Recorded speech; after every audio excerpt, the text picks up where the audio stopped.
thought I could fix this, and I'm starting to think about having to eat my neighbors. You think I like sizing up my neighbor, how I'm going to haul him up by a chain and chop his ass up? I'll do it. My children aren't going hungry. I will eat your ass. I'll eat your ass. That's always going to be fucking funny. But how are we doing, everybody? Now, a little bit of breaking news, actually, before we get into it. Yeah, this is hectic. Xbox. This comes from the Xbox Twitter account. Today is a special day. We are thrilled to welcome the talented teams and beloved game franchises of Bethesda to Team Xbox. This literally just happened. Yep. Bethesda is now owned by Microsoft. That's fucking insanity. Fucking insanity. So that literally just happened. But that's not what we're here for. We're not here for that. We're here because we have a 2.5-hour video of Rey is allegedly not a Mary Sue. Now, before we get into it, I do want to say about this time last year, there was a video from your boy Zach, who did a similar video on why Rey is not a Mary Sue. And I watched his video, and I highly recommend you watch it because I agree with your boy Zach in that regard. His take on why Rey is not a Mary Sue was fucking amazing. But we're going to have a few people pop in and out throughout the stream tonight. But we're going to be kicking it off with basically the full Aussie. So I'm joined by Lyndon. How you doing? Yeah, not bad. Cool. And Rhino, Sleepy Rhino, what up? Yeah, I'm doing all right. I had a busy day at work, and I was sitting back watching the footy, and then I get a message from Lethal saying, "Oh, there's a 2.5-hour video on how Rey isn't a Mary Sue. You want to break it down with me?" I'm like, 2.5? How is that even possible? 2.5 fucking hours. Who the fuck? I'm not going to be here for the whole thing. I'm sorry. I got to work tomorrow, and that's just ridiculous. But fucking 2.5 hours. My God, I need to do a 2.5-hour video on why Rey is a Mary Sue, just to top it. Maybe I'll do a 3-hour video. Well, how long was yours? Yours was like 10 minutes, wasn't it? Mine was 20 minutes. 20 minutes. Shit.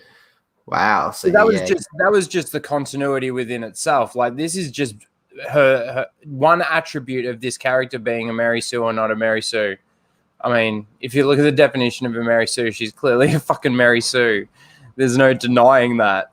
You can't. I don't know. This is where, like, this is going to be straw man argument after straw man.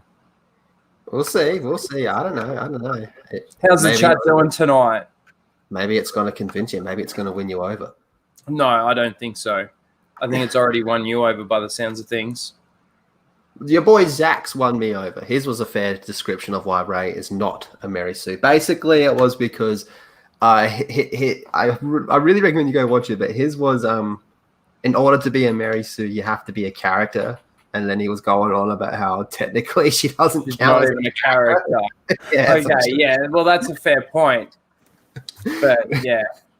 But let's get into it. But first of all, let's see what we got here. We got Daniel, what's up? Rey Palpatine is the merriest and sueiest of Mary Sues in the entire universe. Hectic. Our boy Frank the Bunny. Rey who? Rey Lightning, baby. Rey! Will, Raylo was love. Raylo was life. Rayful as love. Rayful as life. Agreed. Dave, what's up, man? Spam Lethal's Twitter with Raylos. Yes, please. Orange Hat as one of the Mercs and Reddick the balls on this fucking guy. Kitty Bear's here. What's up? Spartan Flash Sentry is here. Misfits Origins. What's up, man? How we doing? So is Lethal now a sim for Rey? Always have been. Seems to be. And we have Mara. What's up, Mara? How you doing? Pretty good. Mara, we have a 2.5-hour video of why Rey is not a Mary Sue. Get comfortable, get your drink, get your popcorn, get everything, because we might be here for a while. What have I done? You should have said no to coming to this stream. I don't think I even told her what it was. I think I just said I'm going live. Do you want to join? Well, I saw your tweet, so I put 2 and 2 together. And before. Orange Hat says, holy shit, I almost panicked when I didn't see my membership badge and I realized it was on the live channel. Yes, we're on the live channel. I already had a video made for my main channel and I wanted to get that one out there. So that one's scheduled to go probably while we're streaming this.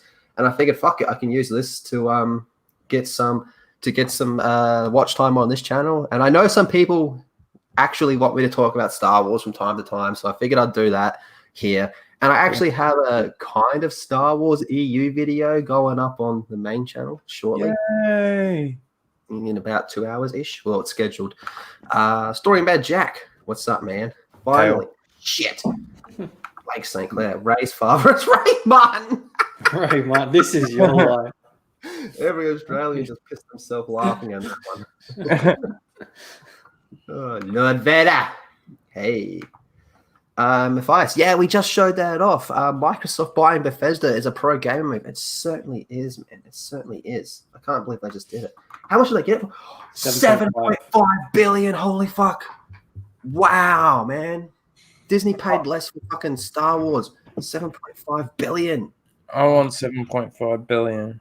Dude, there's a lot of money in Bethesda, man. Like, we all bag them out. You know, it just works, but when Bethesda games come out, there's always a lot of talk around it. So interesting. Dr. Coffin anyone who says Ray is not a Mary Sue is either being disingenuous or doesn't understand what a Mary Sue is. I agree with that. And Jana Sono, hello there. Hey Jana, how you doing? Yeah. They also don't like it when you point out the fact that a woman invented that term. Yeah. Yeah, they really don't. But let's get ready. Mara, you ready? I'm not. As ready as I'll ever be, apparently. Yeah. All right. Now, I haven't watched any of this. I think Rhino said he watched like the first minute or so.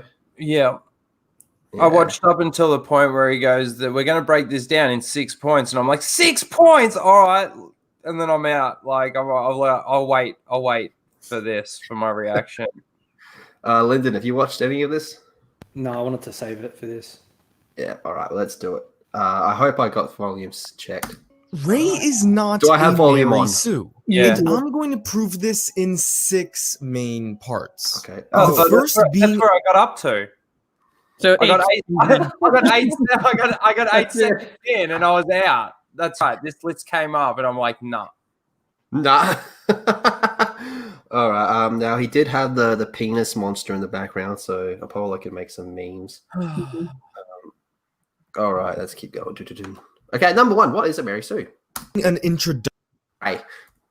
to what a Mary Sue is. The second being an analysis of The Force Awakens. Oh fuck. The third being Oh, Yeah, so he's gonna do this like a full breakdown of all the movies and her character development and progression throughout all the movies. He's breaking this down into 6 points. Okay. being an analysis of The This is Last gonna be Jedi. a wild ride. Wild The ride. fourth being an analysis of The Rise of Skywalker. No shit. The fifth being an analysis of external material. Okay, so basically, this is where his argument starts to fall apart, like even more so, because you shouldn't need any external material to make sense of the movies. Did you ever need external material to make sense of the OT? No. No, The external material expands it and makes it better, but it doesn't. But not even the prequels required external material to at least understand them. Yeah. Like the Revenge of the Sith novelization, which, you know, if someone came up to me and said the Revenge of the Sith novelization was the best Star Wars book, I'd disagree, but that's a very respectable opinion. I personally believe that book makes the movie so much fucking better, but in a lot of ways makes it worse as well because it's just not as good as the book. But the movie. The reason why he's going to say external, the reason why he's saying external material is because he wants to use things like the Force download thing that she does to Kylo Ren in the novelization of like The Last Jedi. So he wants to basically use that to his defense, I suppose. But Force like downloading training isn't a thing, so like that's where that falls apart. Anyway, I'm jumping ahead. It's the I'm Matrix. jumping way ahead. Give me an SD card and I can learn Kung Fu in a second. Oh, this is going to be painful, people. Didn't you know that's how Bruce Lee learnt martial arts? He just downloaded it. We just went from 18 viewers to like 2. He died without passing on that knowledge. So like us plebes have to go through actual like dojos and training. So yeah, it's all a scam. It's all a scam. Okay, so external material. Okay, all right. and the sixth being a conclusion. You actually Now, have before people, that Look, the penis monster. What's the penis monster's name again? Claude. Claude. Yeah, and look at the ticklers on the sides. I mean, that must be for additional pleasure. Ah, kind of like a Twi'lek. That's what he uses to handle his tools. He hangs them from those hooks. Ooh, ew. Okay. people freak out at there being a section about external material, please let me explain. I know external material should not need to be consumed to better understand a movie. There you go, Correct. Ryan. I've got you covered. Correct. Yeah, but That's why he's gonna give I know it shouldn't be, but here's the reason why I'm going to include it. Well, look, I will say I've used external material in my breakdowns, but it's just to prove the point that their continuity is fucked. Like, that's the purpose of my videos, whereas you can't use external. And even still, with all the external stuff, that makes her even more of a Mary Sue. I don't like this. This should be going against his argument to bring in external material. Mhm. And anyway, again, like I'd like to see how he can break this down in 2.5 hours. Wow. I'm gonna go on a limb here, and I reckon he's gonna bring up Starkiller. I can just fucking feel it. I can't wait till he does, man. All right, anyway. But I just watched Mauler's. I just watched Mauler's Unbridled Rage of Solo, and they managed to make Han Solo a Gary Stu in that. And nobody jumps up in arms and goes, "Oh, Han Solo's not a Gary Stu." Well, yes, in that movie, he actually is. He gets given everything. Everyone likes him. Everything just happens. Mhm. Yep. And he is a Gary Stu. Like, by the definition. Mhm. And this is where, like, I can't wait to see how he explains, like, his first point. What is a Mary Sue? Like, let's see what he has to say about that and how he applies that to then the rest of the points. I'm just willing to bank on it that he's going to use Starkiller as an argument. If he says that Starkiller used the Force to pull down a Star Destroyer, I want $5. Fuck you, give me $500. Fuck you. Somebody needs to make a t-shirt out of that. Yeah. it's its own section. This section is not meant as a defense for the movies, but a defense for the canon. Does some Bruh. But it goes against. Okay. What the fuck? Where are you going with this? I don't know. We're not even a minute in.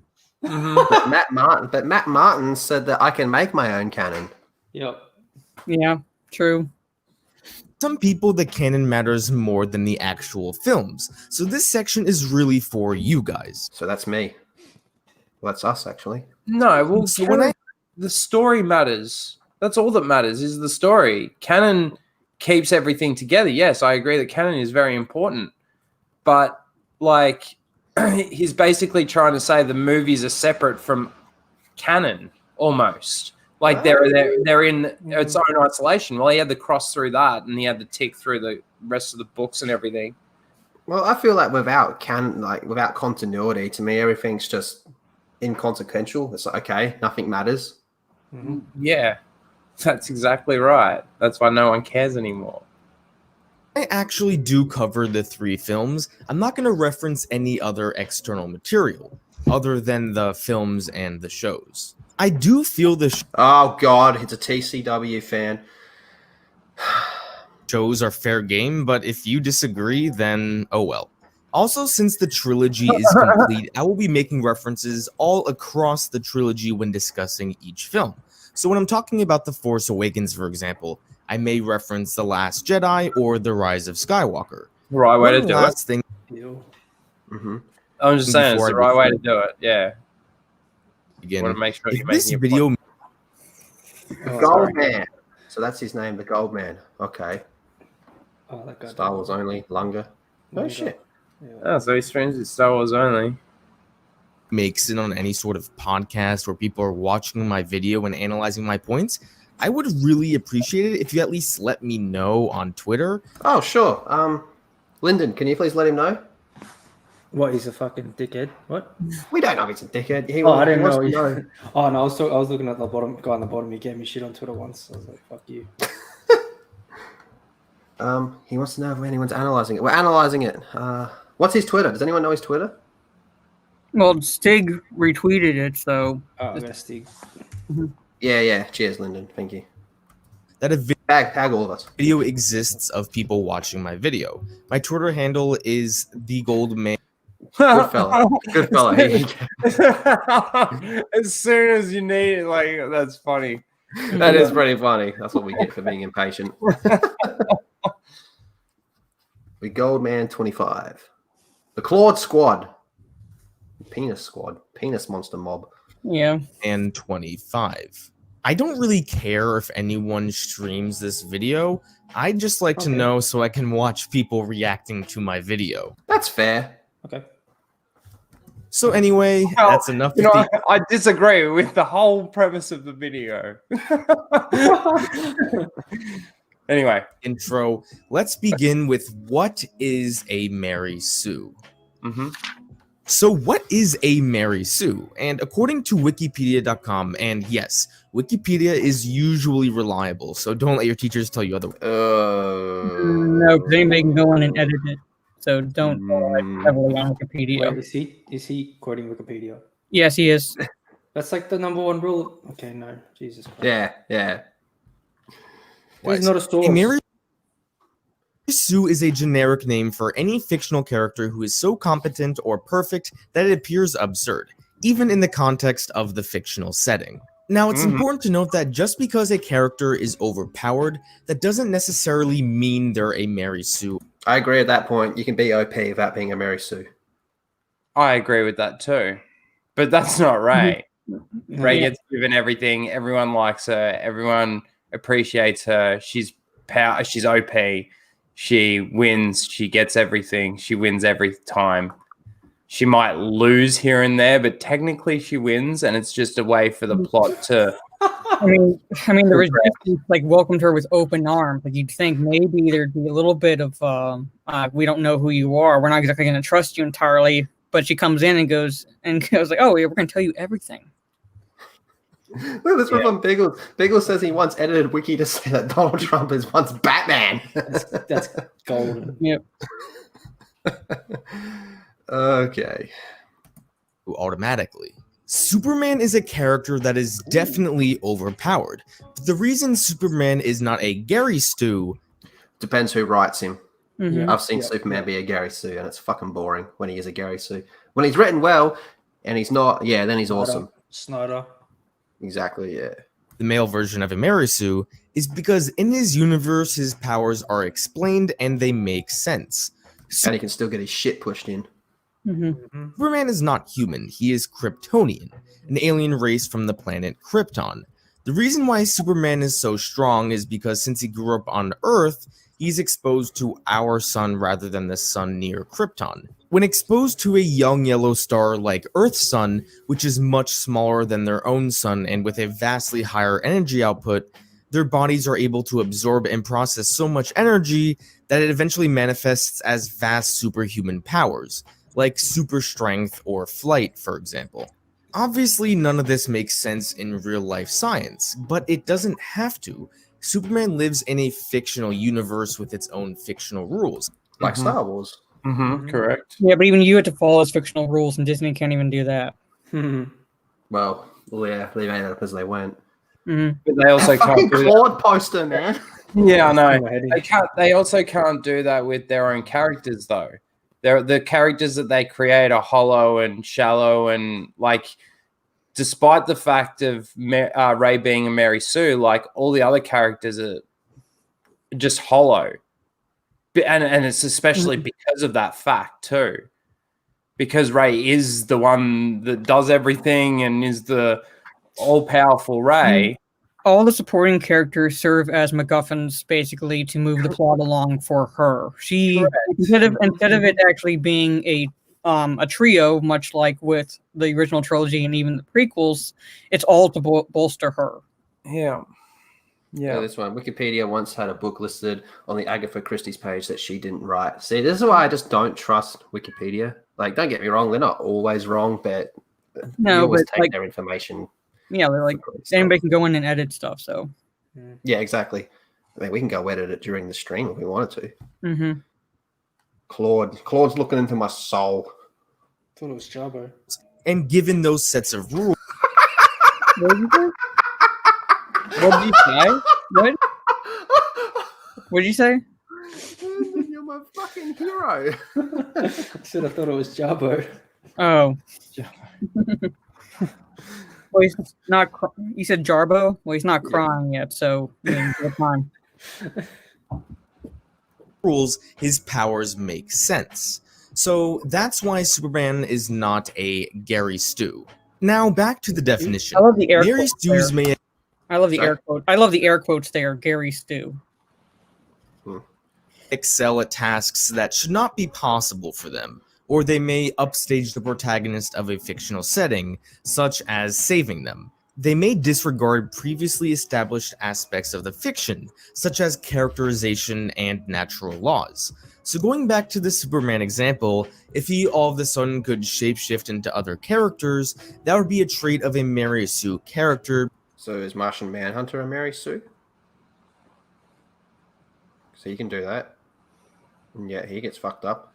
Because he would now have another very beneficial ability that doesn't match up with the rules established in the universe. The crazy thing But is, in my head, he's describing Rey. The definition to me is describing Rey to a T. You know, we may as well change the definition on Wikipedia to, instead of saying Mary Sue, it should say Rey Skywalker, Rey Palpatine, for fuck's sake. Oh, wait, basically, you're saying that's all I should say. Just say C. Rey Skywalker. I just don't. I feel there needs to be something said about rules of a universe, because I do think there is a stark difference between whether or not something breaks the rules of a universe or it expands upon the rules of a universe. Yep, that's fair. Yeah, and he's going to talk about the Force powers, which breaks the laws of the universe, I believe. But anyway, I'm again assuming. In the case of Star Wars, the source of power comes from the Force. However, in each movie of the Skywalker saga, a new Force power is introduced. I don't know if it's introduced, but it's just shown. Wait. Yeah, I guess you could say it's introduced, but canonically wise, it's been there before. Yeah, that's they use that excuse to say that these Force powers weren't in the original, like it's saying comparing to the prequels. These Force powers weren't in the original trilogy, and I'm like, well, no, but they were introduced in other material prior to the release of the prequel, so it's not like George Lucas is making up it as he goes along like Disney is. Yeah, like how XR Kun was actually the first person that we ever saw have a double-bladed lightsaber. But even though there may have been new Force abilities introduced into the movies, there was logical reasons why these people were either able to use those abilities or why they were so proficient in those abilities. There's no training for this is again, it just falls apart. Well, it's like in the prequels we have a fuckload of Jedi, as opposed to the original trilogy there's like none. Mm-hmm. So that makes sense why we would And see more Force power in the prequels. Still none in the prequels. We got Broom Boy.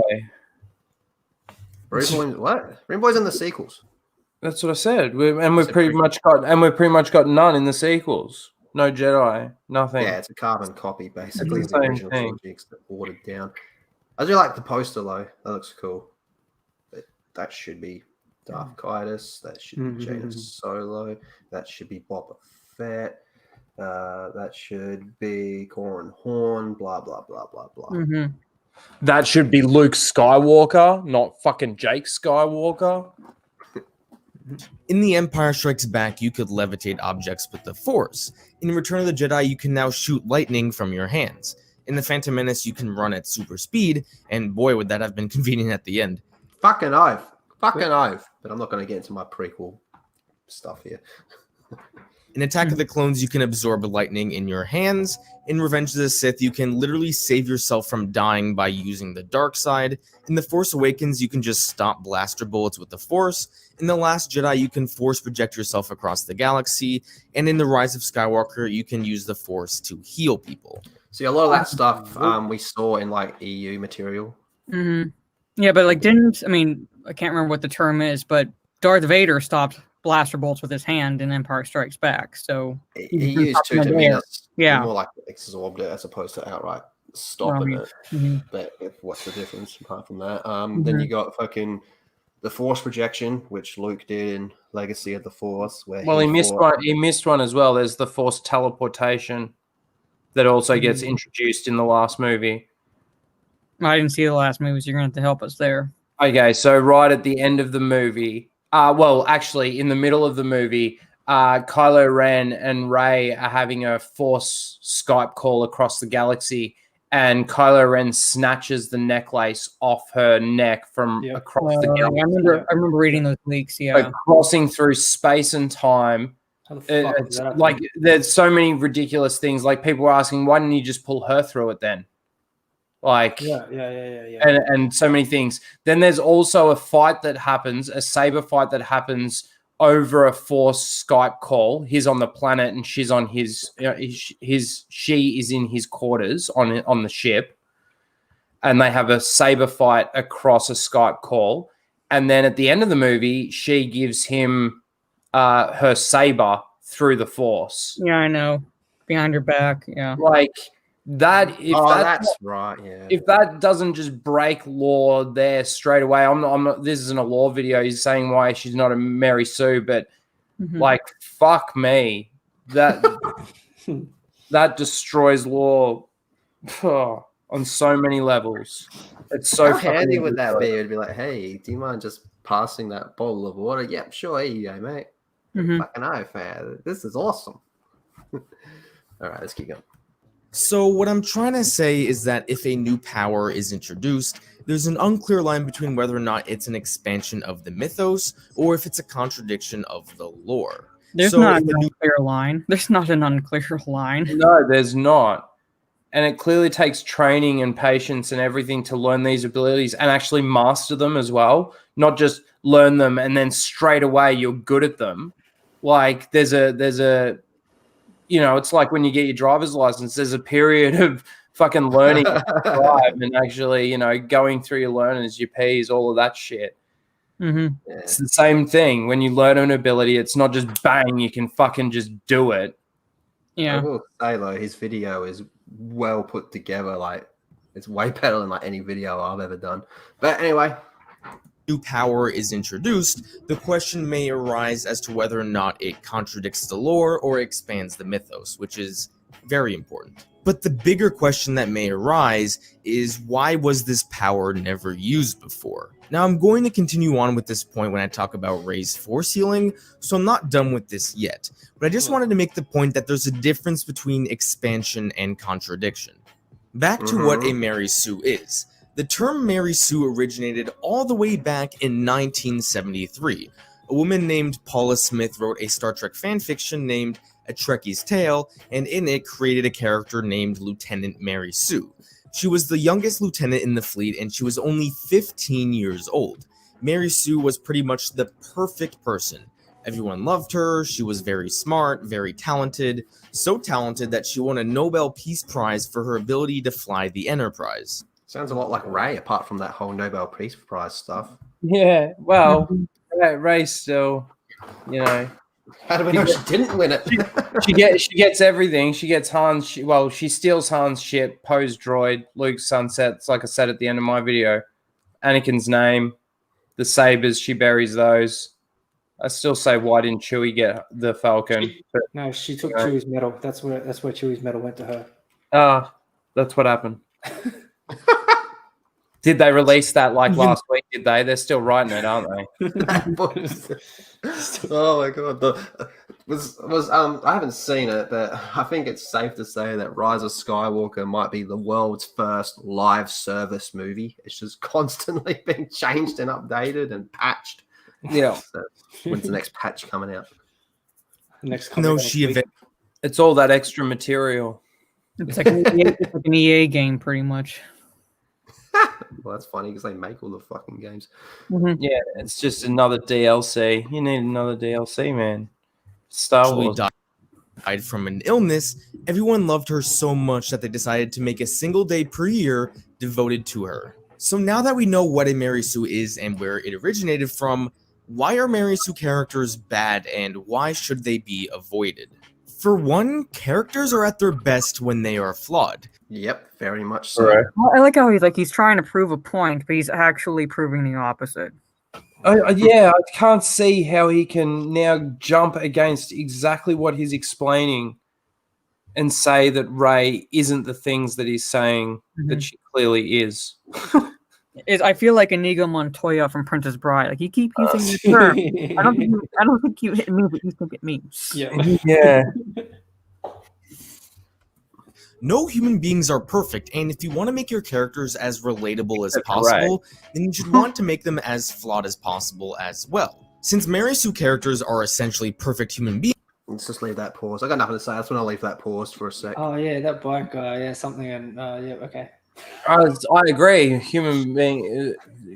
What did he say? Something about human beings being perfect. they don't have any flaws that the audience can relate with. No Also, flaws dynamic there. characters are the ones that spark change, whether it be within themselves or within other people. There is usually an essential flaw that a character possesses. The struggle to overcome that flaw is what makes a good story. Yeah, that's Yeah, why a lot of people like the flaws does first she have? trilogy. What flaws does she have to overcome? What? She's a woman. It's a man's Man, world. he's making all correct points right now. He's absolutely right on the things that he's saying. I just don't see how he can adapt that to Rey and say that she's not these things. I mean, she is doing these things. Well, I am really tired. I think Matthias might have been the only person looking at the bike. So again, since Mary Sue's don't have any flaws, there's nothing for them to overcome. Thus, there is no story. And lastly, in stories like Star Wars where there are many fights, you want your fights to have stakes, where your main character can lose or lose something. Since Mary Sue's are extremely overpowered, there are no stakes because it's pretty much impossible for them to lose. Let's look at Iron Man 1 and Captain Marvel. By the way, I don't think... What'd you say, Lyndon? I said, "Ooh, oh god." Captain Marvel is a Mary Sue, but I don't think she's a good... He said she doesn't think she's a Mary Sue. No, Or she literally fucking okay. He said that she is a Mary Sue. Oh, Didn't he? okay. I don't know. Marvel. I mean, like, he said it so loud, you might want to take it back. So I didn't hear what he said. By the way, I don't think Captain Marvel is a Mary... Don't. Oh, don't think. Don't. Man, this guy really doesn't know. Man, dude, if you're watching or if you happen to see this, I really don't think you truly understand the definition of the Mary Sue, and I know that you've just read it out, but wow, okay. Well, that's... Mary Sue, but I don't think she's a good character either. In a one-on-one fight, Captain Marvel would easily beat Iron Man. Agreed. But Iron Man is a much more beloved character because he is far more relatable, and he struggles to achieve his goals. Captain Marvel doesn't struggle at all in her film, really, and that... Isn't that a Mary Sue? Yeah, I know. I'm just saying. The only thing that kept Captain Marvel back was that she had an inhibitor on her. Yeah, that's it. I mean, like, I just want people like whenever this movie came out, I wanted people to explain to me, okay, yes, she's originally from Earth. I get that, but she had her memory wiped. So how does she know how to open a door? How does she know how to ride a motorcycle? How does she know how to fly a plane that she's never flown before? How does she know what clothes are used for? How does she know how to drive a car? You know why they call it a cockpit, right? Yeah. Oh my god. Sorry. The Don did nothing Right in wrong. there. Justice for the Don. the climactic battle has no tension because she is way more overpowered than everyone else. So that is why you want flawed and relatable characters, So how is not she, Mary. anyway, we're not talking about her. I was going to say, so how is she not a Mary Sue? Yeah, exactly. Exactly. When he started off with the whole Superman thing, which had him fight General Zod, who's like, you know, better than him. Then there's this. Anyway, Sus. Now, there's one last thing I want to talk about in this opening section, and it's kind of a tough topic to address. Oh boy. Many people claim that the Mary Sue label is sexist. I don't believe that if someone calls a character Mary Sue that it automatically makes them sexist. Good. Cool. Good. So he's sane. But I do believe there is a double standard. Now, I could be wrong in saying this, but this is just my own observation from my own personal experiences. I see female characters called Mary Sues all the time, such as Rey, Captain Marvel, Arya Stark, and Cora, just to name a few. Yeah, a very, very small few. I don't think that Sarah Connor or Ripley or let me try and think of a couple more, but I don't think any of those women were Mary Sues. And Like Rory Strode, Tomb Raider, Lara Croft, Wonder Woman, I mean, Supergirl, like fucking hell, Black Widow. I mean, the list goes on and on and on. And to be fair, we use the term Mary Sue more often because Hollywood doesn't want to write, good characters. Relatable female characters, but they think that any sign of weakness, even if it's a relatable characteristic, is a no-no to the ultra uber feminazi movement. So it's like, okay, it's like I don't relate to these women at all because I don't want a practically perfect woman in every way on film. I want to be able to relate to that character. So if there are more unrelatable females on the screen or in books, we're going to be using the term Mary Stu a lot more often than we'd be using Gary Stu. And it would be the same would hold true if there were a lot of Gary Stu characters. We'd be using that term. I mean, I will say that Arya Stark, when I watched Game of Thrones, I never finished it. I just got over it. No, didn't I hate it or anything? Just got over it. She wasn't a Mary Sue when I was watching it. So, but I've seen what happens towards the end of the seasons, and yeah, she's maybe on the line. I need to see more of it to get a clear understanding. Okay, but Rey, Mary Sue, Captain Marvel, Mary Sue, Cora. I didn't finish watching that whole show because I thought it was such a fucking downgrade from Avatar. I never watched Game of Thrones. Yeah. But almost never do I hear a male character called a Gary Stu. Well, if you're someone who I will say Han Solo in the Solo movie got turned into a Gary Stu. There you go. I'm saying it. I think the worst offense for that character, I will agree that he got turned into a Gary Stu, was that he actually was turned into a supporting character in his own film. Mm-hmm. Well, not only that, he got everything that he needed, and again, I'll refer to Mauler's video. He mentions how in the card game where Han Solo loses, the first card game of Sabak, where Han Solo loses to Lando, he bets a ship that he doesn't have, and Lando forgets about it. I've basically repressed the memory of watching that film. Oh, so have I. I'm only saying that because I actually watched the video again tonight. But again, like Lando just forgets about that bet. Like, where's my ship? And then he just joins his crew. Like, he became a Gary Stu. They turned Han Solo into a Gary Stu in his prequel movie, in his origin movie. I think they just turned him all round crap, to be honest. But I feel like they've done that to like the whole franchise. Believes that any of those characters I listed above are Mary Sues or some other characters. Can you also name any men who are Gary Stews? Well, I can't name any that are actually in the sequels because they're just background characters to Rey's Mary Sue-ness. Like, they really are. Kylo Ren's certainly not a Gary Stu. He's definitely not overpowered, and he gets beaten on a consistent basis by Rey. Well, it's just like I said, they're not afraid to write male characters with flaws or anything like that because you don't.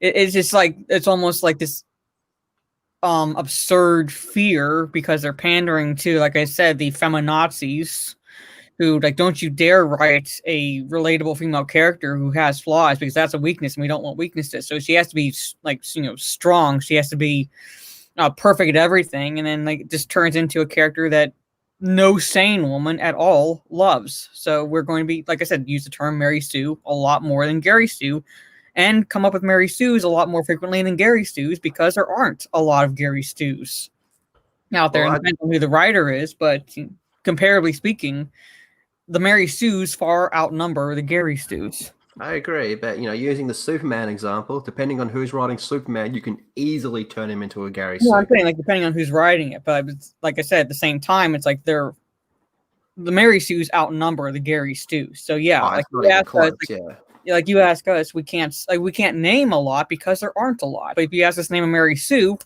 right off the bat, we can name a lot because of the mentality in Hollywood and authors and things like that to pander to a minority. They really didn't give a shit about the franchise or any franchises until you started virtue signaling to them. So it's pretty easy to turn Batman into a Gary Stu as well, and then he becomes just really fucking boring. Oh, look, he can beat people that he shouldn't be able to beat. Here we go here. That's because Gary Stu's can't use the gender card. They live or die by quality. Yeah, exactly. Yeah. Fair point. All right, let's keep going. Yeah, but Kylo, far from a Gary Stu. Does Kylo ever win a fight in these movies? He nearly does. Against Rey? No, he really doesn't. He nearly does when they fight on the Death Star, but then he gets interrupted by Leia's ban across the galaxy, and then she dies, and then she does a really un-Jedi thing and stabs him. Biggles Mets, Catwoman, and Tom King's run of Batman. She can beat speedsters. Yep, that was fucking retarded. I feel like I can make the argument that many of the superheroes we see are Gary Stu's, but I don't want to because I don't believe that they are. Depends who's writing them. The only man who I've ever heard been called a Mary Sue was Starkiller. What he says is like he actually uses that argument, or if he defends that, or he counters the point. Get ready! I'm gonna get ready. Fuck you! Give me $500. I ask who on the panel here thinks that he is a Gary Stu? Nah, not even close, man. Not even close. I just gotta see if he's gonna bring up the points. If he's gonna bring up the points. That's what I said. Let's see if he defends it or counters it. But besides that, I've never heard it used before. So again, this is just my own observation, but I do feel there's a double standard between. All right, he didn't say it. So Starkiller was trained by Darth Vader for how many years? Like since he was a kid? 20 years at least. Starkiller got fucking wrecked. How many times? Starkiller died.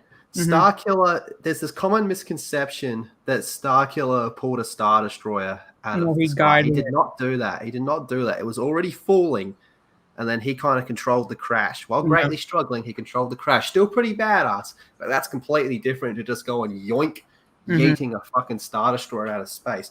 And and I've said this 1,000 freaking times, but back then, when that was part of the old EU, the Force Unleashed video games were under the tier canon, so that means that the books preceded them were like better, so they were more canon than the video games basically. And in the book, Starkiller is really brought down back to a level he should be because they made him overpowered in the video game for the sake of gameplay, because if they didn't do that, it would be fucking boring to play that game.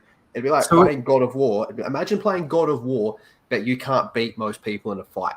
That's kind of what they did with Starkiller. They made him super duper powerful in the game so that the game was fun to play. But then in the book, they had him fight Vader, and Vader was like, "Lol, sit down, bitch."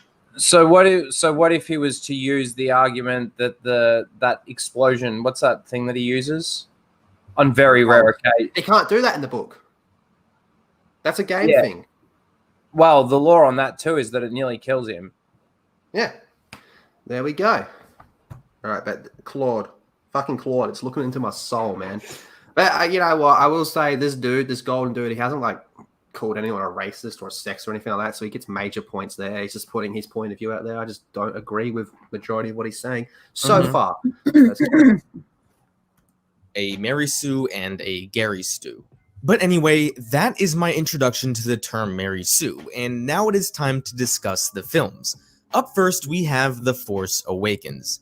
Now, basically what I will be doing is going through each scene that I feel helps flesh out Rey's character and disprove the Mary Sue argument. Obviously, there are some scenes that I will spend a lot of time on, and there will be others that I don't spend that much time on. Now, in preparation for this video, I did watch many videos on why Rey is a Mary Sue, so I will try to address these points as much as I can. But without further ado, let's begin. Oh yeah. Begin. It's 45 minutes. Jesus Christ. The first scene with Rey is her daily life on Jakku.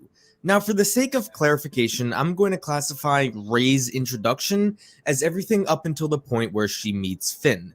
So this includes her first trip to Nima Outpost, rescuing BB-8, her second trip to Nima Outpost, and her fighting. First trip? Okay, like he means in the movie. Okay, I'm In like, the movie. yeah. Those thugs. Sound good? Good. So let's look at this. Oh my god, look at that fucking anus monster. I've never noticed that. You never noticed that thing? It was drinking from the thing. Yeah, it was drinking from the same thing that Finn was drinking from. Oh my god, it's been years since I saw that movie. Look at that anus, man. That's an anus. This scene. Now, if I were to do a moment-by-moment breakdown, there's nothing in this opening scene that depicts Rey as a Mary Sue. But this scene is essential in providing reasons why Rey is so good at the things that many people see her as being a Mary Sue. So I'm going to spend a fair amount of time on this to highlight what is shown to. I want him to use this as proof of her piloting skills. I want to see what he says there. Ooh, You can't say that without going into the quote-unquote external material. And even then, it was the Star Wars version of Flight Simulator. I also want to point out that in the moment that she meets BB-8, she can obviously understand droid. Yeah, and Wookiee. And who taught her? And she can also understand Wookiee. That's right. Yeah, and who taught her Sheerwook? Who taught her that? And if you want to go on extra material, if you actually look it up, she is the only other person in the entire galaxy, other than Ewoks, that can speak Ewoks, whatever the Ewok language is. Mm.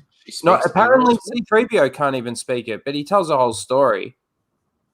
He can understand. Well, he can understand it at least because of his programming. At least, I mean, he might not be able to speak it, but he can speak it. In the movie, he's in the camp. He's telling them the story in their language. Yeah. Jedi, yeah.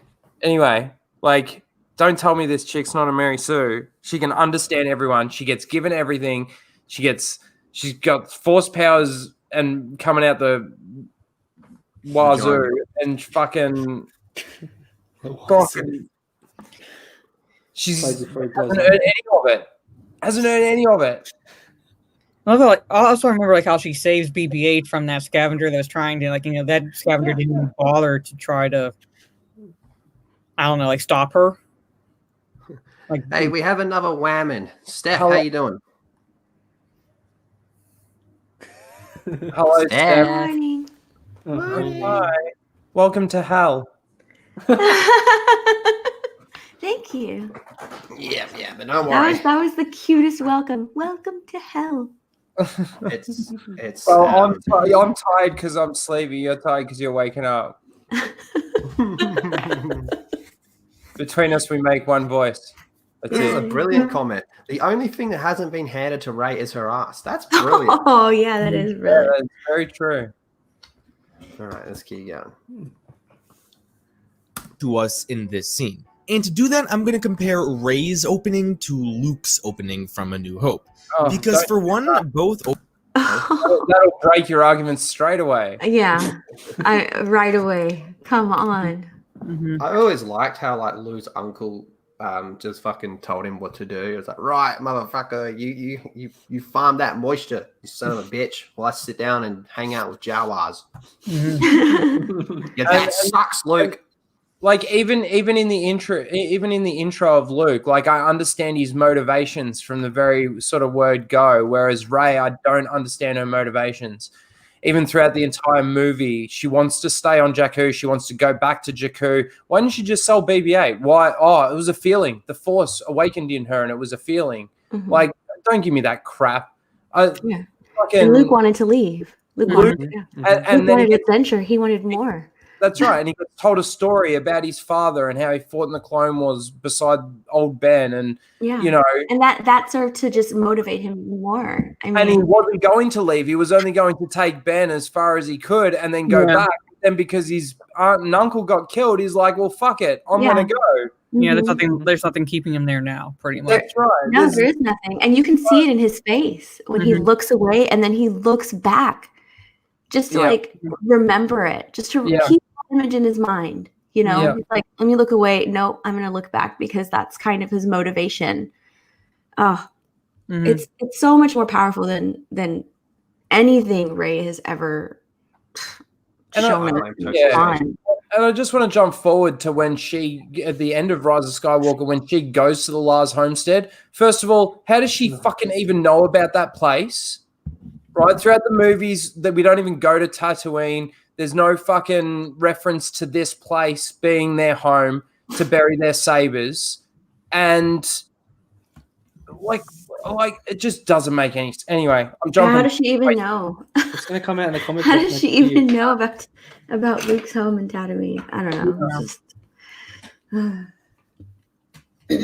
And what, she goes there to bury their stuff when so Shmi Skywalker's buried there, one of Anakin's most hated moments. Anakin hates sand. He hates the planet because he was a slave on that planet. All Luke wanted to do was leave. He hated being there too. Hey, I'm not a slave. I'm a person, and my name is Anakin. Oh, hey, Lyndon's here. Oh, hey, go on. Luke even wanted to like join the Imperial Academy, basically, because like his friend Biggs joined the Imperial Academy before he became a rebel pilot. So Luke wanted to leave. I mean, the only ones that were comfortable with being there were Luke's aunt and uncle. Yeah. You know, of his immediate family, yes. Yeah. This is the thing. And if we look at the counter with Rey, like, okay, what's her motivation for not selling BB-8? She has no idea that Luke is even a thing, let alone that she's carrying a map to Luke.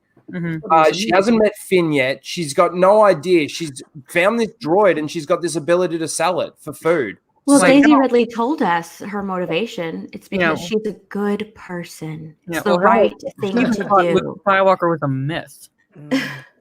It's like it's the right thing to do. If that's not a Mary Sue motivation, then I mean, come on. I like what Flopping Has-Been said. He said, comparing it makes it even worse since Rey becomes a cheap rehash attempt. Yeah. And this as well, because this happens in the Vader comics. Vader fucking destroys the place. Because I have, you know what? I have the Vader comic. I haven't read any of them. I think I read up to number 3. I have the rest though. I need to read them. I really like the 2015 Vader. Is my favorite thing that Disney has done with Star Wars. I thought that was really good. 2017 was pretty good, but I just felt it had a really weak ending. 2019 going to 2020, I read like the first 2 and just stopped. But he's right.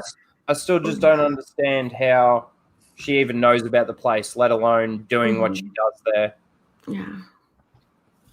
But carry on. Openings are very similar. And 2, many people love to make the argument that Luke isn't a Mary Sue, but he isn't. Okay. Oh, here we go.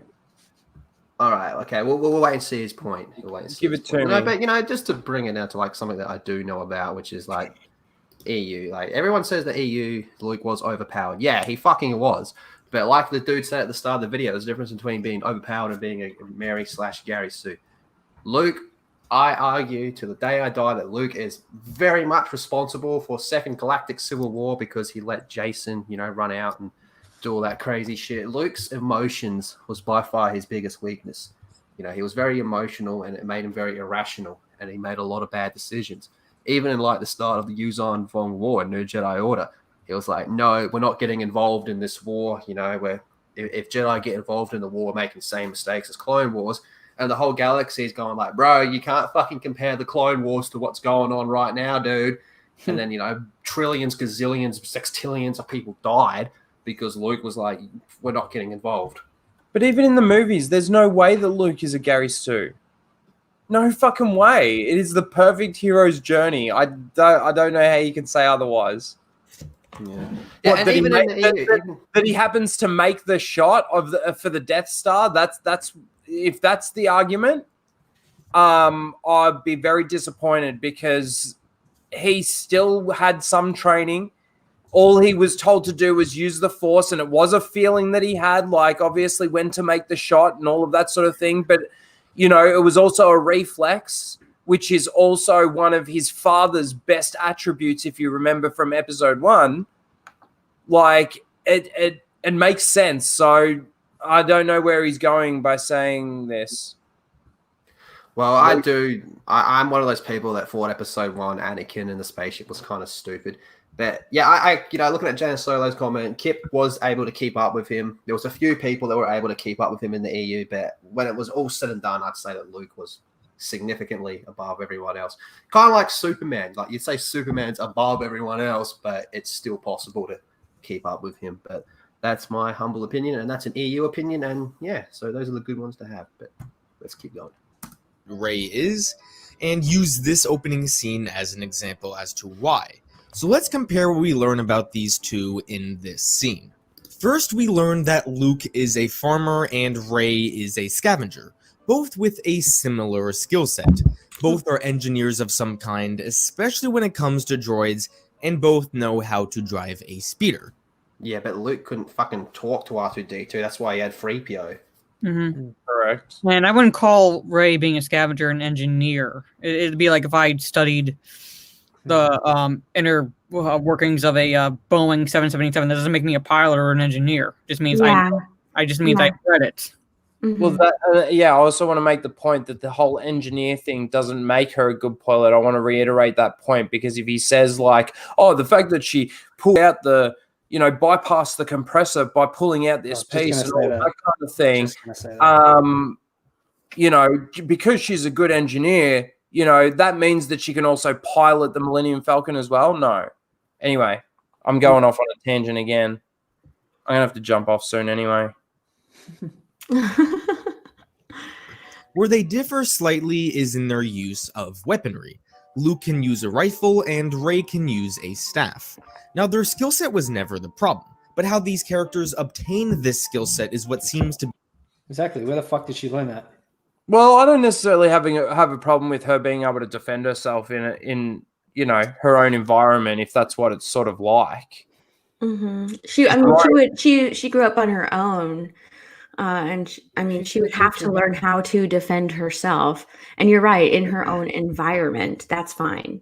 Like, I don't have a problem with this. I don't think that this point here, her beating up these scavenger guys that are trying to take the droid, is a Mary Sue moment for her. Yeah, no. I'm just looking at it like... And using her staff, that's fine. I mean, if she's always used the staff, then that's fine. Yeah, correct. It's when she starts fighting with the saber that it's like, wait, what? I want someone to make an edit of the Robert Pattinson Batman trailer when he beats the fuck out of that guy. Can we swap him with Rey? Be up for debate. Both films never straight up tell. Wait, someone just joined. Oh my god, we have Claude. Hey, Greg. Good morning. Good morning, Cal. Well, welcome to hell.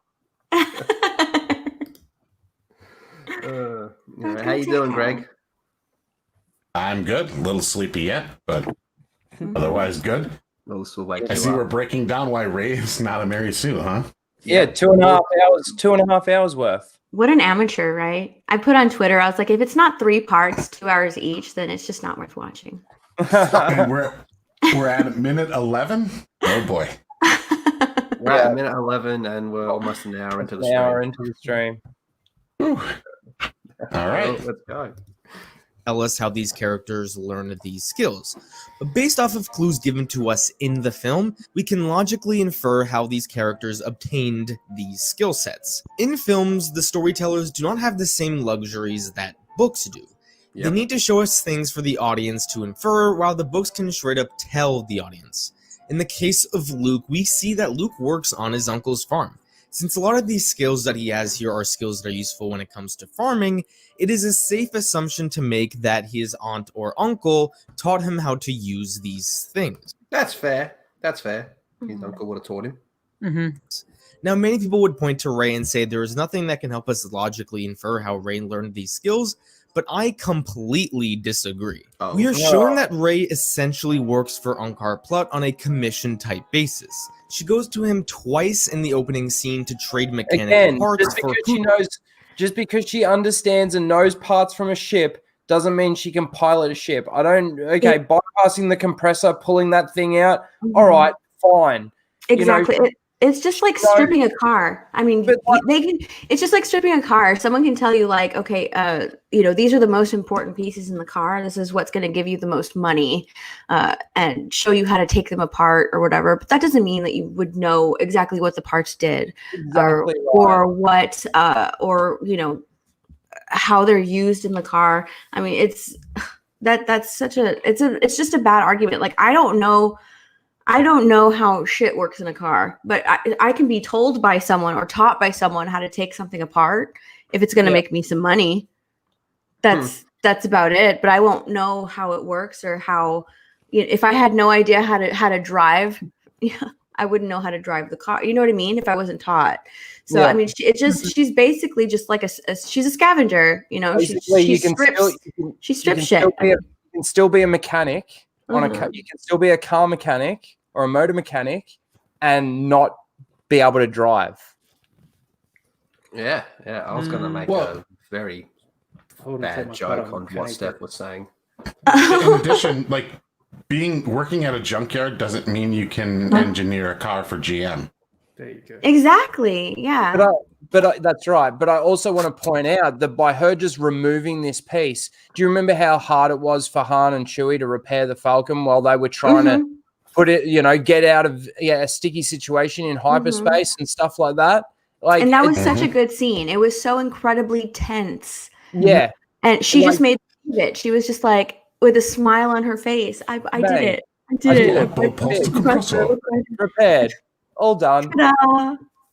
Be proud of me. This is Han Solo's ship. He even says we're home. Like this, he's supposed to know the ship inside out. And just because Unkar Plutt, whatever the fuck his name is, installs a compressor on a ship, and she just happens to be able to bypass the compressor. And she even mentions the compressor when he's trying to go into hyperspace illegally. Mm-hmm. Well, I'm not even sure what Fat Steven said janitors work in hospitals. Doesn't make them doctors. There you go. Yeah. I'm not sure what a compressor is, but why is it on like the bridge of and the cockpit? Oh my god, Biggles. That's right. You're right, Greg. I almost called you Claude for a second, dude. Oh my god. You'll see why. The dude that's doing this video, he seems chill. He seems like a chill dude. He's got this big Claude in the background, and you'll see it. Trust me, you'll see it. Food rations, and even makes a point about a part being a different price a week ago. And later on in the movie, when she has her Force vision, she is left with Unkar Plutt when she was like 9 years old. When Han asks her who had possession of the Falcon all this time... Oh, poor Han. He got done so dirty in this movie. Mm-hmm. Right, when she tells Han how the ship got to her, she ends up explaining that it went through like 4 sets of hands. Like, how does she know that? How does she know? Like, did it go through 4 sets of hands on this one planet, and she just happened to see the transactions? Did she?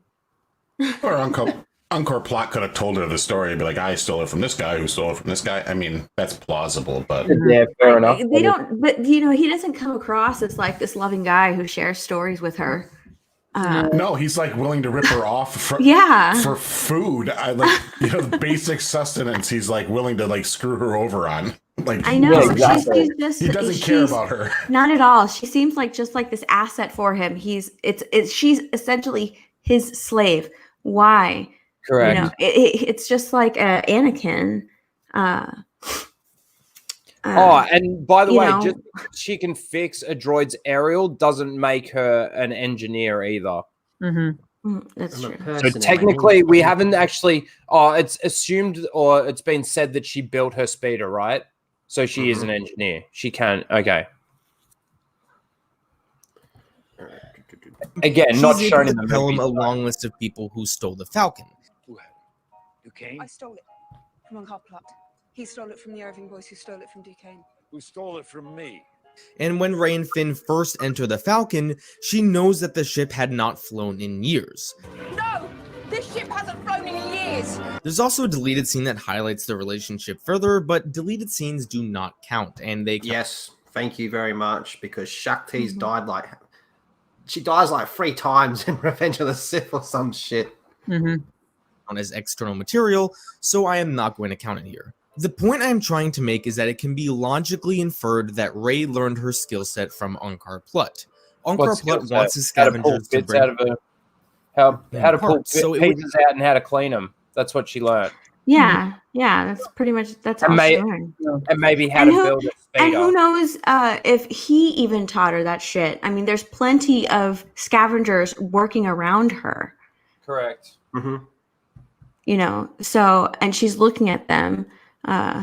So I mean, who knows who taught her any of that stuff? Just because she interacts with this one person doesn't mean that it's him, you know. And that just shows more bad storytelling, because if we can't get that out of the movie, then then it's bad storytelling. If we can't understand how she can do these things, like we didn't necessarily, like based on what we saw from Luke, there was an underlying understanding. I still don't get that with her. Yeah. The only thing that I got from their relationship is that she was left with him and she was possibly just his slave, you know, to get more parts for him or to work for him. So that's the relationship that they have had. And so she probably needed someone there to help her. And since there were a lot of older women around her and she's looking at one of them while she's cleaning all of her shit, you know, maybe one of the older women took her, you know, and helped her out. That would have been a better story, but whatever. Yeah, I mean, it's very likely that somebody would have seen this poor child and been like, all right, I'm going to take her under my wing rather than just let her starve to death on the desert planet. They're like, oh, I'll help you out and show you what we do here. Yeah. He didn't give 2 shits about her based on what we've seen. No, not at all. He didn't treat her but like a slave, but he paid her like a slave. Yeah, well, he treated her pretty bad as well. Would make logical sense that he trains them to be able to scavenge certain things and to have a strong engineering background. If Unkar Plutt doesn't have capable scavengers, then he doesn't have a business to run. If Unkar Plutt didn't have any interest in training scavengers, then why would he take on Rey when she was so young? I don't think he did it. That's why he would train her. She would be of use to him. That's what he sees. Free labor. Or very cheap labor.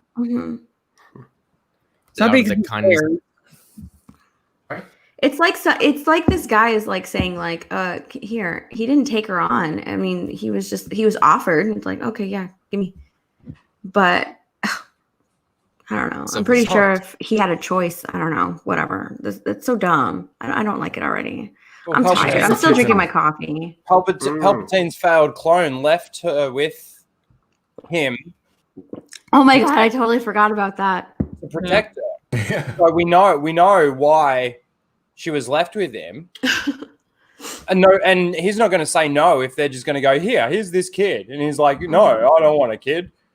Like, can we ask? He's going to go, yeah, okay, let me mold this into what I want. And that's why I said he doesn't treat her like a slave, but he pays her like one. So he basically lets her go and says, you know, you're free, but, you know, he's still got control over her because of the way he pays her in food and stuff like that. She's always got to scavenge for him. And he knows that she wants to stay there because she thinks her parents are coming back. But, I mean, can we interview some kids that are working at a Nike factory and ask them if they think the boss... Oh, my God. If the boss is a father figure to them? Because I'm pretty sure they'd say no. Oh, look at ABC. Don't bully me. Please don't bully Rey. I love Rey. I still love Rey. All the way to love Rey. Also, another thing about Rey's skill set, given the circumstances she lived in, she definitely had to adapt. I can easily imagine when she was like a 13-year-old girl that she would get beaten up a lot because she wasn't strong enough to defend herself. Jakku is the type of world where you have to adapt to survive. I So agree. for But someone- she didn't build that home. She didn't build that AT-AT. She just lives inside it. It's not like, you know, the only thing that I know that she's been able to build is her speeder. Oh fuck. Red Wow. guys. Wow. Red guys. He's fucking brutal, man. I love Red guys. And another character that she can understand that doesn't speak English is this character on this stupid robotic horse thing. Mm-hmm. It speaks a whole nother language and she can understand it. Yeah. Well, why are we assuming that she built the speeder? Was that something that was covered earlier? I think it was from some extra material. But I thought that didn't. He just said that didn't count. Mm-hmm. No, he said deleted scenes don't count. No, he deleted had this scenes thing don't at the count. start where he was At like, the beginning, where, like he mentions that one of the points that he's going to go through is extra material. So I'm just saying, like, I'm pretty sure that came from like, I'm pretty sure I heard that somewhere.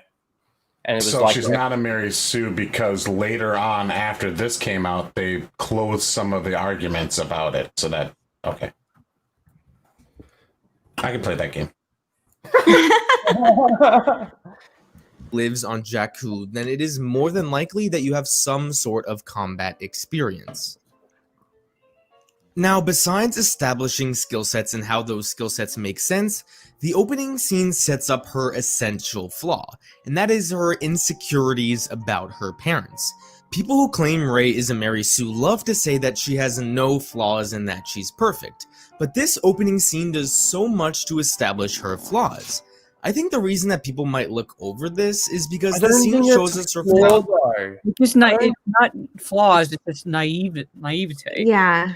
That's not a personality flaw or a personality trait that's flawed. It's not like that's not right.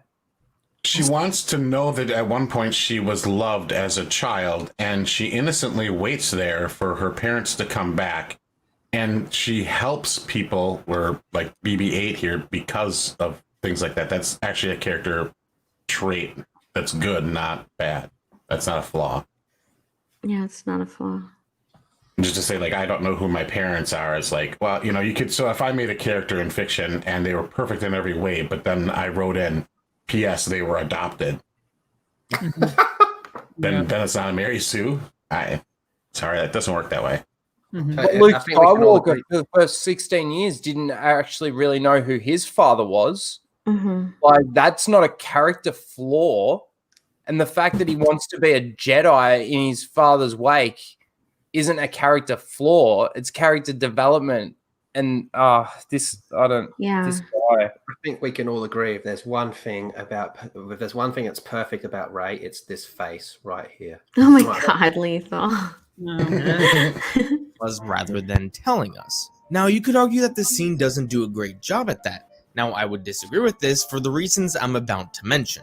Rey's flaw in The Force Awakens is her inability to accept that her parents left her and aren't coming back. Oh, what a horrible flaw. That's not a flaw. That's not a flaw. What's How is that And a if it is so minor. It's like, she had a hangnail too, so she's not a Mary Sue. Imagine like everybody all like fictional characters hanging out like an AA meeting. Like, right, we're going to go around the room and we're going to say our flaws. You got Superman being like, yeah, these little green rocks can fucking kill me. Like, whoa, that's pretty. And I'm vulnerable to magic. It's like when you have like old school fucking Green Lantern. Yeah, I'm weak to yellow. Literally, the fucking color yellow. Oh, okay, that's kind of rough, dude. Hey, what about you, vampires? I can't look at the sun. Oh, okay, that's kind of gnarly. Hey, Dracula, what's up? Oh, lots of things can hurt me. Hey, Wolfman, what's up? Silver bullets. Ray, what's wrong with you? I don't think my parents are coming back.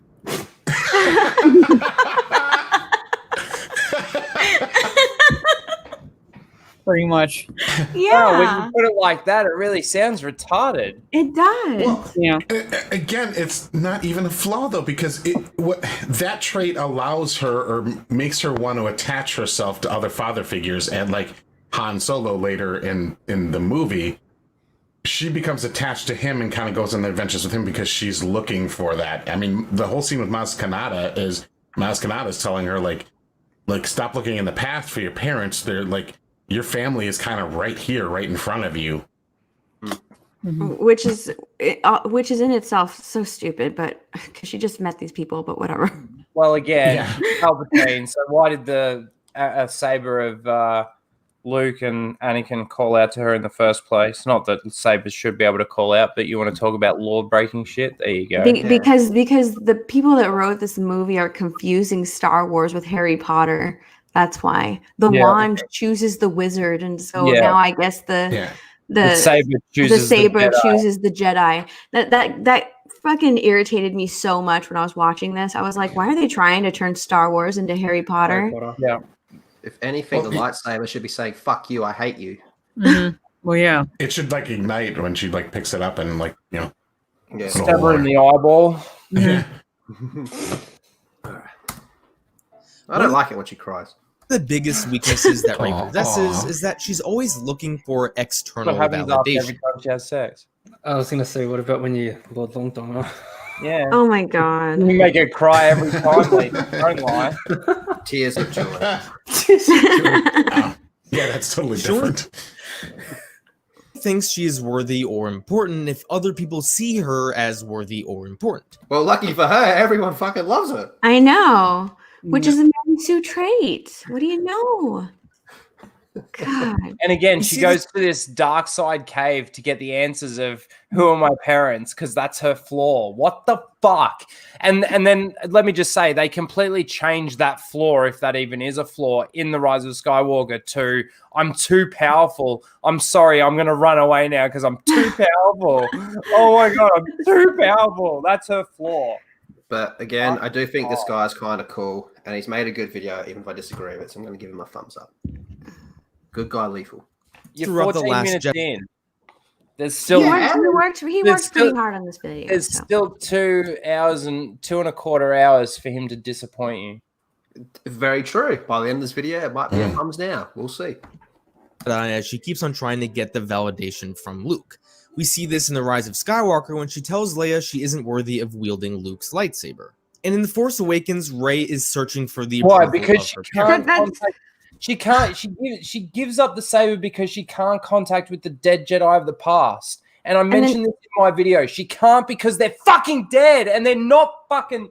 Oh, this is making me angry. 1 o'clock in the morning, and I need to go to bed. Oh my I'm gonna God. give you this lightsaber, but I'm gonna take it back like 5 minutes from now. So, Jesus. Yeah. Her parents left her on a miserable planet with the most miserable people. If her parents return, then that means that she is important to them in some way. Again, tying into Rey's need to feel important by other people. Yeah, we just have Han Solo being like, hey, do you want a job? You offering me a job? She even tells Han that she can take care of herself. Like, she's even saying, Han, I'm a Mary Sue. I know. Look at her face. Look at her face when she's telling him that. I don't need your gun from your white hands. Get away from me. She's English. She's the most white you can get. Yeah, it doesn't get any whiter. Sorry, your male. Sorry, I don't need your gun from your male white hands. Get away from me. Your straight male. Your straight male hands. You forgot to put toxic in there. Put toxic in there. Toxic straight fucking white male. Get that gun away from me. She's whiter than Lyndon. That's saying something, man. But you know, look at her there. Shouldn't she be like more tan? She lives in the desert. I love her sass. In the opening scene, we get many examples of this. Most notably, the scratches on her wall in her AT-AT. Days of being a Mary Sue. Oh, that's a flaw. When she's oh no. No one told she's her later on. That's a flaw. 4, 5. Days of being a Mary Sue. That's so funny, Lethal. Look at Mr. Dystopian. He's solo splaining. This is the official guide, because we need a guide to tell us. I still think he's put the video together well, but I don't think I don't agree with most of what he's saying so far. All about waiting for my family. They'll be back one day. I know all about waiting. You know all about waiting, bitch. Try being a Kingdom Hearts fan. My family. They'll be back. Yeah, she's talking to a droid. Yeah. We can logically infer that they're just. How is he using her backstory as a character? I don't get it. I don't understand his argument. It's literally just she's lonely. It's just character development. That's all. We're just learning about Rey? Because she's abandoned by her family and she's looking for external validation, which will be true for anybody in those circumstances, regardless of gender. It's proof that she has flaws. Okay, fine. Whatever. Meanwhile, Then you're Oliver- Superman and being Oliver- like, green Oliver- rocks, bro.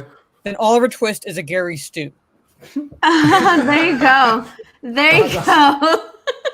Strange things happening. We're going round the twist. I mean, is the These premise on the that twist. is the premise that since her parents. Right, Greg? is the premise is that Mary Sue's have to be completely 100% flawless? They can't have any Yeah, they're flaws. Is that what he's going for? they're pretty much, well, yeah, like Mary Sue's by like the definition, or at least like, you know, when they were created by Paula Smith, are literally Mary Poppins in other works of fiction, practically perfect in every way. Loved, Hey, by, we other, gotta- loved by other characters, or you can perform tasks very, very easily, things like that. So, But Hey, not flawless. They can have motivations and desires. yeah, but those aren't flaws necessarily. Yeah, Those are well, characteristics. Neither is being lonely. Yes. Steph, finish this sentence. Shout out to Sean Ranklin. not Sean Ranklin. Not Sean Ranklin. Raging Rhino.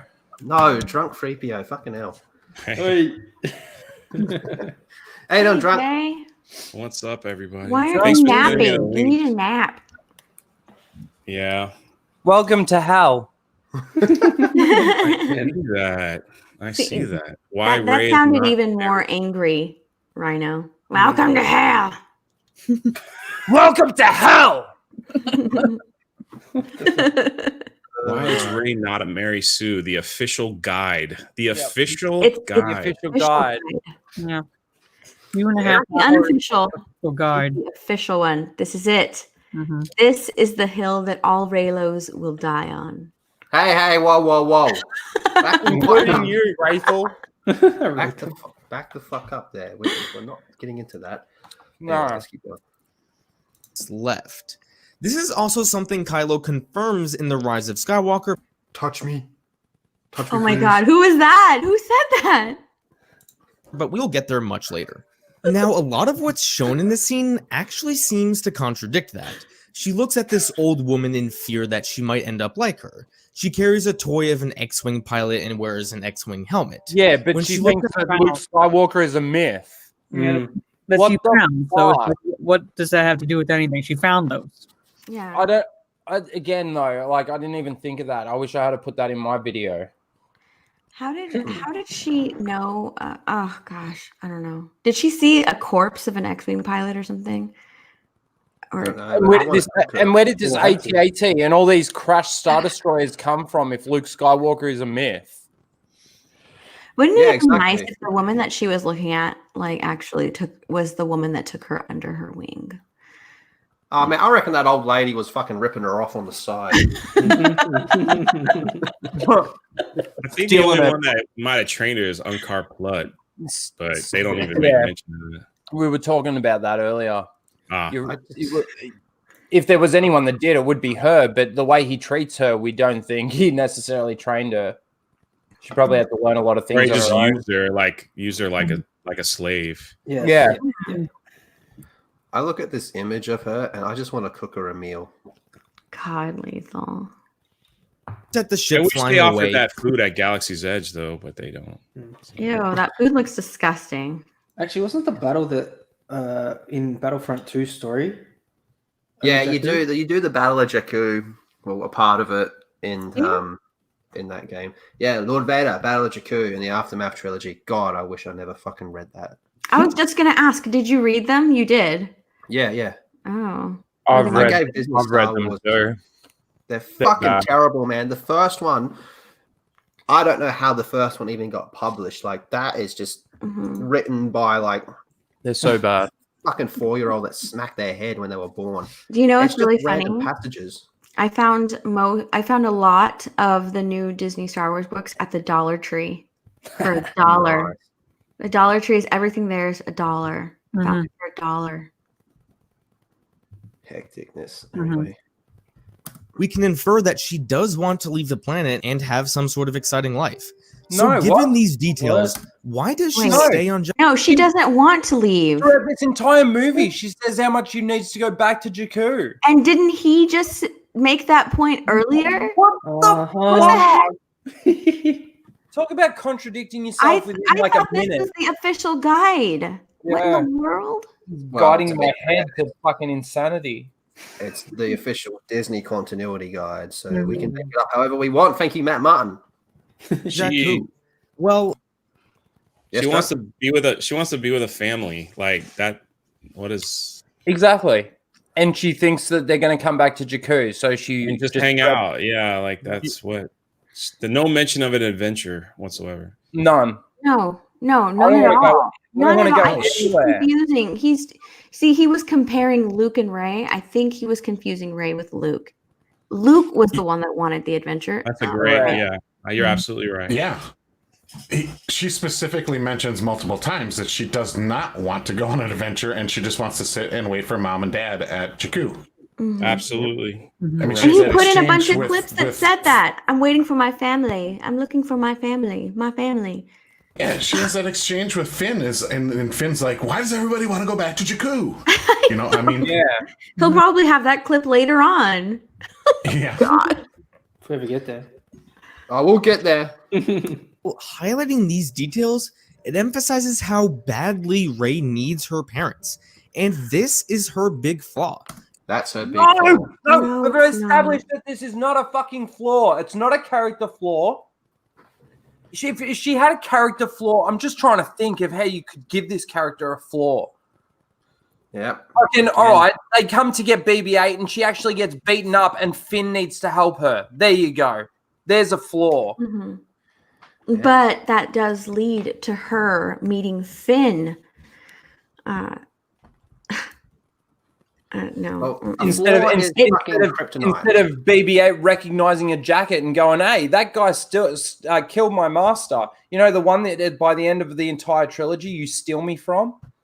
Or they could have had her actually sell BB-8 and then have to like rescue him once Finn tells her, "Hey, the droid's important." They could have. Oh, they could have. Yeah. That would have been a flaw. Like Where she is just actually trying gave to in survive. to Yeah. basic needs and wants of food and sustenance. Like she Yeah. was willing to sell something that she had feelings towards a little bit to stay alive. Correct. She would have kind of had like that Han Solo moment where take the money but then come back at the end. Yep. Later on, when Maz has a talk with Rey, she gets exposed even more. Deep down, she already knows that her parents aren't coming God, I want to back, hug her. but she needs them so badly that she's willing to waste her life away just for the slightest possibility of her parents coming back. She is So literally where's the want for adventure, dude? Yeah. You've just said, you've just contradicted yourself twice in 2 minutes. You fucking, what the fuck am I watching? My brain is destroyed just from that. Oh my fucking God. You're watching the official guide. Oh, the official guide to brain explosion. Billy Madison, at no point during your incoherent rambling. Yeah, exactly right. You are rewarded no points. God, And have everyone- your soul. Having watched this. And everyone is stupider for listening to it. Yeah. May God have mercy on our souls. Yeah. Fucking hell. in denial when she tells BB-8 that her parents will come back one day. If anything, this dependence on her parents and her insecurities about why she was left on Jakku are a much bigger flaw than anything Luke or Anakin possess. What? Oh my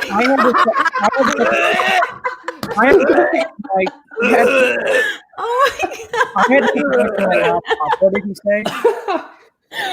Oh, you need to go back about 10 seconds for Mara. She needs to hear it. Was left on Jakku are a much bigger flaw than anything Luke or Anakin possessed. So for those of you who say that Rey has no flaws, I would strongly ask you to reconsider. I'm pretty sure that.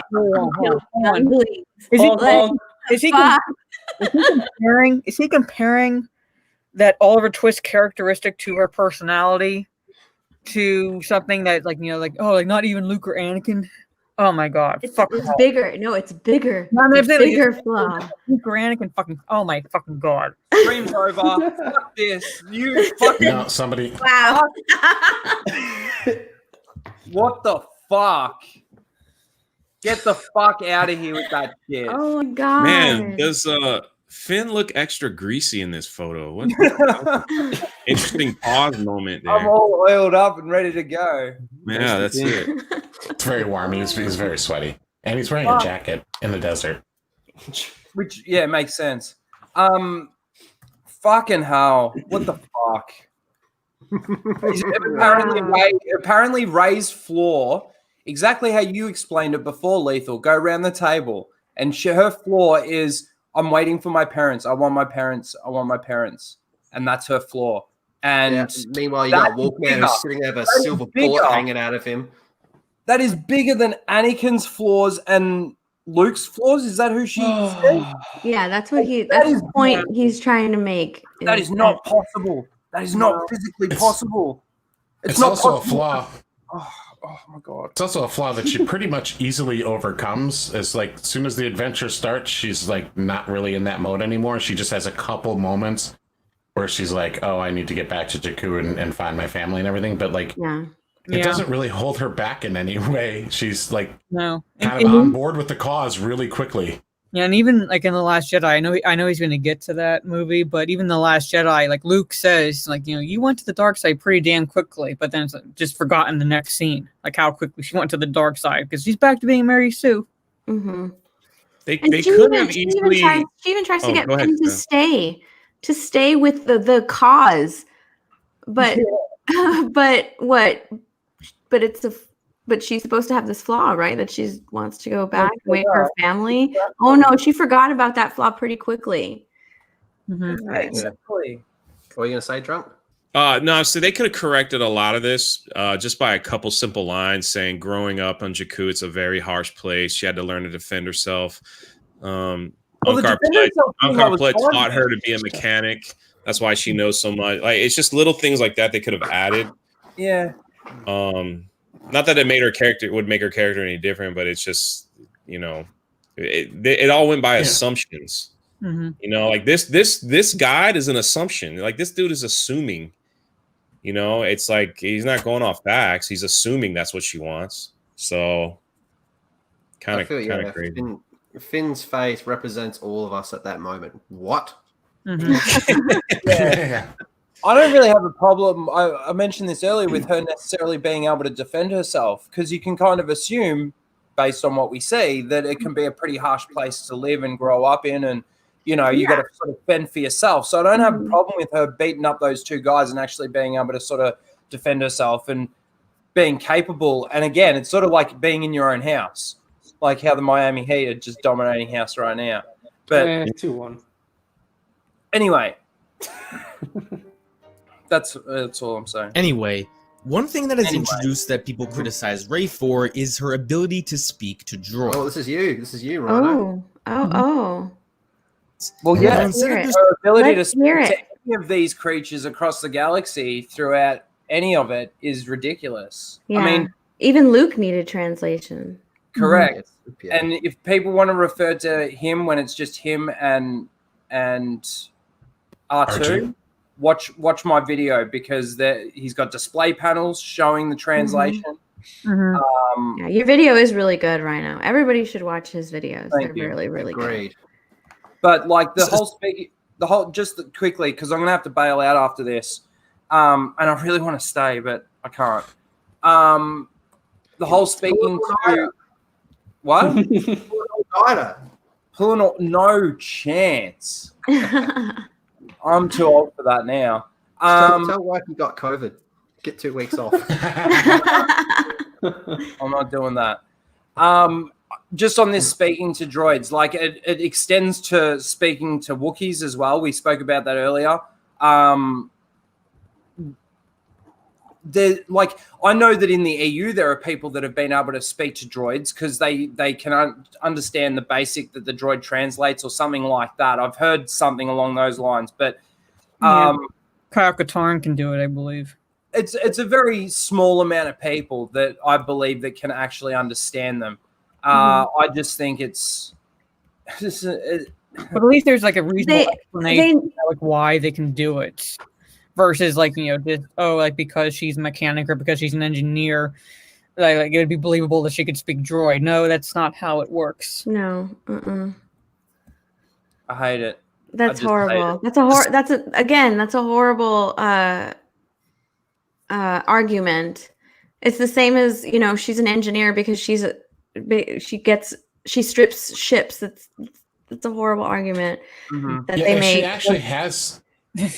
she actually has that skill set to be an engineer, I would assume then Unger Plot or other people on the planet would have her work in that field rather than scrapping for little chunks of metal in the middle of the ship. You can actually know how to do something with it. This could be more valuable. You could be repairing the equipment that gets scavenged, so it has more value on the market. Like, she wouldn't actually be scavenging anymore. Her role would be repair and be a builder if she really did have that skill set. Exactly. That's a really good point. Unger Plot is a greedy person at heart. He would use her in the way that would best profit him. Assuming this is a characteristic of a Mary Sue, ask yourself, does this make sense given what we are shown? Well, she is an engineer, and she is good with parts. She's not an engineer. He keeps saying that she's an engineer. She's not an engineer. Well, at no fucking point does anybody say, or does she say that she's a fucking engineer? That means Anakin should be able to understand R2 when he's a kid, based on that premise. Yeah. Because Anakin, as a child, is an engineer. He builds a pod racer. He built C-3PO. He built a fucking droid. And he can't even understand R2. Even when he gets older, he can't understand R2. And people say, oh, but he talks to him like, he acknowledges and answers questions and stuff like that. I always based that he was assuming what he was saying. Like how you would talk to a pet or something like that. So, yeah, something like that. Like, but even then, you could still argue that, he was actually, like, R2, in a sense, was his droid at that point. Whereas like BB-8, like this is her first encounter with BB-8, and all of a sudden she can understand what his beeps and mean. Yeah, well, you guys remember like old school like modem noise when you dialed in to your ISP where it'd make that that all that noise and everything. Yeah. Well, I was a programmer, but I couldn't translate that. You know why she can understand droids and all these other creatures? She can understand them because they left C-3PO out of the movie. So that's right. They need the plot to move it forward. Yeah. They need that there to move the plot forward. C-3PO is not in the movie. He has very little role in any of these movies except for the third one because people were getting pissed because where is C-3PO? And so they needed someone. They needed someone to be able to translate. So they just told her, hey, you can speak all these different fucking languages, including droids. Because that's why 3PO was so important. It's not like Luke could understand Huttese when he went and visited Jabba. He needed C-3PO there, or if it wasn't C-3PO, he would have needed a translator droid. That's why Jabba's got a translator droid. That's why the last one was incinerated. So, like, yeah, fuck off with your ability to speak to fucking droids. Rey wouldn't need one. She would automatically be able to understand Jabba the Hutt. Yeah. Yeah, that's right. And then just going into Wookiee, like, has she ever met a Wookiee? Wookiees are pretty scarce species at this stage of the galaxy, aren't they? And, like, oh, man, it just... I'm sorry. I need to go to bed. I'm out of here, guys. You don't want to finish this section? All right. Yeah, go on. Especially with droids, wouldn't it make sense that she would have learned to understand droids at some point? No, not at all. Not at all. Nope. I feel like communicating with droids would be something pretty... If she were a mechanic, it would be one thing, but she's not... at all, like have any indication that she is a mechanic. She's a scavenger. She strips. Yeah. It'd be like calling a homeless person who strips a vehicle a mechanic because they know what to sell more. Yeah. Yeah. And there's no Like, other only media droids canon. on this planet. Like, it's a rare thing for a droid on this planet. Everything is scrap, basically. Like, what other droid did she pick it up from? Yeah, that's right. No wonder Carb Plot wants it so badly. Like, there's not many droids there. Do you see any other droids around when, you see the wide shots of the area? No. No. Nope. Be important to know how to do if you're going to be an engineer in the Star Wars universe. So her understanding droids makes perfect sense to me. No, it doesn't. Get the fuck out of here. It does not. Nope. Well, No, your premise that she's an absolutely no engineer is sense. wrong in the first It's- place. you- And even you- if she he is an watched a engineer, it's still different wrong. movie. He watched a different movie from everybody else. It makes absolutely no sense. Will say that her being able to understand Wookiees is a little ridiculous. For one, why would Wookiees be Hey, give him not that. jacked I'll give him that, but let's see what he Cool. says. for an extended period of time?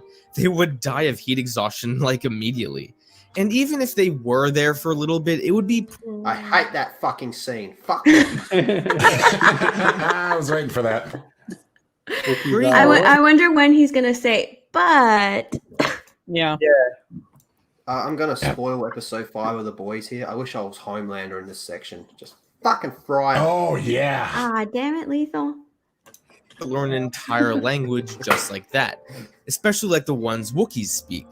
But isn't this just as ridiculous as Han knowing how to speak Wookiee in Solo? Absolutely. Ah. It is also Yes, another yes, Disney and it's property. another fucking Disney movie. Yeah, And that's, Solo, what they it is turned, ridiculous. that's what I was saying. They turned Han Solo into a Gary Stu in that movie. Everybody loves him. He knows everything. He can do everything. Everything is handed to him, even his gun, Yep, even the yep. ship, everything. He's a Gary Stu. They made Han Solo a Gary Stu, and that's ridiculous. Yeah, I he's love just when he keeps comparing having a to Gary get Stu bailed out to by a other Mary people, Stu. though. In that movie, yes, That's so sad. that movie it is ridiculous because all he makes is guttural noises, and that's like supposed to be like sheer Wook with no indication that he at all knows how to speak it.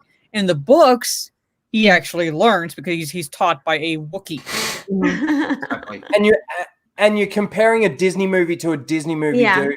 Yeah. That doesn't count. Like, they don't understand Star Wars, let alone be able to put a fucking decent movie together or a decent TV series. Mandalorian, that's a dig at you. So if it's ridiculous for Rey, then it's just as ridiculous for Han. Correct. It is. It is Yeah. ridiculous. A lot of people have said that.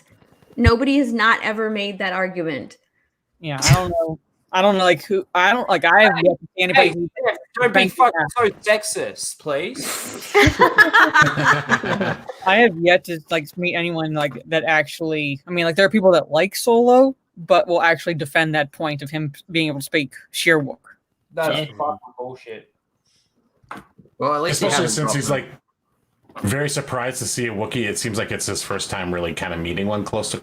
Yeah, and he figures I'll start making guttural noises, and like maybe I'll like say a word that this creature understands. That's pretty much Yeah, what. what they're- if he accidentally said your mum's a whore? And then she'll Yeah, I'm saying You know what? I missed I noises. missed the beginning of this video. Was he asking for someone to find him, like give him an example of a Gary Stu?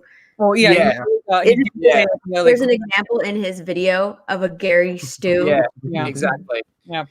And can I just also point out the fact that Han Solo isn't dead after the way Chewbacca throws him around this prison is some pretty strong plot armor. He should. He flips him around and slams him into the mud. And if he doesn't have a broken back after that, Yeah, I don't I know. don't know. I don't like. Man, Wookiees can rip. It's your arms very off, soft remember? mud. It'll be in Yeah. a comic book. They'll Oh, describe I that love particular how- Earth on that planet is softer. Speaking Oh, of, it's soft mud. speaking of Chewbacca, I love how he essentially became a vegan in The Last Jedi. Oh, I know, yeah. And in this Yeah. when in this movie he's like literally eating people. Oh Yeah. my god. Oh, Chewbacca and- would have and they just give us- killed all of the stupid fucking birds that were looking at him. The next And thing they- should. And they give us the moment where they shower together, which is Oh my know. god! Don't even fucking Oh. remind Something me. I I never blocked needed out to this say. whole stupid movie. Yeah. Have you guys Han seen Solo the is a Gary Stu in this movie. He's not in the OT, but they fucking destroy his character. Everything that was mysterious about Han Solo, they destroy in this movie. Yeah. And it's so sad that he's trying to make the argument about why Rey is not a Mary Sue by comparing her to a Gary Stu. Do you ever see a TV show called Oz by HBO? I've seen a few episodes, yeah. When I saw Han Solo and Chewbacca in the shower, all I could think of was Oz. Oh, God. I know where your mind goes, Lethal. It's a really good TV show. It's brutal. It's brutal as fuck, but it's really good. We all know that the fairies got their rocks off. So now I know the gay prison shower scenes turn into. I didn't say it turned me on, you sicko. Anyway, let's keep going. But anyway, there you go. Here is your best argument for why Rey would be a Mary Sue. There you go. There you go, Rhino. That's your best argument. Look at his face. That's exactly how my face looks right now. That's exactly how my face looks right now. Dude. That's your best? That's your best argument? That's not my best. You can come up that's with? not my best argument. That's one of many arguments. If this guy ever watches, can you please go and watch my video on Rey? It's 20 minutes long, and if you do, please let me know. Hit me up at Rhino Raging. Yeah, this dude hasn't dropped the racist, sexist bomb or anything like that. He's actually been against it, so that's cool. Yeah, that's cool. Now let's move on to Rey fighting some thugs. As I said earlier, given the situation that she lives in, I think it makes perfect sense that Rey would learn how to defend herself. Yeah, agreed. However, some people this would... argument is fine. Well, I can agree with it. No one. Sorry. Go ahead. I mean, she takes him out pretty easily, you know. But no, I was just gonna say, like, no one was saying anything to, like, about this because it does make sense that she would know how to defend herself.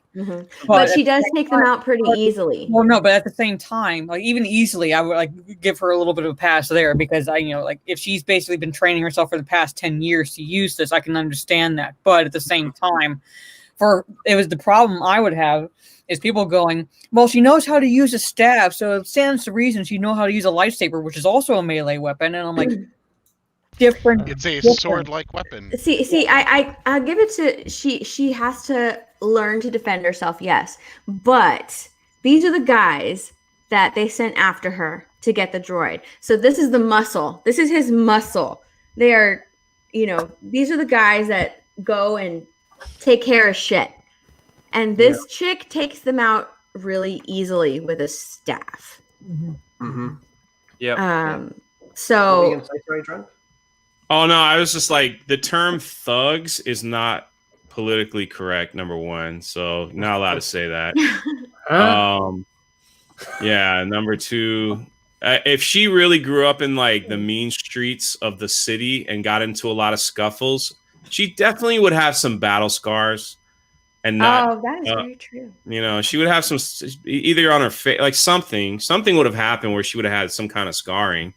Because you just don't. I mean, that proves that you are a Mary Sue. If you grew up in the mean streets of Jakku and you had to fight your way, you're telling me she's won every single fight as a child, without some kind of battle scar. You get what I'm saying? Yeah. That's fair. It'd be pretty cool if they just gave her like a scar of some kind, like even just across her face or missing a limb, maybe a pinky. If she looked rough, just even like you could tell that her life was rough, but no. Even like a small scar, like I have above my one eyebrow, like right there, where you could tell, like, she got hit pretty hard there if it left the scar right above the eye. So, but then she couldn't be a Disney princess. She'll always be a princess to me. Fuck off, Lisa. That's actually, you know what, Steph? That is a excellent point. That is an excellent point. I didn't even think about that, but that is an excellent point. Disagree with me, and that's okay. However, my biggest problem that I have with people who questions Rey's ability to do certain things is the ridiculous double standard that she is held to. Rey is the only character that I see in fiction whose every trait is questioned. Literally no one else does this. No, I fucking cannot stand episode 1. I honest to God do not like this movie. I think Force Awakens is better than this movie. How dare you? How I can't dare stand you? this movie, man. How dare you, Lethal? Do you want to hear my Star Wars movie ranking? It's going to freak you out. Do not speak ill. It's going to of the freak you out, my prequels. rankings of these movies. God. It goes Empire number 1, New Hope number 2, Rogue One number 3. Yeah. Wow. Suck on that, motherfuckers. And I'm an EU guy. I really like Rogue One. Even though that just is a bastardized, it's just a bastardized Dark Forces. Then it goes Revenge of the Sith, Return of the Jedi, Force Awakens, probably Clones. You going full Raylo? Clones, Oh my gosh, he has. Solo, Phantom Menace, Last Jedi. You're a fucking Get out of here.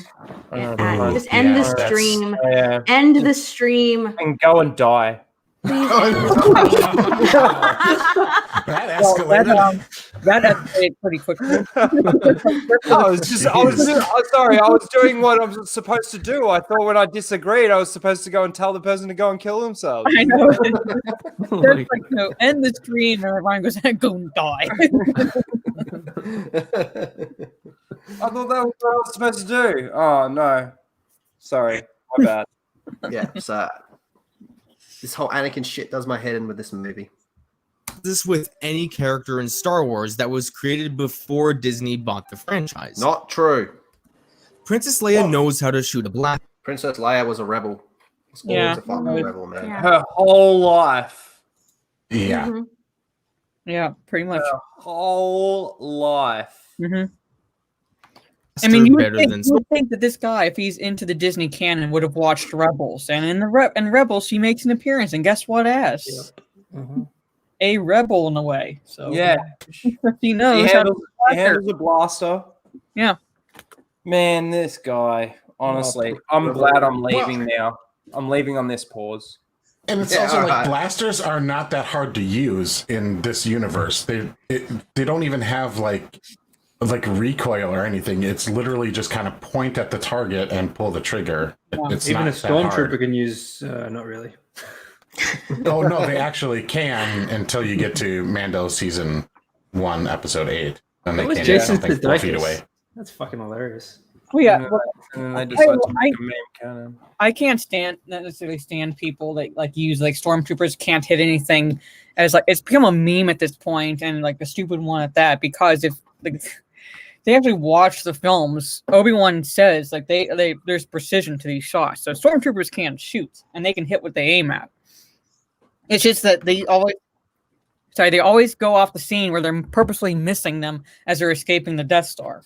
You find out They're driving them down the corridor, not trying to kill you them. really find out right after that point. It's like, it's a tracker on the ship. That's why. Okay, that's why they were missing. They were purposely missing. They can hit what they aim at. You saw that with the scene, like I said, with the scene with Obi-Wan explaining to Luke how those shots at the Sandcrawler, that's not a Tusken Raider shooting. That is the precision of a stormtrooper. Yeah, and C-3PO got shot and blown to pieces, and Leia got fucking shot from a pretty good distance, if I recall, in Return of the Jedi. Yeah. Not even. But now it's a meme even, that they make fun of in The Mandalorian. Leia gets stunned in A New Hope from a reasonable distance. Yeah. With one shot. Like she gets off a shot herself, like right beforehand, but like one shot from the stormtrooper and she's down. Yeah, he's one shot that trying she to had make the the jump on him too. He's trying to make the argument that, look, you don't call Leia a Mary Sue and she can, take care of herself. But again, I don't have a problem with Rey being able to take care of herself in her own environment, exactly the same as Leia in this moment where she is a rebel and she's in her own element. She knows what she's doing. She's a strong female character. Woohoo! Fuck you, Disney. Right, did you say you got a bounce? Yep, I'm out of here, guys. Thank you for having me on this time. I'm glad I only got to see 18 minutes of this 2 hours. Have fun in hell, everyone. I'll be listening in until I fall asleep, unless I start raging while I'm laying there. You will. And then he's going to click the link again. And he'll be going, what the fuck did I just hear? Anyway, buy the Baby Yoda Lego set. Oh, forget that. No, I'd no, rather, no, I'd much do it, rather then blow it buy up. that. No. buy that to Yeah.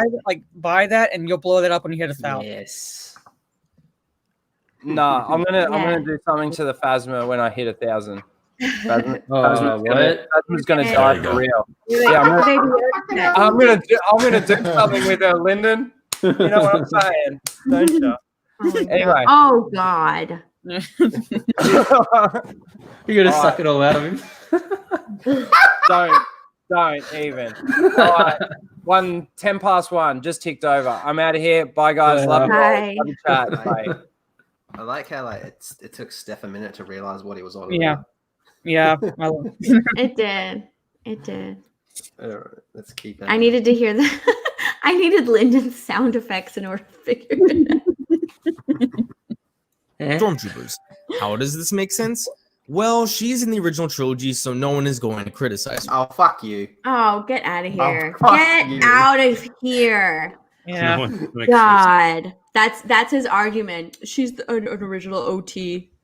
No, it's like So nobody's allowed to Yeah, touch that character. No, No, not at all.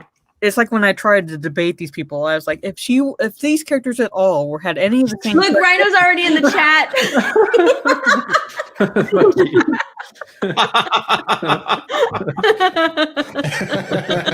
Fuck you. if these characters in the original trilogy at all had displayed any of these characteristics that we're complaining about now, yes, like this trilogy would not be beloved because we would be complaining about the same thing. And the fact that we're not says like that Lucas treated these characters actually like a trio of characters where one was not above the rest. Each one had his or own characteristics, and each one supported the others. Exactly. And they each contributed in their own way, and one character's shortcomings was kind of made up by another one. Well, so they fucking help each other. They didn't just rely on this one person to do everything. Each one's strengths and weaknesses, the weaknesses were bolstered by the strengths of the other two. Exactly. Or something like that. So it's like whatever shortcomings they had, were just that, shortcomings, because you could rely on, Luke became the Jedi, but you could rely on Han to be the smuggler, to be the general, Leia to be the senator. Yeah. And things like that. So it's just each one had his or her strengths. And Leia, yes, she helped with her own rescue, but oh god, that damn cartoon. Oh yeah, that was that rescue as Leia was. She would not have gotten out of the cell if Luke and Han hadn't gotten there. Right, didn't you So- And hear not only that, Luke but had her to fucking open the door? planet was destroyed. Yes. So While she watched. Yeah, she had nowhere to go at that point. So, if her rescuers come, she's going to go with them, but she didn't take the lead necessarily until she kind of had to. Yeah, until she blasted the hallway, the door, to get them to slide down that chute. That's it. That's where she takes charge, and even then, it's you put us in a worse situation. Exactly. That decision put them in a really bad situation. Luke It was only it was just a temporary fix. Yeah. Whereas Rey would have probably gone down the trash chute and then fixed it so they could get out. She would have hotwired the door to open or something. And God, no. You know what? They actually showed that in because she escaped on her own. She didn't need anybody's help to escape. They tried to go and rescue her, but she was already out. She didn't need anybody's help to escape. She was already out. Did you see how it should have ended for Force Awakens? Yes. They literally pointed out the fact that she could use the mind trick, Jedi mind trick. Why didn't she mind trick any of the stormtroopers around the ships so she could steal one of the TIE fighters?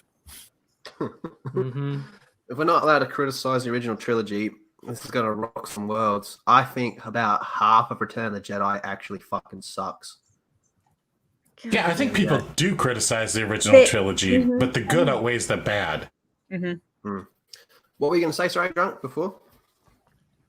I was just gonna ask the ladies here, it seems like you're more offended that they tried to make Leia a more powerful person in the cartoons. Well, yeah, because it was at the detriment of Luke and Han. If you watch the Galaxy Adventures, the cartoon, like they're both portrayed as idiots. Do you like? I mean, I know Lethal, like won't mind the fact that she kicked Chewie down the trash chute. I didn't watch that. She throws them into that chute. Like she literally takes control of her own rescue to the point where it's like it's like Luke and Han are just there along for the ride. That sounds horrible. Not actively being part of her rescue, getting off the Death Star. Yep. Well, they had to do that. They had to do that. Sorry, but they had Padme to. Amidala knows they how had to to do use that in blasters order better to, than battle droids. How does she know how to do this? A couple lucky shots, and the battle droids, like they're there like for mainly comical reasons in the prequels at this point. Battle droids suck, man. That was such a great idea, but they're terrible. They can't shoot, man. You can make them choke, but them can't shooting. Well, she was created by cartoonish. Yeah, they were cartoons. They were Roger, and they were just they were kids' toy. They were the running joke in the prequels. Like you want to talk about something like not hitting anything to aim at those battle droids. And again, using a pistol is not a skill that is really difficult to learn. You point it in the direction of the person you want to shoot at, and you pull the trigger.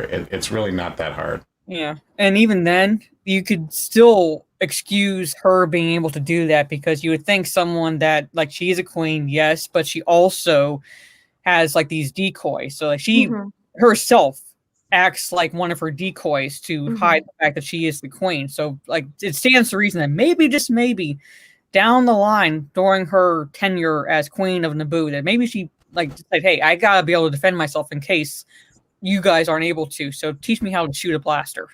Yeah, I mean, we see her going and exploring with. Oh my god. Anakin. Qui-Gon and Obi-Wan. With Qui-Gon. Yeah, with Qui-Gon. Oh, Qui-Gon. Yeah. She's royalty, right? She should not do that. She should stay on the ship. But she puts herself in that situation. So we can assume that she does that a lot. Yeah. Well, I mean, let's compare it to Earth royalty now. Like if you look at the royal family in England, do they know how to shoot? Yes, they do. They go fox hunting. Which I have my own issues with, but they the women and the men in the royal family, like they know how to shoot. They're royals, but they know how to shoot. George Lucas and not Disney, so it's okay. That fucking cunt becomes a traitor in the EU. It's awesome. Rey knows how to fight with the staff. How does she know how to do this? Well, she must be a Mary Sue. No. Oh my god, no. Boy, that's a stretch. Yeah.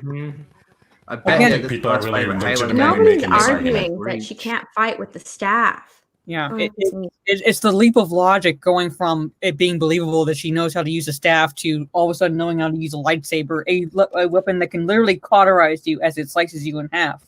Yeah. It's not the same thing as a blunt weapon.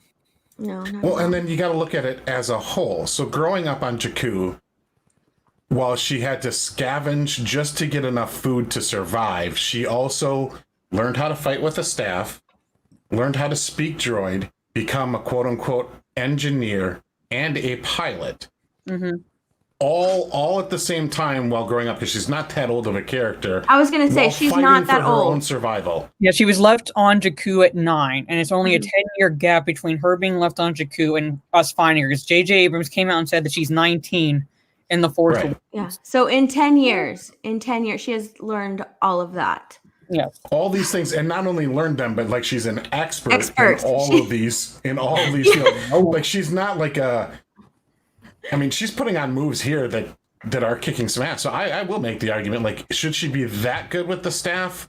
Probably not. Probably not. Maybe, but then she shouldn't be good at the other things then. Yeah, but it's like it's a little bit more believable that she'd be good with the staff versus like the stretch of like the fact that she strips ships parts and knows the value of them to be a pilot. It's more plausible, but when you take it in its whole, all these things together, not plausible. Yeah, that's why I was saying if she's a street scrapper, she should have some wounds or something, Yeah, to defend herself. Something. Ah. Luke knows how to be an expert pilot. No, he wasn't. No. He wasn't like, but at the same time, he flew a ship that was made by the same manufacturers as the X-wing. It's like kind of like almost a earlier model of the X-wing. So he knows that ship. So that's not much of a stretch for him to know the controls of the one and step into an X-wing and go, okay, this is similar to what I'm used to flying in this T16 or whatever it is. Right. I mean, they threw in that line to explain that he was a pilot. To show Luke blowing up the Death Star. Is that what he's about to show? Because I'm pretty sure at that point, he used the fucking Force. Like, and Han saved him. Yeah. Han came out of nowhere, shot the TIE fighters, knocking Vader out of his the trench run. And you had Obi-Wan guiding him. So he literally has help from two sides. But he said a line that he could actually hit it because it's not much bigger than, what is a womp rat or whatever. Yeah. He's already established that he can make the shot. Yeah, not necessarily that he could necessarily make the shot, but the shot was not impossible. Mm-hmm. Because of the size. Yeah. And it's Stephen Walton goes, "You're making too much sense, Mara." Yeah. Stop that. Yeah, I know. I'm making too much sense. T14, yeah, I knew it was T something. He had a T14 back at home, which was by the same manufacturers as the one that made the X-wing. So it's not a leap of logic to go from one to the other and at least have a rudimentary knowledge of the controls. Mm-hmm. Well, he says numerous times that he's a pilot, so it's okay. I think so. If Rey says many times in the film that she knows how to fight, would this solve everything? Rey said she's a Skywalker. Does that mean she's a Skywalker? Yeah, that solves everything. Take the Skywalker name and yeah. Film says I used to nail womp rats with my T16 Skyhopper, so he's a pilot. Yeah. It's again yes, it does help that the character does say that, but it also has to be somewhat reasonable. Okay, I can believe that a guy growing up on a boring ass planet farming water out of the air would have time to go fuck around with his friends in his T14.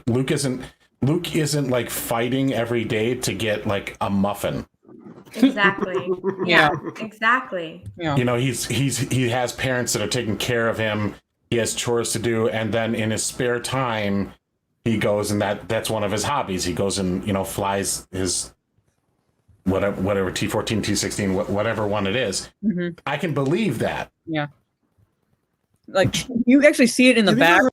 He's talking to C-3PO. And that in one of the shots, the phrase background.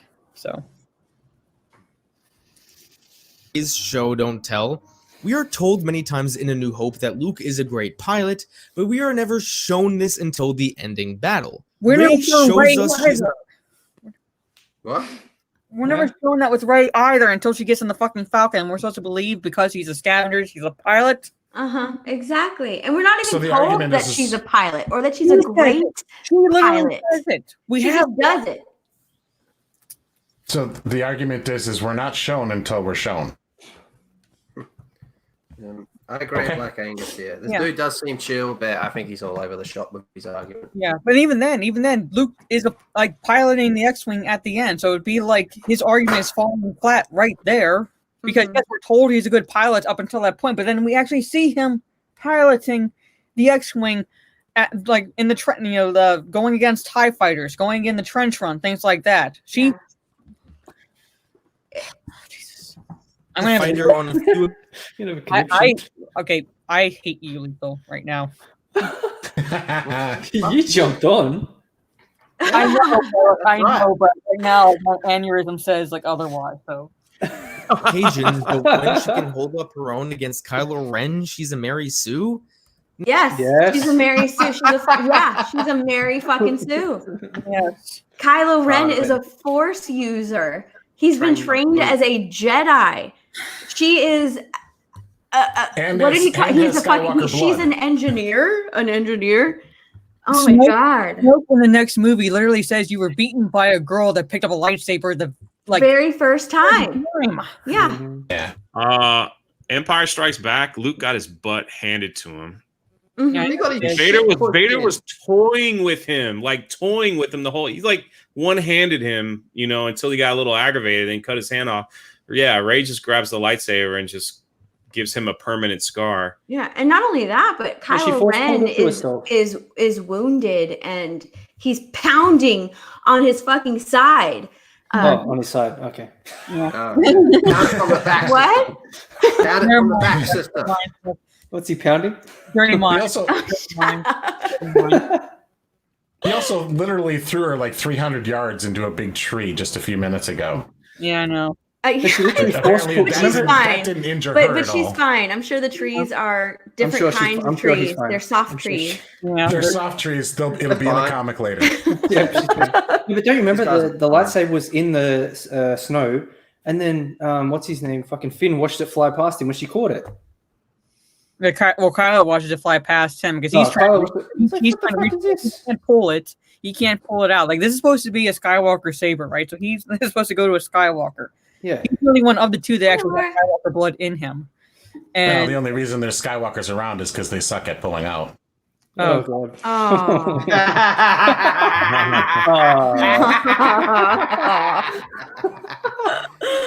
That goes with my whole What? thing. Oh my You got me on that one. Yeah, You got me. it started with Kylo. That flaw started with Kylo. I blame. Luke and Han didn't care about a pull-out game. They didn't care about that. Oh my god! I just saw that thing with Avatar. It's fantastic. Oh god! See, Mateus, I love Day Diversity. Yeah, I've watched that. All these movies are fucking the fault of Padme. I blame Padme for like everything that happened in these. 100%. Now, don't worry. I have much more to say about the fight when we get there later. Oh god! Oh please, I can't wait. The point I'm trying to make is that not every skill set that a character has needs to be thoroughly explained. I do agree with that. How dare you show Yoda when you make this point? It doesn't have to be thoroughly explained, but it does have to make sense to the pre-existing canon established. Well, and again, it's the sum of all the parts too. Yeah. Like, you can't have like all these wonderful attributes. Like, if you have just one or two, you don't really have to explain it. You can just infer that it was learned at some point when they were growing up. But when you have all of them, people start to question, hey, wait a minute. How does she, and this again is the 7th movie in the series, so you can't just start it off going, well, she has all these powers without expecting the audience to go, well, wait a minute. How does she stack up against a Kylo Ren or a Luke Skywalker when they had to do all these things to have that abilities that she just suddenly has? Like, what's her history? How does she do that? I'm sure he'll explain it. Don't worry. Sometimes, in order to make a more compelling and exciting film, characters will know how to do things that may not make sense given their backstory. Leia is a princess, but George Lucas wanted to make Leia not a usual damsel in distress, so he made her have some kind of skill with a blaster. We already touched on this point, didn't we? Holy crap! Princess was basically her cover. All right, sorry. Now I'm getting aggravated. She was the adopted daughter of one of the founding members of the Republic, of the Resistance, or the Rebellion. I mean, but no, she's a princess. Jesus. Yeah. Like, her dad is Bail Organa. Yeah, I know. They said, literally one of the founding members of the rebellion. Yes. The princess was a cover so she could be in the Senate. And oh my god. Sorry. Yeah. Did you watch the same movie? I don't think he did. I don't think he did. I really don't think he did. Somebody send me pancakes, please. Well, if you guys want some good news, we're almost 20 minutes into it. Yay. It's 2 hours to go. Lucas wanted fuck. Padme to have an active role in taking back Naboo, so he made her good with the blaster as well. Neither of these skills are explained, but they don't have to. Hate Ewoks. If you want to read something where every skill a character has is explained, then go to Wikipedia. No. Oh my god. What? No, it's just as bad as Wikipedia. Wow. Like, if you want everything explained, go to a site that, like Wikipedia, can be edited by morons. Let you read the I think it was Eckhart did a whole video talking about how there's been like this constant struggle on Wikipedia to do with size of Yuuzhan Vong ships or something like that. And he goes, it's just a fucking nightmare because some people say it's this and some people say it's that. And it just keeps getting changed on Wikipedia. So he's like, this is where I found all of my arguments on Wiki. I didn't actually watch the original movies or the prequels. I just read Wikipedia. So go here. God. Movies are there to tell a story, not to provide a bibliography of every character. No, of course this doesn't mean... They didn't even explain stuff there with the sequels. They didn't even succeed there with the sequels because the story wasn't a story. It was basically 3 parts by 2 directors who hated each other. I got a feeling Ryan is going to jump back in soon. I think so. He said earlier he was like, I don't even want to go to sleep now. Yeah, come back in, Rhino. We need your raid. I fully agree with this. Wikipedia sucks when you have Anakin's entire story arc being compressed into 1 month so they can fit TCW, and I fully fucking agree with that. Yeah, pretty much. That a character can know how to do anything and it will make sense. But if there is reasonable doubt that the circumstance that a character is in lends them to probably having a certain skill, then it probably doesn't need to be explained. Fair. Leia is part of a galactic rebellion, so it would make sense that she can use a blaster. But I thought she was just a princess. Yeah, but like he's contradicting his own points. God. First, it doesn't make sense because you're claiming that people should be calling her Mary Sue because she knows that Hold on a second. Hold on, I figured it out. What? We don't even have to watch any more of the video. I figured it out. This is exactly how Disney Star Wars thinks. This is exactly how they think. So he thinks just like them. It's over. That's it. Contradicting oneself, trying to look back at George Lucas's creation and saying, see, it's the same. It's the same. It's exactly how Disney Lucasfilm is thinking today. It's exactly how they think and how they put these movies together. All right, I'm done. Carry on. Well, yeah. I'm going to go to the bathroom. Jay's like, I'm just going to mute. See you later. She doesn't need to say randomly that she had training when she was younger. Rey lives on a planet filled with thugs, so it would make sense that she knows how to defend herself. Wait. So that is my point on people having a certain skill set that is not explained. He's not taking into account the prequels. No. At all into Leia. Like he's not. He's holding these movies into like just standalone films. He's not putting them into one huge what's the word I'm looking for? I'm getting so mad. Like like a hero's journey. Literally, he's just taking this the one movie. He's like, look, let's compare this one movie to this one. Okay, now this one movie to this one. Then now this one thing to this one thing. No, not at all. You take the trilogy as a whole, compare it to like another whole trilogy to see how it doesn't work. You can't, like you said, compare Force Awakens to like say A New Hope because it's like the first movie in a trilogy. No, it doesn't work like that. Yeah, I've got to put all the movies together. Yeah, it's just so annoying. Rhino, get back in. You know you want it. I know. Look at his poor brain. Yeah, I know. Don't work. You got COVID. You got COVID. You're getting 2 weeks off.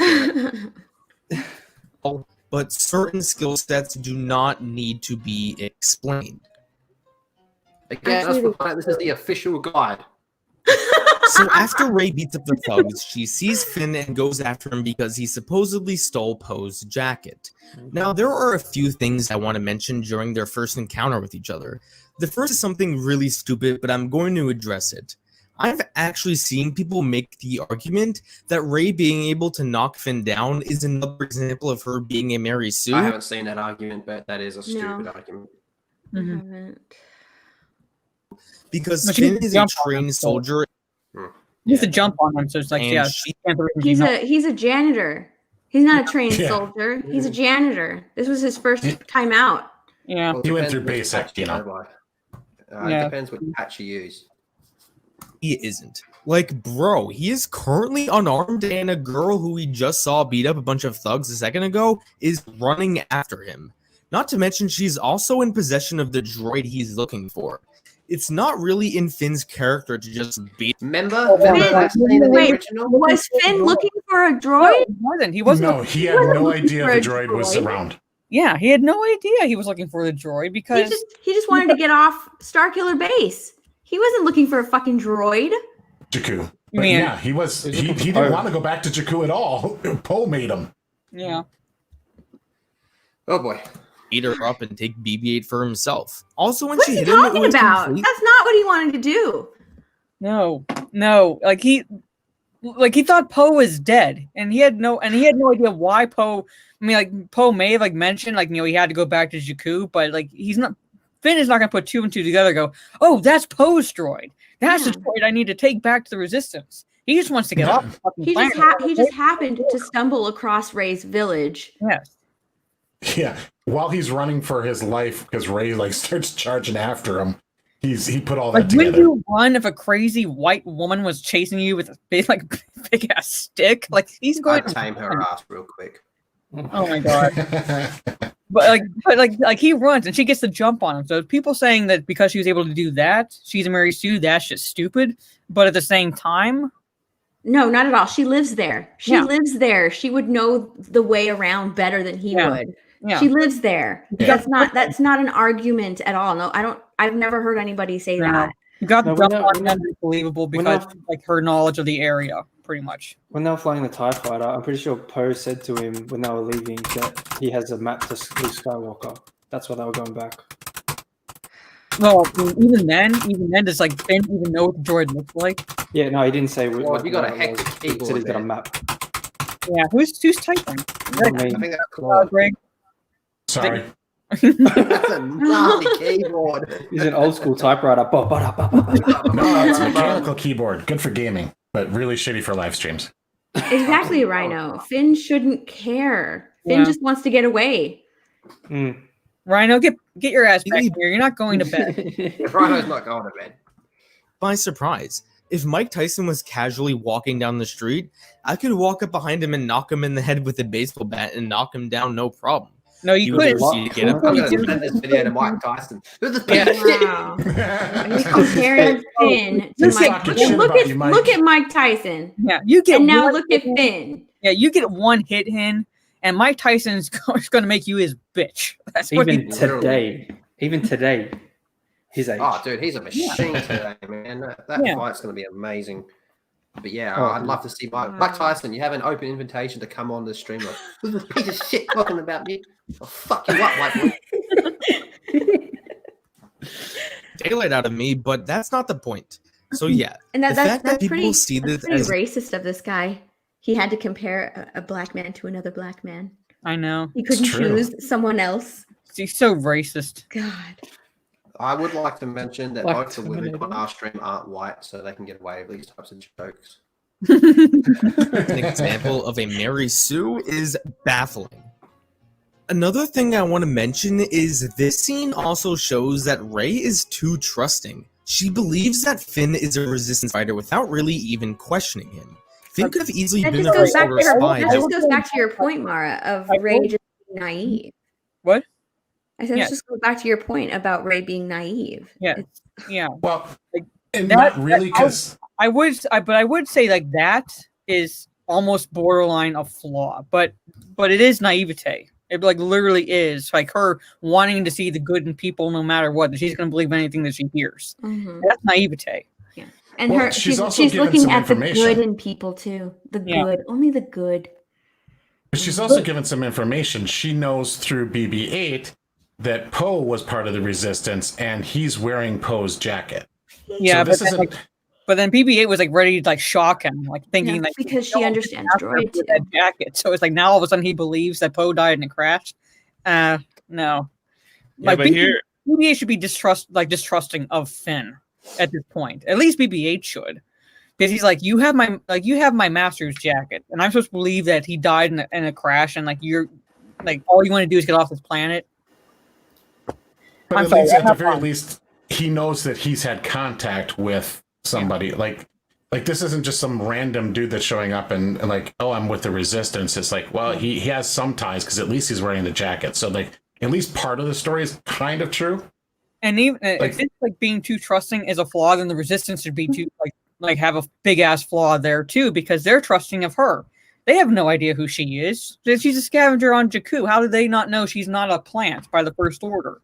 How do they know Finn's not a plant? How do they know Finn's not a plant by the First Order? Because he says he rescued Poe. Anybody could say that shit. How do they know? How do they trust him? Why do they trust him? They shouldn't trust him. I'm saying, oh my god. Well, and it's immediately reinforced by the fact that they're attacked by the First Order. So, like, even if she has doubts, like, now she knows, like, holy shit, the First Order's shooting at us.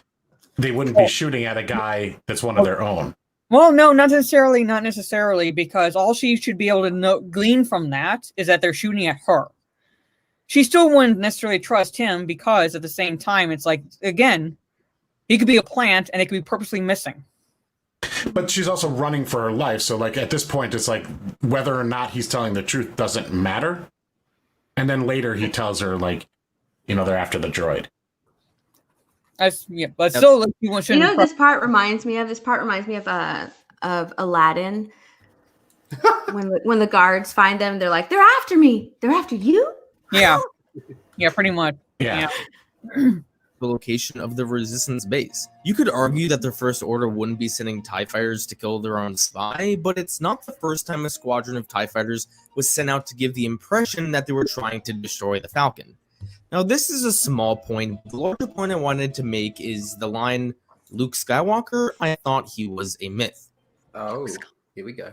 This is where Ryan is coming back in. Watch.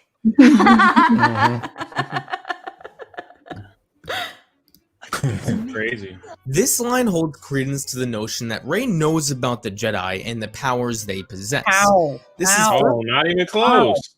No. How? Well, even then, how does she know? Like, she knows, maybe has heard of Luke, but how does she know all about, like, the powers they had and things like that? Like, did she find, like, one of those idiots' guides to, like, force powers and idiots' guides? Looked it up on Wikipedia.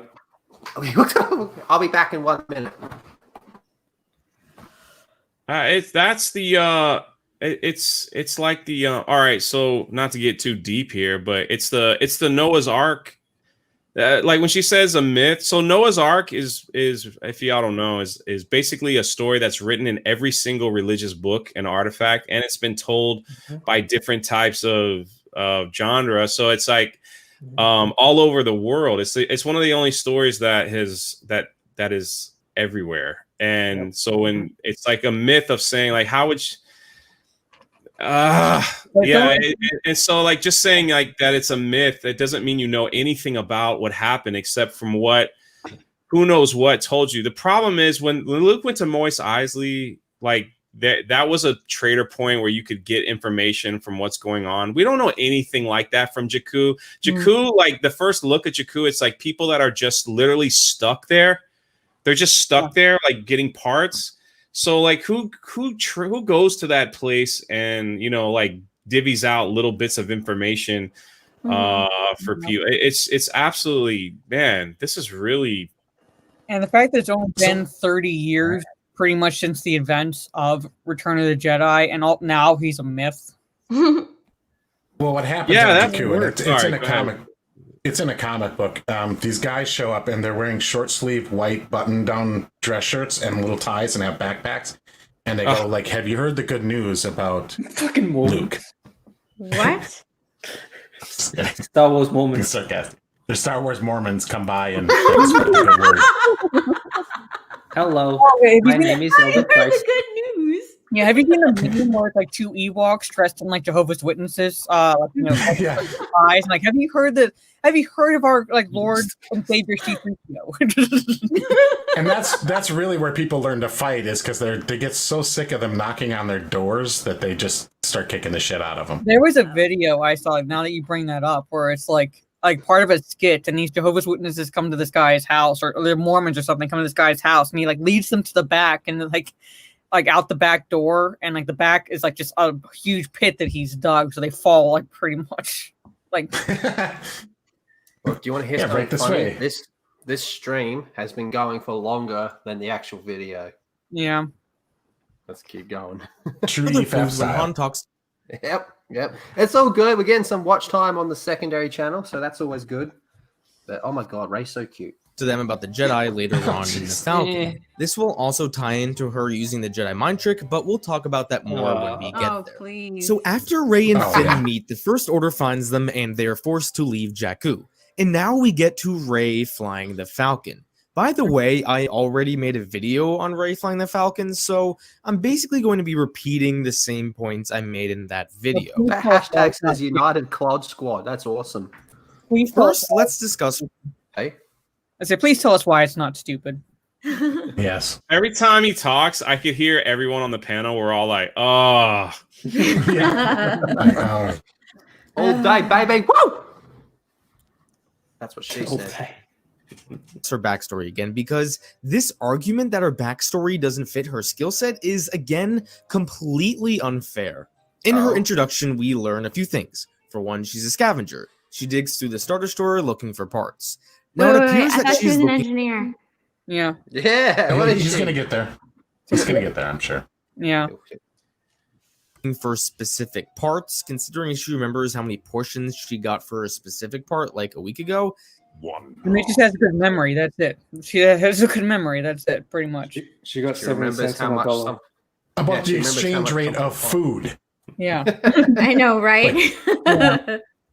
That'd be something that I would remember too if it was food.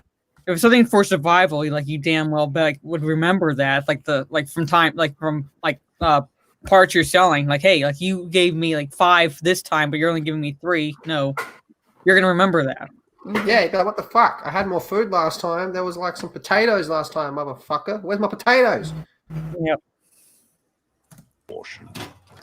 Last week they were a half portion each. Last week I had potatoes.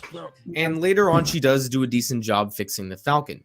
She pulls out one fucking part. Oh She my pulled out God. one fucking part that she probably helped put in because Uncle Plot did it. And I'm like, okay, he knows Well, where this to is put it. Disney Star Wars, where ramming your head into a circuit board fixes pose It's X-Wing like, fighters. yeah, So. it's like calling IT and them going, did you try turning it off and on again? Yeah. Be like, my computer didn't work. Well, did you try tearing a piece out of it? Like this. I'm gonna open up my computer right now and just grab the first thing I can get my fingers around and just yank it. That'll fix it. Potatoes.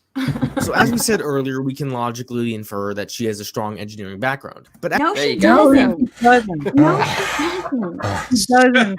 God. Strong engineering background. Yeah, it's you said, Steph, being taught the value of parts, like taking it out of an old card that doesn't work anymore, and like, hey, if I pull this part out, I get this much, but if I pull this part out, I get more, is not the same thing as putting a car together and having No, because I can go to my car and pull out the alternator. I know what it is, and I can use a wrench to unhook the bolts that it's connected to, but I'm going to disconnect it in a way that you won't be able to put it back, because I'm going to rip wires that probably are important, or I'm not going to be able to put it back competently, but I can tear it out and sell it if I wanted to, and I don't know shit about cars.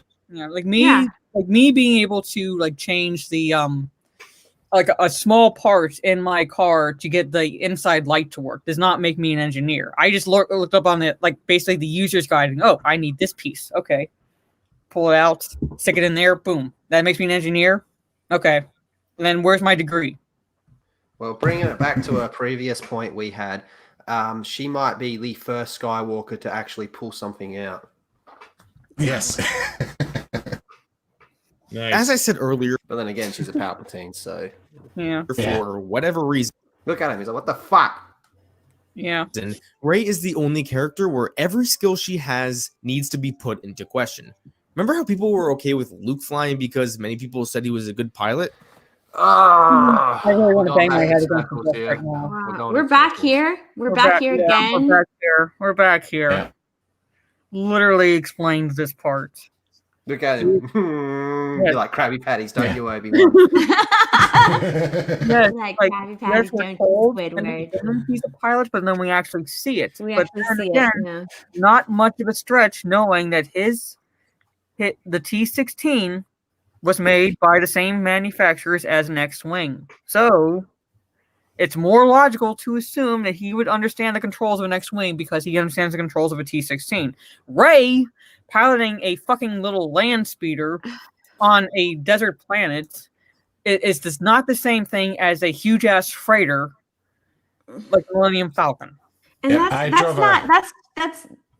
that's not the only thing. He has to literally turn Rey into an engineer in order to explain away her amazing piloting skills. Yeah, but even then, it falls flat because engineers aren't pilots. Like, they can get their pilot's licenses, but to assume because one knows how to fix a plane does not mean that that person knows how to fly it. Jesus. I drove a go-kart when I was a kid, so I'm going to go to the airport and ask if I can fly one of the jets. Yeah, well, you drove a go-kart when you were a kid. That makes you drive F1. You go to the Indian 500. Yeah, that like You're the next Schumacher, motherfucker. Yeah. You're going to be amazing at it too. Yeah, perform amazing. Yeah, I'm going to be able to pull off like this this weird 360 move that she does. In the Battle of Yavin, he gets his ass saved by Han Solo, Biggs Darklighter, and I believe Wedge as well. So yeah, and he's pretty much running straight down a trench. It's not like he's like showing off some like mad awesome piloting skills. Yeah, he's like driving straight. Exactly. I would argue that Wedge is a far better pilot than Luke. Wedge is a far better pilot than Luke. Yep, I'd agree with that. Well, Rey herself says she's a pilot numerous times, but she's a Mary Sue. She herself says it. But you have others around Luke saying that. So basically, you have peripheral confirmation that this character is able to do it. Versus Rey just saying, "I'm a pilot." We're supposed to take your word for it, or I'm a Skywalker. Okay. Well, and you're right back in here. You're not asleep. And when she takes off, she's like crashing into shit like she's never driven before. But then, like a minute later, she's pulling these like incredible aerial maneuvers. Yeah. Spinning's a My good gosh. Yep. The argument that just because Rey knows how to dismantle parts, that doesn't automatically mean she's an engineer. You've been saying this whole video that's what makes her a fucking engineer. I'm gonna rewind like 5 seconds. Oh my god! Just because Rey knows times, but she's a Mary Sue, okay. And I've heard the argument that just because Rey knows how to dismantle parts, that doesn't automatically mean she's an engineer. True, but when it comes to a story, these are things that you can logically infer. No, you can't. You can't infer that. That's not logical. Engineer. A scavenger's not the same thing as an engineer. Otherwise, those chop shops would be full of them. Yeah, it was you just try this line. That's not how logic works. Because again, the movie shouldn't have to state every skill a character has. How is it even possible raging right now? You're raging yourself to sleep? That scene he just showed. Is that what you call it? Isn't that when Uncle Owen just said to him, he's like, "What do you do?" Like he actually asked him to explain what he can do. Why should I buy you? Yeah, like 3PO and it's like, why should I need this droid and this droid, but like, why should I buy you? Why do you stand out from every other thing that these Jabos are selling? 10-year-old boy in a movie that has Call of Duty posters all over his room, and then there's a scene where he gets 30 straight kills playing Call of Duty. One can logically infer that he's been playing Call of Duty for a very long time, and he's very good at it. Yeah, you can infer that, dude, but it'd be a leap of logic where you're going to go. If that kid can shoot 30 people in Call of Duty to putting an M16 in his hands and go, okay, kid, go out there and shoot some ISIS. Right down. Come on. Yeah, that's it. You're good at Call of Duty. We're sending you to a real war zone. Let's see you get that fat 30 stack there, motherfucker. Headshot. Boom, headshot. And where did Rey get all this time to practice piloting or like building or engineering stuff? Mm-hmm. Oh my god. If this was Rey, however, people would say she's a Mary Sue because having Call of Duty. What was that? Warm cranking. He had a sigh of "fuck you." Yeah. Posters doesn't necessarily mean she is good at Call of Duty. Maybe she just likes to collect posters. That is not at all the logic, man. Oh my god. I feel like kind of like all the cells in my brain are crying out in agony, and they're going to suddenly be silenced. Exactly it, though. I'm pretty good. Thank you for your service, Caleb. Yes. I'm gonna go fucking Splinter Cell style and sneak behind enemy lines, man, because I'm good at Call of Duty. Yeah. Yeah, I can't wait to get to ISIS and do some teabagging. Don't worry, man. I'll get a UAV. Ridiculous this is. Now, just because someone is an engineer doesn't automatically make them a pilot. There you go. That was the whole argument this whole time. For her to be believable as a pilot is the fact that she's an engineer. Oh my god, we're not even a half hour in. Get comfortable, motherfuckers. I missed fair. the whole 5 minutes. What happened? Oh no. Rey's good at Call of Duty, so she'll be good in a war zone. Oh. Yeah, pretty much. But I want to address something about the world building of Star Wars. This is just how I always view the series, but flying doesn't seem like it's something that is that hard to learn. It is true. Oh really? Oh really? Oh really? Go get in a plane and go be a pilot, you idiot. Oh my god. Well, I will say that in the Star Wars universe, like just being a generic pilot and flying from point A to point B is like maybe the equivalent of us just getting in our cars and driving. Yeah, we have to learn how to drive, but it's a pretty casual thing we don't put a whole lot of thought into. But Finn couldn't fly. But being Finn a fighter pilot is different. Finn needed a pilot to get off of Starkiller Base. He's like, I need a pilot. I need a pilot. If it was so easy, he wouldn't have needed a pilot. Yeah. Yeah, well, I mean, Finn didn't grow up in like a regular like town or planet or anything. He was in the First Order, so like that would not be a practical skill he would have to learn. It'd be like driving a speeder. I like that. Like everybody really should do it because it's a pretty common thing. It's not a big deal. I like the Gamer Geek comment. ISIS is going down. Call of Duty players are coming. Rise up. I thought flying was just like driving in our world. Almost everyone drives in our world, so I always just assume that everyone flies in Star Wars. Oh my fucking god! But the world has everybody, but. Well, wouldn't you say there's a big difference between having your own land speeder where you go pick up your girl for a day, take her down to Toshi Station, show her a good time, make sure you got her back home before 11 because you're a respectable fella and all that type of shit? There's a big difference between that and cruising around in an X-Wing blowing up fucking Death Stars. Yeah, I would say that, piloting, yes. Fighting, no. Like, I can believe that people know how to fly a ship.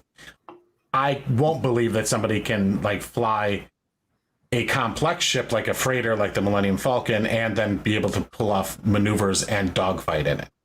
There's a difference.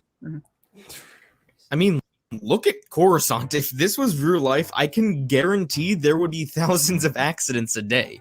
So the point I'm trying to make is that flying seems like something that is just as trivial as driving is for us. So it's not like Rey hopped into a jet from the United States Air Force that would take years to learn. The Falcon is probably the equivalent of doing that, jumping into the Corellian freighter. Literally. Yeah, a ship that requires two people to navigate. Yeah. So there's also that. This is like, I know how to drive a car, but I don't know how to fly a jet plane. Yes. Or like a commercial jet head. You look at the dashboard of a commercial jet versus a crop duster. Kind of a big difference. I know how to drive a crop duster. Doesn't mean I'm going to know how to like fly a commercial jet. Look at the instrument panel. They're way more complex. That's kind of what I would point out to these people. Like a Cessna is way different than a Boeing. Yeah. Like you're dealing with like, here's your altimeter, here's your speedometer and here's your flight stick. Now don't crash. Okay, off. Yeah. How you feeling there, Lyndon? Pretty much what OG's got in the chat, fucking face palms, bro. Well, it'd be close to 2 a.m. for you. Yeah. Equivalent of a big truck or something that is really fast. But let's say it's not that simple. Fine. How does Rey learn how to fly the Falcon? I don't fucking know. You tell me. You're supposed to explain this to us, pal. I know. Please explain. Please explain. The official guide, so please enlighten us. How is she able to fly the Falcon? Especially since she never flew it before. Well, for a ship she never flew before, she sure as hell does know a lot about it. She makes comments about how the ship hasn't flown in years. She knew exactly where the cockpit was and where the gunner positions were. All that proves was that she explored the ship. All that proves that she explored the ship. Yeah. She knew how Unkar Plutt put a compressor on the ignition line and that she felt put too much stress on the hyperdrive. She was able to bypass the compressor when there were many problems with the hyperdrive, and she knew that Unkar Plutt stole the Falcon from the Irving boys who stole it from Duquesne, whoever the hell these people are. My point is, Rey certainly has a lot of knowledge about the Falcon's history with Unkar Plutt and the mechanics. Dude, I remember like a car my dad had. He had it for years, man, and I can tell you some of the stuff that he did to that car and the places it's been. I never fucking drove it though. I was just about to say that just shows that she had some sort of relationship with Ankar. That doesn't prove that she flew the fucking Falcon. She even says that it hasn't flown in years. Yeah. So why would Unkar Plutt have her like do anything on the ship or like do anything with its hyperdrive or any of that stuff? If it's not even a flyable ship or one that he wants, it's a The ship trophy. is garbage, remember? Yeah. The ship is Garbage. garbage. You're basically like I would say bought it just so he could strip it. Like what it amounts to. Like he had no intention at all of like flying it, and he would have no intention of all of even teaching her the controls or anything like that. He would just teach her, if anything, of explore the ship, find figure out what's valuable sort of situation. What's Rey Well, why would Unkar Plutt put a compressor in the first place if it's not a ship he's flying around? See, I don't know. See, the thing is, none of that shit makes sense. Yeah, it's supposed to be garbage, but he goes out of his way to do that. And I'm like, is it garbage or not? Is he actually intending to fly this or not? He's not a pilot himself. So who the fuck would he get to fly it for him? It'd be like, oh, I have this junk vehicle in my yard or in my front yard. It's on cinder blocks, but can you go ahead and install like a nitrous oxide booster in it? Pretty well. Oh my god. That's what it amounts to. Oh my god. So even though she might never have flown it, she definitely knows her way around the ship and how it works. Again, doesn't mean that she can make her a pilot. It doesn't make her a pilot. It just shows that she knows her way around it. Yeah. I'm like, dude, you're trying. You really are. I will give you that. But quit while you're behind, please. Right, Kid, how long does this video go for? It goes for 2 hours and 26 minutes. So we got about 2 hours to go. Yeah, 26 minutes. Jesus, exactly 2 hours. Oh, man. Yeah. Knowing a lot about the ship doesn't automatically mean she knows how to fly it.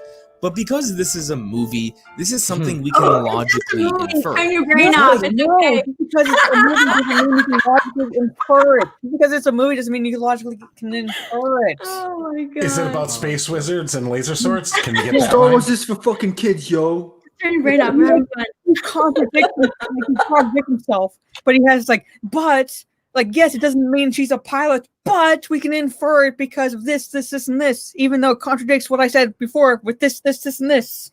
And also, guys, it's just a movie. Yeah. Oh my god.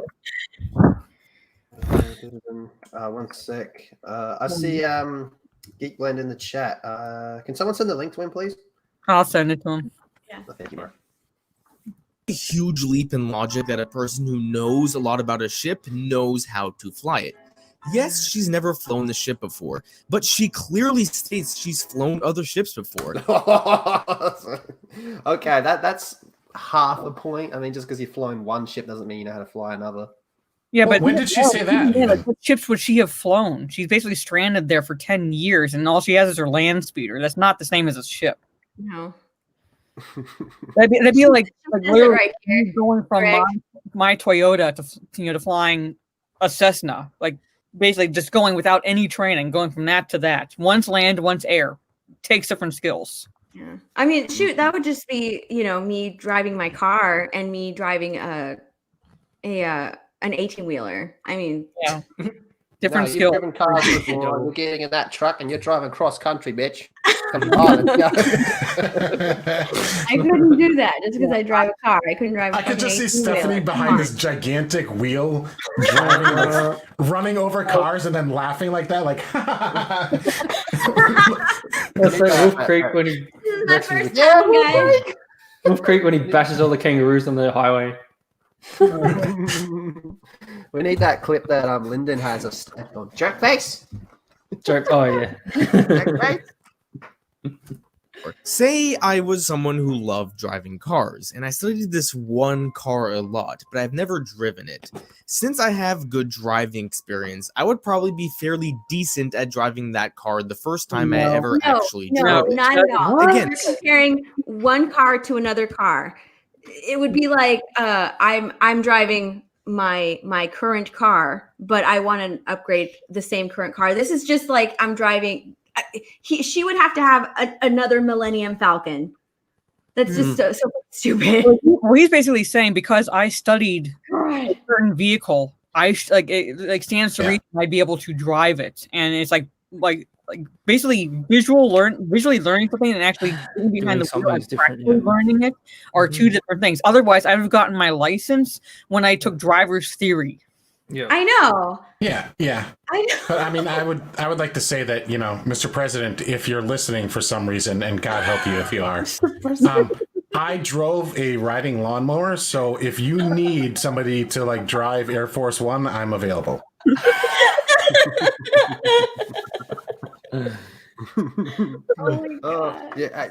We gotta find the funny Rhino, that, as an ex-car salesman, that is fundamentally wrong. Rhino, you're supposed to be in bed. I would go to sleep or get your ass back on this screen. Oh shit. In the chat. Bed runner. Does anyone else think it's funny that the Halo game he's showing is called Reach? He did it on purpose. He did it on purpose. This video is a troll. It's not 2.5 hours to that troll, so Godspeed to him. It's still a well-made video. The guy seems chill, but holy shit, he couldn't be more wrong. Yeah. Big leap in logic, but to some people, I guess it is. But even if that's not enough, even if all those reasons I point to still make you think she should not be able to fly the Falcon that well, I would actually like to go to the scene. Okay. I feel like people remember the scene radically different than what actually happened. Oh, okay. No, that's probably true. I haven't seen the movie in years. Well, so I wish he would enlighten us. How are we misremembering? Yes, please show us. She doesn't fly the Falcon like Han in the asteroid field or Chewie on Crate. She actually does a pretty poor job for the most part. Can we just watch the way she takes off? Let's count the amount of times she manages to hit something while taking off. Yeah, taking off. But then she performs like these 360 aerial maneuvers. Yeah. A Star Destroyer. Oh, yay. We get a counter. If the whole flight scene was her bumping into shit, then yeah, you'd have me. Yeah, but she flies in the hull of another ship and does like a 360 flip to shoot a stuck cannon at an enemy TIE fighter. Yeah, this whole argument is going to be just her takeoff. Mm-hmm. Yeah, it's kind of like CinemaSins. Ding. Yeah. Clouds in the background. Ding. That person in the front didn't. Look at that person. I bet she killed that dude. Yeah, man, she's a really excellent pilot. Oh my god, it's totally normal. That's it. Show the rest. Show the rest. Yes, show the rest. Show her performing those feats of flying skills through a down Star Destroyer. Like yes, and then pulling 90-degree turns in midair. Yes. Again, for a turret that's stuck, like I have to maneuver so the turret can get them. TIE fighters. Thank you, Senate. Trained TIE fighter pilots. She outmaneuvers them. Show that. For a really good pilot to hit something that many times just while taking off. It hasn't been used for so long. How do you know it's going to take off that well? Yeah. Yeah. So, and even then, only 6 errors, Mateus. You're right. 6? Just 6? She's piloting ship that's supposed to have 2 people in the cockpit. Yeah, maybe there's some sand in the repulsor lifts. Maybe. I don't know. I don't like sand. He hasn't flown in years. Gets so... everywhere. Rey is off to a rocky start, which makes perfect sense considering she never flew the Falcon before. And then let's see what happens. She's an engineer. Just having a hard time. She's an engineer. Yeah. Show the rest. Now of let's show the rest look of at this. what happens next. She takes off and Finn tells her to stay low because it confuses the TIE fighter's tracking. She does So the she's flip that I get. Does a flip. Because he's in the First Order, so he might know a little thing or two about like what could confuse the TIE fighters. That doesn't make him a pilot, but he might know. Hey, they won't be able to track you easily if you stay low. Yeah, that's what we said. Well, considering there's no co-pilot, I'd say she's doing pretty fucking well. And she just did a flip. Yeah. This is kind of impressive, but not really that? considering Oh, it's she's in an not open really area that. and she almost hits the ground. She's defined. She almost hits the ground. Almost. That impressive, and she almost hits the ground. No, I She would tells her to Your fly low. argument would have been better if she had actually hit The ground. the That's ground. actually a piloting skill. That's a piloting skill. If you defy the ground, like when you fly so low that you almost hit it, but then skim it and go off, she actually performed an aerial maneuver right there. That's called Exactly. defying the ground. Oh, Yeah, God. so for a rookie driver, she's kind of showboat driving a bit there. Fly low. Okay, I'll fly Like, they just should have above the shown, like, ground. Is that low enough? Yeah. No, A dude drinking his coffee on the ground and going, Maverick! Then the two TIE fighters show up. Now it's time for me. Oh, look at that. She's just cruising inside another spaceship. Yeah. Yeah, no problem. No. No co-pilot. Woo! to Nope. readdress the double standard. The standard Oh, that Rey is God. Double standard. What's this double standard? held to compared to Anakin and Luke is ridiculous. Let's start with Luke. People say Rey's backstory doesn't match her skill set, but can we That lawnmower's back. Yeah. talk about Luke here? Luke was a damn farmer his whole life. He was no engineer really or a scavenger, but a farmer. His only flying experience was a T-16, which, let's be real, he probably never flew in any kind of combat before. So even if he has the most basic skill set to fly something, is it realistic that he manages to fight in a battle against a military-grade force? Is it realistic that he goes against And he didn't fight. He had to He get didn't saved by fight 3 in a people. battle. People Yeah. had to protect him so he could make one shot. He didn't fight. Oh my God. Yeah, like he basically hung back at least enough until like his until the other ones failed and they said, okay, like now your group, you're up, pretty much. Red and Big had to save him. It was a rather wide open trench that he went down, and not like an enclosed ship that he had to do a 360 turn in Yeah. to not crash. So there's that too. Yeah. Oh my God. And the fact that an X-wing fighter is designed to be piloted by one person, Yeah. not two. against dozens of TIE Nitpicks, though. Against Nitpick, dozens nitpick. of TIE fighters. Luke isn't by himself. No. He's leaving out the rebellion. They were there fighting alongside Luke. Yeah. This dude. And Matthias is like, yes, he had a patrol squad, literally, like 3 Yeah. people. They went in threes whenever they were doing the trench run, just in case. So if one failed, there were two to back them up, just in case. He wasn't out in the dogfight the whole time shooting TIE fighters. God. Yeah. What's here? Coming to zero. And, lives. and you're right. Lord Vader, and Han had to save him from Vader. Yeah. Otherwise, and so did otherwise Biggs. he would've- yeah. Yeah. Otherwise, he would have failed. 3 people had to save him. He needed help. It's just, oh my God. Yeah. All right, let's keep going. fighters. Is it realistic that he manages to survive an attack from Darth Vader? Han Solo. Han helped Yeah. him.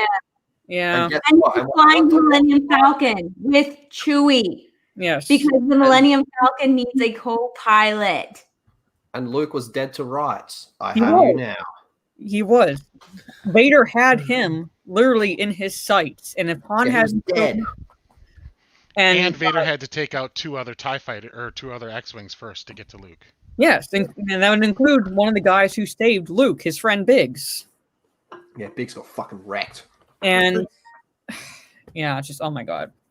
R.I.P. Porkins. Is it realistic that he made a 1 in a million shot? Is it realistic that he was only one of 4 pilots to manage to survive this attack? Han Solo saved his life. Yes. And Is it's it realistic? But he just said it was a movie. Yeah.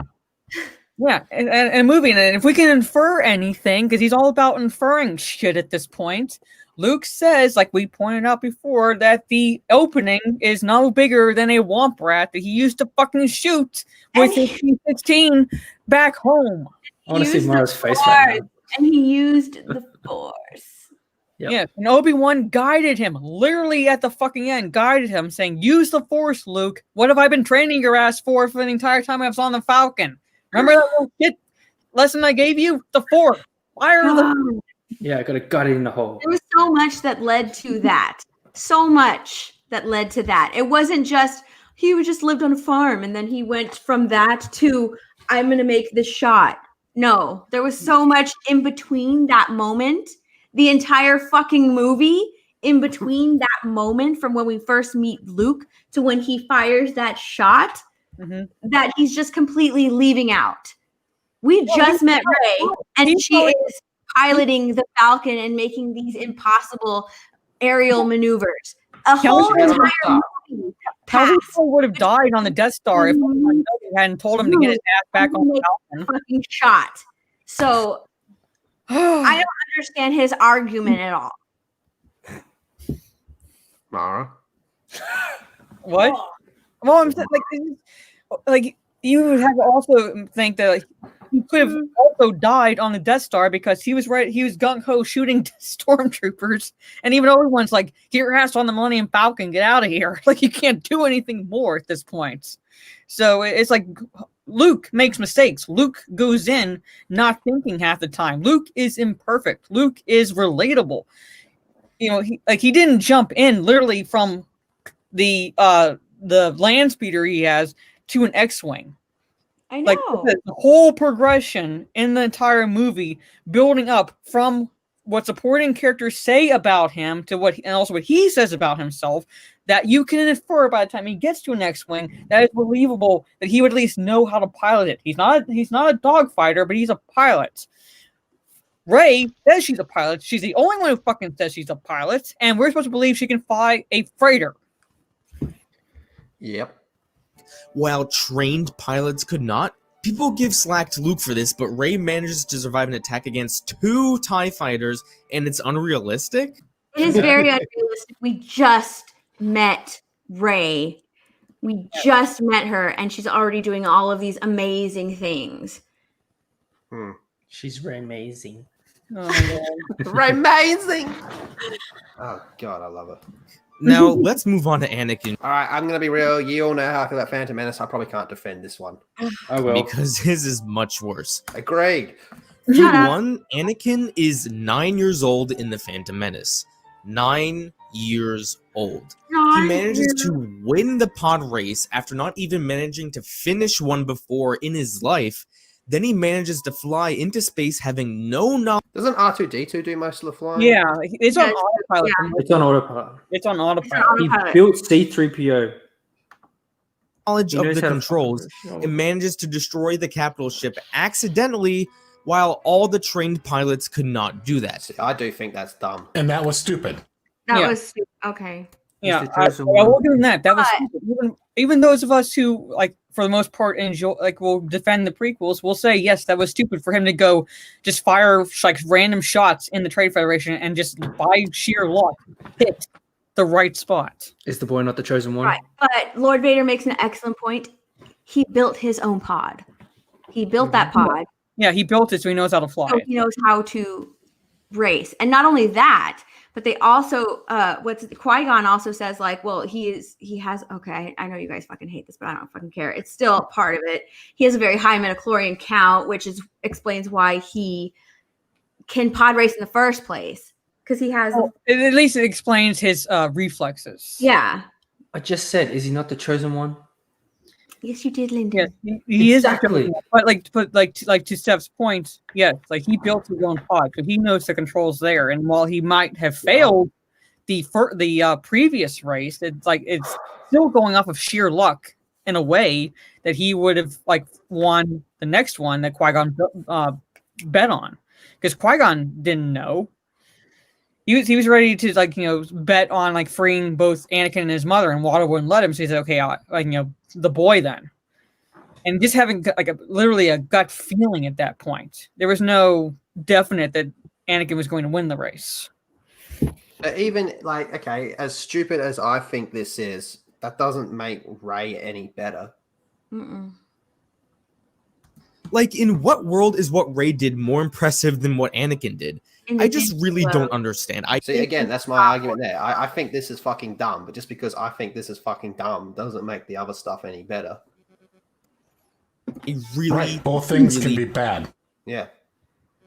Don't. Honestly, that last point about Luke and Anakin should be enough, but... Well, no, and as far as Luke goes, let's not forget that Luke was like wanting to join the academy to be a fighter pilot. Like that was his like career aspiration too. So you know, that was explicitly stated that he wanted to submit his application to the academy or whatever.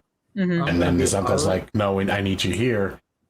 Like that was his like lifelong dream. That's what he wanted to do. It wasn't like he was just sitting around being like, I want to be a farmer for the rest of my life, and then now I'm a pilot. Yeah.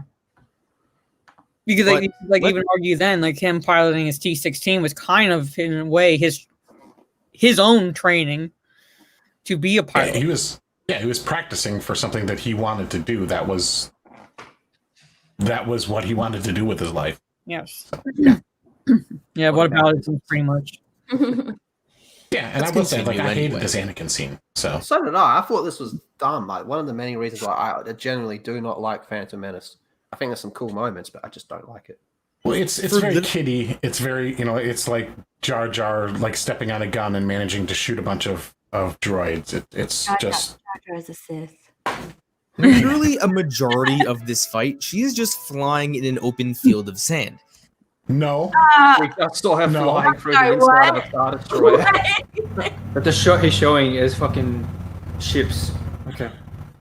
And Again, she's flying along like the ground in rocky area. Like this is not like a first pilot's kind of run you would do. Like if I were to be given controls of a plane and said, "Hey, Greg, drive this," I wouldn't be like, "All right, I'm going to go find a canyon." I'd be like, "I'm going to go to like as high up as I can and just like cruise." Yeah. Even remotely impressive for a character in Star Wars. Also, I just wanted to point out that Luke and Anakin both had the burden of also being in charge of the guns, while in this case, Finn is in charge while Rey just needs to focus on flying. She flies herself and flips it around so a gun that's stuck can have the perfect shot. Yep. Yeah. Yeah, and position. Part of dogfighting is positioning your vehicle or your ship in a position to make a shot. That's what dogfighting is. It's not just like flying straight. Mm-hmm. This isn't a NASCAR race. Well, watch this turn she does. Two somewhat cool turns, I guess, before going into the Star Destroyer. But is that only somewhat cool? Yeah. Really impressive? No. She flies through the Star Destroyer. Again, Finn's face represents all of us. I know. How did she do that? Which is pretty impressive, and then does the cool flip at the end, which I will give is really impressive. Even if very few pilots can make the move that Rey did, can we please stop diminishing the effect the Force has on being a pilot? Hold on. It's weird if Luke Skywalker blows up the Death Star. Yeah.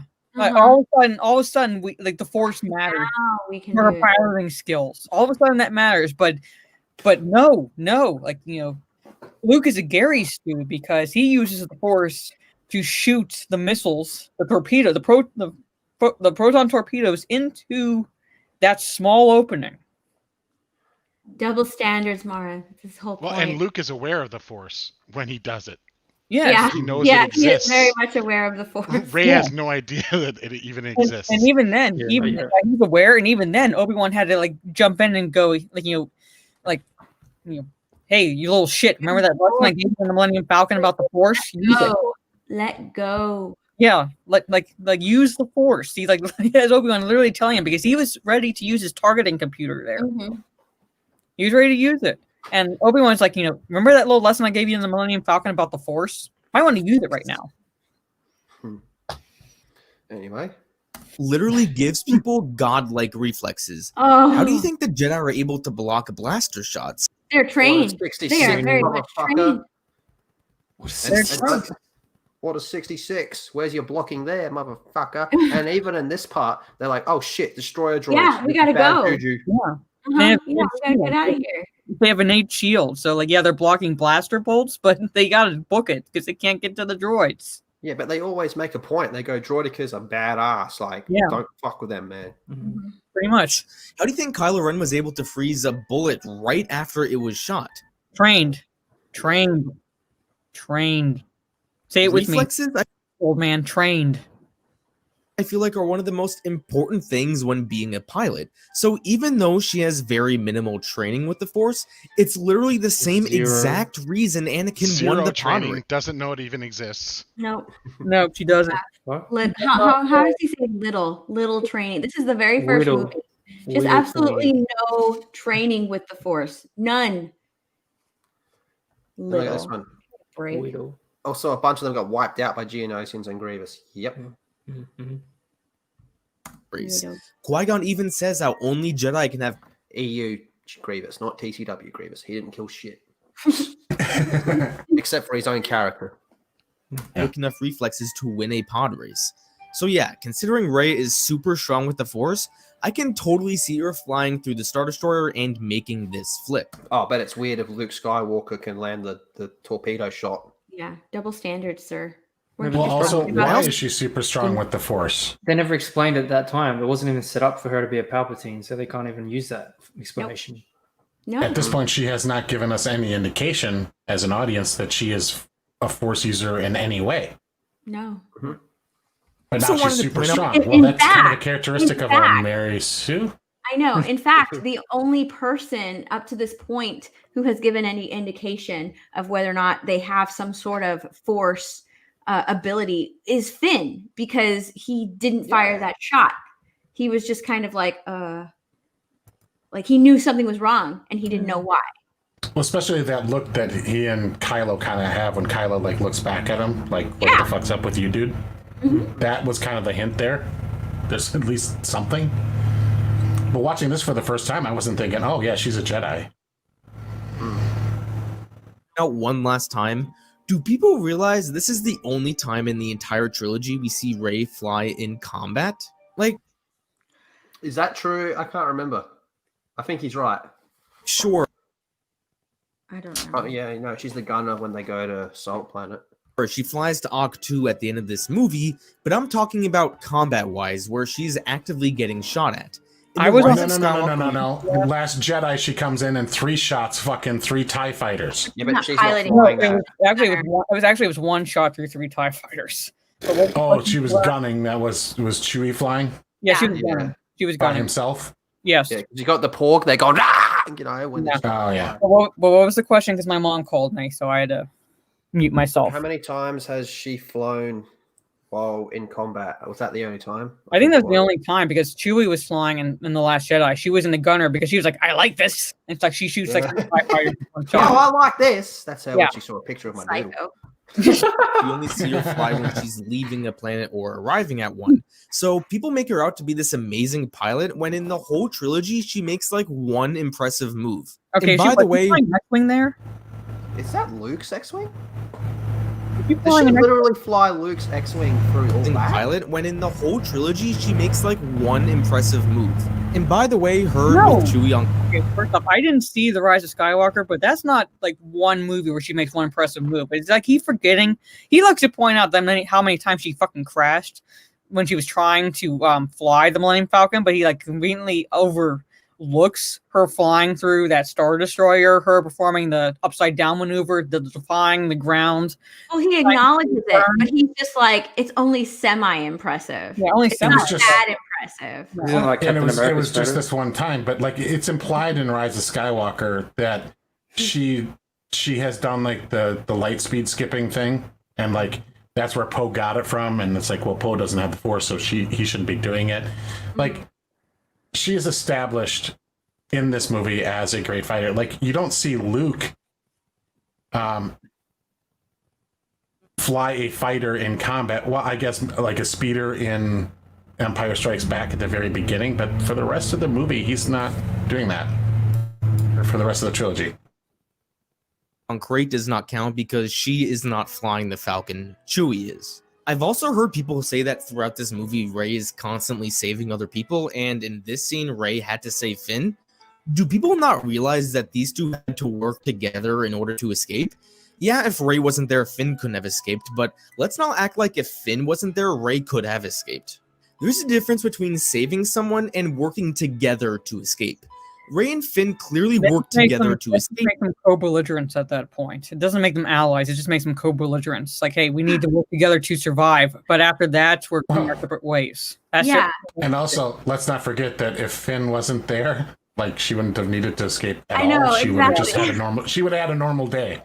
Yeah. She would have been like, "Oh, time to go back to my, AT-AT and play with my little helmet and eat a muffin Pretty much. Here. This was not all 100% on Rey.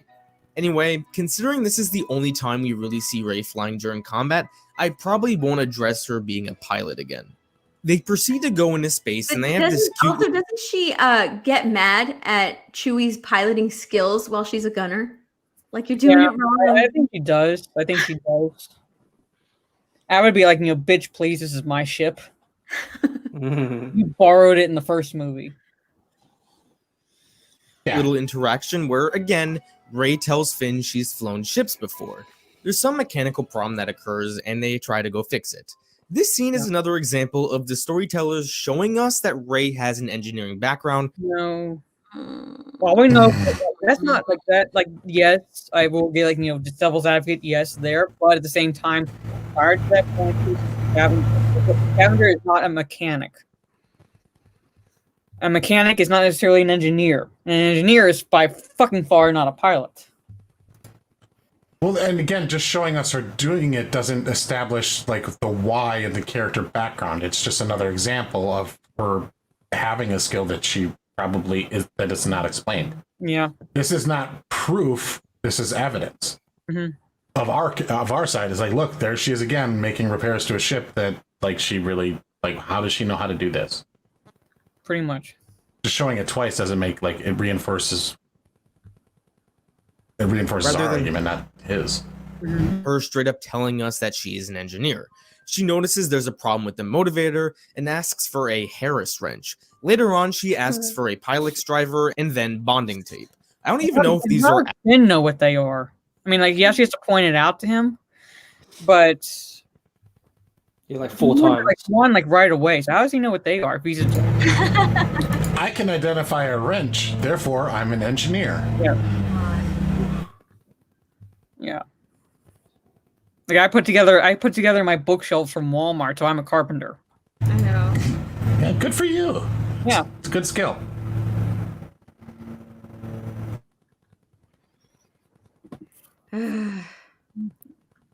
Actual types of tools or not, but the point is the girl clearly knows her stuff. She even knows how the propulsion tank will overflow and fill the ship with poisonous gas.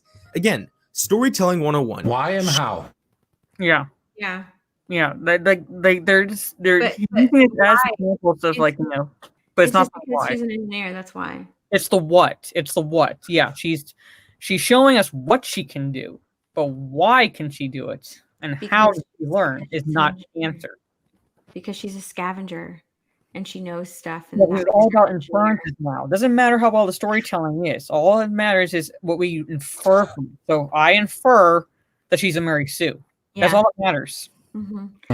He keeps saying like she's a scavenger, she's a pilot, and she's an engineer. And not only is she these things, but she's perfect at these things. So she's a Mary Sue.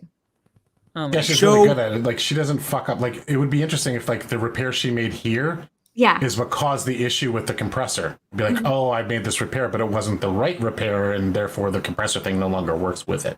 Yeah. Something like she does kind of like because Han is shown as like it's his ship, and he kind of half-ass jerry rigs it to get it to work all the time. It's not like he's performing expert repairs either. He's just kind of like, rigging it together enough to make it go.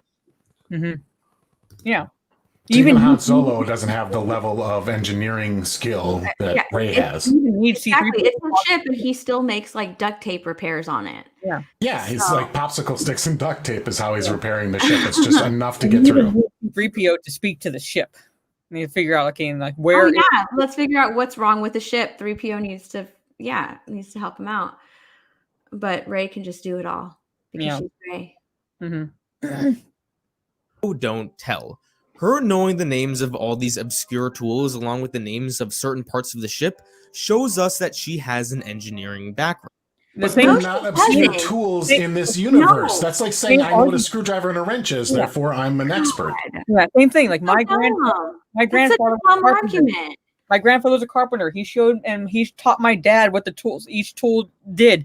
My dad taught me what tools do. Therefore, I am a carpenter by the transitive property at that point. Sound like Jesus. I am. I might as well say that. Yes, I will make that leap of logic. I am the second coming of the Messiah at this point because I know how to use carpentry tools. Ooh. I thought you were going to say it's because your girlfriend's a prostitute the same name as your mum. This is much more effective than her just telling us that she's an engineer. The next somewhat important thing. I hate the fact that he's calling her a goddamn engineer. I love how you're getting angry about how he calls her an engineer. I hate it. Yeah. Once again, Finn's face represents all of us. Yeah. Where's Krista? Repeat a lie enough, and if it's he the truth. says it enough times, we'll believe him. Oh, look at that face. Yeah. Oh, she's so adorable. I love her. Is Rey telling Finn she needs to go back to Jakku?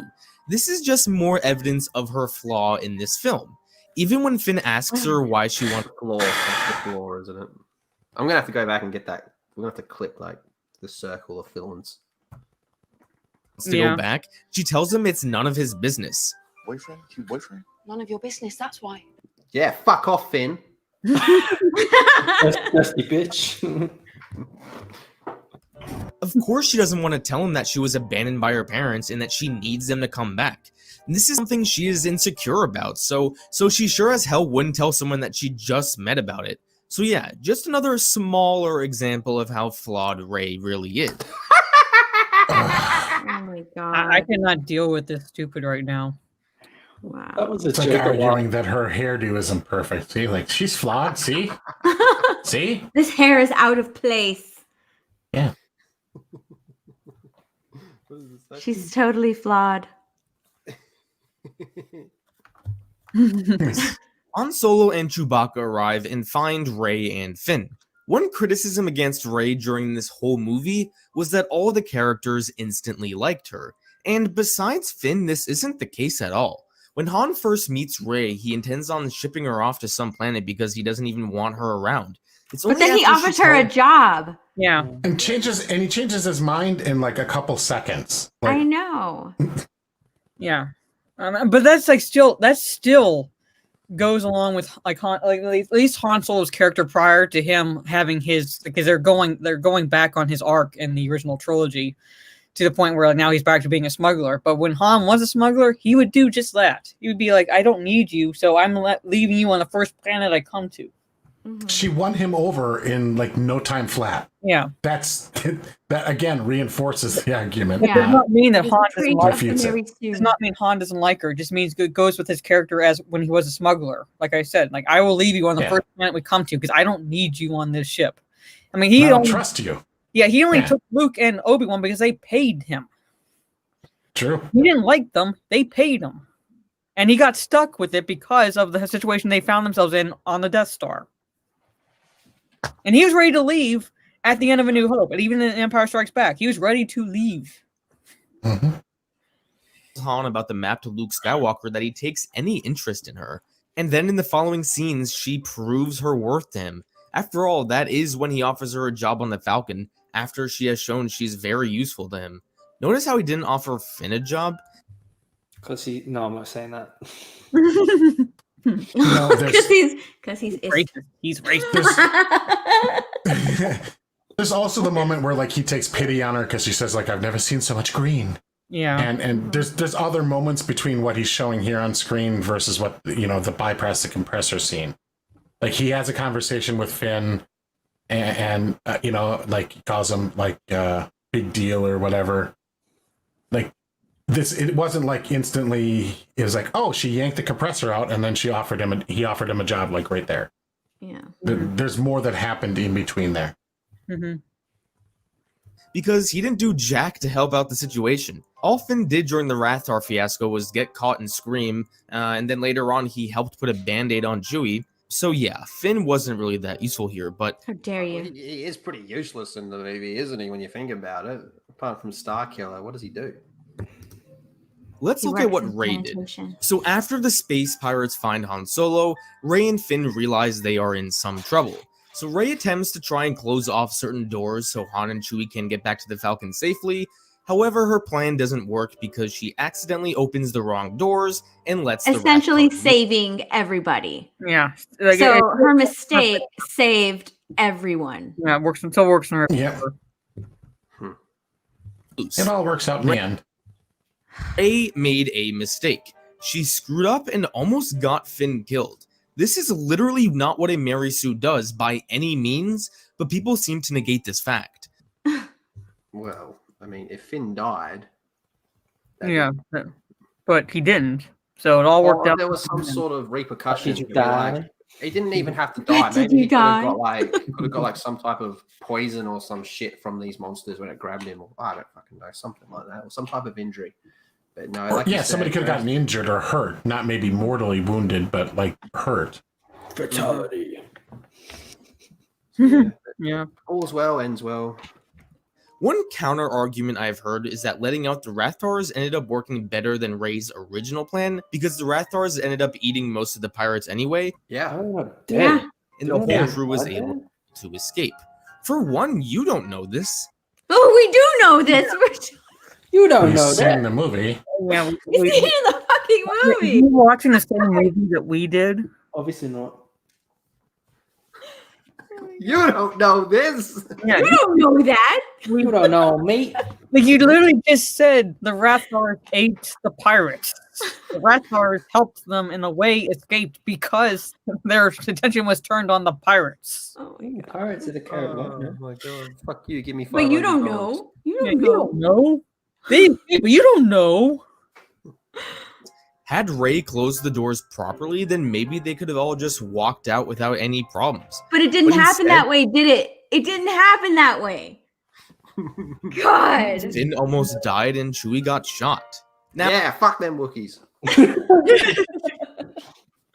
Now, I've also heard that Rey saving Finn is another example of her being in Oh, Mary he just Sue. moves on from that point. That's it. He's just like, but this could have happened. It could have happened this way, though. That's it. Could have, would have, should have. What about it? Oh God! Like that's his whole argument. Is literally what the guy said. What about ism stretches them basically. It's nothing but inferences, and his inferences are based on his own personal feelings, not what's actually on the screen. But Mara, this is the official guide. Wikipedia, baby. It's official. I'm putting face my deck right now, so I can like literally start hitting it against the deck. My head against the deck.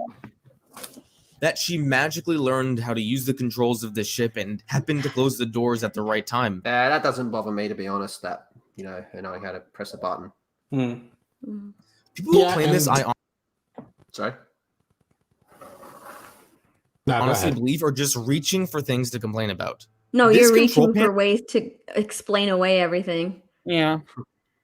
It was probably like any standard security system. She probably just typed in the number of the screen she was looking at or something so she could try to close the door at the right time. Again, probably. Again, probably. Probably. Probably. I don't think it's too much of a stretch knowing how to press a button. I'll give her that. I will give her that. But I'm saying, that in that instance, she was looking at a screen and, pressing a button to close a door. But at the same time, it's like, I don't know, just the whole, because she makes one mistake that ultimately ends up benefiting the entirety of the scene, is not in all a way to defend that she's not a Mary Sue. Yeah, women are pretty good at pressing buttons. Fucking oath. And for her getting lucky with closing the door on the Rathtar's arm, do people not understand what the Force does to a person? As I said when I was discussing her flying... it hasn't been established that she's even a Force user. It's luck and pushing a button at this point, and it's not the Force. Like she didn't like stand over the button and go, okay, now I can sense that the Raptor is through the door, and if I shut it now, it'll cut off its tentacles. But Luke using it on the torpedo shot bad. Yeah. But, all right, let's keep going. Like I said, the dude seems cool, but I just disagree with a lot of what he's saying. In the Falcon, the Force heightens one's reflexes to an insane amount, and can but sometimes it's never established though. It hasn't been established that she's even a Force user. Yeah. Even at all. At the beginning was not like, his skills weren't explained that, those are like obscenely good skills you have. Like, you must have the Force. No, he's just a decent pilot. He's just decent at what he does because he's had to live his whole life surviving on a desert planet with sand people who would shoot on sight, moisture farmers. So, and her scavenging for 10 years is not the same as Luke living on Tatooine for 19 and having survived since birth. Yeah. I saw something. Reacting to Goldman's video. Yes, sir, we are. Yes, sir, we are. I agree with this. He seems like a cool guy, but his arguments are trash. Yeah, he seems like a normal guy. I mean, he hasn't dropped the fucking you're a racist or a sexist or anything like that. No. Just given his thoughts, but I just don't think they're good. So far, at least. Allow the person to see things before they happen. No, Just like what Qui-Gon's... Not every Jedi. That takes a lot. Yeah, not all Jedi can do that, and that takes a lot of meditation. It just doesn't happen. Yeah. And like not every Jedi had that skill. Otherwise, they would have been able to call the fact that Palpatine was the fucking Sith Lord. The dark side clouds everything. Said to Anakin, again, how do you think the Jedi are able to block blaster shots? Because of their insane... They trained! They fucking trained! The same damn arguments. Training! They trained as children. There's even a whole scene where Yoda is training younglings. There's actually a lightsaber form that's all about defense against blasters. Yep. Reflexes and being able to... form does Obi-Wan has? He's like, what, Form 5 or something that he uses? Yeah, 5. That's more defensive, so it's believable that he'd be able to do that. Predict where shots will go with the Force. And for those who say she doesn't have any training yet, so she can't use the Force, probably haven't watched The Phantom Menace before.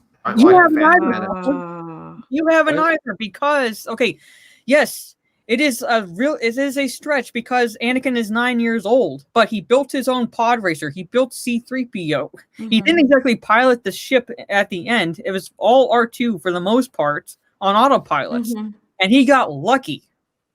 It was rather ridiculous, but he got lucky. It is vastly different than her jumping into a freighter and performing aerial maneuvers that even Wedge probably wouldn't be able to do. Was it Qui-Gon or was it Shmi said he can do other things people can't, and then Qui-Gon was like, he has really unusual fast reflexes. Yeah, Shmi said it. Yeah.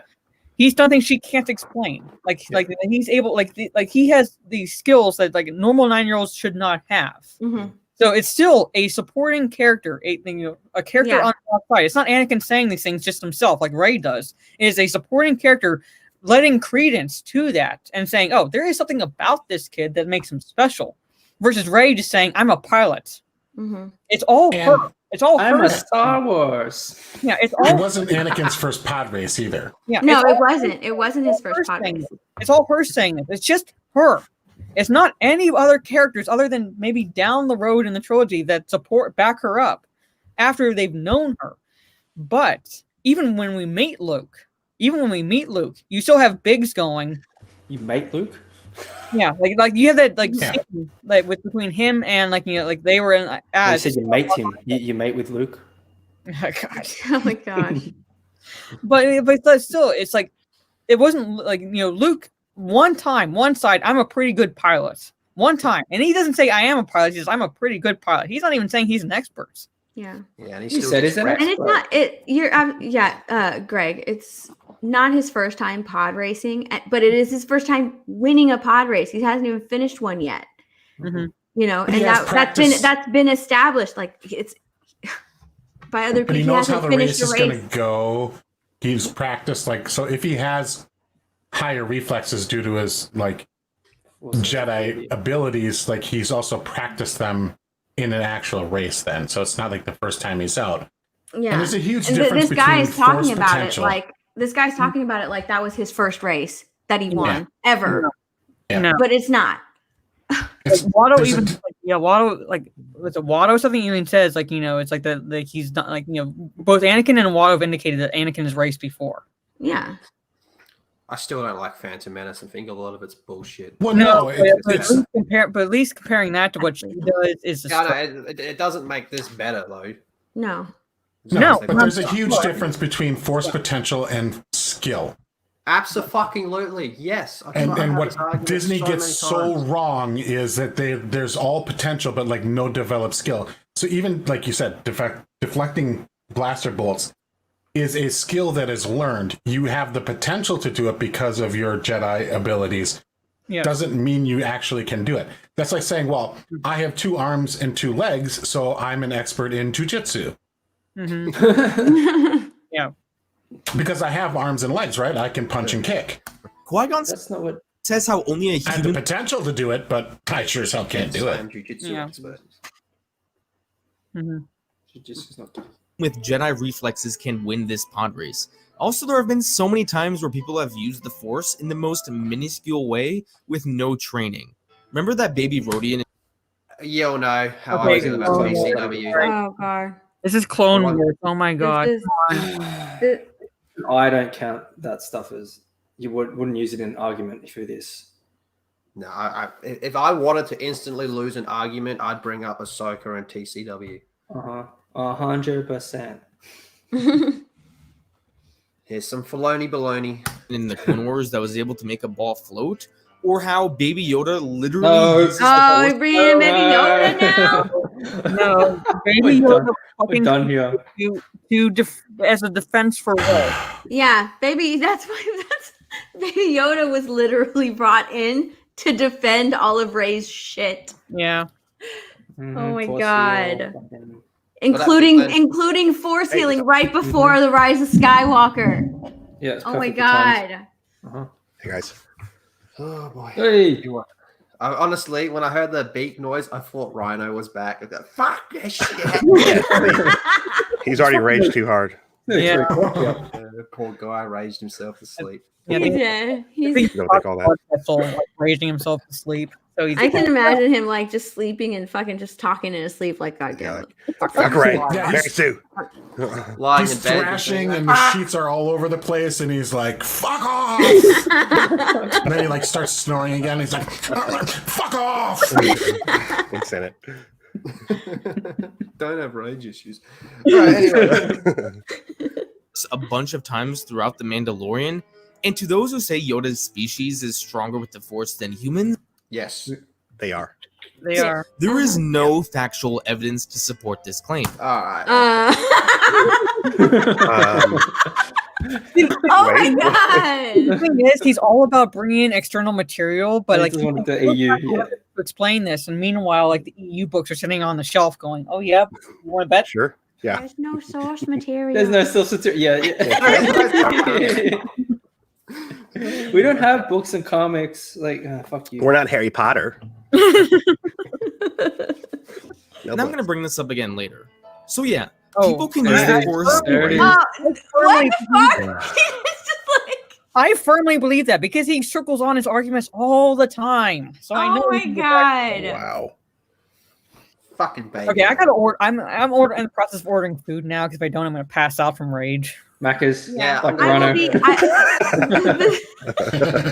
gonna go grab some lunch. I'll be back. Yeah, should I order McDonald's in honor of Rhino? I don't even like McDonald's. Uber Eats. I fucking hate McDonald's, but I will go get it too. So yeah, I'm ordering up a DoorDash right now. Uber Eats that shit. Yeah. I'm not gonna order from DoorDash. I can actually leave my house and go places tomorrow. I'm sorry. Well, I can leave my house too, but I don't feel. I'm just being lazy at this point. Rhino style. Yeah. Right. I'll be back though. Do lunch Rhino style. That's ordering Macca's. Yeah. I'll be back. Bye guys. Okay. All right. See you in a bit. See you, Seth. Oh god, long man. We're going long man. I'm gonna have to go grab a piece of bread. Long man. I said 7-hour stream. It's already nearly 4, and it's half an hour, 40 minutes in nearly. Oh my God. Oh man. All right. It's gonna be 12 hours. I would have been on sooner if I was at the store and Mara sent me the link. I'm like, oh shit. So I ran around and grabbed as much as I could as quick as I could. Nah, surely we will get through a lot of this. Oh, Anyways, before I get to my piece of bread break. In fairly basic ways with having no training or no knowledge of the Force. So after Rey saves Finn, they all leave on the Falcon and escape. Now, just like always, there are more Mary Sue complaints during this part. When they are leaving, Han is having some trouble jumping into lightspeed. Okay. Rey points out to him to hit the... It's his own ship. It's his ship. Yeah. it is literally. He should fix it, not her. He should know what's going on with it, not her. It's his fucking ship. Mm-hmm. He's had he wanted off of Lando Calrissian, so he's had it for decades. Mm-hmm. By this point, He doesn't know where a fucking button is. Get the fuck out of here. Mm-hmm. Yeah. And when Han does it, it works, and they are able to leave. Now, on the surface, this is actually a good example of what a Mary Sue is. This is Han's ship, and someone else telling Han how it works is something that probably shouldn't happen. It's a good example of a Mary Sue, but yet I'm going to counter this good point with my own dumbass evidence. Wikipedia. Oh god, I need food. Oh my god. Yeah. Let's keep going. Happen. But since people who claim Rey's and Mary Sue love to nitpick these movies, I'm going to do the same thing in my advantage. Notice how all the problems that Han supposedly needs help with revolve around this compressor. Before they take off, Rey reminds him to hit the compressor. And when they are having problems in hyperspace, Rey bypasses the compressor. Now, do you also remember when Han was in the cockpit for the first time? He points out how some moof milker put a compressor on the ignition line.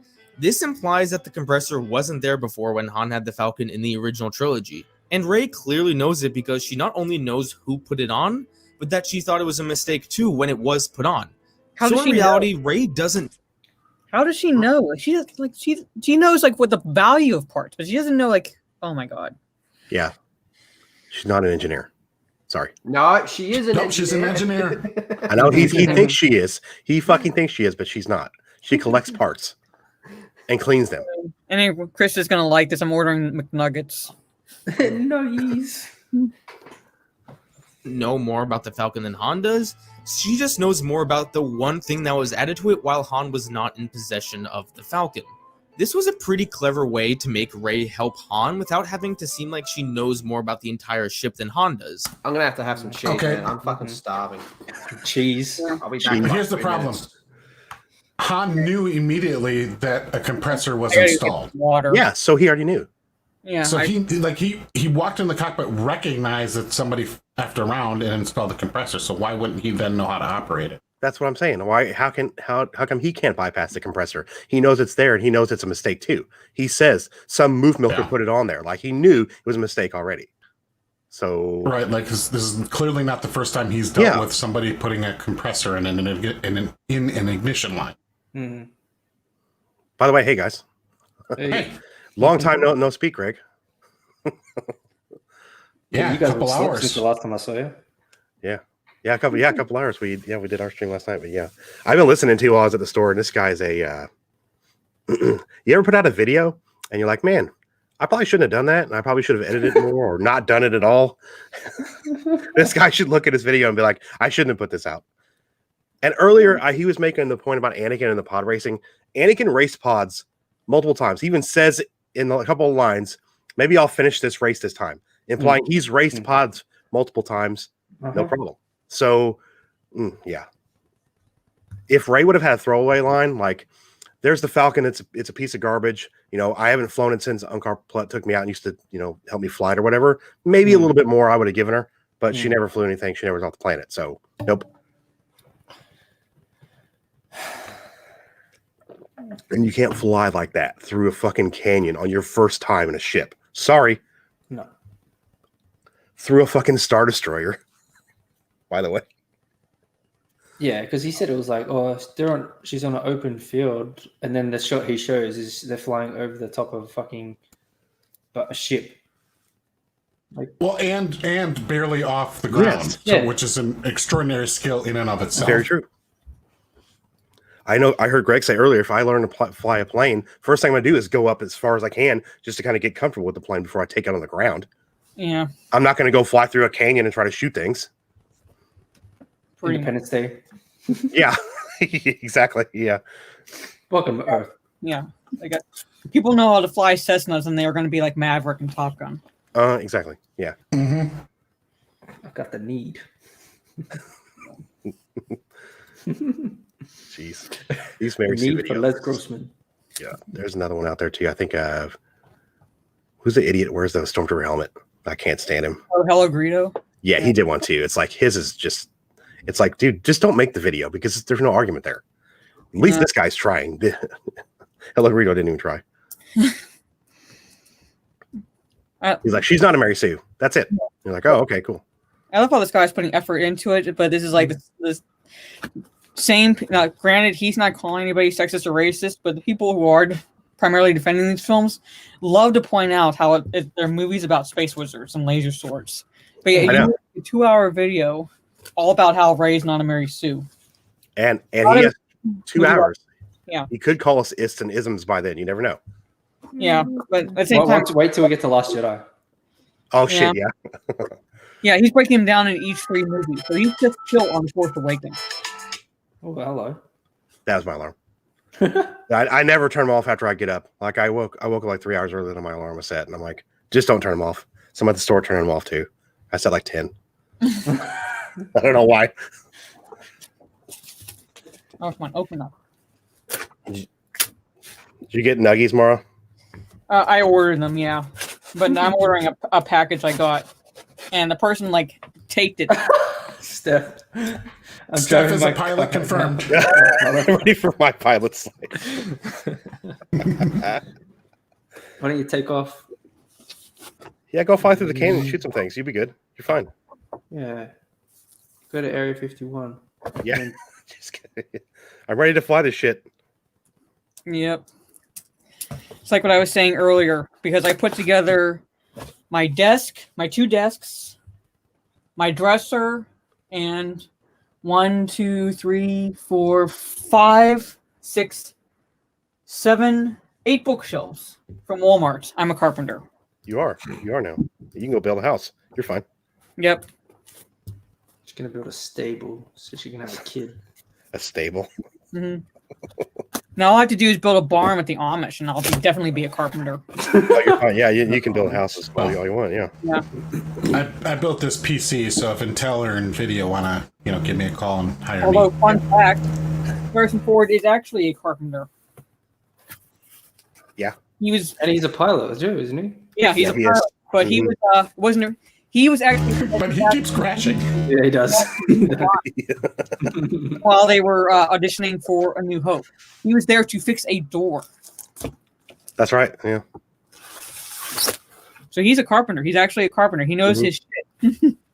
So he can't know what I'm talking about. Yeah, he was on there to read lines off people, not even being. He wasn't even in auditions. Yep. Lucas is like, would you fix this door while you're here, Harrison? Okay. Oh, boy. What did I order? Yeah, look at Gamer and the Geek. I can warm up food in the microwave. I'm a chef. Yeah. Exactly. Yeah. Okay. I'm catching up on my Batman, and I had to order 95 from not my original comic store, or my comic store, and I got Extraordinary X-Men 1 variant edition with it. I guess it was a deal. I don't know. Nice. I'm wondering, I open the package and I see like Storm on the front, and I'm like, what the fuck? Like, this isn't Batman, unless they changed something I didn't know. This is not DC. I didn't know that. This is not my office. All right. Are you ready? Yeah. Play on. Play on. What are we at? We're at the 38 minutes, 30-second mark. Fuck me dead. Actually, this whole compressor thing is kind of underlooked. They both mentioned how the compressor puts too much stress on the hyperdrive, and once the ship enters hyperspace for the first time in years, there are a bunch of problems. So what does Rey do? Bypass the compressor, which solves the problem. Because based on their... Because she's an engineer now. Yeah. Exchange earlier, she knew the compressor would be a problem when entering hyperspace. So to those who say J.J. Abrams puts no thinking into his movies, clearly did. He did. How did he know? He would know it would pose an issue, because that's his ship. And he's used to flying in hyperspace. But how does she know that would pose an issue? Because she's an engineer now. Yeah, apparently. She can fix anything. If you pay me enough money, 5 Russia approved, I will build you a house. I can't guarantee it'll stay up, but I'll build you a house. I want a Mara house. Yeah, I'll take that. Disgruntled Jedi says bypass Yeah, is not true. equal ripping it out. Yeah, that's not Yeah. how bypasses Pour work. it out. Like, hey, It's like triple bypass. I have a Yeah, clogged triple artery. bypass. Just rip the heart out. Fucking all good. Just fucking tear it Just out. gonna just rip the artery right out of the body and be like, I bypassed the heart. Like she tears it out. She doesn't even try to like put things back together, like where she took it out from, to where because the two lines that are bypassing it, you would think they have to be reconnected. Yeah. No, just tear the fuck out. Indiana Jones. Kalima, take the heart out. Just, yeah. Nice. Notice this little detail.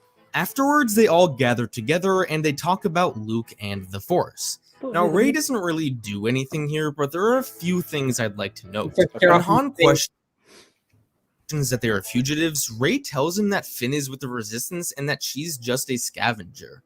This might be a small throwaway line to some, but I see this as more than that. One of Rey's biggest struggles in this trilogy is her accepting that she can be something special. Oh my god, that's other a struggle. That is a struggle, people. That is a struggle. She's a scavenger. She struggles with the fact that she could be more than just a scavenger. Bull fucking shit. That's her. No one struggle with right? that. It's very hard to accept that you're a god, and that's your struggle. Yes. Yeah, pretty much. Hercules. Yeah, she is. People's approval or who. Oh god, she's so cute though. Who she is related to. So here, when she just refers to herself by her occupation as a scavenger, it says a lot about how she views herself. I'm just a scavenger and nothing more. That's probably how she viewed herself. How dare you, Lyndon? I heard that. That's literally what she is, a scavenger. So she's Yeah, well, but like that's her just being honest. I'm a scavenger. Like she's not at all thinking right now that she could be anything more. That's not a struggle. She's just saying, I'm a scavenger and I want to go back to my planet. That's all. Well, first dislike, suck my dick. No. Herself for most of her life, so it makes sense that later on she has problems accepting that she is special. The other thing is she has so many hardships accepting that she can be a Jedi. Violins. Yeah, I know. If I found out I had superpowers, I'd be totally bummed out. Yeah, I know. Sucks. It would totally suck being able to use the Force. Mm-hmm. It can be done though. Like Spider-Man 2 kind of did it very well. But Spider-Man 2 kind of had like the whole, what do you want, Peter? You can't have the best of both worlds. You got to kind of pick one over the other. So that does suck for you. But whereas Rey, it's like, hey, he even struggled with becoming Spider-Man essentially. Like but Spider-Man 2 was well written. Balance, but he had to figure out the balance because he wanted to have both worlds, and you can't at this point. Like you are now Spider-Man, so you have to live with that fact. That's like essentially what that movie was saying. She's an engineer. She's struggling. Yeah. To compare it to Spider-Man would have to be like Rey's like, oh man, but I just want to go on a date. Yeah. I don't want to. Yeah, I know. Rey. Poor Rey. Struggling. Rom-com intro. With her being more special than she actually is. Yeah, because that would be a downer for anybody. Look of amazement on her face when she says the Jedi were real. I think. What the fuck? Oh, okay. I really, really hate that shit too. It's like, it's been 30 years. Why are the Jedi a fucking myth? Because the Empire. Because the First Order tried to. Do you like what the Empire did when they tried to scrub out all the history of the Jedi? Yeah. But like even a then, little correction. When did Luke lose his academy in this Disney canon? Like it wasn't that 4 years ago. It's been 4 Yeah, years Luke had since an Luke's been academy. around. Yes, yes. So it hasn't been that long, but all of a sudden he's a myth. Yeah. All of a sudden, like he's finding out the He's Jedi. the hero of the Republic. Yeah, good propaganda. And the First Order is like literally just making their presence known in the Force Awakens. So how is Luke a myth? How are the Jedi a myth when the Republic has been in power since the end of the Battle of Endor? And how old is Kylo in Force Awakens? He's 29. He's 10 years older than he is. So 30 years. He's 1 year old when he's one. He's born 1 year after. He was also trained by Luke. Yeah. Yeah. And Luke was the hero of the Republic. I mean, it's not like the First Order's been around for 10 years and they scrubbed all the history. They just came about. Like people started finding out about them in like I think 3 years or so before this movie started. Yeah, that's why the Resistance exists, because they're the offshoot of the Republic to investigate the First Order. So, yes, she should know who the fucking Jedi are.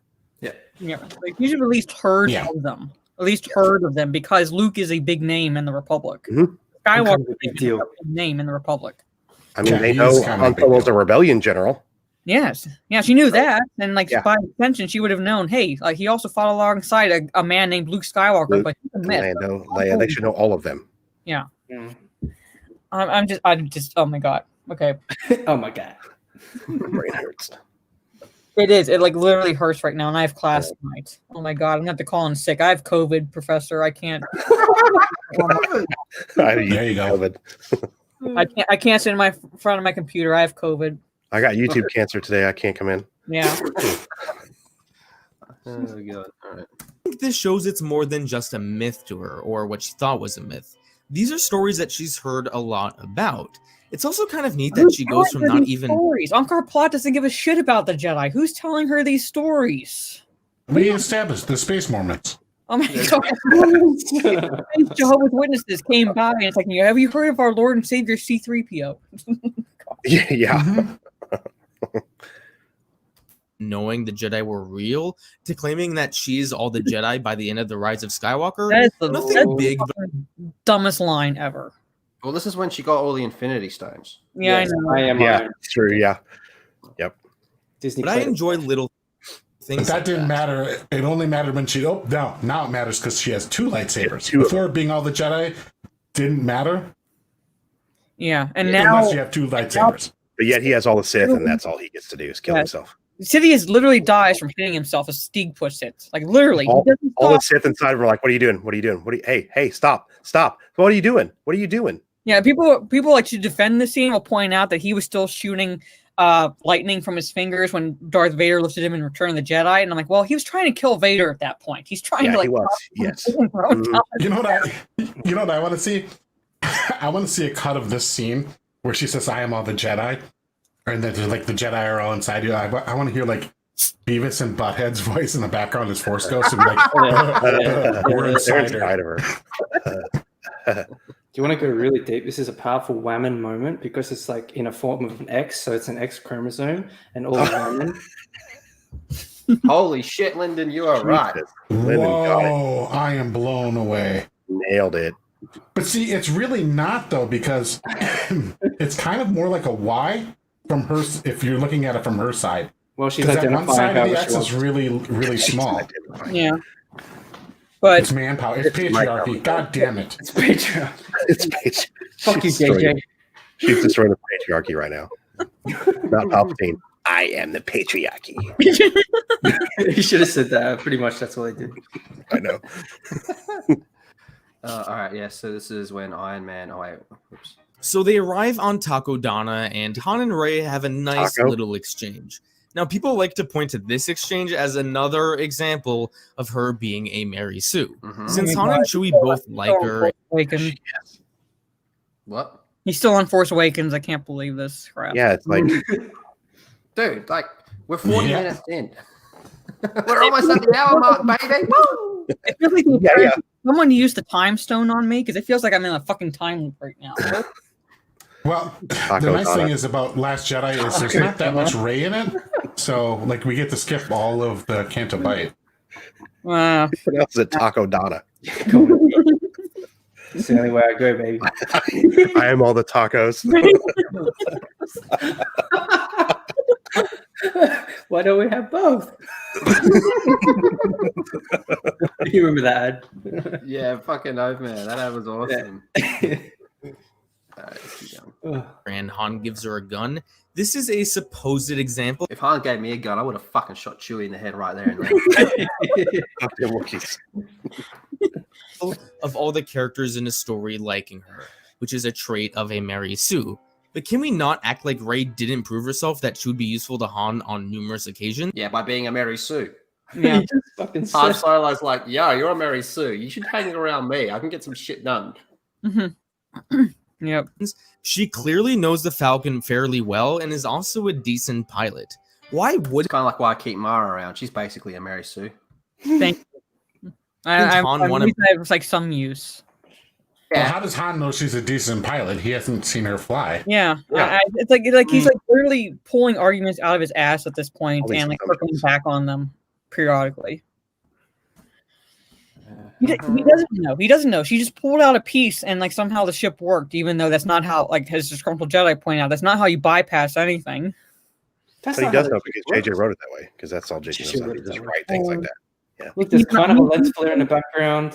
Yeah. He's the one flying the ship at this point, so he doesn't know if she's a good pilot or not. He just knows that she somehow managed to get it off the ground. That's it. Steeg. What the hell? Yeah, I know. We're going through this, Steeg. Thank you. Steeg's got the link. Steeg's got the link. Yeah. Thank you for our attention, Steeg. Mountain. 1 hour mark is when we get into the Last Jedi. So we're about 20 minutes left of this. 20 minutes. Oh, fuck's sake. Hell. This is EFAT. We stay until it's done. Yes, exactly. We're smashing this out. We're getting this fucking done, man. I know. Oh my god. Bring her on as much double what the actual video is. That's cool. That's cool. I don't care. I mean, I'm having fun. No, I'm saying, it's like the irony. It's a 2 hour and 20 minute long video, and we're 4 hours in. We're almost double. What the I think it just means that this dude, Golden Boy, he's created a video that's worth commentating on. More power to him. I've still got my thumbs up on it, and I'm going to leave it on there for now because I do like this video. I just don't like his points. True. Now, you could say that they just met, but there's something about Rey that just screams innocence to me. I can't picture that Han thinks this girl is dangerous and is a threat to him and Chewie. So yeah, let's not act like it's completely unfathomable that Han would want to hire Rey as a part of his crew. Yeah, another small thing about this scene that I always laugh at is Rey's response when Han gives her the blaster. Okay, stop. He asks, "Don't touch me." It's unfathomable because that's not Han Solo's character. He's kind of a loner. Like, if he wanted camaraderie, he wouldn't have left the fucking Resistance. Isn't that why he's got Chewbacca? Yeah, and he wouldn't just hire the person. Like, she would actually have to prove that she was of some use. And at this point, she is not exactly proven that. And it'd be within his character to actually leave her on this planet and say, find her own way back to the Jakku. Like, this taxi service is done. Bye bye.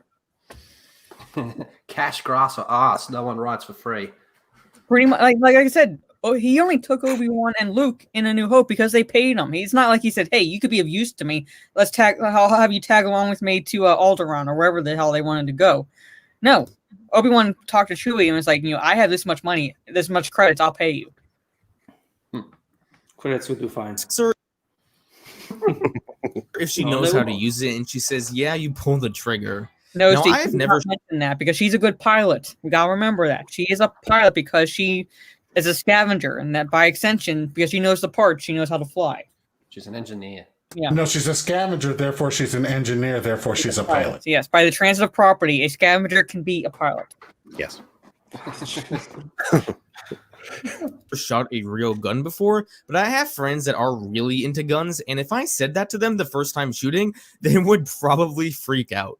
Han even has a similar... You hand someone a gun who has not shot before, and you go, "Here, have fun." Yeah, we're going to freak out because you don't know how to aim or shoot. I know. Yeah. Like, hey, don't point like that. What are you doing? If you hand a gun to someone who pointed at your face, idiot. Yeah. Before, I am not exactly going to be comfortable with that fact until I see that they know how to point the gun down and not at me, how they reload. Depends what kind of gun. Is it a 9mm or is it a fucking M16? Yeah, what is it? Yeah, exactly. It's not the same thing. Both. I've shot both, so I know how to handle them. But if I were to give an M16 to, like, say, my sister, who like about the size of an M16, and trust her to be able to aim, no. No. I'll be right on this point. No. Who? No. Let's give a car to a kid with the keys. Like, here you go, have fun. See you later. It's like the argument you had before, like, the kid's good at Call of Duty, like, Call of Duty, that we can stick him with an M16 behind enemy lines and go, here, shoot some ISIS, kid. There you go. Kid, you played Grand Theft Auto before. Take the car. Go get daddy. Go get daddy some beer. You know I'm not allowed on the road anymore. Sounds like Adelaide. Similar response. Also, this is probably just a filmmaking mistake, but am I the only one who ever noticed that Rey is closing the wrong eye here? Yeah, she is. She's That's a filmmaking literally mistake. closing the wrong eye. Oh, well, she doesn't even have to close an eye because she's not looking down at gunfights. Is this how you do guns? Is this how you gun? Yeah, is this how you gun? Like, why? Like, you're not looking down a sight. You're literally pointing. Han's like, look at Han's face. He's like, what the fuck are you doing? Yeah. Even I'm like, you don't have to close one eye. You can leave both eyes open to aim. Yeah, with like one of those small ones. Can I just point out that it's amazingly unlucky for her that in that whole planet full of broken ships and everything, she didn't find like one blaster laying around. Not one. Yeah. Yeah, I should have been heaps on this ship. And Kylo can find TIE fighters on the and Death she Star to knows work, so he can later find on that works. in this film all about the safety. Like, she was all about, yeah, you just point and shoot. That's how you gun. He's like, no, not that way. Yeah. Yeah, like he has to tell her, but then she knows how safety is on it. I'm like, how do you know? Like, it's like you'd have to literally teach her these things. Like, I've played with Nerf guns before, and I'm pretty sure that the eye you open is on the same side as the arm with the gun. So Mary Sue Rey is so good at everything, but doesn't even know how to use a gun right. Yeah, but she knows how to fire it like literally 5 minutes later to remove the safety. And doesn't she shoot a first order trooper? Yeah, she's like blasting away at troopers, no problem. Like she's a pro. So bad Kylo's argument. So yeah, one shot. She misses the first shot, and the rest of them bullseye. yeah, like she closes the wrong eye. Big fucking whoop. That's just JJ being stupid or Daisy Ridley being stupid in that scene, going, "Oh yeah, I know how to gun." I rode a bike once. Give me the keys to your truck. Oh my god. Pretty much, yeah. Yeah. Oh, this guy's all right. I just think he's a bit out there with his points. What about? I watched Star Wars. I'm George Lucas. Yeah. Now I can write and direct. It's like Sean Penn saying, like, I know all about Middle Eastern politics because I went to Iraq once. Yeah. Hey, Steph is flying home right now, she says, so that's cool. Yeah. Oh, fuck. Han even has to remind her to keep fucking Chewie. Fuck you. The gun down and not holding it pointing. Oh wait, someone's back. Oh wait, no, we got a new person. Hello there. Hello there. How you doing? Hey, Steve. Oh, I'm doing quite well. I just threw out the trash, so I know how to fly a plane now. It's all good. Oh, get comfy because we still got quite a bit. Pointing it at everyone.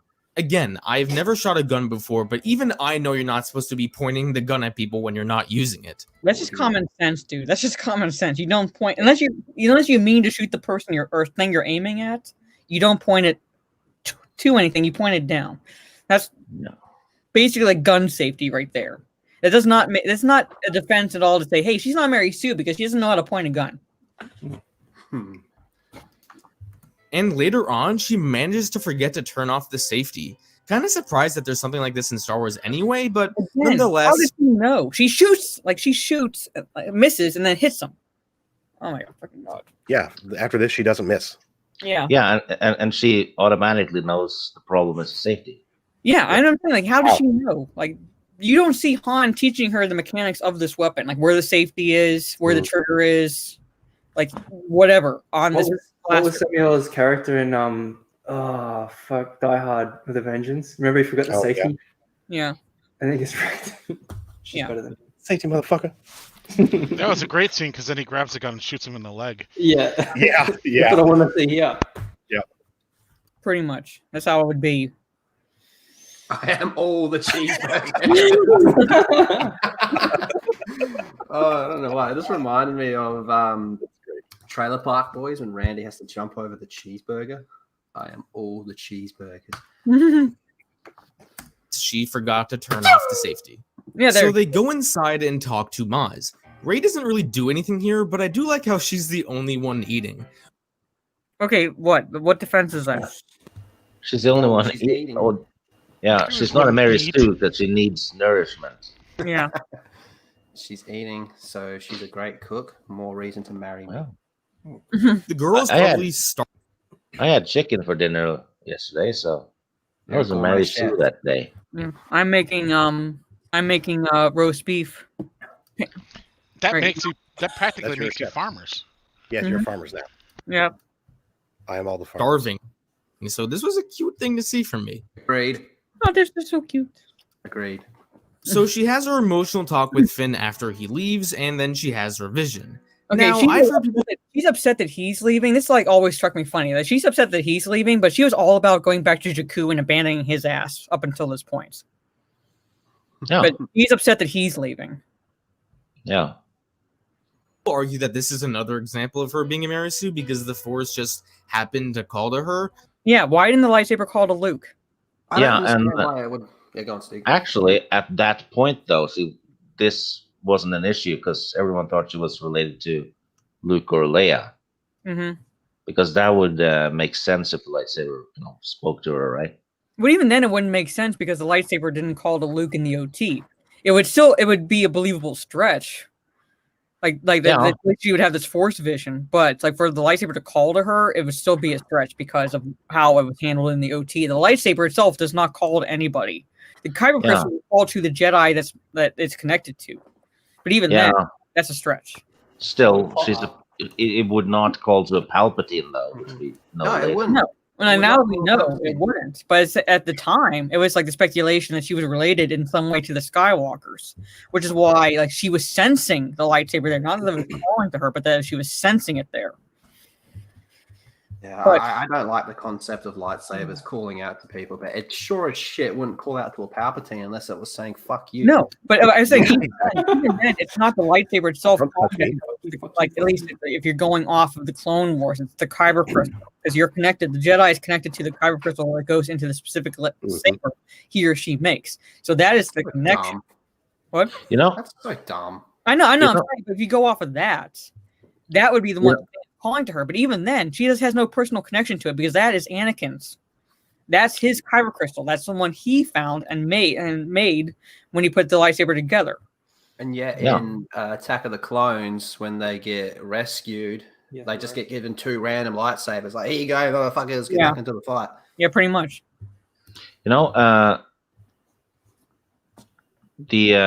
theme of Star Wars is that the Force is connected through bloodlines, right? If your father has it, you'll have it, right? I thought you said Bud Lights. Well, even then, yeah, you could say that, but Theron Shan, who was the son of Satele Shan, had no Force abilities whatsoever. Okay, because the exclusively bloodline, but it is related. Yes. Yeah, because Rey's dad can't use the Force at all.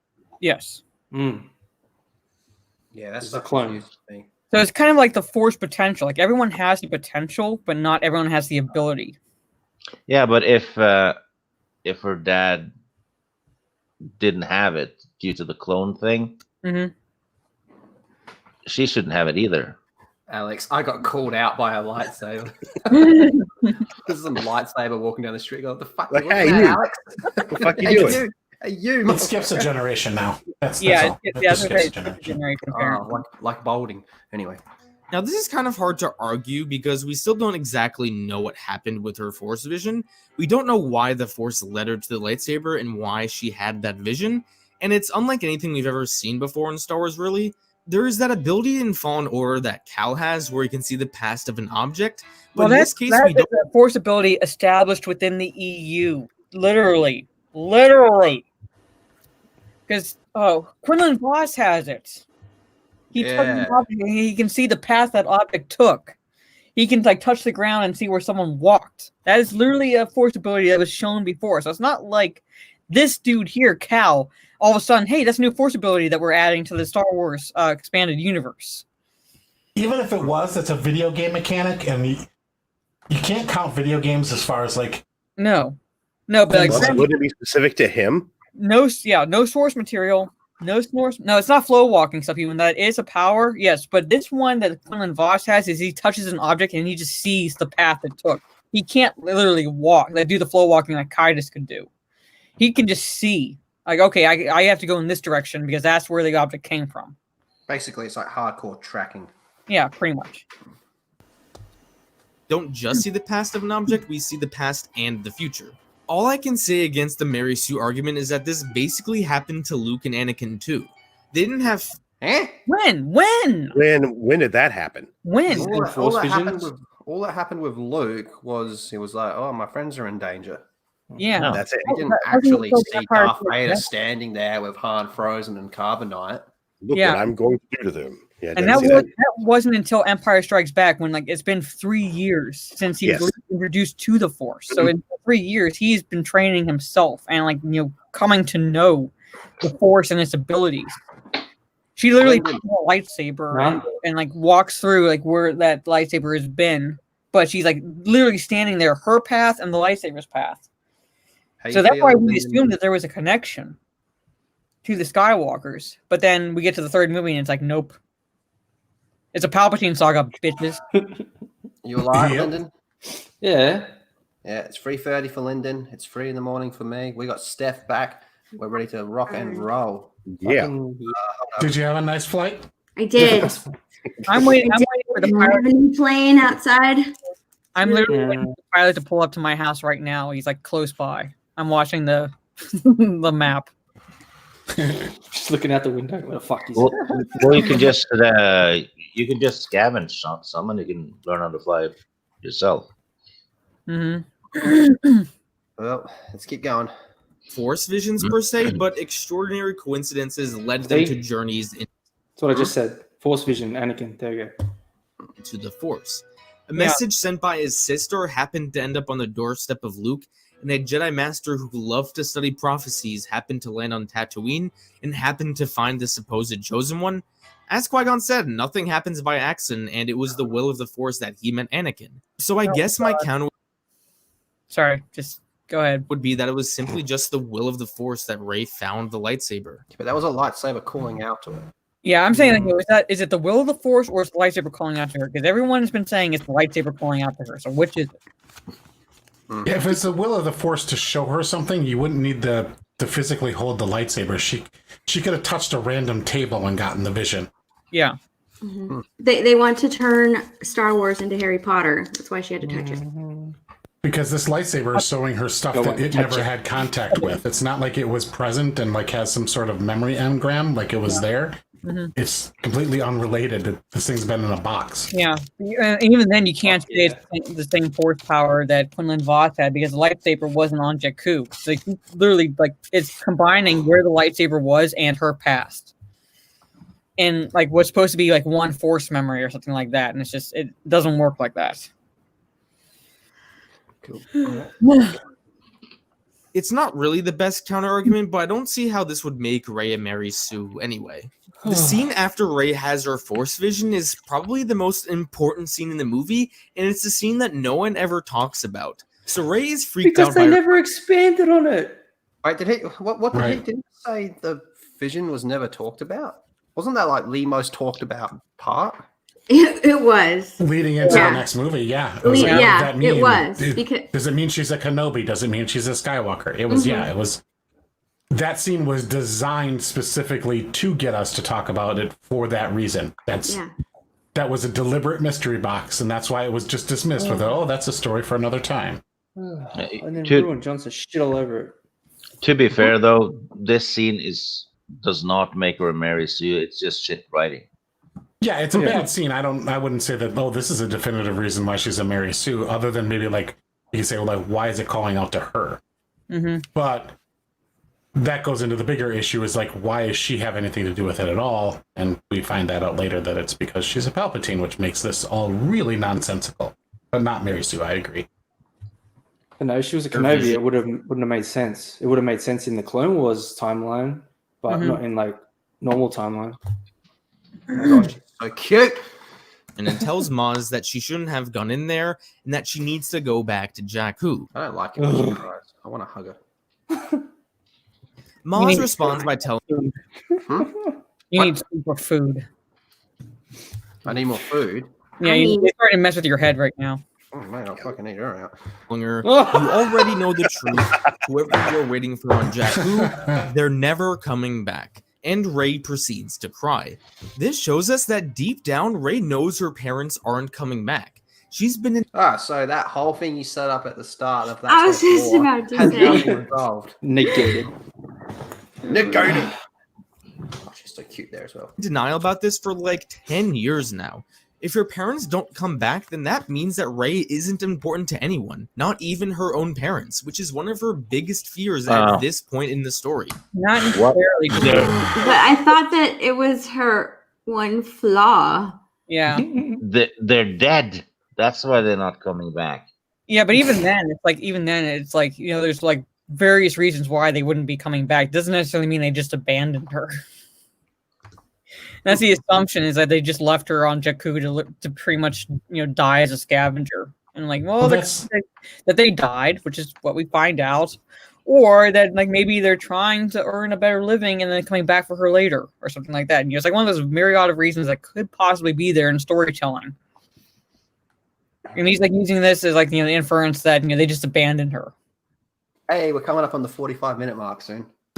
Yay! As I said earlier, her biggest flaw in at least The Force Awakens and The Last Jedi is her need for external validation. Rey is so desperate for her parents to come back that she is willing to waste her life away on a... I had to hold back every ounce of my body to make it like a borderline sexist joke at that.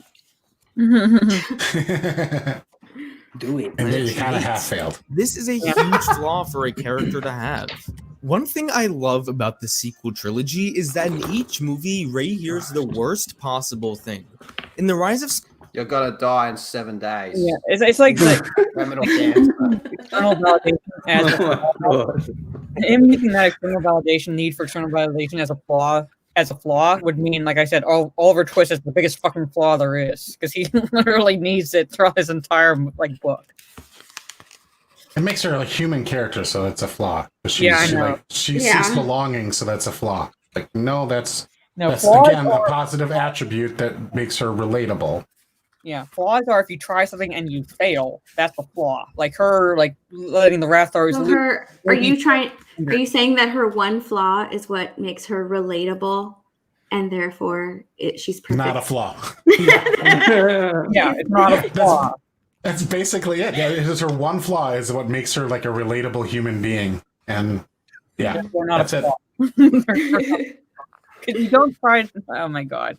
She's not selfish. She's not greedy. She's not paranoid. She's not aggressive. She just wants to be accepted. She wants to belong. Oh my god. Skywalker, Rey's insecure about her relationship to the dark side.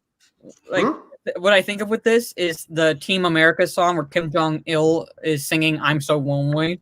Exactly.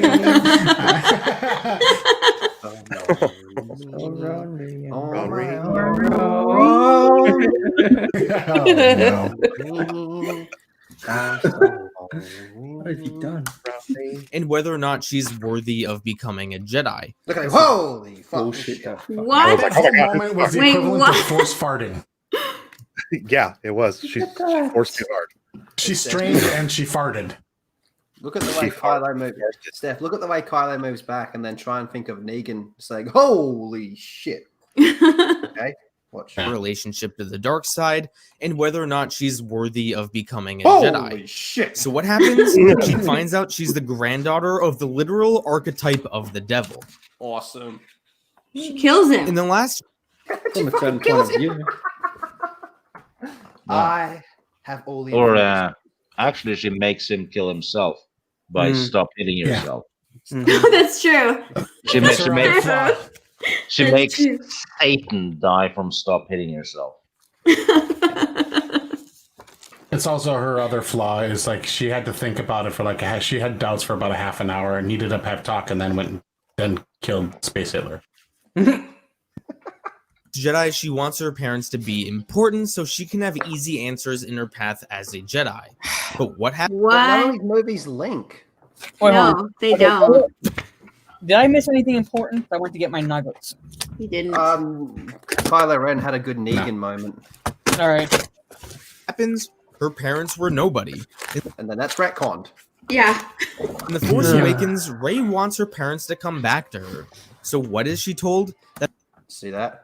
In The Force Awakens, Rey wants her parents to come back to her. That's Dave's thinking of Lethal. That's wishful thinking. So what is she told? That her parents are never coming back.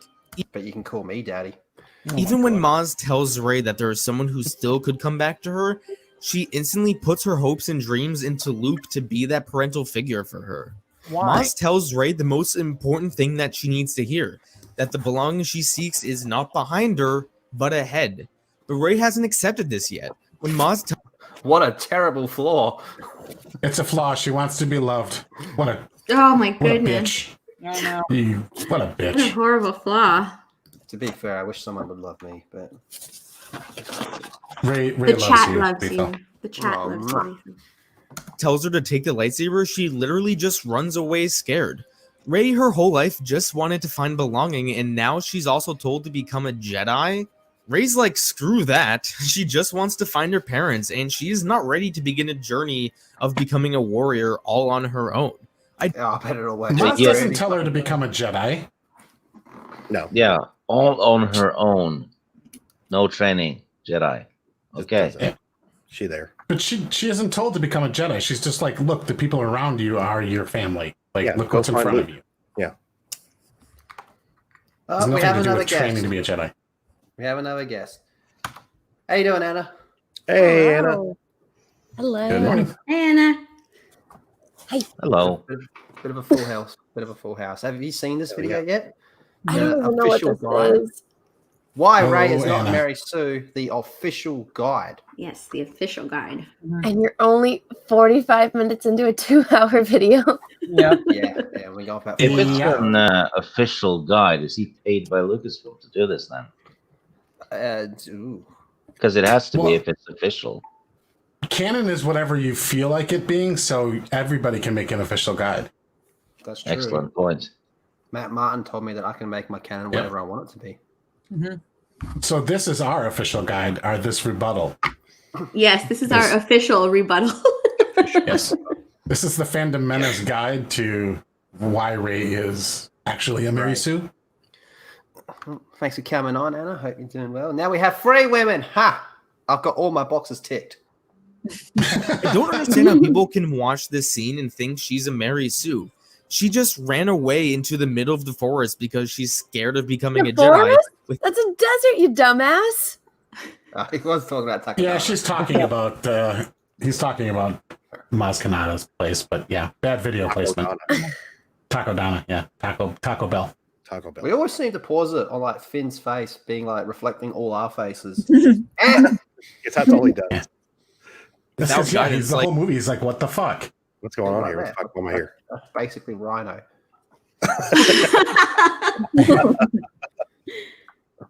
Girl, where are you going? A Mary Sue would 100% just pick up that lightsaber and save the day for everyone. A Mary Sue does not run away from. Does he think Anakin's a Mary Sue with that? She literally does that at the end. She picks the lightsaber and saves the day. She does that at the end of almost every movie. I'll do my Filoni impression. See, she's gonna pick up this lightsaber and she's like, "I'm gonna take you out," and she does. Oh my god! Oh my god! Now where's my from a challenge or any responsibility? Rey running into the forest because she is scared is probably the most non-Mary Sue thing you could possibly do. But knowing people, they'll probably find some lame reason why this is the repercussions of this, but the repercussions of her running away. That has nothing to do with what a Mary Sue is. It's a very bizarre. He's talking about her flaw. It's her flaw. That she ran away. It's her flaw. That she didn't fully embrace the level of responsibility that we expected to. And she ran away. She waited for a little bit and then rejoined the fight. That's a flaw. Yeah. So like if you pause for a couple seconds, you're not a Mary Sue. So you need to have like the Shatner dramatic pause thing going, and then you're safe from being a Mary Sue. And needing external validation is a flaw. It's a flaw. It's her flaw. Yes, wanting people to love you and belong to a greater good is a flaw. Yeah, and her dead parents not returning is a flaw. Oh God, this girl's flawed, isn't she? Allegedly. I'm too Being a tired. Mary for Sue this anyway. shit. Get some coffee in you. I'm pretty sure Lyndon fucking died like an hour ago. Bruh. Oh, there you are. Anyway, moving on. Rey runs around the forest scared for a bit, chats with BB-8 quickly, and because remember she can talk to droids. Yeah. Mm-hmm. And on Wookiee. the first Not probably believable. order arrives. She takes out her gun and kills 3 people.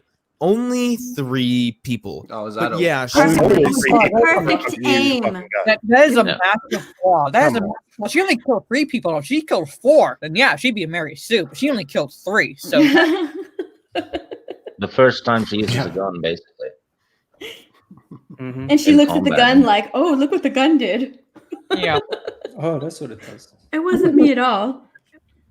but she magically knows how to use a gun. Bro, didn't Luke and Leia kill like a Bro. bunch more people? Bro, they missed. Look at They how were much using times actual they're blasters, missing. not the little pistol-looking blasters that Rey had. He's missed every shot. Look at how many times he's missing the stormtroopers. He's missing every shot, and like, yes, he got his ass handed to him by a Tusken Raider in A New Hope, but he has a rifle. He shot like a blaster of some kind before. Leia is part of the rebellion, so it stands to more logically reason that she would have fought shot a blaster Oh too. yeah, she knows what she's doing. Yeah. So to say oh, they shot blasters, but no one well, first off, no one questioned anything because this was A New Hope is the first fucking film in the whole entire franchise. So there was nothing prior to it to even compare it to. Secondly, you have those 2 characters who are put in situations where they are believable to their character development. It's just whataboutisms. That's what about this? What about that? Mm-hmm. What about this? Yeah, this is a pretty bad whataboutism because And he's just taking these scenes as individual scenes from the OT. Oh, that's not a good pause, Lethal. Oh, I don't like that. Oh, That's glorious. Oh, JJ is amazing. Yeah, and look at the flares. Yeah. Ooh. doesn't Luke say he is the bullseye of Womp Rats Yeah. Uh-huh. Mm-hmm. later in the movie? So yeah, he's been shooting before. Yeah. Angry Admiral Akbar. And as far as the audience knows, it's the first time Rey has ever fired a gun. Or killed a person. That is something you can't understand. Stop acting like not every main character in every Star Wars movie has serious plot armor. Like, at this point, it's a meme. But sure, Rey shoots 3 Oh my god. Oh my god. Shut up. people, and that's significantly more unrealistic than Anakin accidentally blowing up a whole spaceship. And if you're wondering why I He keep on keeps bringing only up... going back to this one part. Yeah. That's it. He just keeps going back to. So he's taking just individual scenes. He's not taking other things into context. He's not taking like everything else into context. He's just taking individual scenes. He even says that Anakin accidentally shot him. She actually shoots and aims and kills 3 people. Yeah. Oh, and again, this scene's kind of stupid anyway. But it's only 3, so definitely not a Mary Sue. If she killed any more than 3, then that's like Mary Sue, like S, basically. Yeah, but 3's okay. Yeah, 3's okay. She's not. That's Again, it's the That's the sum magic of cutoff. all the parts. She's a perfect shot. She's an engineer, a scavenger that makes her an engineer, that makes her a pilot. Mm-hmm. And she can speak droid. And Wookiee. And Wookiee. And Wookiee. And she's a And perfect is shot. a dead shot first time she picks up a gun. Yep. And she can hack a console thing. But she is Yes. not a Mary Sue because of that one flaw of needing to be accepted. Yeah, but she needs to be accepted. like if she had like one or two of those qualities, like I think people would have been pretty accepting of it, but like it's the total. I'm still pissed that he calls her an engineer. Yeah. Pretty much. Well, we're all engineers by that standard, so congratulations, engineers. Yeah, we're still alive, Dr. Coffin Nails. We're going through this whole entire fucking video. It was live, but not alive. Yeah. Other characters, it's because Rey is the only one who gets called a Mary Sue when literally so many other characters, especially Luke and Anakin, do the same thing. Oh my god! Double What? No, they do not. No, they do not. Wow. You know, what is the like upvotes to downvotes on this video? more upvotes than downvotes right now. It's like 200 something up to 50 something now. 279 to 56. Real quick. But no, this guy's cool. He hasn't called me a racist yet. Yeah, there's not yet. We got a while. Wait till Last Jedi. Luke would be a Gary Stu if, let's say, his first encounter with Vader in A New Hope, he defeats Vader, much like he does. Much like Rey did with Kylo Ren. Yeah. We would be wondering the same thing. Like, why the hell is he able to do this? But no, he does. Like, first off, he doesn't duel Vader in A New Hope. He doesn't. He duels him in Empire Strikes Back, and even then, Vader's the entire time. Yeah, and Luke actually loses to the Tusken Raiders. Yeah. He needs to get saved at the bar. Yeah. He gets saved like 3 times, I think, during the Death Star. He loses his hand.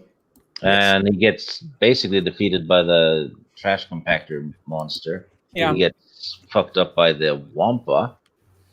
I mean, he loses almost every time in the series. Yeah, he's bumbling his way through it. I mean, like he perseveres, but he's not like it's not like, oh, this is a cakewalk. Mm-hmm. Yeah. He never has a moment where he just bypasses the compressor.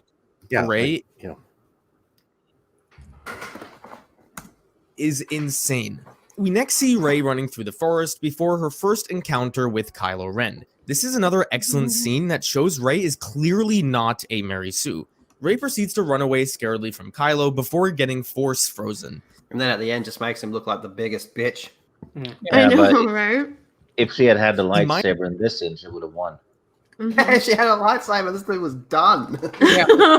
Granted, she shouldn't have left it there. She should have taken it. He blocks the blaster bolts, but the fact that she was able to aim in that direction and nearly hit him. Ein reads her before ultimately just putting her to sleep with the motion of his hand. Everything that happens to Rey... It was chloroform, trust me. He was chloroform. He's got it built into his gloves at all times. It's just like... Yeah. Hey, smell this rag. Does this glove smell like chloroform to you? Kylo's a space pervert rapist. Oh my god. Rey is the exact opposite of what an actual Mary Sue would do in this situation. A Mary Sue would not be scared of an enemy. A Mary Sue would not run away from an enemy. A Mary Sue would not allow the enemy to use a special ability to freeze them. A Mary Sue would not be knocked out by the wave of a hand. And what? A Mary Sue would not be immune to the Force. Oh god. And especially, a Mary Sue would not be captured and would not be in need of being rescued. Yeah, you are absolutely right. You are absolutely right. She rescues herself. Mm-hmm. She doesn't even need to be rescued. She rescues herself by using the fucking Force. By using a Force power she's never even heard of. Yeah, and she rejects Kylo's like mind probe thing and like throws it back in his face too, without like that ever being a thing in Star Wars before. You're afraid. You're afraid that you're only 1% as good as Jason Solo. I honestly believe people who call Rey Mary Sue pick and choose what they want from these movies to support their argument. No, he is picking and choosing what he wants from the previous movies, from the OT and the PT to prove his arguments. Oh my gosh. Lyndon, just checking in. You alive? It's coming up at 4 a.m. That's all I needed. Just make a grunt every now and then so I know you're okay. Yeah, like that. Like, look at that scene where Rey flies the Falcon for the first time. When she like... Oh, for the first time. She marries the fuck out of that. For the first time. She's a Mary Sue, but let's completely ignore the scenes where Rey's at her most emotionally vulnerable and her biggest flaw is exposed. Her biggest flaw that she just wants to be loved.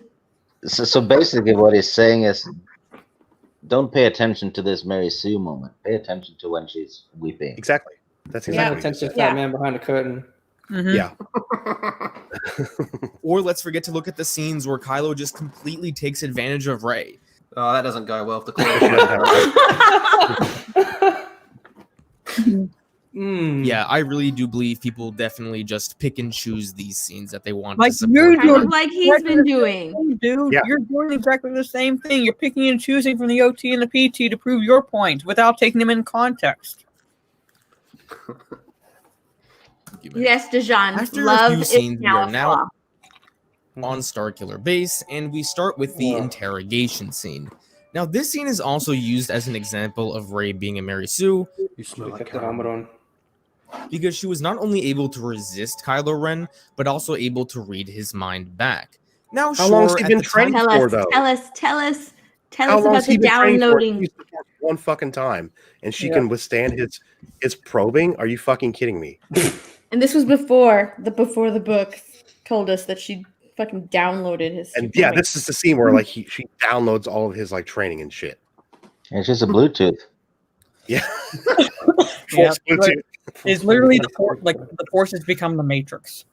Yes. Yeah, that's what I said. Yeah. Which actually makes it pointless to have a master and an apprentice. They can just handshake, and then the apprentice will know what the master knows. Yeah, pretty much. Mm-hmm. Time of The Force Awakens' release, this was a little bit much. The complexities of reading one's mind was first introduced in this movie, so we don't exactly know how complicated or not it is to do. Anyway, after the What? Did he say Force wasn't complicated? What? release of The Rise of Skywalker, their encounters make much more sense here. Go this back. scene is where Did you just say? bit much. The complexities of reading one's mind was first introduced in this movie, so we don't exactly know Are how you- complicated. What? What? It's a bit of a head scratcher, isn't it? Yeah, I'm like, there's not enough alcohol. Your on this planet. sister. Your sister. I'm pretty sure Vader. Vader was reading Luke's mind in that Yeah, scene. Yes. he was literally and throwing it back in Luke's face. Oh, you have a sister. Guess I can turn her if you fail. Yeah, that's right. Yeah. Or not it is to do. Anyway, after the release of The Rise of Skywalker, After we retconned everything. Yeah, I mean, Obi-Wan tell him like control your thoughts, or they'll be used against you. Their Emperor will release your thoughts against you, or something like that. I mean, like, so yeah, In a court of law? yeah, In a court of law. court of law. their encounters promise make it's not much more chloroform sense this here. time. This scene is where the famous dyad in the Force was formed. No, Fucking dyad. Oh my no, god. no. Mm-mm. Dyads were around long before. As stated in The Rise of Skywalker, a dyad in the Force is when two individual people have a bond so strong they serve as one in the Force. Oh my Their god. bond is so That's strong. not how that works. Oh my dumbass. god. Jason and That's not how Jaina. the Force works. Jason and Jaina.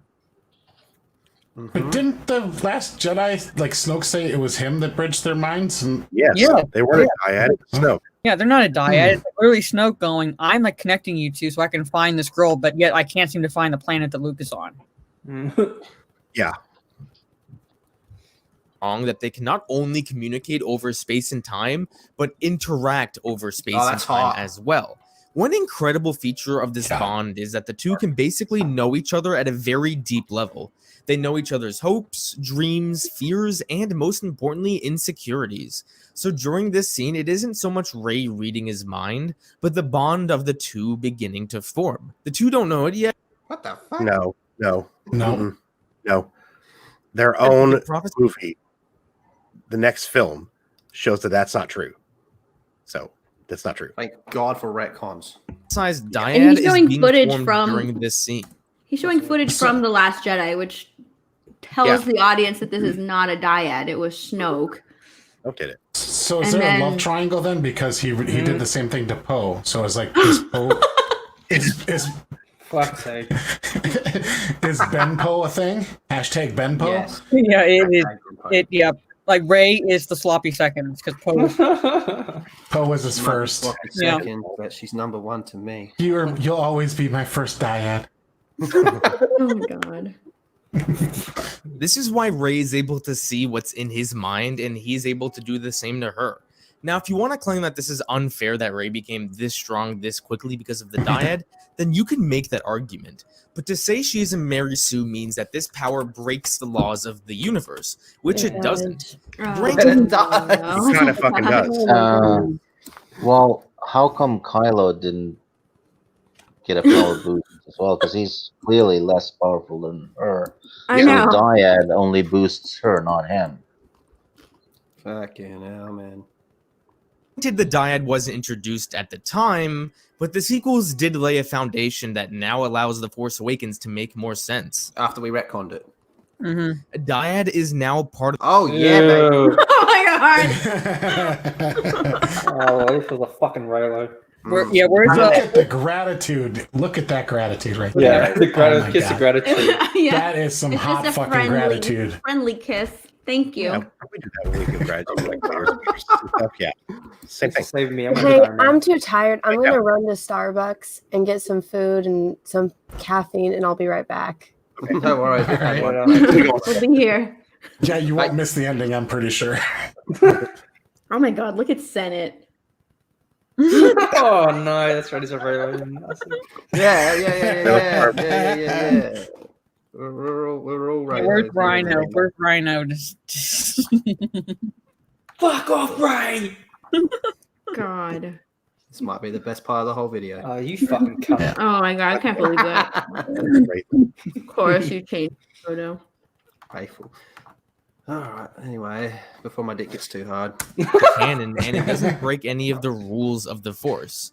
Introducing new Force... Imagine kissing and there's just that dude standing there. Put it in her butt. Ladies is okay as long as it doesn't undermine other aspects of the way.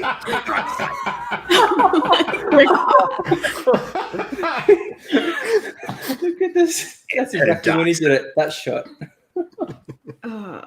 Look at he exploded in pleasure there. He's like, oh god. He's like, oh my god, that's so hot. Splat.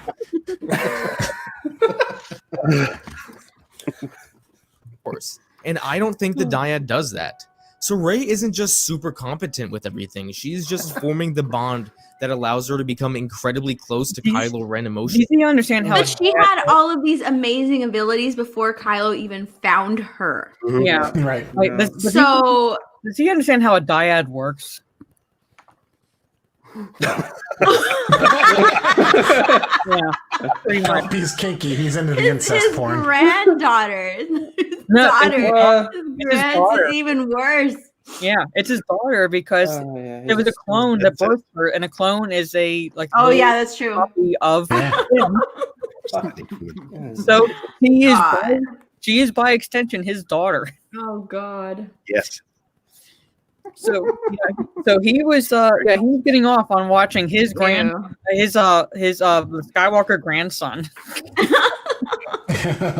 Oh boy. getting with his daughter. Hey, we're almost at the 1 hour mark. Emotionally.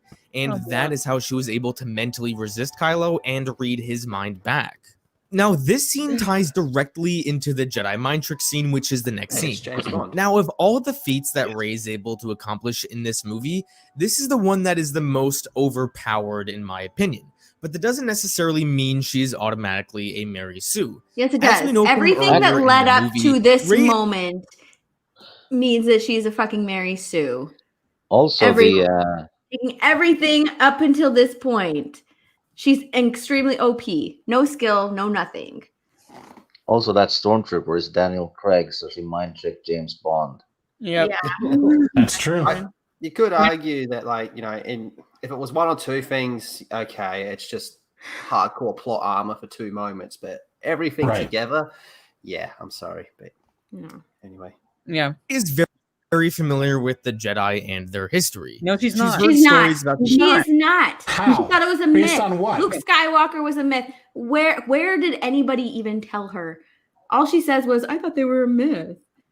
Yeah, she didn't even know any of this stuff.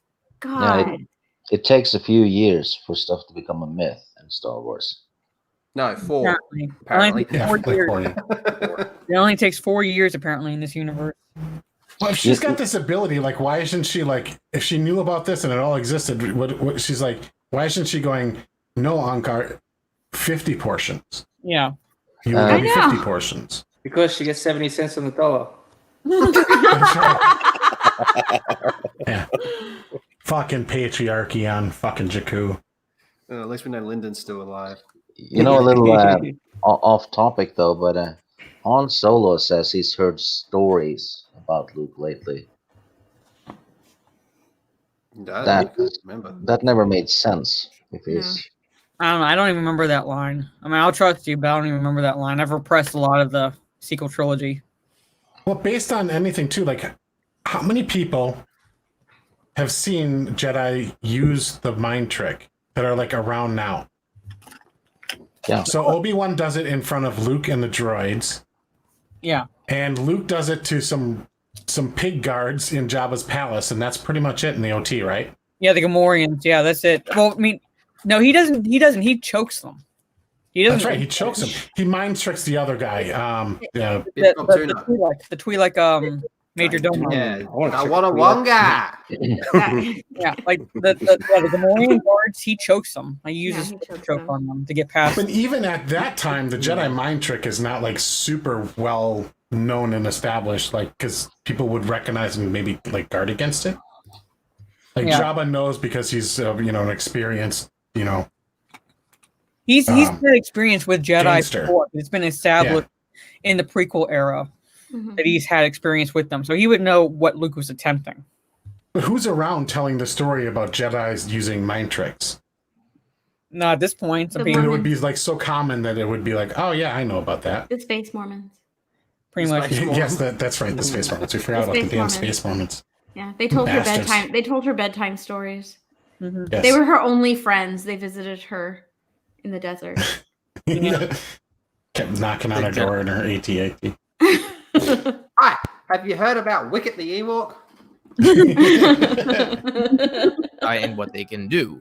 It's almost a certainty that Rey at least knows what a Jedi mind trick is. No, it's not. It's a possibility, not a certainty. It's a 0% chance. Yeah, it is not. I think this guy just did a huge deep dive into Wikipedia and lived there for a little while. He's stating inferences as fact. Yeah. What he's doing. His story is all about inferences because he's like, well, because the movies don't show you everything, you can infer this, which is arguably true. But at the same time, if they don't show you anything, you can't infer anything. And he's trying. Read the comic book after. Well, and let's look at their own movies. Look in The Rise of Skywalker, she uses it. Yeah, I know, it's fucking stupid. In The Rise of Skywalker, they put the movies out. They put the movies out, and they use the books and the comics to explain away all the shitty ass writing when the movie should have done everything. Poe and Finn have no idea what it is. It's actually a fair chance that Han Solo doesn't even know what it is. Very likely, unless maybe Leia told her at some point. But like I said, Poe and Finn don't even know what it is because she uses it in front of them. They're like, "Oh, does she use that on us?" No, it was a surprise that ability even existed. Because they just witnessed it. So Poe and Finn aren't aware of it. Why is this desert rat aware of it? Yeah, because she's a married. Poe actually should have known it. Apparently, Leia's a kick-ass Jedi in 9. So yeah. Has heard of something, that doesn't mean they could automatically know how to do it. And that's a fair point. But let's look at the context of this scene. A few minutes ago, Rey learned that she was not only strong with the Force, but also learned that she was able to prevent Kylo from reading her mind. Wow. Context. So he doesn't know what context is, doesn't he? And she was able to read his mind back. When you think about it, a Jedi mind trick. Oh God, here we go. I actually liked this scene in the Clone Wars. I thought it was kind of cool. Get ready for some baloney. Is not all that different than reading someone's mind. Yeah, one is forcing someone to do something and the other is reading one's thoughts, but they both involve entering someone else's mind. So it doesn't seem like a huge leap in logic that Rey would try to do something like this. Yes, it does. Oh my god! Really? How does he know to relax and then goes, "You will remove the restraint"? Like that's like this is someone who's like supposed to be learning as she's going along, but she knows to relax, reach out, and go, "You will remove the restraints." Yep.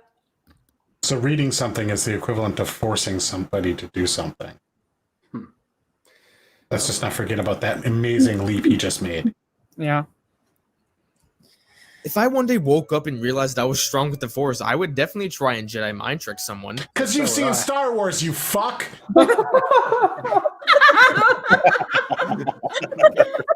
If you've never watched Star Wars, you wouldn't.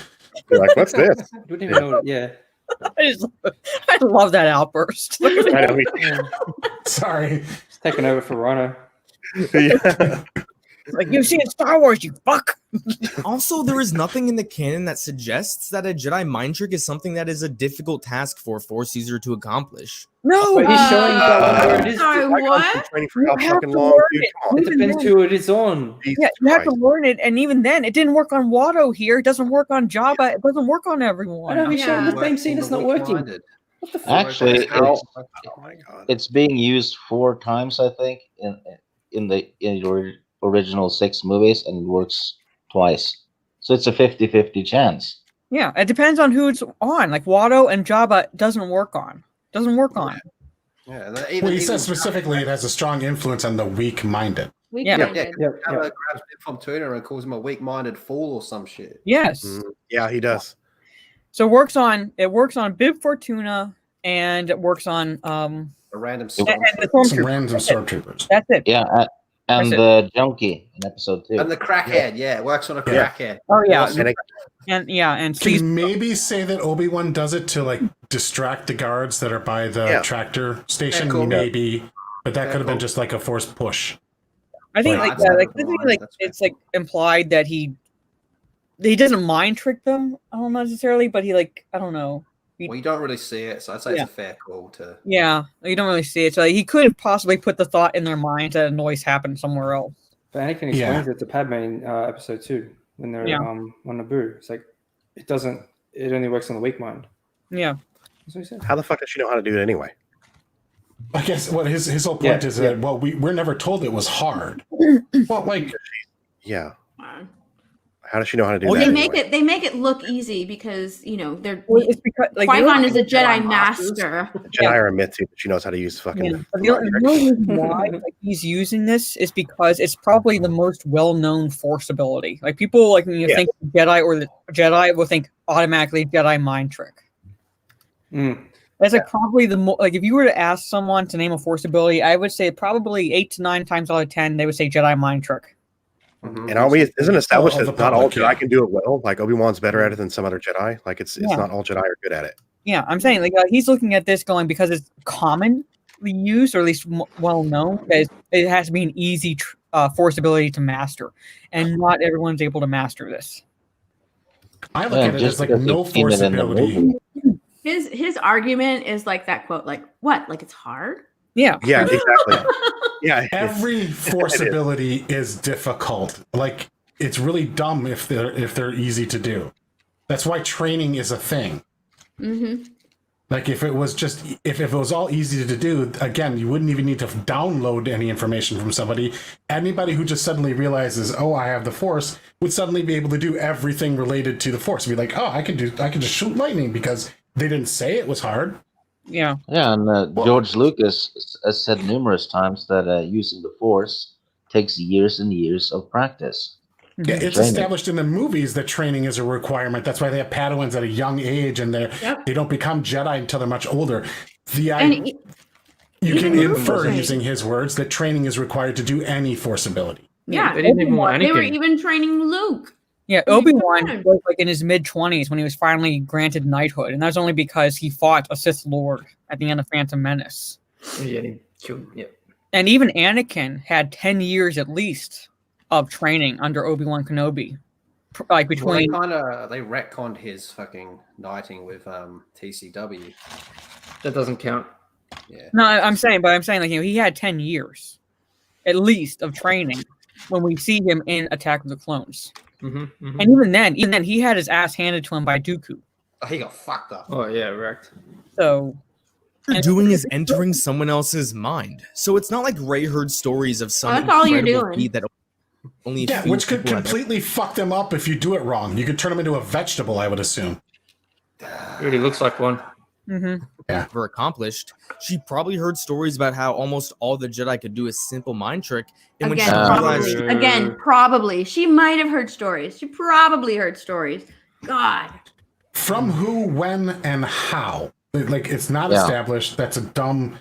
Maybe. Maybe a giant poop monster came into the galaxy and explained it to her one night. We don't know for sure because they didn't say. Now, I would even believe Max von Sydow's character, Lor Santeca, maybe taught her, but there was no line or any indication at all that she even interacted with him. Yeah. No. Like, if they had a line where she knew him, then I could believe that maybe that inference could be believable. Because he's taking away a lot from that one line. Like, I thought they were a myth. That's it. That's his basis. That's the basis for his argument. That's it. So based on that one line that Rey says, she probably heard it from this, and she probably heard all these stories, and probably heard this, and she probably heard about the mind tricks. She probably heard about the Jedi. She probably knows about the training. Just because of that one fucking line. That is incredible. Oh, like he's just like bending over backwards to prove his point. One other line, breaking his back. Having her know of Lor Santeca, like maybe like one throwaway line here or there, telling us that she's at least interacted with him because he knows of Ben Solo, aka Kylo Ren. So he knows of the Skywalkers. He knows of the Resistance. So he would have been the source of the information for her. But there was no indication at all that she even crossed paths with him. No. Well, no, let's stop there. Like, if they cross paths, how big of a dick is he that he, knowing who she is and knowing what he knows, just let her go back to her little freaking shitty AT-AT and fighting to to even eat. Like, when he could have provided her with like, boy, he's kind of a dick. Yeah. What he so really why would means, he tell her all that information and then be like, now go back to your hut, peasant? Yeah. Hey, I'm gonna put the kettle on. I'm gonna have a coffee, man. It's 3:45 in the morning. We're gonna smash through this. Lyndon, you alive, brother? Yeah, I was gonna say, when Steph went, probably she sounded a bit like Grace Randolph there. I know. Oh my god! I could tell. I can tell because I got a chub. Probably. Because I got a chub. All right, hold the fort. Oh my god! And we just did the 5-hour mark. That's great. What the guy really means, though, is that Rey knows everything because she watched the movies. Yes. Rey knows everything because she is a Gary Stu. Yeah. Everyone knows everything the viewers know, according to this guy. She stayed at a Holiday Inn the night before, so she's a Jedi master. She's good. Now she can fly a fucking fighter because she stayed at Holiday Inn. Pretty much. Oh, Dr. Coffin Nails, Lethal absolutely loves Grace Randolph. Yeah. Yes, he does. Yep. Yeah, he's in love with her. That's his lady. That is his lady. Mara, did you eat your McDonald's? Yeah, I did too. I just finished. Yep. Did you have nuggets? I had nuggets. Did you have the spicy nuggies?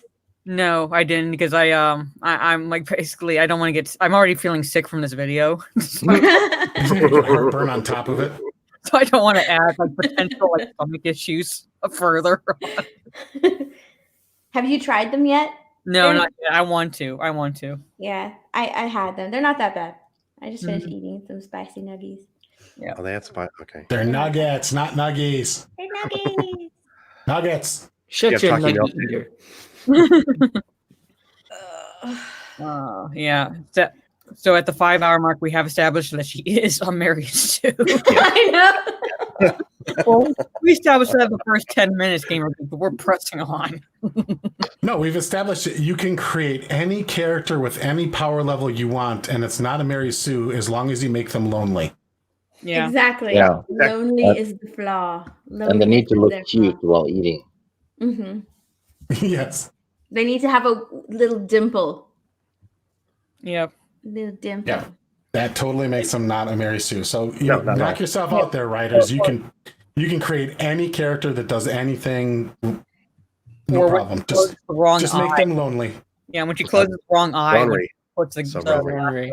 yeah, that's a I'm flaw. wondering if it's gonna point out the fact that Rey knows how to swim in episode 8, despite I having wonder. grown up No, in the desert. I'm That would make sense. I really think that he's just gonna gloss over The Last Jedi. I think so too. I mean, I we're, think he's going to focus a little bit on the The dyad. dyad part and the Luke tickling her hand scene.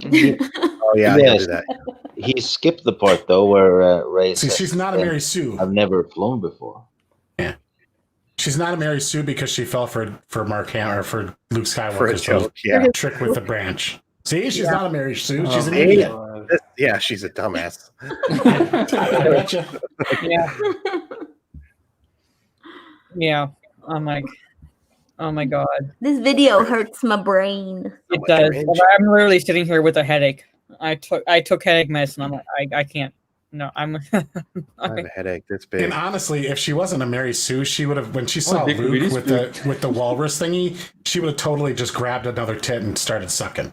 Oh, Because the Mary Sue wouldn't have been repulsed by that. She would have just dove right in. She just I did. can't Yeah. remember. I can't remember what video it was, but before The Last Jedi came out, I think like people were trying to guess as to what was going to happen in The Last Jedi. So like people had heard that Adam Driver was on the same island, and they're like, "Oh, what could he be doing there? What could he be doing?" Do you remember that? Do you remember that? Yeah. Like they were Oh, yeah. thinking that like, "Oh, maybe she like fell in the water, and since she can't swim because she lives on a desert planet, maybe he saves her." Yeah. That would have been. Much That better. would that would have been that would have been something. There was a picture of the Knights of Ren on that island too. Yeah, there was. Mm-hmm. Which is probably where Luke's third lesson would come from, because he only taught her 2 things. Take all those guys' asses. We're ready to kick on? Mm-hmm. All right. Well, thank you everybody for being out here. We're on the second channel, boosting up a bit of watch time over here, so this is definitely going to help. Oh, that's gonna do it. Yeah. If you haven't subscribed to the second channel, subscribe to the second channel. I started this one when I had 2 strikes because Naughty Dog is asshole. Let's keep going. Oh, you'll also find the Axel and Kenzie stream on here and a lot of past streams and funny clips, but let's keep going. She was strong with the Force. She wanted to try it. And it's not like Rey was able to master it instantly.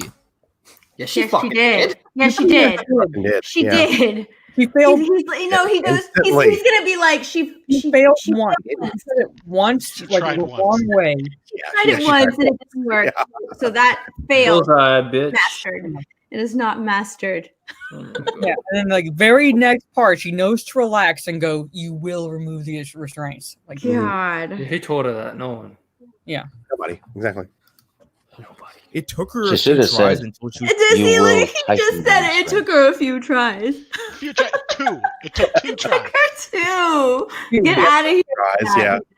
Oh my God. 2 is not a few. 2 is a couple. successful in her attempt. I've heard people say that when Rey tells the Stormtrooper to drop his weapon, that it is even more OP because she's doing the mind trick twice. To me, I've always... Yeah, she is. Oh, look, here we go. More Filoni baloney with another fucking Mary Sue on screen. seen this as her just remaining... If you tweet out that Ahsoka's a Mary Sue, people will get upset. Oh, yeah, you will get wrecked. How dare you go against the almighty Filoni? Inside his head the whole time. We've seen Jedi make more than one command before while doing the mind trick, so it didn't seem out of the ordinary to me. And look at how many Jedi are trying to do the mind trick on this guy. 3. Three. It took 3 on Cad Bane. 3. And look which 3 it is, though. Fucking Yeah. Oh, here's our boy, Dawana Wonga. Not like Luke ever got training for how to do a Jedi mind trick either. Yeah. Yeah, but Luke has also been like training himself for the past 4 years, 3 years, and then training under Yoda. So, good God. Here we go.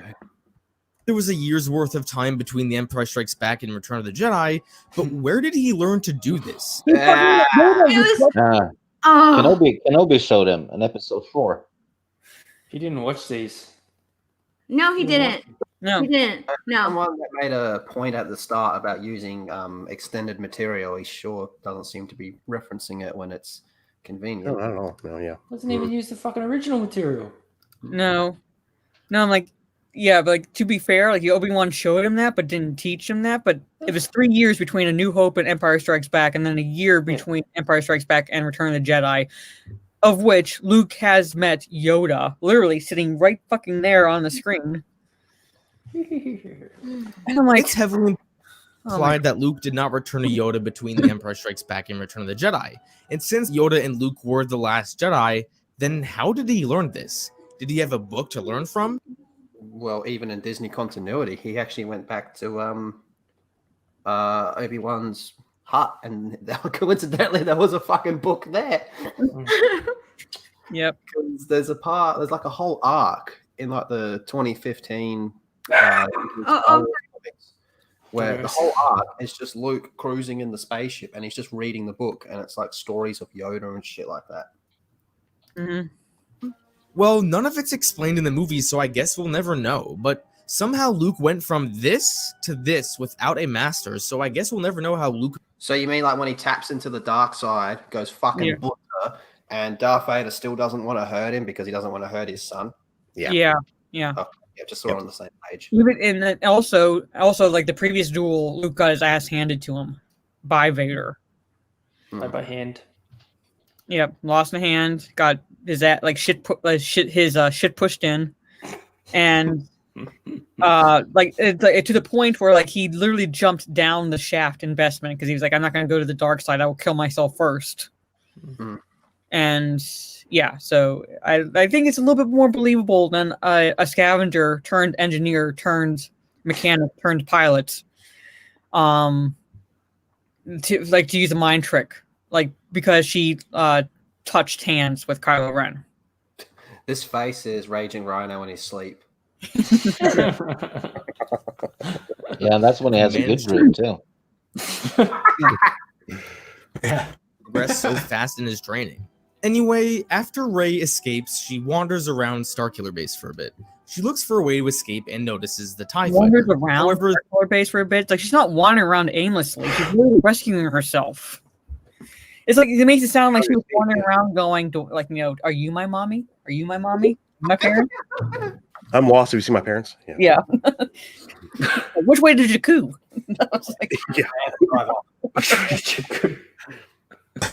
Stormtroopers are approaching, so she climbs on the side of a huge wall and enters inside it. This scene is very reminiscent. How does she know to do that? I'm like, it was just, oh my god. And how come nobody on the other side sees it? Yeah, that's what I thought when I saw it first. Yeah, that's a good point, eh? I didn't even think of that. There she is. She actually knows how Starkiller Base is built. Every Yeah, detail. Like the other guy being like, hey, what the fuck is that climbing on the thing? Yeah, I know. Oh my god, it's a woman. That's impossible. Through the Star Destroyer. Now, I will be willing to bet money that not a single person watching this video can make that climb that she made. The amount of upper body strength it takes to make this kind of climb is ridiculous. Now, people would probably say this is her being a Mary Sue, but the You ever done pull-ups, bro? Yeah. Like, do you even lift, bro? Jesus. Plus, it's already He's established showing- float in TROS, so she can just float across. Yeah, she can just float. She's fine. It's fine. She can do it. I don't She's think a superhero. Why are you climbing? Bitch. They're being good at climbing. I don't think that's a Mary Sue thing, but anyway. Movie literally sets the foundation for why she would need to be so good at climbing in dangerous places. Yeah, that's fair. She's a scavenger, and after 30 years, I wouldn't be surprised if these starter stores were close to being stripped clean. I'd agree. She's going to have to go to hard-to-reach places to find materials that were never scavenged before. Hard to reach, you say? I know just the spot. Yeah, I don't. Around. I haven't heard anybody make the argument that her climbing ability on Starkiller Base makes her Mary Sue. So Yeah, no, I'm not saying. Yeah, like her knowing her way around Starkiller Base, I would argue does. But her being certainly convenient. When we literally saw her do it at the beginning of Force Awakens, is not like indicative of being Mary Sue. Yeah, because that establishes it. That skill. Yeah. So I don't know who he's talking to, where people have argued that fact, but I'm sure there's some idiot that said it somewhere. yeah. So this part of the scene makes perfect sense. After wandering around a little bit more, she runs into Han, Finn, and Chewie. Chewie tells Rey that it was Finn's idea to rescue. If that was me, I would have, quote, accidentally shot Chewbacca.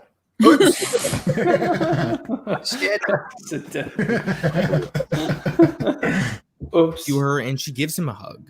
Now, I think people underestimate the importance of this moment. We could all use a hug from time to time. Remember a little while ago when She's Rey flawed had because she trouble needs a hug.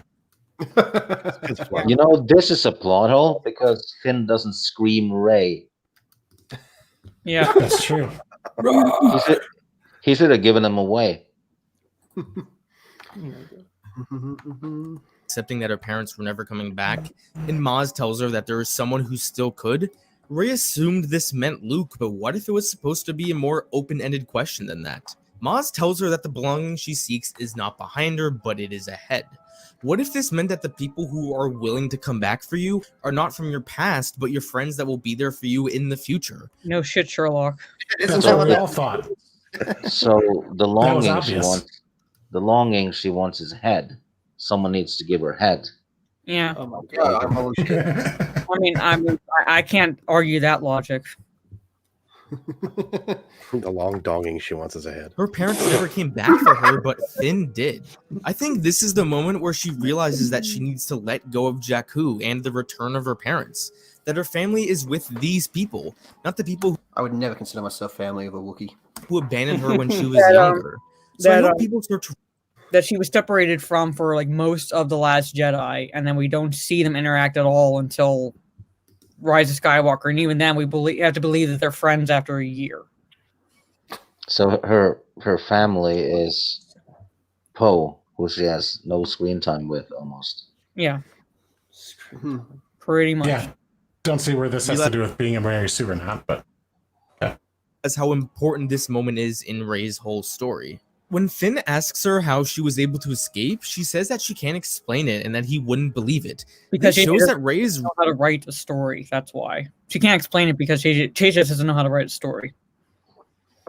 because she doesn't know either. She's like, I can't tell you, man. It was complete bullshit. Pretty much. really surprised by her new abilities. It's not something she's all really that confident in yet. I felt that was important to note. Anyway, they proceed to go blow open a hole in the oscillator that is holding all of the energy from the sun, and Han runs into Kylo. Kylo kills his father and proceeds to meet Rey and Finn in the forest. Where he gets fucking humiliated by a girl who just picked up a lightsaber for the very first time. Yeah. There we go. Mm-hmm. Oh, and Finn gets completely cut as well. And we get the lightsaber fight.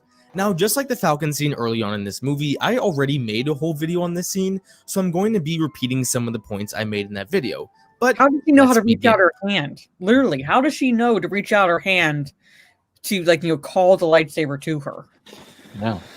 And she watched Star Wars. And where's the back to spray? All they need is back to spray to fix. Yeah, you need a portable spray can. Yep. Back to in a can, pretty much. Yep. That exists before. Healing potion. Yep. Now we be gone. Sensu beans. Oh, and by the way, I think Rey winning this fight makes perfect sense. Oh, and of course you would. Likeness. Why does it make sense? How the fuck does this make sense? She just picked up a lightsaber, and he's been training for fucking, 10, 15 years? Maybe 20 years? And he just threw her across the forest into a tree at and she hit her skull. Yeah. Like how did she not break her back? How she not dead? Yeah, exactly. Because he's gonna say She's a he fucking Gary Stu. got shot with the bowcaster. Yeah, he's wounded. Okay, yes, that would hurt. Don't get me wrong, that would fucking hurt. But at the same time, it's like, okay. Well, he's also hitting the wound to generate anger, which helps like tap into the dark side, and he's a Force user as well as trained with the lightsaber. So like it hurts. And she should also be wounded and exhausted because she, like I said, got thrown at high speed against a tree. Yes. Yeah, she just got body slammed into a tree. Yeah. Anyway, get him, Rey. I'm gonna pick up the lightsaber and I'm gonna take you out. And she does. For me to make my point, I feel it's important to address the criticisms against this fight. So the single main criticism of this duel, I would say, revolves around Rey's levels of training and her strength in the Force. Given the levels of training both Kylo Ren and Rey have, Kylo can freeze her and a blaster with the saber. He can't hold her in place. The level of training Rey has had, she's had nothing. He literally knocked her out with a hand wave earlier, like 20 minutes ago. Yeah. Did he run out He of was just like chloroform? 99 and blink, she was out. Yeah. I think he ran out of chloroform. It's obvious that Kylo should win. Kylo Ren is the grandson of Darth Vader, has been training under Luke Skywalker his whole life, and he's been training for a few years to use the dark side. Rey, on the other hand, is a scavenger who has some fighting experience with a staff, has never held a lightsaber, and just found out that she can use the Force in just an hour or so. You're literally countering your own arguments, dude, right here. Yeah. Absolutely. A staff is Wait not for a- the butt. It'll be staff butt. is not We're a gonna sword. get like it's gonna be a sword-like weapon. I need to get a clip of like Pee Wee Herman from Pee Wee's Big Adventures. Everybody I know has a big butt. Because that's what he is. Like, he has a big butt every time he says something. But This guy likes big butts. Here we go. Is he gonna say it? So given these descriptions, it should be obvious that Kylo Ren should win this fight. But given the Easily. context of what's going on in the story, I Now don't think it's that context matters. simple. I'm going to Now make a few points that are common arguments and then address the counters. And then I will make a point I feel no one makes. So the first factor that many people love to bring up is the bowcaster wound. now context matters. Now it matters. You were picking out scenes out of context from the OT and the prequels, as well as the Clone Wars, to prove your points. But now we put everything into context because now it matters to prove this. Let's talk about the bowcaster wound. Okay, that's pain. It's inflicting pain. He can use that. He should be even stronger right now because he's using that pain to focus it and channel it in the dark side. He should be much stronger now and should easily tear her down. Yes. It's fine. I can fix it. My wife's a doctor. That's why he's. Thanks, man. That's why he's hitting the wound. He's like basically putting himself in that pain. Exactly. So he can channel the dark side. He's charging up his dark side powers. Oh my god. It's a video game. Just after Kylo Ren killed his father, Chewbacca shot a bowcaster right at his torso. The film established on a few occasions how powerful this weapon is, even managing to blow up more than one stormtrooper at once. So in all reality, Kylo... I will argue that Chewie, yes, shot at him, but he also missed on purpose because even deep down, he's not going to kill the son of his friend. So Chewie, even like I know Lethal's feelings for his Wookiees would have, if it had been anybody else, Chewie would have blasted him to Kingdom Come. But he's not going to do that to his friend's son, even though his son just killed his best friend. Headshot. Yeah, like he would have done that, but he hit him in the hip. That is not a killing blow. It's a painful blow, but it's not a killing one. Hips don't lie. And it certainly didn't bother him when he trashed Finn. Yes. Nope. No, it didn't. He was toying with Finn too. It wasn't like he was even trying to like annihilate him quickly. He was messing with him. Yeah. And should probably be dead, but regardless, he persists. So immediately, this should put Kylo at an extreme disadvantage. If you look at all the films, no one has ever had such a strong injury and still proceeded to fight. In Attack of the Clones, Obi-Wan gets 2 measly cuts and falls to the ground, while... What? No, I can't think of anyone. I think he's right. I can't think of anyone that took damage and kept fighting like that. I'm trying to think. One. Like that 2 injury? measly cuts. Darth Maul did. He got cut in half and he came back fighting. Oh, that's only from hell, isn't it? I'm trying to think. Man, so angry he refuses to die. I'm trying to think. Rhino. Vader took a saber to the shoulder and got pissed off at Luke and then like cut his hand off. That's true. He did. Yeah, he fucking wrecked him. Yeah. Yeah. I would still argue Kylo took more damage. He got And I hit think probably. the amount of damage, yeah, Kylo would be the first, but I wouldn't say that he was like the only one that came back fighting. No.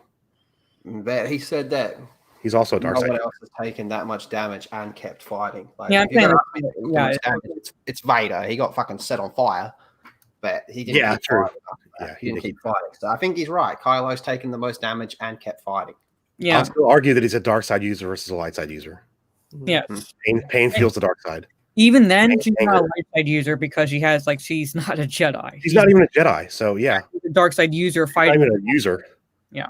Yeah, I would argue, like, you know, if we're going to bring in outside works, which we established that we can, you know, the obelisks inflict an enormous amount of pain. Right? Yeah, they did. Oh, Kylo Ren takes on 2 more people after he's shot with the bowcaster. One could argue that the Finn bowcaster is not shot a is Jedi, nor is Rey. No, and It's not like he's fighting, shall we say, Luke Skywalker, which people assumed would show up. it's like going to the playground as an adult and throwing a stick at a kid and like, fight me. That's what he's doing with Finn. That's what Finn is in that scene. A little Did you see kid. Rhino doing that? Like, What do you think of Star Wars? Rhino's you! Rhino's like, you want to fight? You want to fight? Oh, you want to fight? Throw a kid to the ground. But that's the equivalent of what Finn is in that scene. Is a child trying to fight somebody who's already trained. Yeah. Someone needs to make the edit of Ezra Miller just choking out Kylo Ren. Oh, you want to fight? They look the same. They look the same. It's the same. is much more deadly than 2 non-fatal cuts from a lightsaber. Well, And if Dooku lightsaber cuts are so kill Obi-Wan because literally right before, like almost right before that, he was trying to get Obi-Wan to join him. So he's like, Obi-Wan was the Padawan of Dooku's Padawan. So it's like by kind of like by extension, he doesn't. I don't want to say cares for Obi-Wan, but he's not going to kill him because he tried to recruit him. Correct. So he's not going to mortally wound him. At that point, he doesn't feel like he has to. Yeah. Well, So bad. Let's evaluate his wound just by looking at Kylo's movements during this fight. He doesn't seem to be restricted or restrained or struggling to move in a normal way. It doesn't seem to hold him back too much, hey? Right. So the film itself establishes that the wound is not very severe simply because he's not like hobbling around, like kind of crawling on one leg, like swinging wildly after anybody. He seems fine. If Lord Vader, he shouldn't be, but he is established as fine. If Dooku wanted to kill Obi-Wan, when Obi-Wan was on the ground, all Dooku would have to do was basically stab him through with the lightsaber. He didn't want to kill Obi-Wan. Yeah, I would argue he did not want to do it. Yeah, Obi-Wan dead to rights. Yeah, he wanted to kill him. Yeah, if he wanted to kill him, like the story, like literally is right there that he could have done it. But yeah, Dooku was Obi-Wan's master's master. He didn't want to kill Obi-Wan. Oh, at that stage. also received one from Finn and still proceeded to fight Rey after that. Now that I think about it, I think Kylo deserves a lot more credit for his durability during this fight. He's a knockoff of Jason Solo, who took 55,000% more damage than this bitch. And besides this fight, no one has ever really been injured during a fight and continued on during that fight. I would not count Vader as being constantly injured because that's just how he is. A counter. Wait, what? I get back and that's the first thing I hear? That's just how he is? Bro, dude got all of his fucking limbs cut off and he still tried to drag himself out of the fucking lava. Shut the fuck up, you idiot. Yes. Welcome back, Anna. Yeah, welcome back. I'm so pissed, guys. I drove all the way to Starbucks. They're like, oh, we don't have the one thing you ordered. And I was like, fine, I'll drive to the one a little bit farther down. I drive there. I wait in the longest I don't think drive-through line, and they were out of it there too. Trash. I don't think he was going to deliver the final blow, but Anakin stopped him. Anakin like charged him right there, so he was basically going to defend himself at that point. I'd have to watch the movie again, but like deep down, I would say, argue story-wise, Dooku did not want to kill everyone. Argument I have heard to this is that the injury should make him stronger, since it would make him stronger with the dark side of the Force because he's experiencing pain. Now, bear with me, but I'm going to address this point later on in the video. But overall, even though the bowcaster point is brought up a lot, I feel it's still not given the credit it deserves. Now, let's look at Rey. Besides being knocked out by being flown into a tree that should have probably broken her back. Yes, exactly. And like her skull. back, like not messed up. Her back, her skull, her legs, when she fell. Yeah. Yeah, like she should be paralyzed at that point because if it should have fractured a vertebrae, that would have like. Yeah, I mean, if you're gonna bring up the bowcaster, you got to be fair and bring up that. Like, well, she shouldn't have survived that throw either. How her legs not broken as she hits the ground? I wanted to see her coughing up blood. Oh, hey, Jeff's here. Hi, Jeff. Oh, hey. Seems to be rather healthy entering this fight. Granted, people in Star Wars have received worse injuries and seemed fine, so I wouldn't give too much emphasis to this point. Rey uses the Force to pull the lightsaber to her. Now, people who complain about her simply using Force pull is a little silly. Pulling or pushing something with the Force is the most... I'm just, this hurts my brain. most basic Force skill. But if you want to be... it took Luke several years to learn it. Yeah, Luke struggled with it even in the beginning of Empire when he's trying to get his lightsaber, which isn't that far away from him, out of the snow. He struggles. Exactly right, Anna. Yeah, he did. Pretty much. Really nitpicky about it. Reaches out her hand once, and it comes to her. Yeah, Kylo's trying to get it at the same time, and he's been she pulls it away from Kylo as well as her. Mm-hmm. Or out of the how snow. the fuck did she know how to do that? Why didn't Kylo catch it when she just reach out his hand or slice at it with his own lightsaber, just like let it hit him so it falls on the ground. Then I'm going to bring up some simple physics. If Kylo is pulling the lightsaber at X amount of force, and Rey is pulling the lightsaber at Y amount of force, it doesn't necessarily mean that Rey is stronger at the moment. What it does mean is that the lightsaber is moving much... He's trying to do math with Star Wars, and his math makes absolutely no sense. Yeah, it doesn't. Oh my god. This better get archived. This is the archive channel, so this is staying public. This is my backup channel. I went live here tonight. Fuck it. Much faster than Kylo anticipated. Sorry? No, go ahead. So it makes sense that he was not prepared to catch it. It's like if you were playing baseball with a friend and they said they were going to lob you the ball and said they threw it as fast as they could. You wouldn't be expecting that. So now that Rey... Okay, I was like, what? Oh, wait, he's comparing you asking a friend to throw a ball at you and they throw it a bit harder than you were expecting to him not being able to pull the lightsaber out of the snow. Good God, he's raging. And her doing it instead. Wait till we get to the bomb drop in Last Jedi. Because he wasn't expecting it. Yeah, to be fair, he wasn't expecting dodged out of the way. Yeah, he wasn't. To be fair, he wasn't expecting a scavenger to pull a lightsaber out of the snow, but at the same time, it's like no, there's no comparison.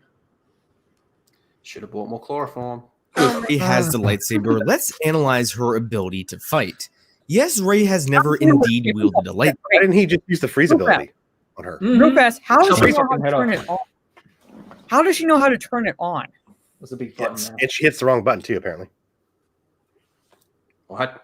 Yeah, she pressed on with the wrong button. They used the wrong button to turn the lightsaber on. Oh, you're right. Yep. Lightsaber before. And yes, staff combat doesn't necessarily translate into sword combat, but let's look at Rey's life. No, not Rey was probably never formally trained in staff combat. She had to defend herself her whole life basically from thugs who are trying to rob her. So I would estimate that there have been over 100 encounters. Finn was trained in that combat in their fucking own canon. Yes, he was. Yes. Like she was still formally trained, and I love his phraseology. That does not necessarily translate to fighting with a laser sword, but big butt here. Well, Finn was trained by fighting with a mop. We see that in the Disney canon. Yeah. There's Fear a- my mom. I can't believe that we're only an hour in, and he's like, he'll be just getting into the Last Jedi. If you want to know how good a person with a bow staff is versus somebody versus a sword, go watch Shadiversity. He breaks it down really well, and you cannot. It does not translate to that combat. It's not the same at all. So sorry. No, it's I try explaining. It's like different. It's like the only comparison you can make is that the fact that they're both melee. That's it. Yeah, that's all. That's all. But they take different skill sets. It'd be like taking Leonardo and Donatello from Teenage Mutant Ninja Turtles and giving Donatello the katanas and Leonardo the bow staff. Yeah. No, it doesn't work. They'd kill ourselves doing it. Yeah. Yeah. Is where one or more people have tried to jump her or something.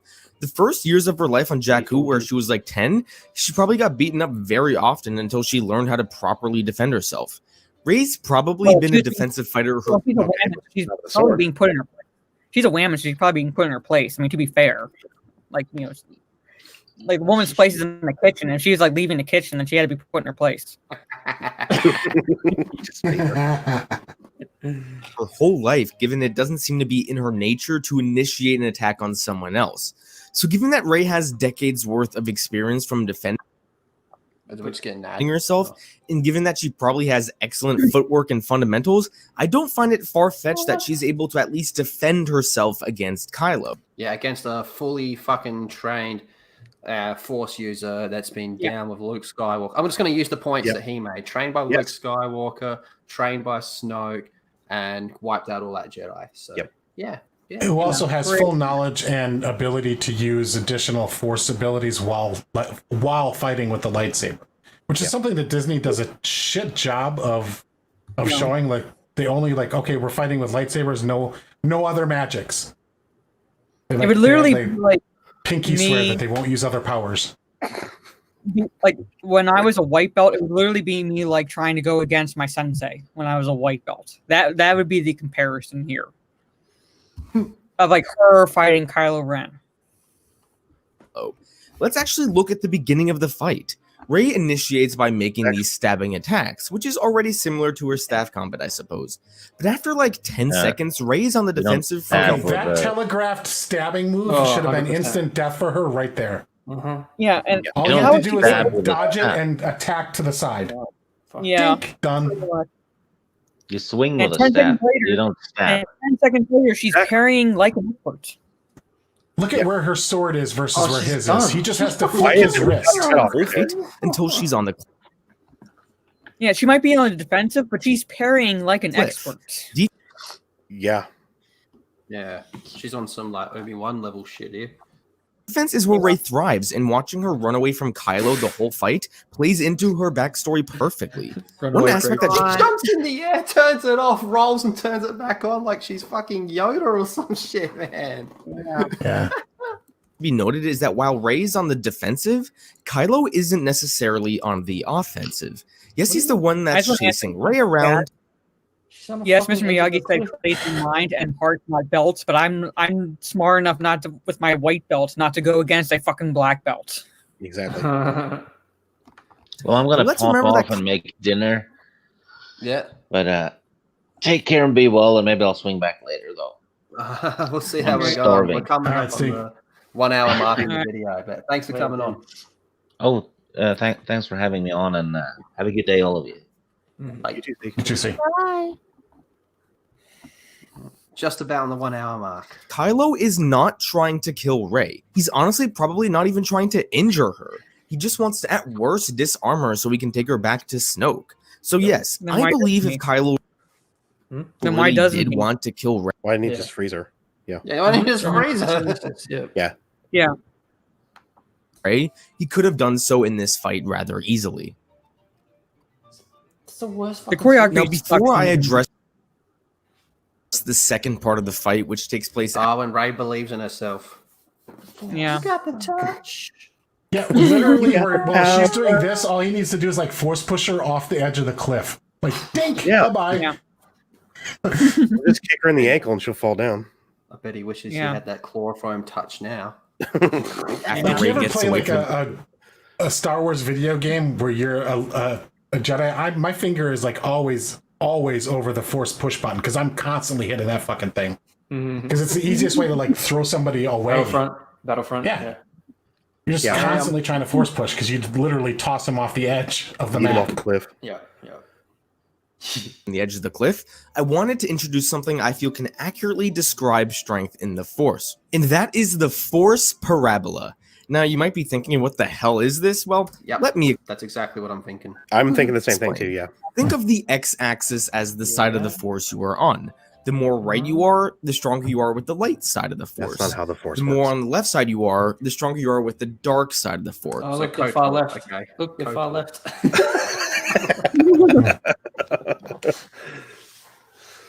So Rey's a right winger.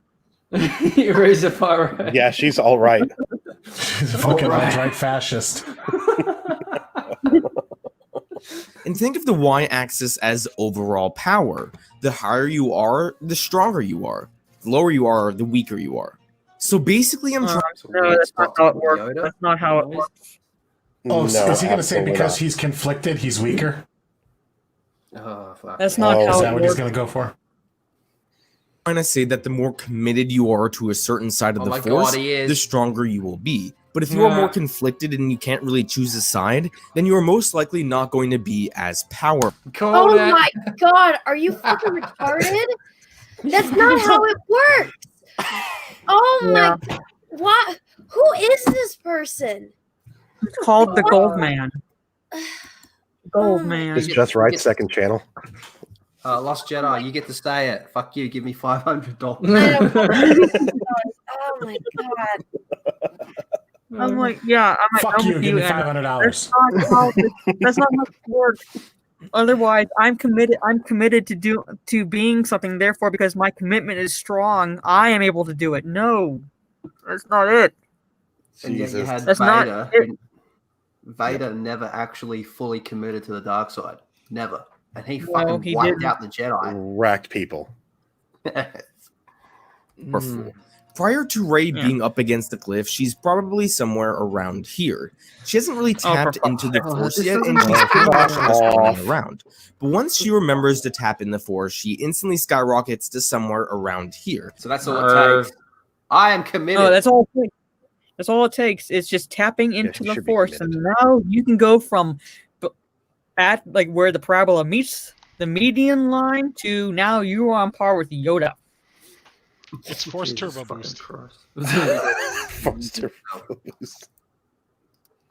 Because she does have a lot of raw power.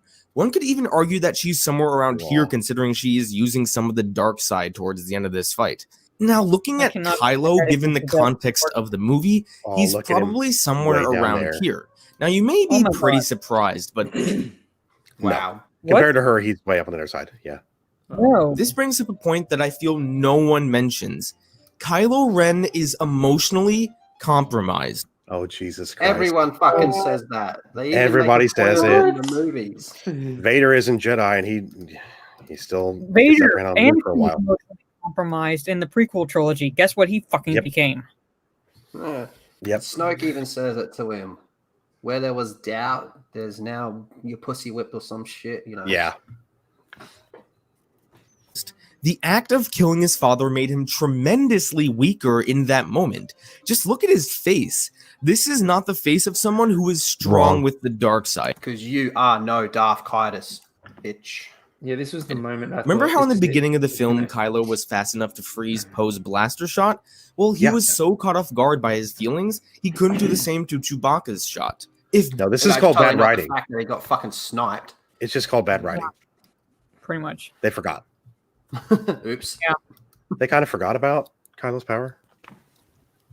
That's not enough. Then remember, it is emphasized numerous times in the next two films how the act of killing his father weakened him tremendously. I see through the cracks in your mask. You're haunted. You can't stop saying what you did to your father. Remember those conversations with Snoke? Look at you. Exactly. Split your spirit to the bone. You were unbalanced, bested by a girl who had never held a lightsaber. This is just an excuse for what happened in the last movie. Yeah. That's what it is. Yeah, me too. I would honestly believe this is the single most important reason why he lost this fight. Kylo during this fight was too conflicted to commit to the dark side. Really? That's why he Fuck slammed her against the wall and Yeah, sliced that's why he his wrecked spine Finn open. in like seconds and played with him. Yeah. Kid Yeah. make a 2-hour troll video. 2.5 hour. 2.5 hour troll video. Two Yeah. and a half hour. Because there's that no is way some he. I mean, I really hope that there's not somebody on this planet that's this stupid, but like, oh my god. I think he just has a few extra chromosomes. Yeah. Well, let's keep going. In a perfect world, the bowcaster wound should have helped him out, but since he's conflicted, the wound just became a burden.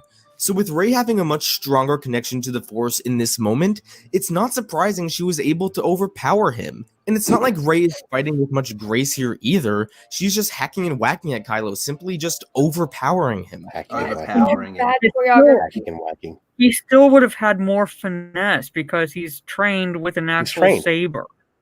Even though he's emotionally compromised, as he claims, he's still been trained to use the fucking lightsaber while she just picked one up. Mm-hmm. Like it'd be like if like it would be like that argument would be like if you were saying well, Vader was emotionally compromised during the duel in Empire Strikes Back because he just found out between A New Hope and Empire that Luke was his son, so he's emotionally compromised there because he's going after his own son. But at the same time, he still had skill. He still parried the blows. Like Luke, you could tell Luke was out of his element the entire duel with Vader. Yep. This should have been the same with Rey and Kylo. Yeah. This shot right here represents the light side overpowering the dark side in this moment. So that's a stretch. That's I can't hit my head against my desk hard enough at this point. Well, you could try. I'm going to try. Believe me, I'm going to try. I'm literally tempted to email my try. I have a concussion. How'd you get it? Well, let me explain this video to you. Yeah, watch this video and you'll understand. Yeah. Can we So like given so Kylo Dooku Ren- should have kicked Anakin's ass in the beginning of Revenge of the Sith then because Anakin was very conflicted and He's Dooku was emotionally not, compromised. right? Yes. Yeah, he was torn up, man. Yeah. Yeah, so Dooku should have kicked his ass. Yeah. Yeah. Good point. was Weird. extremely injured and emotionally compromised, and given that Rey does have a strong defensive skill set and is much more committed to the Force in this moment, it is not surprising. Two guys and hit them with a staff. She's more skilled in defense than a dude that's been training his entire fucking life that got trained by Luke fucking Skywalker. Give me a fucking break, you idiot. And she's not being defensive here. She's going on the offensive. Yeah. Yeah, she is. Yeah. Once she taps into the Force, she goes on the offensive. Like her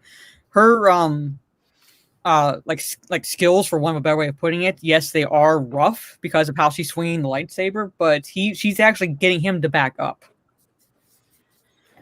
Oh, So, boy. Well, that is getting back a- on up I'm into like- my arm any day. Oh god. Barf. Surprising that she won this fight. Now, I do believe that the debate on who should have won this fight will go on forever, but hopefully I stated my case in an effective way. No. Nope. No, you didn't, dude. You really did not, dude. You really did not. You Now, wrote for a the very rest- long, convoluted excuse to justify it, but that's not what Yep. we were shown in the movies, and it's not consistent with what we've seen in the other movies. So the movie, Rey doesn't really do much. She leaves Starkiller Base and lands on Dakar. She gives Leia a big hug and then says goodbye to Finn, Leia, and BB-8 before embarking on a journey to find Luke. I've heard people say that Leia should have gone on the trip to find Luke, not Rey, but I disagree with this. Yeah, Leia would have probably had an easier time convincing Luke to leave the island and help in the fight, but Leia couldn't abandon the Resistance. She is their leader, and based on the beginning of The Last Jedi, they knew that A fucking incompetent I like how lady. he just goes over the fact that it's a big hug with Rey, even though Rey knew Han for They like just 5 met. minutes, and Chewbacca has known Han longer than anyone, and Chewie is just there. He doesn't get a hug to Leia. It's just really. They literally just met right there on the tarmac. You didn't get a medal either. Yeah. Yep. Yeah, I agree with Poe here. What? Yeah, pretty much. Pretty much. They had to evacuate quickly. During a time of crisis, everyone looks towards their leader. So this real fast. I'm trying to remember The Last Jedi. I'm trying to dig real deep into my repressive memories. Mm-hmm. But in The Force Awakens, Starkiller Base is targeting that planet, right? They know where it is. Yeah, in The Last Jedi, doesn't one of the rebel resistance pilots that came back or something like that say that they tracked us back here, indicating that they did not know where the base was? Now they just found out. Yes. Okay. Yes. All right. I'm remembering correctly. Okay, moving on. I'm repressing it again. Well, now, I mean, let's talk about Leia's brilliant leadership here that was so necessary during this battle in The Last Jedi. She commits everybody to a battle plan, then gets cold feet, and her brilliant leadership is run away. Let's not tell anyone anything either. Exactly. Run away. That, I think anybody in charge could have done that for her. That was not brilliant, tactical genius. I can't say this without sounding like I'm literally shitting on Leia's character, but at the same time, it's like Poe takes out whatever he takes out on the dreadnoughts. She's the one that gave the go-to for the bombers to move in. Yeah. Yeah. It's like the stupidity of the First Order, though. They get there and they shoot the fucking base that's not going anywhere before the ships that can escape. Like, shouldn't they be picking off the ships as they're leaving the planet? Yeah, they should. Yeah, we can take care of the base. It's not going anywhere. Let's get the ships first. Yeah, unless the planet has a hyperspace engine, it's not going anywhere. It does. Exactly. Yeah. God, you can't shit on Leia. And Poe is demoted when she's the one who's sending the bombers. So Poe's aircraft there. You're demoted. In space with no resistance, can't move beyond 0.001 knots. Right. Well, and to be fair, I think you can shit on Leia's character without shitting on the actress. Her character is Disney's Leia. Yeah, Disney's Leia is not a good character, not well acted. Yeah. Sorry, it just She's an idiot. It wasn't. It wasn't Leia. Yeah. Leia definitely couldn't just leave them after the events of The Force Awakens. Rey leaves, arrives on Ahch-To, and finds Luke, and the movie ends. Now that is it for The Force Awakens. Oh, woo! 548. Right. Fucking hell. But don't leave yet. We are only done with one film in this trilogy. We still more of these fucking things. Time for more straw men and whataboutisms. Get ready. Yeah. Your God given the strength right now. I have YouTube cancer now. Oh God. Still got two more, so let's continue.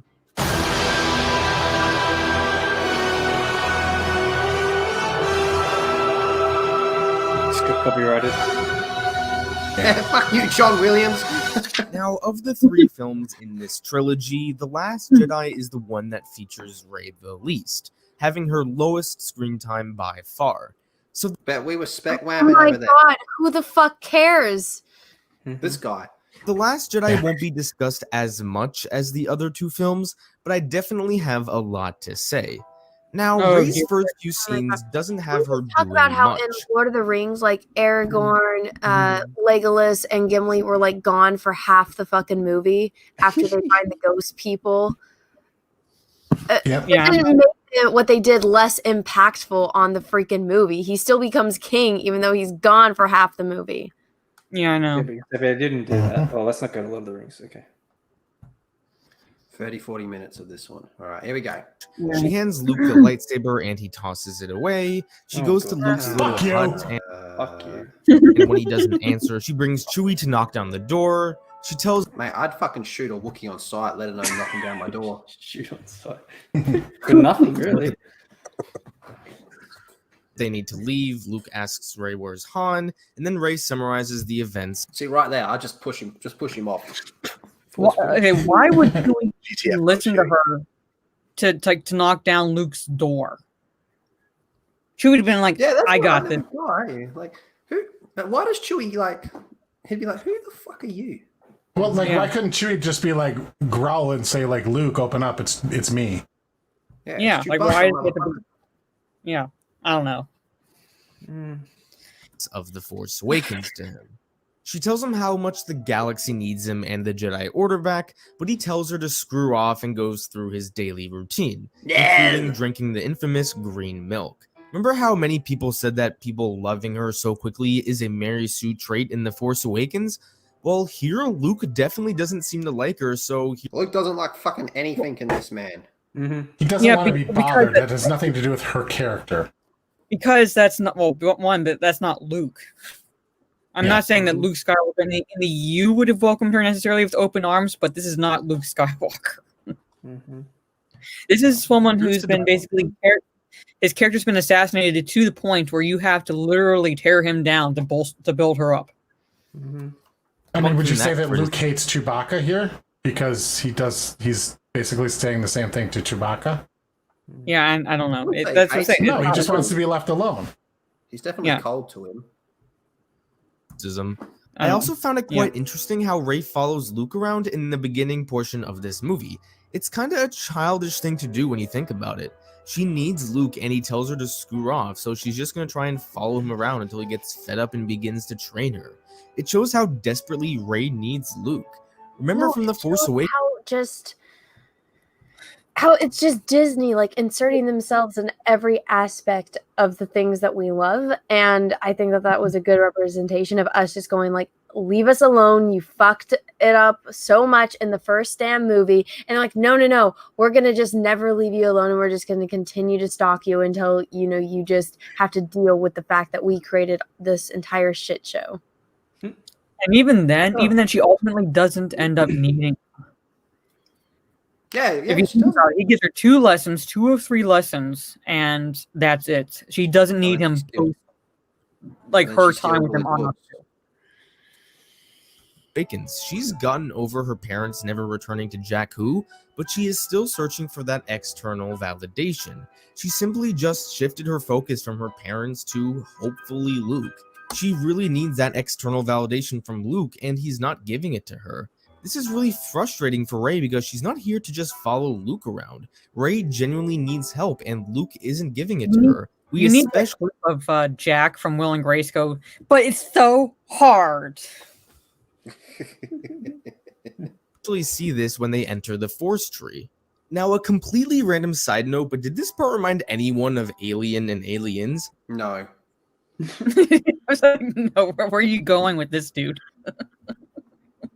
Yep, nope. Oh, that's right. No. That thing jumps on and latches onto Luke's face. I totally forgot. I forgot about that. Oh, the fog. Any misty scene equals aliens. You've never seen fog before in other films. Yeah. No. Like In the fog? Yeah, it reminded me of John Carpenter's. Same Hey, movie. do you remember that part when the fucking thing burst out of Kylo Ren's chest like 2 hours into the movie? And we're all like, what the fuck? That was insanity.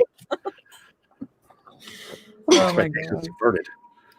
When I first saw this, the music sounded identical, but maybe it's just me. It's just you, bro. Tone deaf, and I can tell the difference. It's absolutely. It literally is just you, dude. No one made that connection between The Last Jedi and Alien. No. I'm sensing a theme. So, Force Awakens, Rey is an engineer. Last Jedi is basically alien. All right, here we go.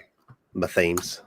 So they enter the tree. Rey talks about how she's seen this place in her dreams. Then that big queen thing comes out, and the egg pops out, and yeah. Yep. I've seen this place. I've seen this island. This is actually a really neat continuation of the interrogation scene in The Force Awakens. Kylo says that he sees an ocean and an island in her head, and here she says she's seen this tree. This kind of implies that it's the will of the Force that Rey becomes a Jedi. She was destined for this her whole life. She's a Palpatine. Again, how on earth is this like Alien? I'm still waiting for that. Can't you see all the alien eggs right around there? I'm pretty sure that's a Predator spaceship as well, just to the Could left. you imagine if like we're all in the theater and halfway through The Last Jedi, all of a sudden it does turn into Alien and like a xenomorph pops through Rey's chest? I would have cheered. That would have made the price of admission worth it at that point. I would have checked out, but like, I see that. Oh, I'm hooked now. You've got me, Disney. Like, let's see where this goes. Now that's how you subvert my expectations. life. And why else would Rey be having dreams about this specific island? Maybe she really likes Which Alien. they never answer. They never answer the why or the how. Maybe Where does Luke get his toilet paper from when he's living on that island? Predator. Leaves, I imagine, like big leaves. He wipes with the Force. He's porks. Yeah. Force wipe. Force wipe. Does he do that thing where like they can He make grabs it a pork and wipes his ass. They can make stuff teleport now. He just teleports. It just teleports it all over to I don't know Kashyyyk. That's where I would do it. He has them Uber his convenience supplies to Octu, pretty much. This part of the scene, in lockdown, in like isolation during the pandemic, so he gets Uber to deliver everything to him. This is her watching where he gets it from. Yeah. Really like, and it says a lot about Rey's character. Luke asks her who Luke asks her, "What's your favorite part from Alien?" she is, and she responds by saying the Resistance Center. She's kind of deflecting his question here. When she says to chest burst the scene, "What's yours?" When he asks why she is here, she again responds by saying the Resistance Center. Luke emphasizes that he wants to know why she is here and not someone else. It takes time for Rey to answer this question because it isn't an easy question for her to answer. In The Force Awakens, she kept on telling people that I want to learn to become a Jedi. Remember when Luke didn't have that hard problem? He says, I want to become a Jedi like my father before me. He goes and sees Yoda. Yo, I'm looking for Yoda. He's a Jedi master that's going to train me. You see how undifficult that is? Like, come on. But that's a flaw, Anna. That's a flaw. That's her main. God. I was going to start painting, and I don't think I can because I'm just going to like swipe my brush across this damn canvas. It's going to be a angry painting. You should paint Alien. That's actually on my list. Oh, awesome. This is Han Solo being like, really? You like Alien Free? That scene. She needs to get back to Jakku, but never told anyone why. Whenever asked why, she would reject and answer by saying it's none of your business. And when Maz confronted her with how her parents were never coming back, she ran away scared. Rey never admitted to anyone that she needs that someone in her life that will be there for her unconditionally. So when she answers what Luke's are you talking question, about? Like, do you not know how to like just watch visual storytelling? She's counting the days. She literally got dumped on a planet. Instead of using her scavenger skills to get off this shit show, she just sits there and waits. She obviously is in desperate need of like some kind of love or some kind of human companionship, and she was stupid enough to sit there and wait instead of going out and seeking it and making a life for herself.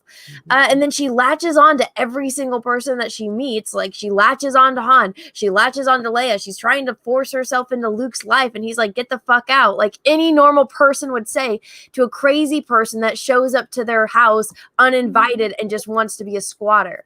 Like, really did you not watch these damn movies, dude? He's trying to say that's a flaw, therefore she's not a Mary Sue. I'm still waiting for how Alien. That's his whole argument, is she's not a Mary Sue because she's lonely. How a character feels has nothing to do with if they're a Mary Sue or not, because she's perfect at everything that she does without even not even ever hearing what the Jedi mind trick was, and she mastered it on her first fucking try. Like, are you serious, dude? She is training to become a Jedi. She has no scratches on her. She's nothing. She goes and fights the biggest villain, and she lives again. And she doesn't even get a scratch on her. You basically just described Alien. Oh my god. But she's lonely, so she's not perfect. So but she's lonely, Anna. She's lonely. Oh my god. She's lonely. Like, there's no, as long as you make your character lonely, they're not a Mary Sue. Everyone that she comes into contact with, she doesn't seem like she's reliant on them at all. So, give me a fucking break. You know what? They should have just given her a map. If anything, I can twist this around and say, no, she's an attention whore. She needs people to be there. It's not because she's lonely. It's because she wants people to watch her be perfect. There you go. How you like that logic, dude? Sequel to Alien right there. It says a lot about her. I'm afraid. I don't know what it is, what to do with it, and I need help. She says something inside her as always. See? Yeah, the alien inside her. Yeah, it's the same scene as when they. Yeah, it's the same scene. Same scene. Oh my god. Same fucking scene. On a real note, I actually went and saw Alien in the cinema like a month or two ago. It was fucking awesome. Still one of my top 5 of all time. I'm waiting for that to come. And she's afraid and that she needs help. Just something to note, Mary Sues are never afraid and they never need help. Okay, show me the example then. Show me the little definition of Mary Sue and why that is, because I don't believe you. I don't believe him either. So how could Rey be one if she just said that she's afraid and she needs help? Anyway, Luke tells her she needs a teacher and that the Jedi must end. After Luke shares Did he ever think that she could be lying? I don't think she's afraid. I didn't believe that. You think she needs help? Well, I mean, the audience thing, I'm starting to believe my little bullshit theory right now. You know, because, she didn't move the rock in front of Luke, but then she waits until there's like a group of people and then she's lifting all of the rocks. Mm-hmm. Ah. Yeah. She's an attention. She waits until she has an audience to do these big things. That means she's flawed. That means she's not a Mary Sue. Just like an alien. Narcissist. Full scene with represent R2. Josie the cat. She's an engineer in the last movie. I mean, it's exactly the same. Rey 3 lessons that represent why the Jedi must end. Unfortunately, we only get to see 2 because the third scene is a deleted scene, and that's really unfortunate because the third lesson actually says a lot about Rey, but since it's a deleted scene, I'll address it in the external materials portion of this video. But anyway, before we get to see the first lesson, we see Rey and Kylo. He puts Luke in his place, pretty much.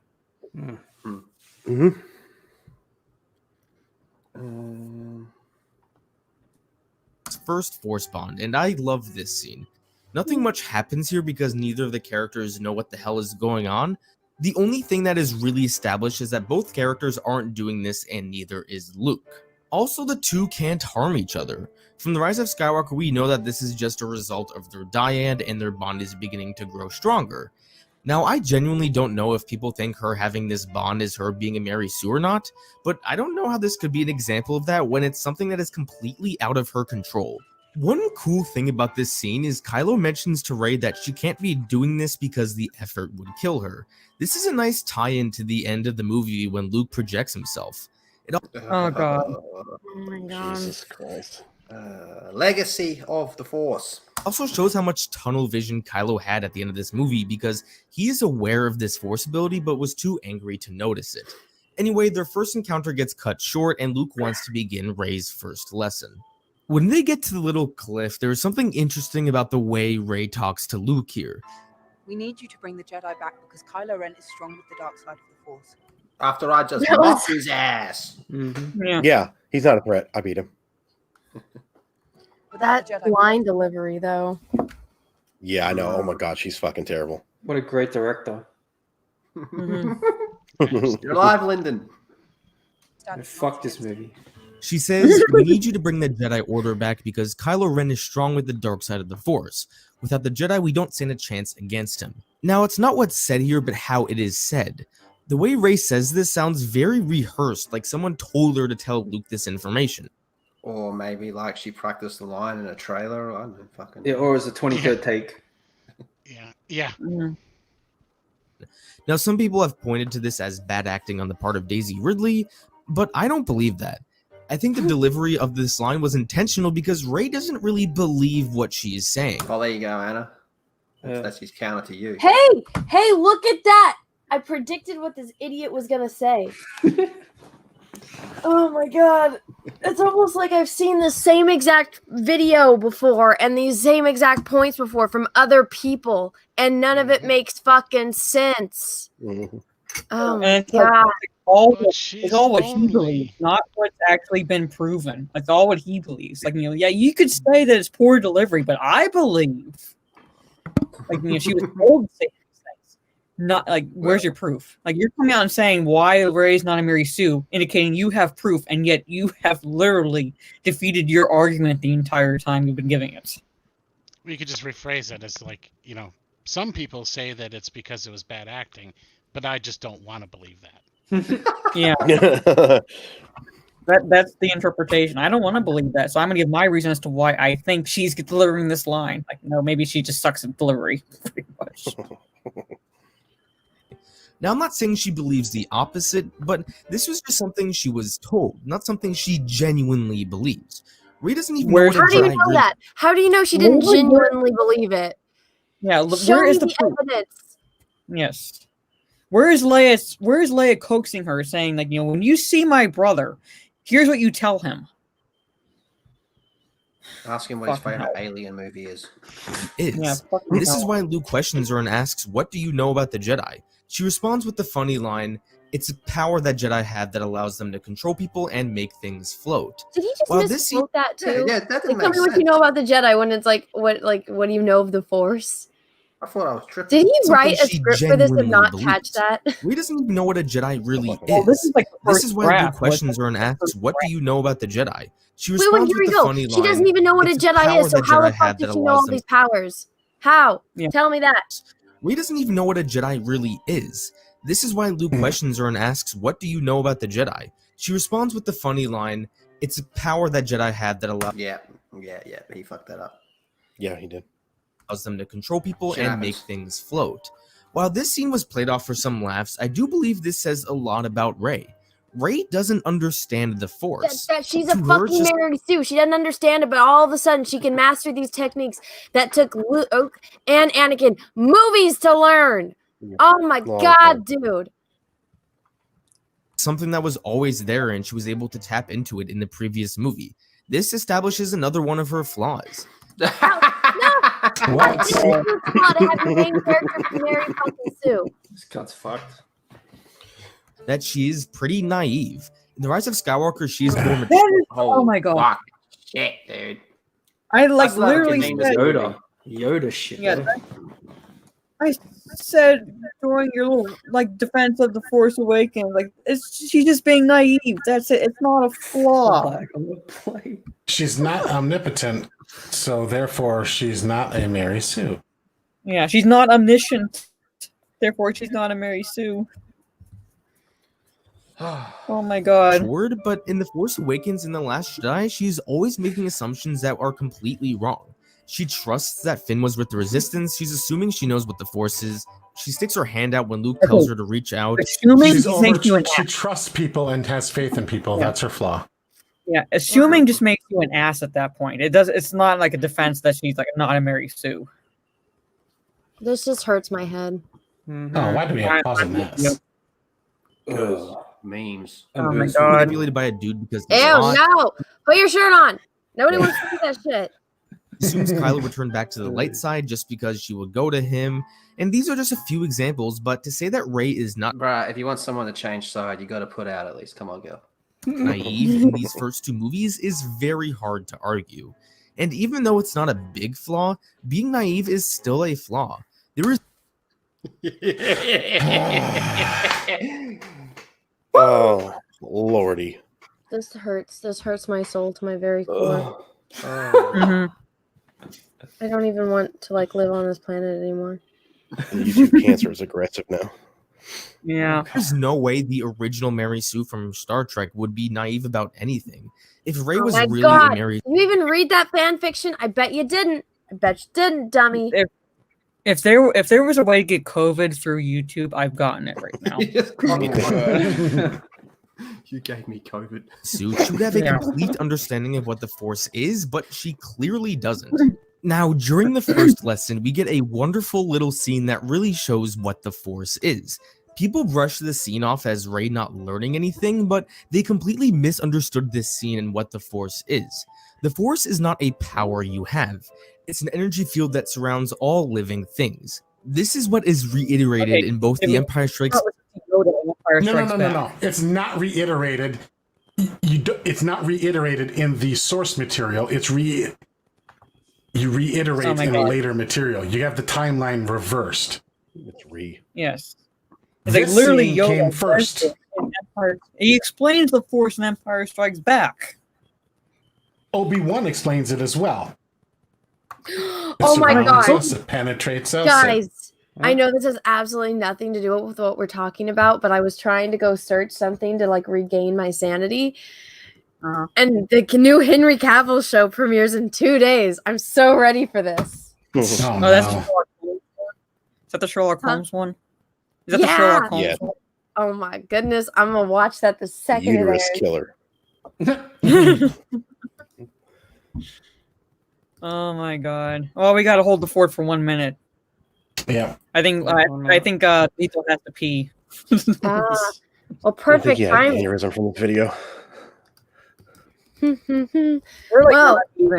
We're like halfway through, roughly. Have you guys all been here since the beginning? Yeah, pretty much. Oh, I came in an hour in. I came in like a few hours in. I came in the morning. So I've been since like 11:30, I think. Been here since 11:30. Yeah. I've been here since 4 minutes after Lethal started, but right before he actually started the video. So. Yeah, this is I've been here for over 6 hours. 6 hours now. Fuck. Yeah. Yeah, I did that the other day. It was long. Yeah, you guys went for almost 12 hours? Was that yesterday or was that the day before yesterday? Day before. Okay. Yeah, we're only halfway through. We're only halfway I know, through. right? Fuck me. Hopefully the last Jedi one goes a little bit faster because he's barely in it, but he has a lot to say according to him. So. You alive, Lyndon? Fuck me. It's 5:30 in the morning. Back in The Last Jedi, one's strength in the Force comes from how well someone can tap into this energy field. It's not like something you level up like in a video game.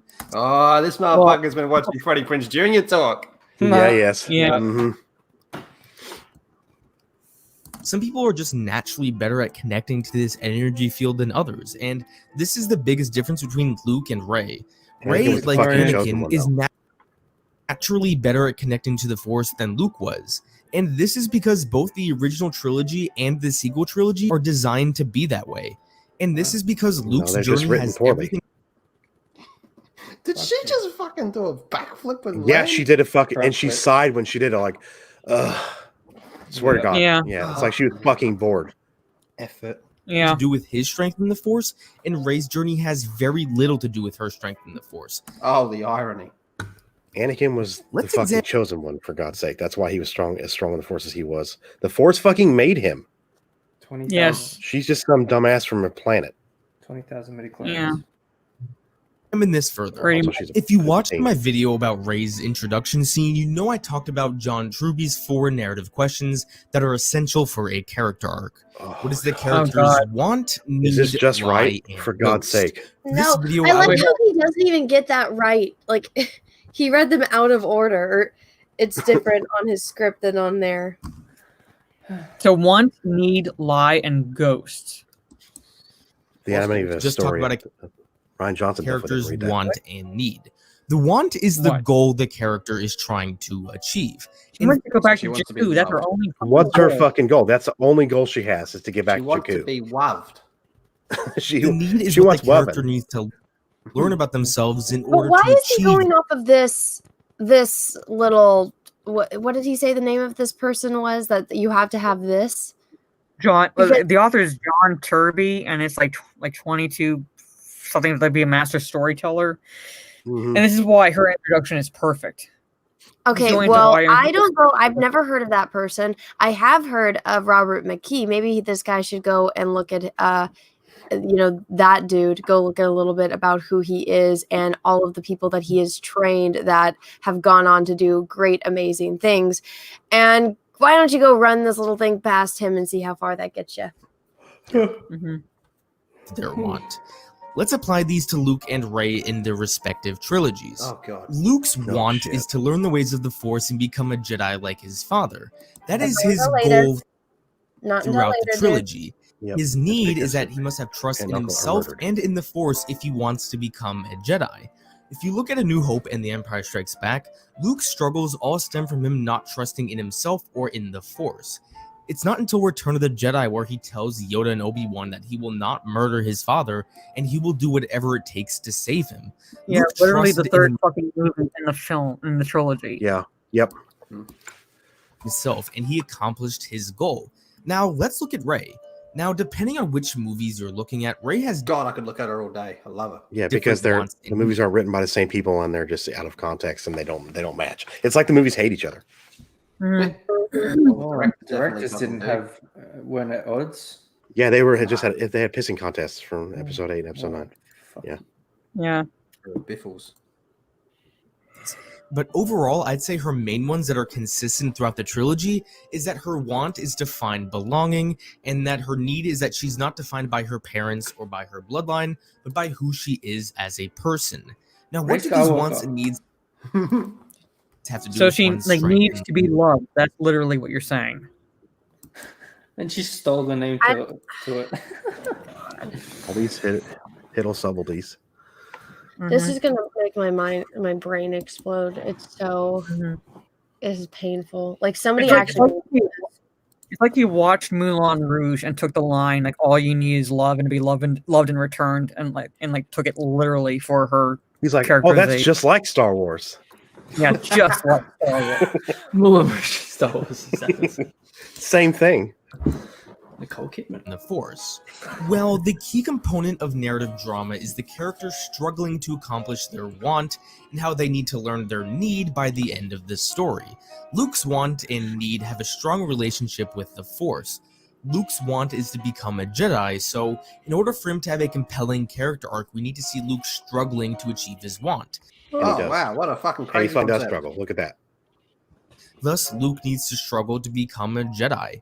Even though Luke has all the raw power in the world, he's the only one holding himself back, which is why it appears he's weaker than Rey and Anakin. He's holding Oh himself my back. It's got God. nothing to do with the fact that he just doesn't know what he's fucking doing. Yeah. He's literally a fucking beginner in this whole world. Is he about to say that Rey doesn't really want to become a Jedi, therefore we don't need to see her struggle to become one? So that I'm thinking that's where he's going. Yes, I'm thinking that's exactly where he's going. Get ready to say it. Fuck you. Give me $500. Yeah.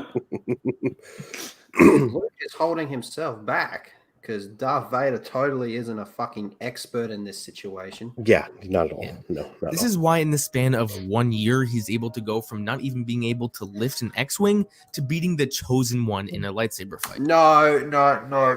Mm-mm. No, not even. Wow, that is really selling that final lightsaber battle very, very short. Very short. Why would you? Did you fucking even watch Return of the Jedi, dude? It doesn't. He's sound probably like only he's watched the anything. sequel trilogy and seen clips on YouTube from the OT. Yeah. It's like what Steph was pointing out earlier. He's literally picking scenes out of context to prove his point. But then if you look in context with this scene, it goes against what he's saying. Yep, and Swalpool made it perfectly. Darth Vader did not want to kill Luke. No, he didn't want to kill him, and Luke went fucking bunter in this part. Yeah. And Darth Vader by this part in time, was already past his prime. But Yeah. he's still taking out Luke. And after that conversation with Luke on the bridge, he's also struggling with. Yeah, and remember, yep, by this dude's own graph, if you're conflicted, you're Emotionally right down the compromised. bottom. Yeah, see, it's Yeah. just like an alien. Good analogy It's for the just like that Force scene where they're being looking for a Jonesy the door, cat in and Alien. yes, It's the a same thing. door. And this analogy actually comes from Luke himself in a comic. Now, this is not me using external material to defend a movie. It's me using an analogy who that I fucking happen drew to that? hear. It's like they put adult Kylo Ren's head on a kid's body. Yeah, I know. On that left panel. What the fuck? Who drew this? That artwork sucks. It's terrible. This is a ripoff of Naruto. Peter from a Star Wars comic. The more open the door is, the stronger you are with the Force. Some people start with the door closed, making it harder for them to all be you have as to do is strong. want What are it you- hard enough, and you will be strong in the Force. Okay. Rose, there we go, Rose. You talking about doors now? Some people Let's just start start with with the the door doors. about half Where's Jim Morrison? like Aliens open, are making them naturally stronger with the Force than others without training. Some people have an easier time opening their doors than others, and some people can open. Well, maybe they should. And some people, like talking about doors, like their front doors, their back doors. And some people are more open to like whichever door you want to slide into. So yeah, that's disgusting. Back doors. Oh, shut up! Open their doors all the way. Back doors. That's dark side. Good stuff. Sith magic. Secrets of the Sith name. While some people can only open it half. Totally off topic, but have you guys seen the Uber Eats commercial with Mark Hamill and Patrick Stewart? No. Mark Hamill did an Uber Eats commercial? Nice. Yeah, and it's better than all of Star Trek Picard and the entire Disney sequel trilogy. It's Picard and freaking Luke Skywalker facing off for Uber Eats. Oh my god. Oh, some of you guys didn't look at the link for it. Oh my god. Oh my god. And Kingdom Hearts Birth by Sleep gave us Mark Hamill versus Leonard Nimoy. Fun fact. Halfway. However, regardless of all this, anyone can open their door in some capacity. Is this motherfucker hanging out my door? You might want to go check. People like Anakin, Luke, and Rey start with their doors really wide open, but Anakin and Rey were faster at continuing to open their doors than Luke was. This is why Sounds like Luke just forgot where he put his keys. Someone with such a minuscule amount of training can defeat someone who is labeled the Chosen One. Because fuck all context. Yes. Luke's journey is about him struggling to open the door wider than where it's. This whole section is just Yoda going, think where you left the key, Luke. Where did you leave the key? Track your steps, you must. Started. Now let's look at Rey. Her want is Rey knows exactly where she left the key, just like an alien. About her finding belonging. In other words, she wants a family. Her struggling to find a family has nothing to do with her strength with the Force. We don't see Rey struggle that much with the Force because her struggle is all about her insecurity within herself. And this is what we see during the first lesson. Rey is naturally good at tapping into the Force, which is why she becomes so much stronger than Luke was. Because she knows where her key is. Yeah, Luke even points out how much drop. Look at Luke. He's like, holy fuck, you found the key. Yeah, literally in this scene, it negates every argument he has because she goes to the dark side so easily, but then she resists it just as easily. Yeah. Like, literally is very soon in this scene. Rey's power she has, similar to Ben Solo. I've seen this raw strength only once before. And Ben Solo. It didn't scare me enough then. It does now. Speaking of which, her next scene is her second Force bond with Kylo. Hot. Just a quick thing, I love how she gets a little excited at touching the ring. It probably never I know, it's pretty cute. rained on Jakku, so she would definitely appreciate this. Anyway, the two connect through their bond and they have another very revealing conversation. One thing I love about their attitudes is that it's sometimes the opposite of what we expect. Rey, where's the key? Usually the Jedi is the one who is calm and collected, and it's the dark side user that is the aggressor.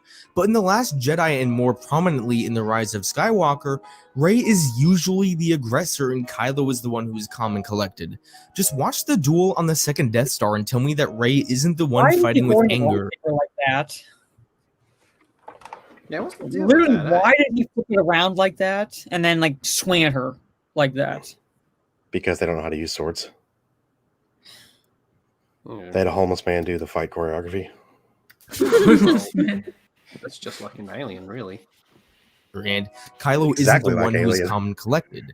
So Kylo asks why the Force is connecting them, and Rey calls him a murderous snake. Now, this is probably unintentional, but I like how she calls him a murderous snake, and then in the next movie, she not only force heals a literal murderous snake, but also the person she called a murderous snake.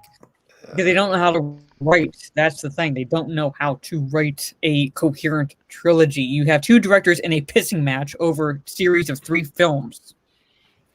Or that's just a stupid, meaningless coincidence that you're looking way too much into because you're reaching because your arguments suck. Yeah. Pretty much. He opened the door like an alien.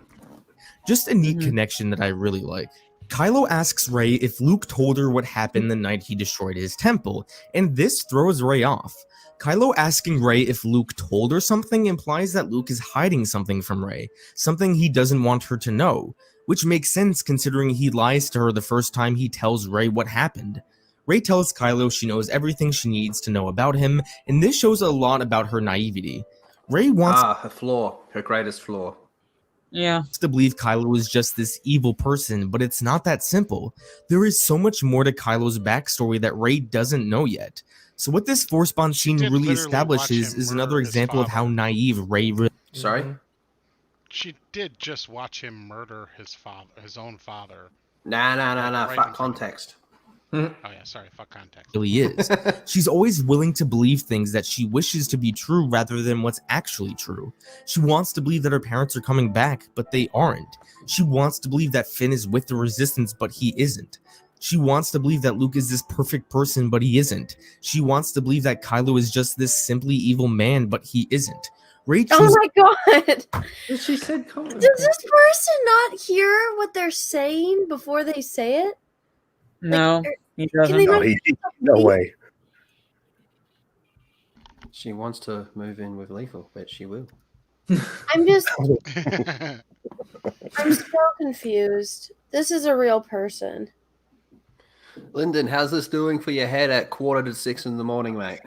I mean, now I'm like, either he did this deliberately or he actually doesn't know what he's talking about. I'm going to go with that. Yeah, he's just reaching and grasping at straws here. Because again, the whole thing is the door opening is just, well, she's more powerful because she's not trying.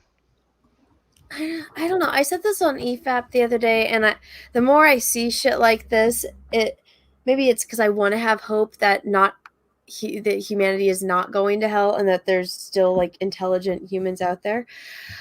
But I feel like some people are seeing that on YouTube there's a niche for people like, criticizing this, and so they try to do the opposite so they can fill that other niche. So they try to take the opposite stance, even if they might not believe it or agree with it, but they're doing it because they know they can get some kind of clout from being quote unquote the villain. Well, he's given me so far a 6.5 hour stream, and I've got to hang out with amazing people and beautiful people in the chat and make jokes and talk about aliens. So good on him. Exactly. Yeah. Hell yeah. Performing a valuable service. God bless. Yes. God bless him. Anyway, let's see if we can find the keys to the door, just like an alien, because she's an engineer. Master. Choosing to believe things she wants to be true is a huge flaw. Did he fucking say that? What did he say? The But fact he that she isn't. believes the Rey best choo- in people is a terrible thing and makes her a flawed individual. Yeah, it makes her flawed. That's her flaw right there. She has too much faith in people. She's too much faith in people and good in humanity. So that's a flaw right there. I mean, Mother Teresa. What a terrible person she is. God damn. I mean, Mother Teresa must have had the biggest fucking flaw there is. That's not flaw. That's just human nature. Exactly. She wants to believe that Kylo is just this simply evil man, but he isn't. Rey choosing to believe things she wants to be true is a huge flaw. Oh, God. Wow. Kind of like believing your video is a huge flaw. That is the definition of denial right there. Wanting to believe something that's not true is denial. Oh, boy. Therefore, she's not. One flaw that a Mary Sue would not possess. At the end of their bond, Rey calls Kylo a monster, and he responds by saying, "Yes, I am." This response makes Rey genuinely uncomfortable because this is a very unusual response. And to me, this hinted towards Rey that there is Oh my god, I can't. This hurts. I literally can't. Literally not right now. Everyone's head's gonna explode. Look at him. Look at Kylo's face. It's like, what? It's like he's listening to the video. What's this going on? Oh my god! You just fucking stab me again. I'm like something going really on with tempted to go on the guy's Twitter just to see what he tweets. him, and there is. Kylo was told his whole life that he is a monster. His parents shipped him off to Luke, and Luke almost killed him. If people keep calling you a monster, especially your family... just like if you keep calling Rey an engineer, she'd be an engineer. Just like an alien. Odds are that you are clearly going... Han and Leia were like, "You're a monster, kid. Go be a Jedi." Yeah, exactly. Like, we think you suck. Go be a Jedi. To think you're a monster, and this is why Kylo thinks that, and this is also why Rey later on wants to help him, because she doesn't think Kylo is a monster but someone who is deeply troubled and could be saved. Her next scene is her second lesson with Luke, which doesn't focus on Rey that much. Its main focus is on Luke. The only thing that affects Rey really in this scene is that she is told a lie about what happened the night Kylo destroyed Luke's temple, which ties directly into the third Force Bond scene. First of all, a Mary Sue would not be overwhelmed by seeing Adam Driver shirtless. What? Everyone in the theater had a reaction to like, "Oh my god, put your clothes back on, dude." What? So a characteristic of a Mary Sue is they have to be enticed by a shirtless man. If they are not enticed by a shirtless man, they are not a Mary Sue. So keep that in mind, authors. If you write a character, have them meet somebody without a shirt on. Rey has to be a thirsty bitch to not be a Mary Sue. Rey uses That's Force cool with gush. me. I'm trying to follow that train of logic. Like her, being unnerved and turned on by a shirtless Kylo Ren, that makes her not a Mary Sue. It was ineffective. Force gosh. Wet ass P word. My wife's a doctor. My wife's a doctor. Wet ass pussy make that pull out game weak. So when Rey flusters here, it is the ultimate example of her not being a Mary Sue.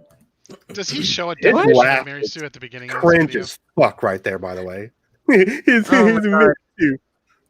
That is a stretch and a half right there. That sounds like... Does he actually read a definition? I'm pretty sure he was laughing at his own joke there. I think so too. Yeah, like he couldn't even take himself seriously. When he said that. Listen to it. Listen to him. Yeah. Seriousness, this scene does actually show us a lot of Rey's flaws. Rey asks Kylo why he killed his father and that she doesn't understand.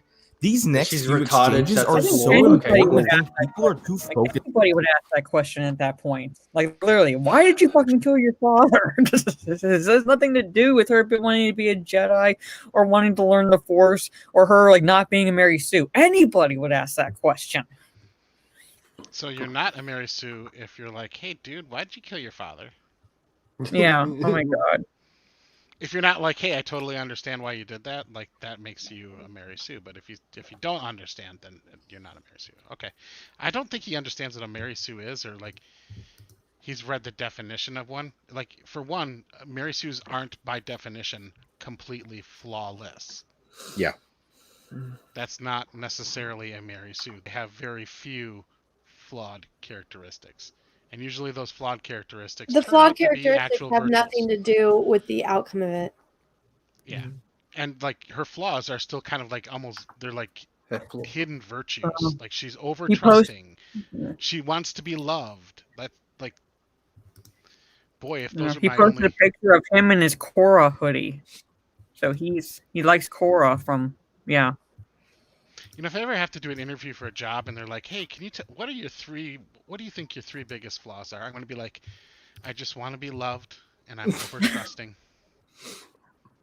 And the third one you say, "Just like an alien." Just like an alien.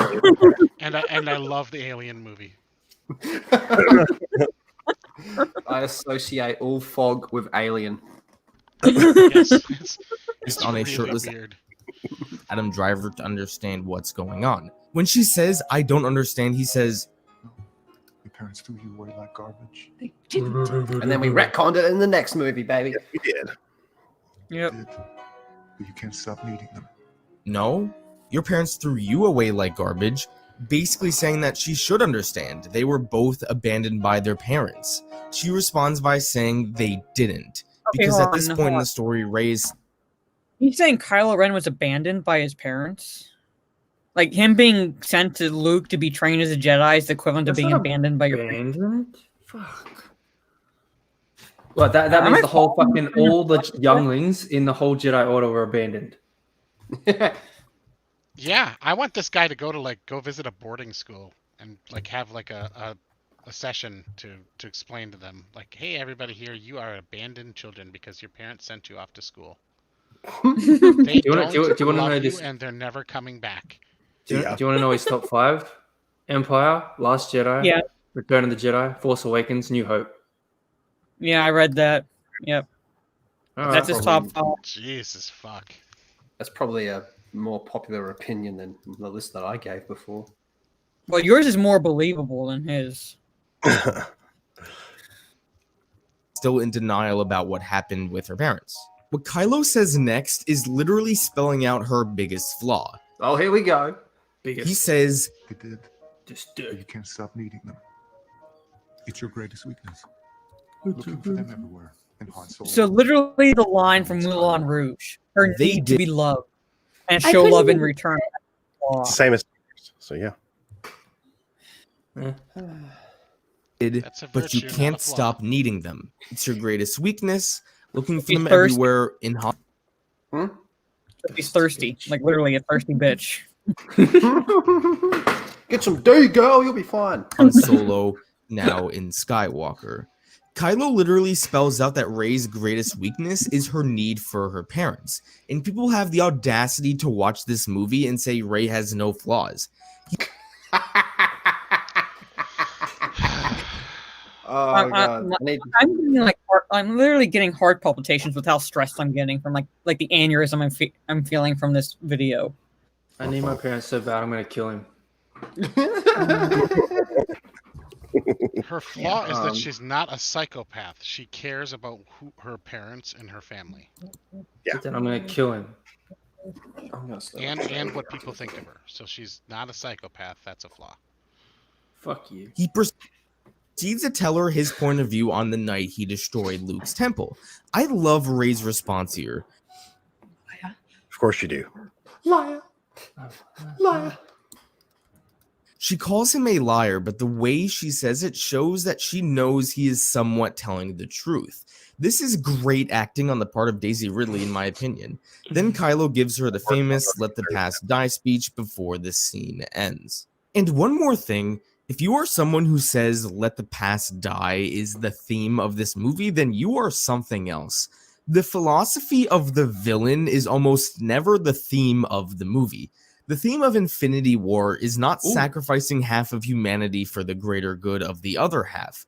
So I hope people realize that the theme of a movie like Star Wars is usually... In time, you'll make a video that makes no sense. Well, hold on. He's going to explain the theme of Star Wars to us now. Edit it. Trash still arrives.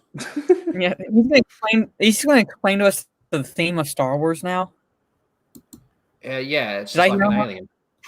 Yeah. Star Wars is all about finding the door. These fucking people. The exact opposite of the villain's philosophy, or something similar to that. Immediately afterwards, she goes straight to the Force cave she saw earlier. She goes here because Luke mentioned how the cave had something she needed, and that something is the identity of her parents. Well, it wasn't. God. She has no way of knowing that that's what's going to be in the fucking cave. It's like when you tell like a kid, "Oh, don't do that. What do you want to do?" You immediately want to do that. Like a child, because that's basically the mentality that she has. She's not going in the cave to look for her fucking parents. She's going in there because it's calling to her, and Luke told her not to go there. Yeah, like you know what this this scene now reminds me of? Like his reasoning is the mirror of Erised in the first Harry Potter film, where like Harry can see his parents, but Ron sees something else. And that's because Harry has the desire to see his parents. Yeah. Like that's all he's saying. Like she went in with the desire of wanting to know who her parents were, but that's not why the cave was calling her. Literally like not. She's an engineer. One criticism that is often laid on Rey here is that she shouldn't be able to swim. Now, this is like one of the smallest nitpicks because Rey is swimming for less than 10 seconds, and it's not even that important to the scene. But sure, it's likely that Rey... She can't fucking swim from a desert planet. It's a She good should not nitpick. even know how to float. She should be panicking. She's now in water. Yeah, She's had her entire life. Why is she not panicking? Yeah, what the fuck's water? She knows In to relax. time, To feel Yeah, good. she knows what water is. You'll know what it's like to lose. They hadn't done any swimming. In time, you'll know what it's like to watch Alien. And be an engineer. But it's not like Rey is swimming out in the ocean here. She falls like a few feet away from an edge. And People if you could die zoom in, it's not like literally feet of Shit, water. Shut the she fuck there. up. Yeah, you Are can you drown in 3 feet of water. You fucking can idiot? literally drown in 3 feet of water. And you're saying, Exactly. oh, it's just feet from a ledge. Yeah, she's no problem. She can swim there. No problem. She can swim there. She's fine. She can even pilot boats in the TROS, so she's good. I'm sure she's fine. like she's even swimming properly. She's kind of just doggy paddling for like 3 seconds towards the edge. Also, most So people my who dog's can't a swim dog and now. end up drowning do so because Did you just call her dog? Call her a dog. Yeah. Yeah, I called her Wendy. Wendy, you can use the force now. You can doggy paddle. Fourth doggy paddle. The fourth doggy paddle, just like an alien. force of doggy. panicking. Force Just doggy. because Rey may have never Fourth doggy. Oh my god, she's so Yeah, cute. I love her. Doggy. Oh my god. I could have that as a wallpaper, that image right there. Oh god. Oh God. never swam before, that doesn't mean she is necessarily afraid of large bodies of water. I've never been skydiving before, but I'm not afraid to do it. So I'm pretty Prove it. Fucking prove it. Yeah. Jump. Go do it. Jump, I don't motherfucker. believe you. I don't know you, bro. I don't believe you. Go do it.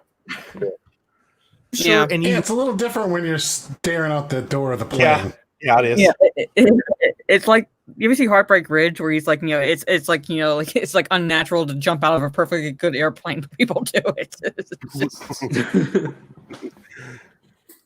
a real athletic person who doesn't swim and isn't panicking could paddle to an edge that is less than 10 feet away. Yeah, but she went After pretty she deep gets first. out, So She went basically, pretty I deep would first.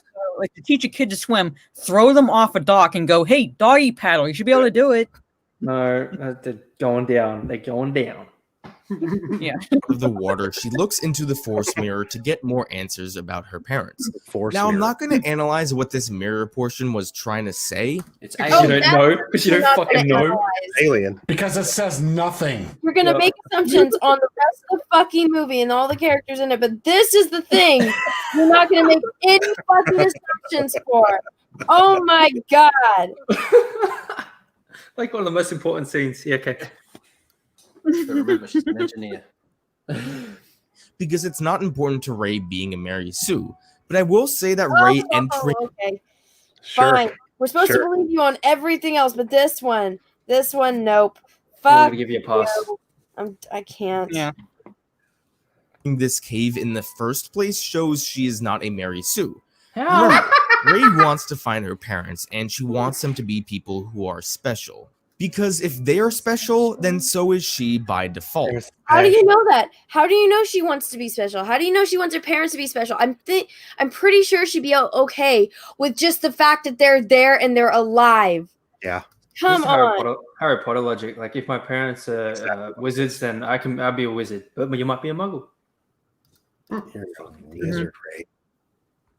Rey looking in other people for self-gratification is a flaw. It's so convinced of that argument. Yeah, I agree with Luke here. Self-gratification. What, bro? Jake. And this scene is all about her trying to seek answers that will make her feel special. And then we retcon it in the next movie.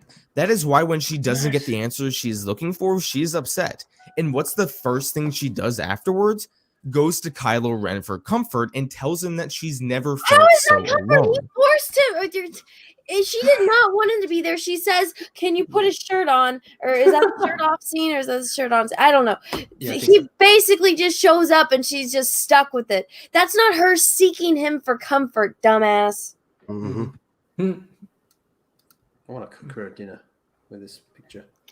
My For head someone who hurts. has lived such an independent life, it's amazing that she is so emotionally dependent on others. And it makes perfect Yeah, sense it that makes she no goes fucking sense, Yeah. right? No fucking sense. Somebody that lived by themselves for a majority of their life, all of a sudden, after not needing people for all of that, not needing a grown up to take care of her when she's a kid, not needing somebody to feed her or pay the bills, she did all of that herself, was completely independent whammon.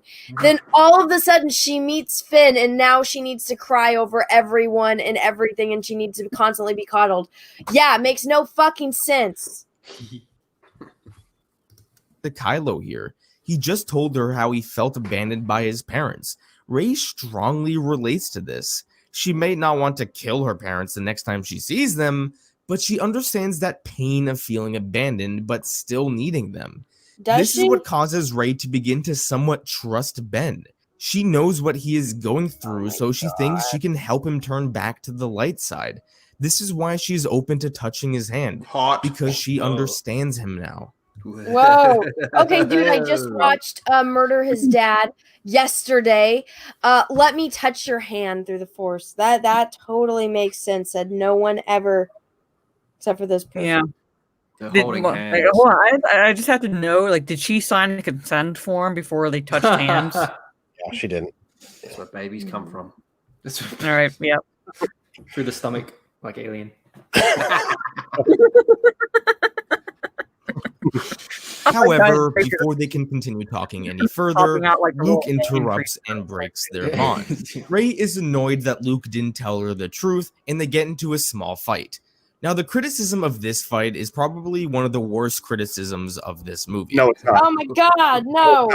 No, it's not. Luke Sorry. should have handed her ass to her. He should have basically pushed her off the cliff and said, "Cool off. Then you can come back up here." A roof off of a fucking hut like it was nothing. Why didn't he just throw her the fuck across the island? Yeah, literally force push her off the ledge into the water because she can swim. Apparently, that's believable. And say, "Cool off. You can come back up here when you've done so." When you're an idiot. Nah, you'd be right. If you say that Rey beat Luke in this fight, then you are so disingenuous, it's crazy. Oh yeah, Oh my, like you in this entire fucking video. That's called projection, dumbass.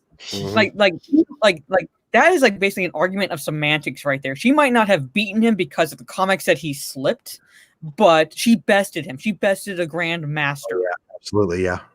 So don't try this argument with us. I am like going to be an English teacher. I know all the fuck about semantics, dude. That's what you're arguing right now.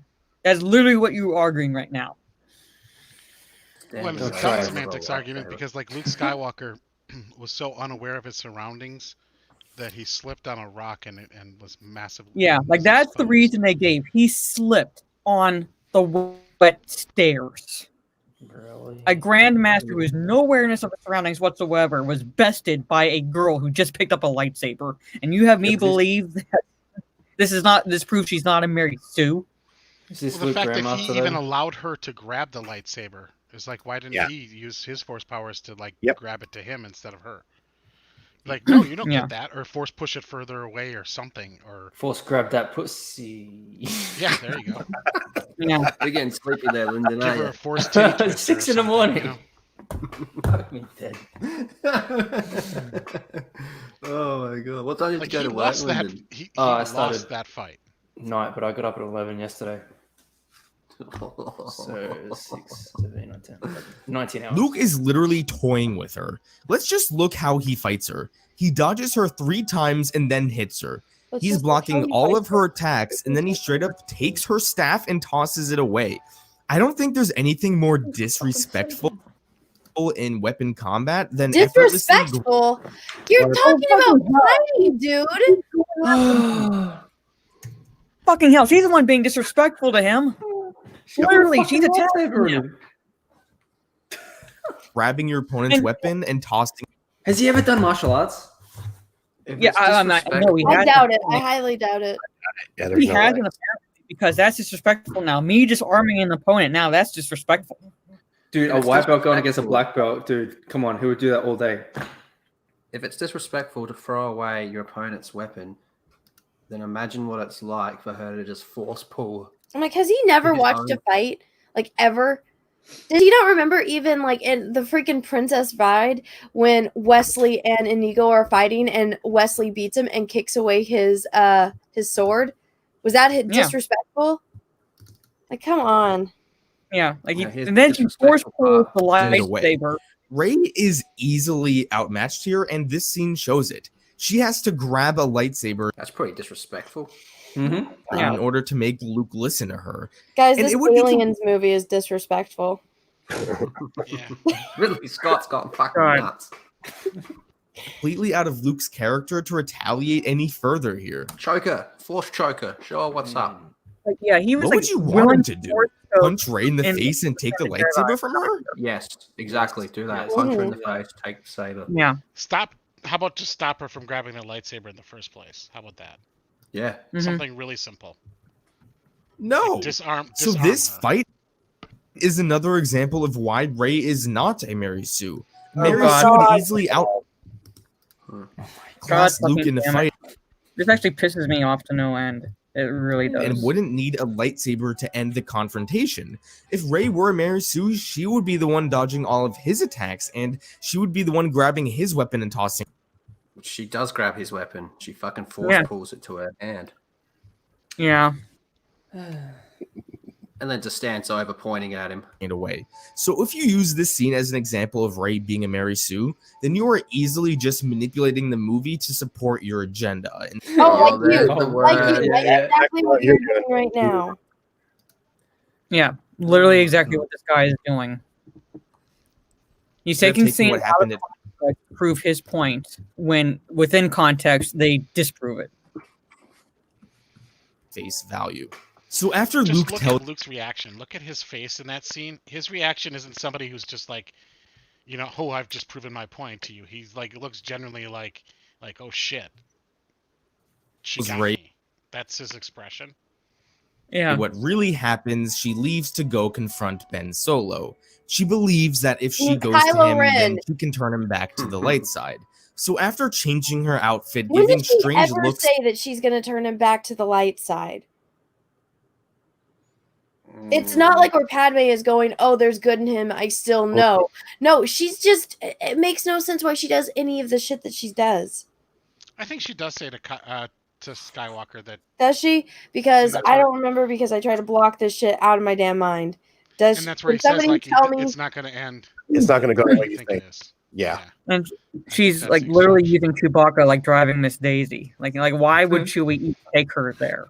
Why? Yeah, he's an Uber driver. But just going back to that scene, it's like, so she like knocks him down, like has him pinned with the lightsaber, and she's like begs him one more time to like join the fight, and he like sheepishly looks away and like in shame, like no, I can't do it, and then she goes off. Like that to me seems like a Luke Skywalker that was just beaten and then kind of like humiliated and shamed. Yeah. Yeah. at the That's- lightsaber and put Not being disingenuous, that's looking at you know the reality of what we were shown. Kind of like how she's looking into Oh, it looks my like eye- Star into Trek. my heart. You know, That's Star Alien. Trek. Abrams Star Trek, you know? That's Amazing. Alien. No, it's Alien. Remember when they're inside the little pod things because they're going to go to sleep? Yeah. Yeah. There's a chest Oh, box. there you We go. gotta get back to Wayland Yutani. putting on some mascara, she goes to see Kylo. I gotta give Mascara? Rey credit. Space mascara. She's Yeah. really making sure she She's had looks her mascara best on the entire thing. was Is to he see commenting that Kylo. she dolled herself up before she went to see Kylo? Yeah. I think gotta give so. Rey. She's been wearing the same makeup the entire movie. Like, I The got a hot lightsaber date and- with Kylo tonight. I better look my best. Go. What the fuck? Oh my God. Shit. Putting on some mascara, she goes to see Kylo. I gotta She give does, Rey that's what he credit. says. She's Oh my really God. making sure she looks her best when she's going to Kylo. She Why? always looks her best if you ask me. She's puts gonna her in seduce handcuffs him and they to go the in the light side. Yeah. Fuck. elevator, which is probably one of the sexiest scenes in Star Wars. What? Oh, There we go. Oh my god, I think this dude's a virgin. If this is what he thinks is the sexiest scene in Star Wars, really? I think it's Oh, time you for can- the highlight. Ow! Elevator. Stop it. Stop it. All right, now we're getting into the good shit. Oh my That's god, like peak no. Raylo. That's gonna be Virgin. like, oh, touched her Virgin. thigh. Virgin Touched Kylo his Ren. thigh. Rey basically tells Kylo she knows he will turn good, and then Kylo is like, "Oh yeah, well I know your parents." and Rey's like, oh crap, and then he takes her to Snoke. Now this scene, this is killing my Rey. That was so sexy. is a perfect example of people picking and choosing what they want to support their argument. Snoke tells Rey that she has fallen for a trap and that he formed the bond between Rey and Kylo. So there is your first evidence of Rey not being a Mary Sue. She fell for a trap. Oh wow, she was stupid, so therefore not a Mary Sue. Remember, Mary Sues are flawless and perfect and are overly competent. Snoke manages to freeze her and even... Did you like? Oh my god. Nope. Her, something that Kylo couldn't do. It's implied that Snoke does the same mind probe that Kylo did in The Force Awakens, only this time it works and Rey gives up the location of Luke. This is definitely not something that would happen to a Mary Sue. For one, a Mary Sue would be powerful enough to prevent getting force frozen. And just like with this scene, look what happens next. And secondly, a Mary Sue would not give up the location of Luke. How could people call Rey a Mary Sue in The Force Awakens for resisting Kylo? She didn't give but up not the location of Luke. Yep, she didn't. She never said, "Hey, this is a location." What is? Oh my Yeah, god! That's reading into it. Like I didn't see. Oh yeah. Like, mention I didn't see anything any you're evidence that she gave up any information at all. when she doesn't resist Snoke. Whatever. For the next few minutes, Snoke is literally just toying with Rey. He knocks her on the head with the lightsaber, forces her to watch the resistance getting blown up, and then simply swipes her to the floor when she tries to rush him. Now, how can anyone watch this scene and still say Rey is a Mary Sue? Watch what happens next. She's completely outmatched here and is honestly just embarrassing herself. This would never happen to the Mary Sue from the Star Trek story. Anyway, Snoke freezes Rey one more time and tells Kylo to kill her. However, Kylo subverted our expectations and killed his master, saving Rey. That's right, Rey needed saving from Kylo. A woman needed to be saved by a man. The way God intended. Watch this scene at Oh my all. god! Or Rey was she was early, right but about Kylo. I gotta go get something to drink. I can't do this. Yeah. See, I look at that scene and I go, she was right about Kylo then. So she was proven right about Kylo, about his hunches and the fact that he would turn against Snoke. So she was proven right. The whole time. boy. And, if you putting up a Mary Sue against a villain that's super overpowered doesn't necessarily not make them a Mary Sue either.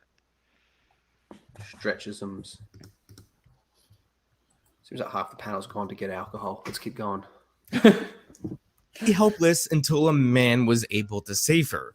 And people say Rian Johnson in this movie has an agenda. How do you not see that coming? How did fucking Snoke not see that coming?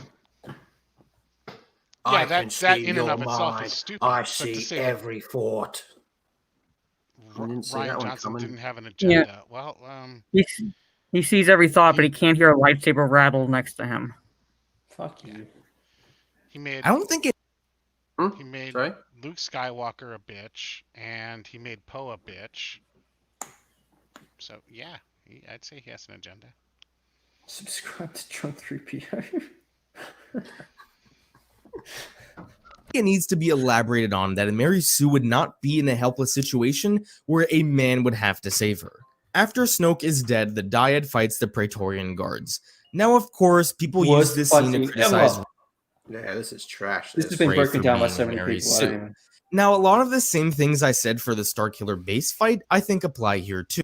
I don't agree. I think this fight is just fucking garbage all around. Rey is still decent at staff combat, but unlike The Force Awakens, this is not the first time she is wielding a lightsaber. Considering she is getting much stronger with the Force, and she... What? Like, why? Like, twirling the lightsaber around. Why? She didn't She's fucking God. She has had some time to practice. She is definitely better with the lightsaber here than where she was in The Force Awakens. But there are two... A week at most. We saw her swing on a rock and almost killed the fish nuns that lived on Octu. That's her practice. It's a it is a very well edited video. It's a better video than I could ever make. And I've given it a like. I have given it a like. See, Better editing than Last Jedi. I'm not a hater. I just think his points are dumb. He seems like a chill dude, though. Important aspects of this fight, I think, help explain why Rey was able to do well in this fight. One aspect of this fight is that Rey is fighting people who do not have the Force. A Force user fighting someone who doesn't have the Force has an extremely large advantage. Just like with... Are we just going to pretend Mandalorians aren't a fucking thing? Yeah. Yeah, pretty much. Yeah, but don't they keep the helmets on now? Some shit. Oh, I don't understand Disney Mandalorians or Filoni Mandalorians. Yeah, okay. I retract my comment. With flying, sword fighting is all about reflexes and predicting where your opponent's next move will be. Jedi have insane reflexes and can see things before they happen. Wait. Jedi can see things before they happen, but you're against Anakin Skywalker being in the pod racer where he can see things before they happen? Boom. Again, how do you think Jedi are able to block blaster shots? And again, I really don't like episode 1. And considering that Rey has this huge advantage, it still takes her like a whole minute to take out this one dude at the end. Yeah, her fucking arm. Literally, oh my god. Who choreographed this shit? Yeah. Well, apparently these Praetorian guards can also see the future because they know that they're about to win, so they throw their weapon away. Yep. That's so fucked up. They also see the future because they know like when she's about to kick, so they preemptively do the active motion. She uses Force Bigfoot and kicks all 3 of them at the same time. Yeah. She's Dragonborn from Skyrim. She hits him with a Fusro Dam, mate. Kylo is She's fighting like Kamala 3 Khan, but with her feet. guards at once. So yeah, a Force wielder fighting a non-Force wielder will always have a huge advantage. The other point that needs to be mentioned is the dyad. It is explained in The Rise of Skywalker that when these two are together, their power increases greatly. And in this scene, Rey and Kylo are together, so their strength in the Force is going to be stronger than it would be if they were apart. So that's really all I have to say about this fight. I'm not going to comment on... The problem with this fight isn't that she's a Mary Sue in it, it's that the fight, they should have won way more easily. It's just shit choreographed. Like, I don't think anybody looked at this thing and goes, oh, she's a Mary Sue. Or they should be dead. Yeah, they should be dead, or they should have really easily kicked some ass. It's just bad choreography. It's just bad filmmaking. It's not part of the Mary Sue argument, at least not for me. The absolutely ridiculous criticism of the choreography. Fuck you, dude. You had literally 3 stunt guys, expert stuntmen, look at this choreography and go, "What the fuck was that?" Yep. So they literally threw their weapons away.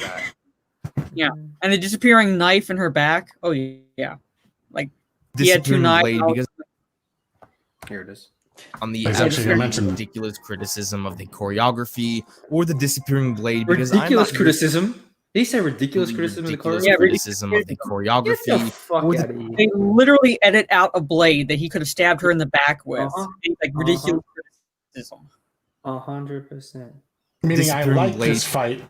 There's a blade, and boom, he doesn't have it in his left hand anymore. Where'd it go? Because I'm not. He could chop a neck there. Where'd it go? Yeah, see? No blade. Ridiculous criticism of the choreography or the disappearing blade, because I'm not here to defend every aspect of this movie nor refute every nitpick that people think is good criticism. If I were to do this, then maybe I would have to make a video that is closer to 10 hours. So after all the guards are dead, Rey and Kylo have their talk and join sides and talk about who Rey's parents are. Rey finds out that her parents are not only dead, but were nobody. Then it gets retconned. This breaks her. Even worse, just like in the previous... Hey, less than an hour to go. Jeez. Maybe 4 hours. Movie, Rey knew this. She was the one who told Kylo they were nobody. This shows how strongly in denial she was about this fact. This is a huge flaw for a character to have. So how could she be in denial about this? Imagine Luke in Return of the Jedi so strongly refusing to accept that Vader was his father that he doesn't even remotely acknowledge it. This is basically... That would actually be pretty funny, actually. No, you're not. I'm your father. Yeah, no, you're not. Nah. I know you are, but what am I? You're full of shit, man. I am your father. I'm rubber, you're glue. No, you're not. Don't get the fuck out of here. Like they're pairing on like Maury Povich for the paternity. You are not the father. Look at this part right here. He goes, "Remember that time you tried to tell me you were my dad? Get the fuck out of here." Get the fuck out of here. What Rey is going through. And at her mentally lowest point, she almost turns to the dark side. In The Rise of Skywalker, she tells Kylo that she really did want to take his hand.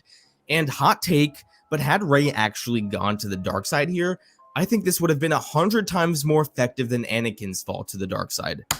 Oh my god. Whoa. Round and a half. Oh, wow. Whoa.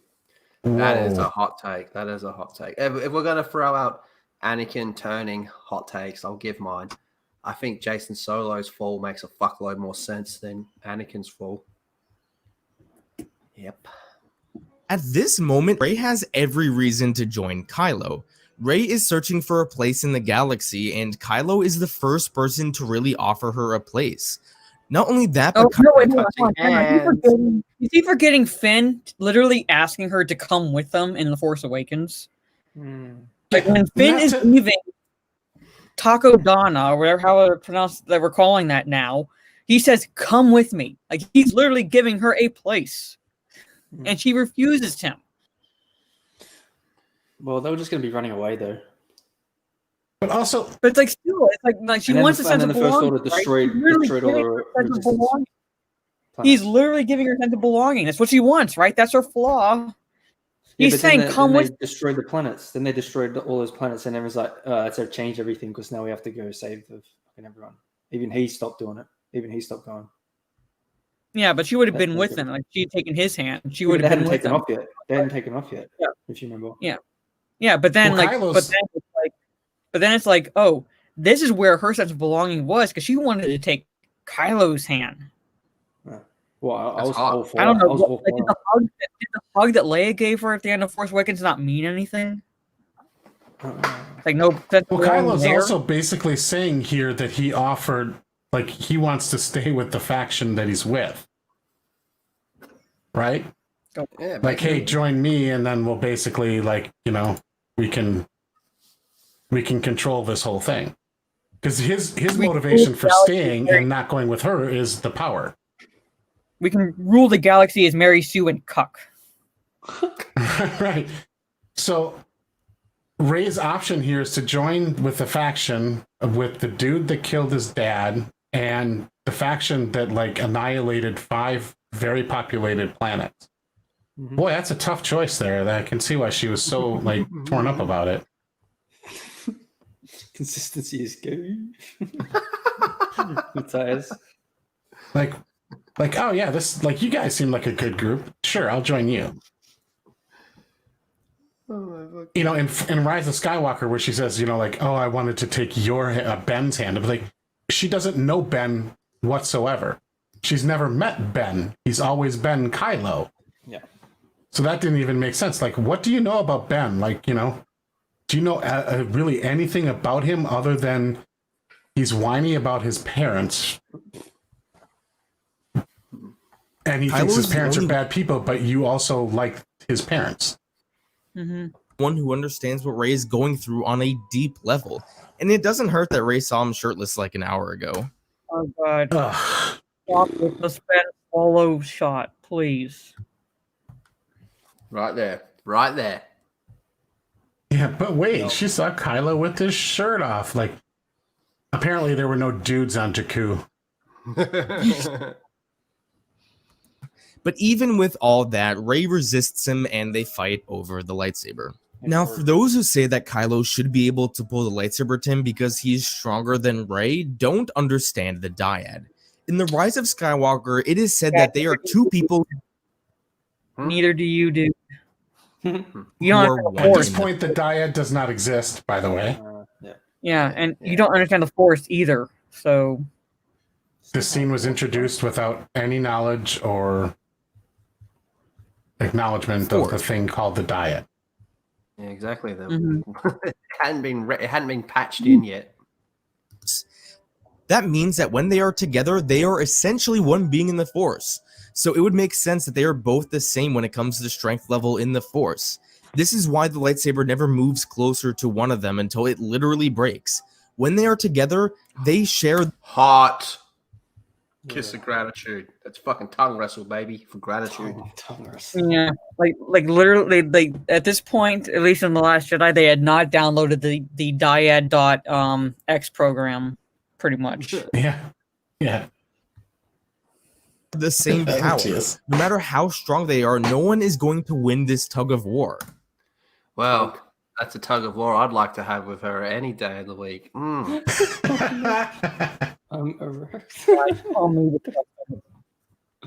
So after the lightsaber breaks, Rey leaves and proceeds to help out with the Battle of Crate.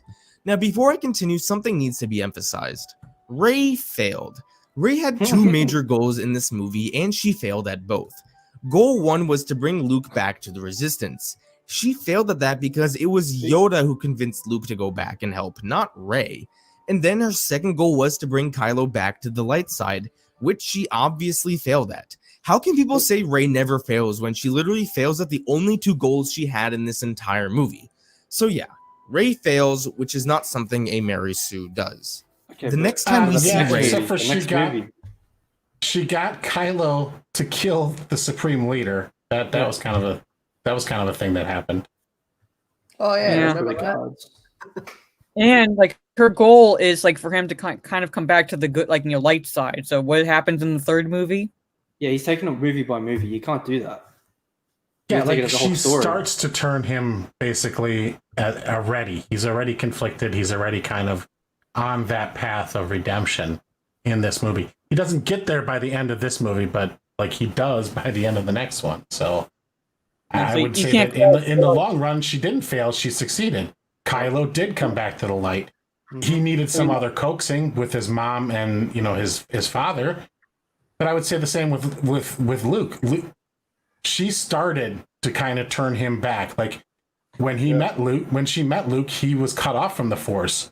When she left, he was no longer cut off from the Force, which is why he could meet with fucking Yoda in the first place. Mm-hmm.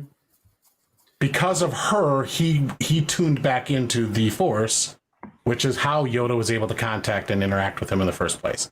So yeah, she had a major impact on that as well. So nope, not 2 fails, 2 wins. Yeah, is when she's in the Falcon. That's even better. Like one which shot. is not something a Mary Sue does. The next time we see Rey is when she's in the Falcon shooting down TIE fighters. And this is actually one what 2 in A New Hope when they're like escaping. I got one. Yeah. Don't get scene I really don't like. In this scene, Rey manages to shoot down like 10 TIE fighters rather easily, like she's having fun. However, in the previous movie, there's a whole scene devoted to how hard it was for Finn to destroy 2 TIE fighters. Now, you could explain this away. The gun was broken, yeah. If you really wanted to. You could say that since there are more TIEs, the odds you hit one are greater. Oh, but the odds of hitting 3 in one shot. Yeah. I'm like... Yeah, but those odds then diminish as you eliminate them. God, I love her. It's my girl. You could say that since Rey has the Force, she's naturally better at shooting, but I don't like to use the Force as an explanation for it. That Anakin could pilot his own pod racer because of the Force. Now, I'm not defending necessarily entirely that, but like to explain that the Force is helping her here, but then it's totally unbelievable for Anakin to use it or tap into it while he's flying his own fucking pod racer or whatever during a race that he's participated in before. Yeah, that's a stretch. That's totally unbelievable. Everything. It's one thing for her to be an already established melee weapon fighter, and to have the Force enhanced. Now firmly made me a prequel defender. I've thought those films were mediocre at best, but now I am like full on board prequel defender. Yay. Is he about to make an argument that, like, hey, it's one thing that she does, the melee combat and has force powers, but now this is too much? Is that the argument he's about to make? Pretty much, yeah. I will say, though, his consistency with when the Force is an argument and when it isn't is all over the fucking shop. Yeah, that's what I'm saying. It's like it's totally unbelievable when Anakin. Yes, Anakin's 9 years old. I will grant you that, but it's totally unbelievable when he taps into it, flying his own pod racer in a race that he's flown before. But it's totally believable that Rey taps into the Force to pilot the Falcon and shoot down multiple TIE fighters. Yeah, because if you have a connection to the Force, you can totally do those things easily. Fucking hell, I went my head against the desk. But it's more than likely that she never used a turd before, and she manages to get a triple collateral here. Trip collat. That means she's good at Call of Duty, hence she'll be great on the front lines. Yeah. Just like an alien. Oh, Yeah. baby, a triple! Oh, Mom, yeah! get the camera. So I don't really like this aspect of Rey's skill set, but it doesn't really bother me that much. It's the only time she's ever even in the gunner seat of the Falcon anyway, so I can forgive it. Yeah, so far this and Rey shooting down 10 TIE fighters. First time. But yeah, like it's totally believable. We can excuse that. We can excuse that when Luke got excited shooting down fucking one in A New Hope. I'll give it a like, pass hey, because she's lonely. I'm so But remember, she's an engineer. Yeah. Wookiees are the only two skills that Rey has that I feel are a little absurd. Towards the end of the battle, Rey manages to find out where the Resistance is trying to escape and lifts a bunch of rocks so they can leave the base. Now, just like every time Rey uses the Force, she gets called a Mary Sue here. Look at him. Well, that's This bitch, they're all saying this bitch is OP. She was never taught how to do that. Like you literally, like it's the Force is not something you download like a computer program and then you can use it. Luke didn't train her how to levitation. Well, and the scale that she's doing it on, like how many 1,000 tons of rock is she lifting right there? Yeah, and how many literally, different like rocks?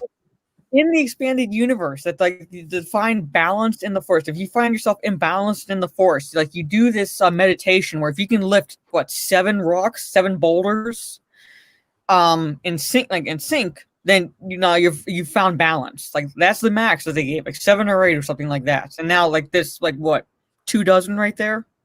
Yeah, Luke. She's like, I'm just going to lift the whole mountain. Yeah. Luke struggled to lift one of them.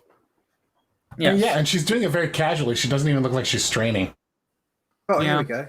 So Rey lifts a bunch of rocks, and people instantly look back at Luke struggling to lift an X-Wing, and thus Rey is a Mary Sue. Correct. The whole point of Just that as I scene said was earlier. Yoda teaching him that is why you fail, because you are you're not believing in yourself. You're not connecting to the Force. You're not listening to my training. You are not literally not listening to me. You are judging me by my size. You're literally thinking you know everything when you know jack shit. That's what Yoda's teaching him when he pulls the X-Wing out and says, "That's why you fail." Those are his words to Luke. That is why you fail. Well, see, he's going to say that she doesn't have that self-doubt, so it's not the same thing.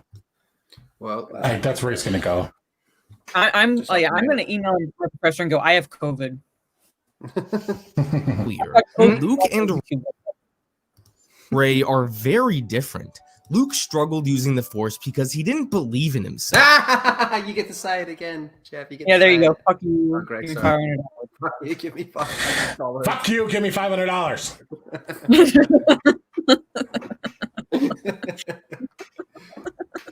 He saw the X-Wing as being too large and therefore deep down felt he couldn't lift it, which is why he wasn't able to. Rey doesn't have that problem. All of her flaws relate to her parents and her place in the galaxy. She's confident in her ability to use the Force. And for those of you who say that what Rey lifted was too much, do you not remember when Yoda said size matters not? Oh my god.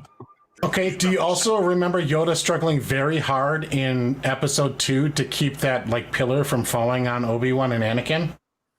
Yeah, and he after he fought Dooku, he channeled the Force to duel Dooku, and he's flipping around like a frog on coke. But right after he was done, he Force pulled his cane to him, and he's struggling to walk. What about when he threw one of those Senate seats back and he had to spin it? Yeah. And it took him Yeah, he had to wind it up and spin it around before he could actually launch it. There is a physical limit. An X-Wing isn't, but in the very next movie, isn't it Luke that has to lift the X-Wing up out of the water on Ahch-To instead of Rey?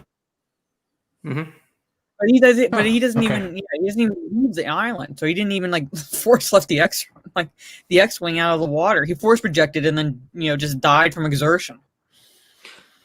I just want to picture picture this: Jedi, as long as they don't have the restraint of self-doubt, can do all that. Now imagine the scene on Geonosis with all them fucking Jedi versus the droids. Yeah. Why was that even a remote contest? Why didn't they just lift all the droids and just slam them into the ground? That many Jedi could have lifted up the entire fucking stadium. They did not believe and just enough. crushed They did it. not believe themselves enough. That's they the thing. didn't had believe self-doubt. either. All They of didn't them believe did. either. They had self-doubt. The pinnacle of the Jedi. Yeah, all of them. Yeah, okay, cool. Good. Yeah, including like several masters on the High Council. Yeah, I feel like I'm on the High Council right now. So if you don't put a reasonable physical limit on it, then they're literally just all overpowered Mary Sues as Jedi. And I know the Clone Wars tried very, very hard to portray them as that, but that's not what they are. Yeah, Filoni baloney, brother. Filoni baloney. I'm looking at this. Jedi picture are of not Yoda. superheroes. I'm looking at this picture of Yoda, and I feel like that's the perfect. Fuck you, give me $500. Like just that photo. That is Yoda's I cannot even look right there. You need that as a Twitch I emote. bet you are, Luke. Like your father before you. Not even can I. Pretty much. Now, this doesn't mean that Rey could have moved a moon if she believed she could, but the size of something does not matter as much. Why not? What's the limit? Why not? If that's all it takes is believing in yourself, kind of like flying in Peter Pan, then yeah, she should be able to lift the moon. If you're gonna say if you can use size matters not as an excuse to lift all this, then why can't you use it to lift the moon? Yeah, or a Death Star. Where are you setting the bar? And how are you setting that bar? Or the fleet of fucking ships in the next movie. Yeah, exactly. Much as most people think it does. It's about believing in yourself, which is what Rey does. You can say it again. You can say it again. Give me $500, guys. Fuck you, give me $500 fucking dollars. So, given that this is my interpretation of the Force, I don't see it as being ridiculous. Your And for the rest of the movie, Rey doesn't. Literally his truth. Literally, this whole entire video is his truth. I know my truth. The Force I know is my my truth. This is my truth. The Last Jedi is my truth. This is my truth. Doesn't do anything else that warrants her being called a Mary Sue. She has one more Force bond with Kylo, has a brief conversation with Leia, and the movie ends, and we are done with The Last Jedi. I felt like I just watched that movie again, and I hate it. Yeah, he forgot Broom Boy. Broom Boy gives us hope at the end. Broom Boy gives us hope at the end when he stares at the sky and lifts his broom like a lightsaber. Yes, you're forgetting Broom Boy. What about Bubble Boy? Fucking Finn. When he walks out and he's got all the water coming out of him. Oh, God.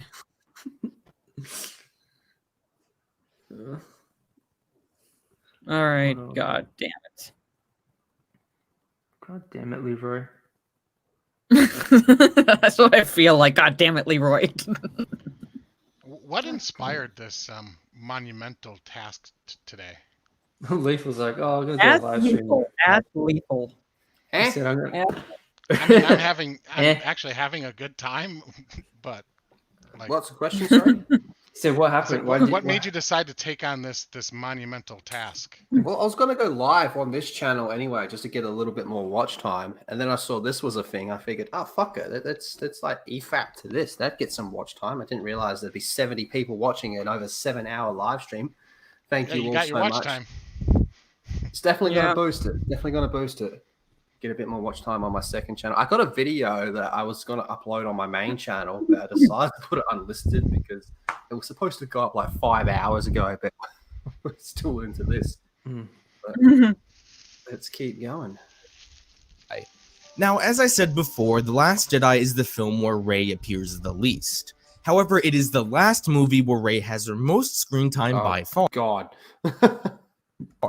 Which is actually the most amount of screen time a character has had in any Star Wars movie, even beating Han Solo in the movie titled after him. So there is no point in wasting your time any further. Let's start looking at the rise of Skywalker. Palpatine.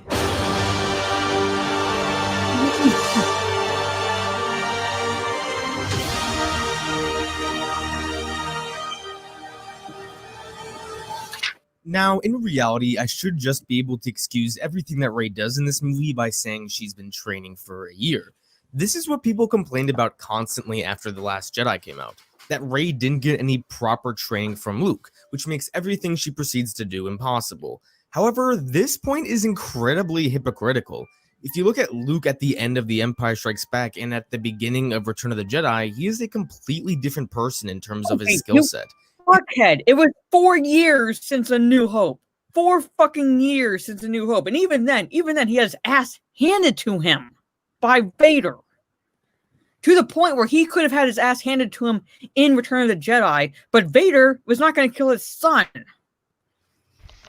And he had access to Force Ghost Obi-Wan.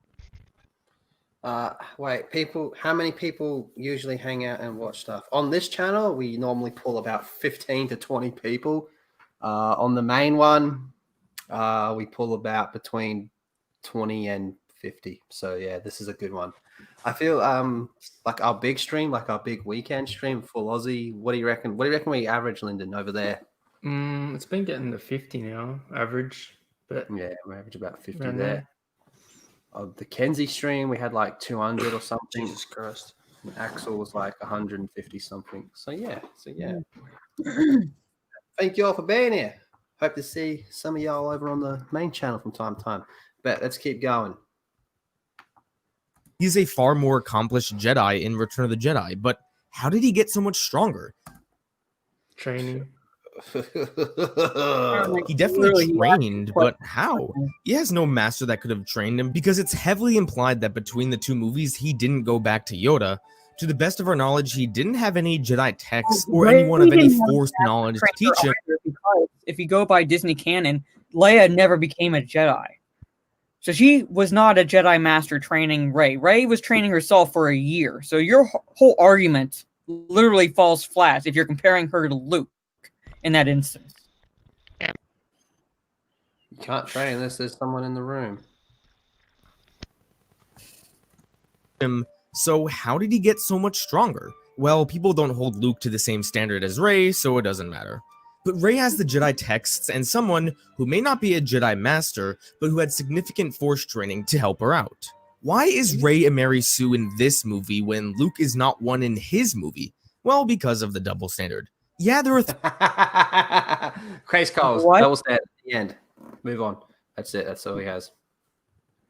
3 years between episodes 4 and 5, but it's not like Luke's training increased during this time, really. What? Okay, Thax, it's 3 years between A New Hope and Empire. It's 1 year between Empire and Return of the Jedi, so it's 4 years total. So 4 years, and even he gets to a point, like, it's still at a point where, like, Vader could have easily defeated him if he wanted to. 3 years between episodes 4 and 5, but it's not like Luke's training increased during this time, really. And even if the time difference did matter, there is no indication of exactly how much time passed in any of the Star Wars films besides Attack of the Clones. So if they decided... Oh my god. I can't tell the time difference, so there's no training. Mm-hmm. That's a fucking bad one. to make the Rise of Skywalker take place 3 years after... I'm sorry, I was going to say, like, well, let's look at what Luke Skywalker does in Return of the Jedi compared to what Rey does in Rise of Skywalker. Luke's not that powerful in Return of the Jedi as far as, like, using Force abilities. He has some lightsaber skill, but he's fighting kind of like scrub thugs, and he, like, Force chokes 2 pig guys. Yeah. And then he has and he defeats he swipes one speeder at the controls to bring the door down. He doesn't take on. He doesn't force choke the Rancor and or lift them up and choke them or something. Like, he doesn't do anything like super extravagant. Like, oh my god, that's like god tier Luke Skywalker. He wasn't. he wasn't shown to be that skilled above and beyond where he was in Empire Strikes Back. He was just in a better mindset. And again, during that year, he had Force Ghost Obi-Wan to potentially coach him, right? Yeah. Well, God tier Luke Skywalker really only came in like EU. Yeah. Right. Yeah, he wasn't like his argument is like Luke Skywalker was super overpowered in Return of the Jedi. He wasn't. That final battle versus Vader was about him versus his father. It was not a technical duel of skill. Oh yeah, well, it was an emotional. It was an emotional duel. Yes. Yeah, exactly. I mean, there were 3 people in that room: Palpatine, Vader, and Luke. And trust me, Luke was the bottom of those 3.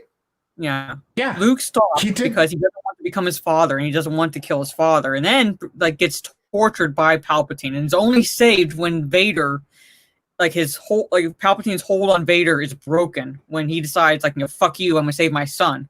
Literally, like Luke could have died then if Vader hadn't done anything. After The Last Jedi, they could easily do that. There he is. Put it in her butt. That because there is no way we would know based off the movie. Now, as I said earlier, I could just use Rey training for a year to explain everything, but I will cover this movie the same way I covered the previous 2. So let's. But begin. you won't give Luke the 1 year training or the 4 years training, but you'll be like, oh, I could dismiss this one. Yeah, like just for Talk full about context, hypocrisy. I haven't seen this movie, so I can't really rip into it. But if he says anything that I can comment on, I will. But luckily, we have Lyndon who's seen it. Mm-hmm. Jeff and Greg have both seen it as well. Twice. Rey's first scene in this movie is of her training, and the first thing she does in this scene is try to contact the voices of the Jedi before her, which she fails at. That's right, the first thing Rey does in this movie is fail at something. Rey fails a lot in this movie, but this is... She's failing while she's levitating herself and a bunch of fucking rocks. And she just does this little easy, casual flip to the ground like it's no big fucking deal. Like, we're going to ignore the fact that she did that? I love how the fact, like, just started the video, like, he's just getting into Rise of Skywalker, and you're already going, time out! Well, that scene set a tone for this movie that, like, immediately put me off. I mean, I went in with very low expectations anyway, but like, just to see her levitating there so casual, like with barely any effort, like it was like she was just relaxing on the couch, but she was actually like levitating herself and a whole bunch of fucking rocks, and then she does this like little flippy doob back down to the ground, like, yeah, this is fucking kid stuff. Yeah, but she's failing because the Jedi probably don't want to talk to her because she's a bitch. Yeah, you know. Pretty much, she's literally failing because the Jedi are ghosting her, like literally ghosting her. That's nice. That's nice. Like, this is just the first thing. So after failing to contact the Jedi, she goes to Leia and tells her she will run the training course.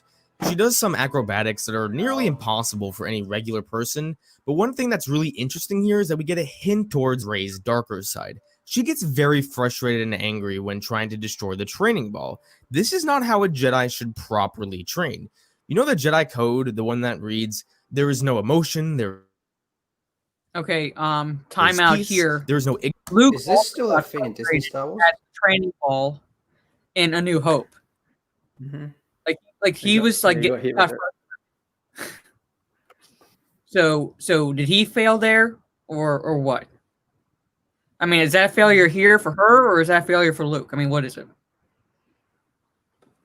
I don't know, but is this thing still canon in Disney Star Wars?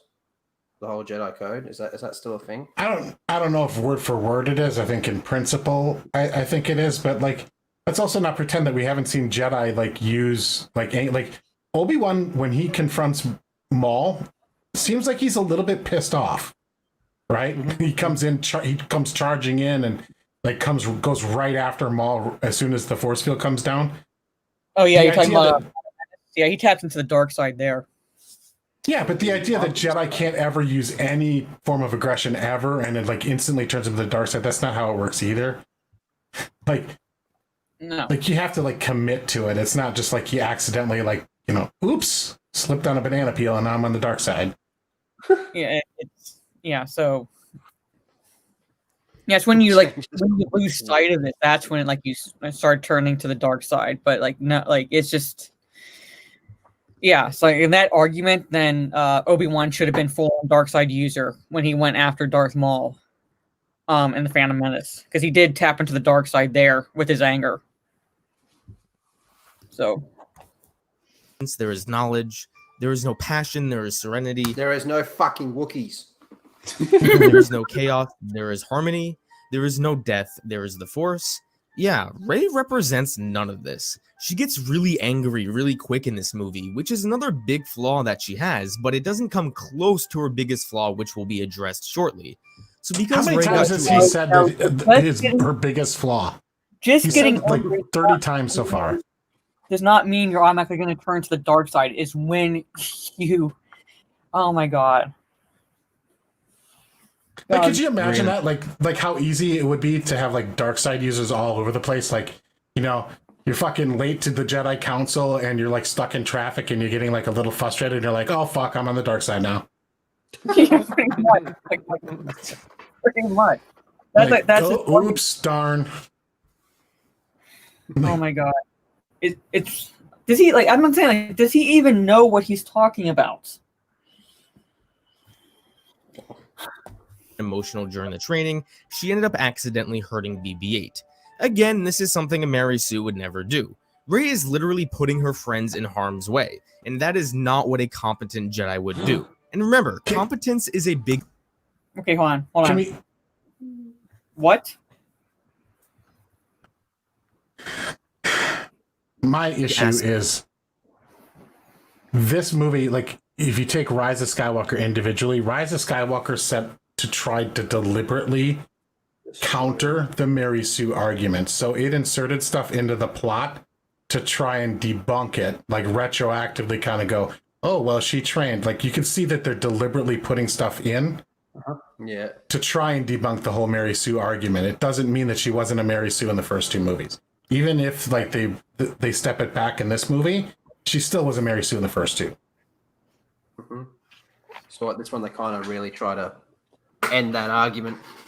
I think they did. I think like you can see in this movie like what they did. They were deliberately trying to walk it back. Like they were trying to walk back on any number of things, like the holo maneuver, the throwing away the lightsaber, and everything like this. They very much set out to undo some of those damage and those complaints. So this movie tries to address them. It doesn't do a very good job. I still think at the end of this movie, she is a Mary Sue. I mean, I am all the Jedi and all that shit. But just to say, oh, we're inventing this word called dyad, and that'll make it go away. Well, then, so I can write a Star Wars story, right? I can write episode 10, and I can have a character be the most powerful ever, have no character flaws, and if I just call it, well, he's part of the Force doodad, then it's okay, right? Because I explained it, because I gave it a label. If I just call it something and label it, now it's okay. It's explained, right? The Force doodad, by the way. Yeah, the Force doodad.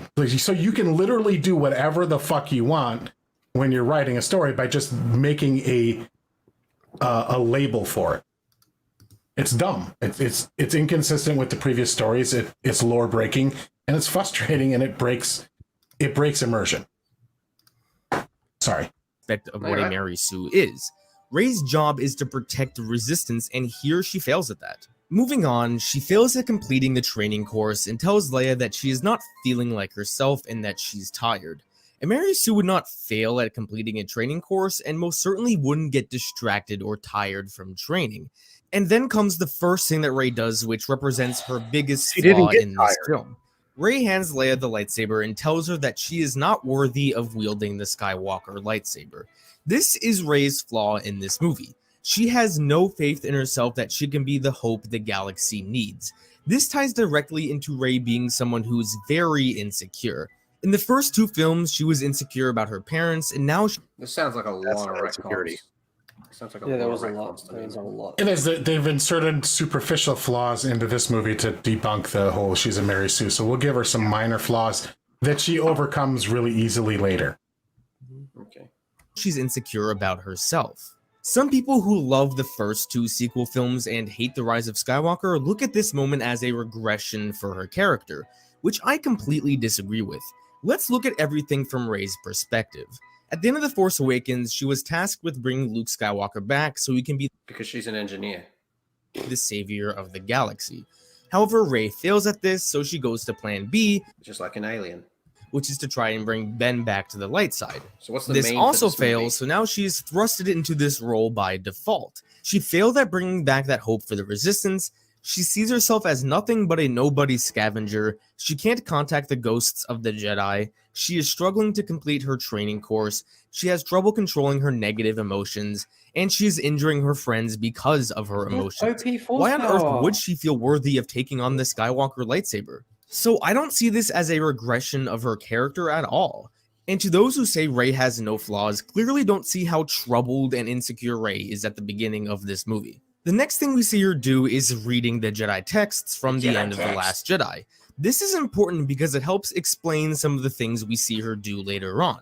Meanwhile, Poe and Finn come back with the message about Palpatine, and they get into a small argument because Rey hasn't been helping out with Resistance missions. Mary Sue definitely wouldn't sit back and let everyone else do the work. What do you think? Basically, Jedi? Go ahead, sorry. Fuck you, give me $500. Now what were you gonna say? Sorry. They basically call her a fucking Mary Sue in that scene. They're like, "You're the best fighter and pilot, or warrior we have. We need you out there with us because we're terrible. We don't do anything right." They basically literally say that in the scene. Just saying. So there is a Resistance-wide meeting about the return of Palpatine, and when Rey hears them mention Exegol, she remembers what she read in the Jedi texts and tells Leia she knows how to find the Wayfinder. Leia tells her that she shouldn't go, Rey disagrees, and then her and the crew prepare to leave for Pisana. Beforehand, however, when Rey says bye to Leia for the last time, Leia tells her to never be afraid of who she is. Now, a lot of people point to this line. Huh? And who are you? Fucking Palpatine. Yeah, Rey Palpatine by this stage, isn't she? Where are the tracking fobs? They don't need this fucking dingo. Or is this within the first 2 weeks of filming where they weren't quite sure what she was going to be yet? Maybe. And as evidence that she should have kept the name Palpatine. Now, this is up to personal preference, but I disagree with this. I don't think Leia meant this in a way for Rey to embrace her being a Palpatine. I think it was more so her telling Rey that it doesn't matter who your grandfather is, which is also the theme of this movie. This really doesn't have to do with her being a Mary Sue, but it is a point I wanted to address because it does tie into her flaws. Right before they leave, there is this one small moment where Rey is staring out into the fields. To me, I saw this as her being grateful that she can experience so much green because she did grow up in a desert, and when she first arrived on Takodana, she did mention how she didn't know there was that much green in the whole galaxy. It's a small moment that I really like because as someone who values gratitude tremendously, I respect people who are generally just grateful people. They leave Ajan Kloss and the crew arrives on Pisana. When they first enter the large festival, Rey seems to be amazed by this. Okay. There are 2 specific moments that give us a look into Rey's character here. The first is when she sees a bunch of kids sitting around laughing at some sort of show that is going on. I think Rey envies these kids. Rey didn't have a childhood of happiness and joy, so seeing these kids so happy reminds her of her life on Jakku and how miserable she was. It just shows to me how even though she may have come to terms with her parents being no one, it still haunts her even a year after The Last Jedi. So basically, she's flawed because she's not loved. Yes, there's the thing again. It's Moulin Rouge all over. Yeah, that's like, well, I don't know. He said like 500 times now in this video that what her biggest flaw is, but it keeps coming back to like she's lonely. Yeah, she's lonely. That's Come here, Ray Bay. I'll always love you. Next, some local comes up and gives Rey a necklace and proceeds to ask Rey what her family name is. This is a very important moment for Rey because it ties into her decision at the end to take the name Skywalker. Remember I'm those going to talk about this people when I'm done discussing the Rise of Skywalker. You know what your last name is? Steal the name. Yeah, exactly. Steal the name. Yeah, steal. Identity theft 101, baby. Because I feel it's more appropriate to discuss it at the end of the movie. But what I do want to say here is why this upsets Rey. The thing Rey wants the most in these movies is belonging. In The Force Awakens and The Last Jedi, she felt that belonging was with her parents, so not having a family name reminds her that she never had that relationship with her parents that she wishes she had. This was at least my take on this scene. Again, this is just the story expanding on Rey's flaws, which, as I stated numerous times throughout this video, are fairly big flaws. Afterwards, we get the first Force...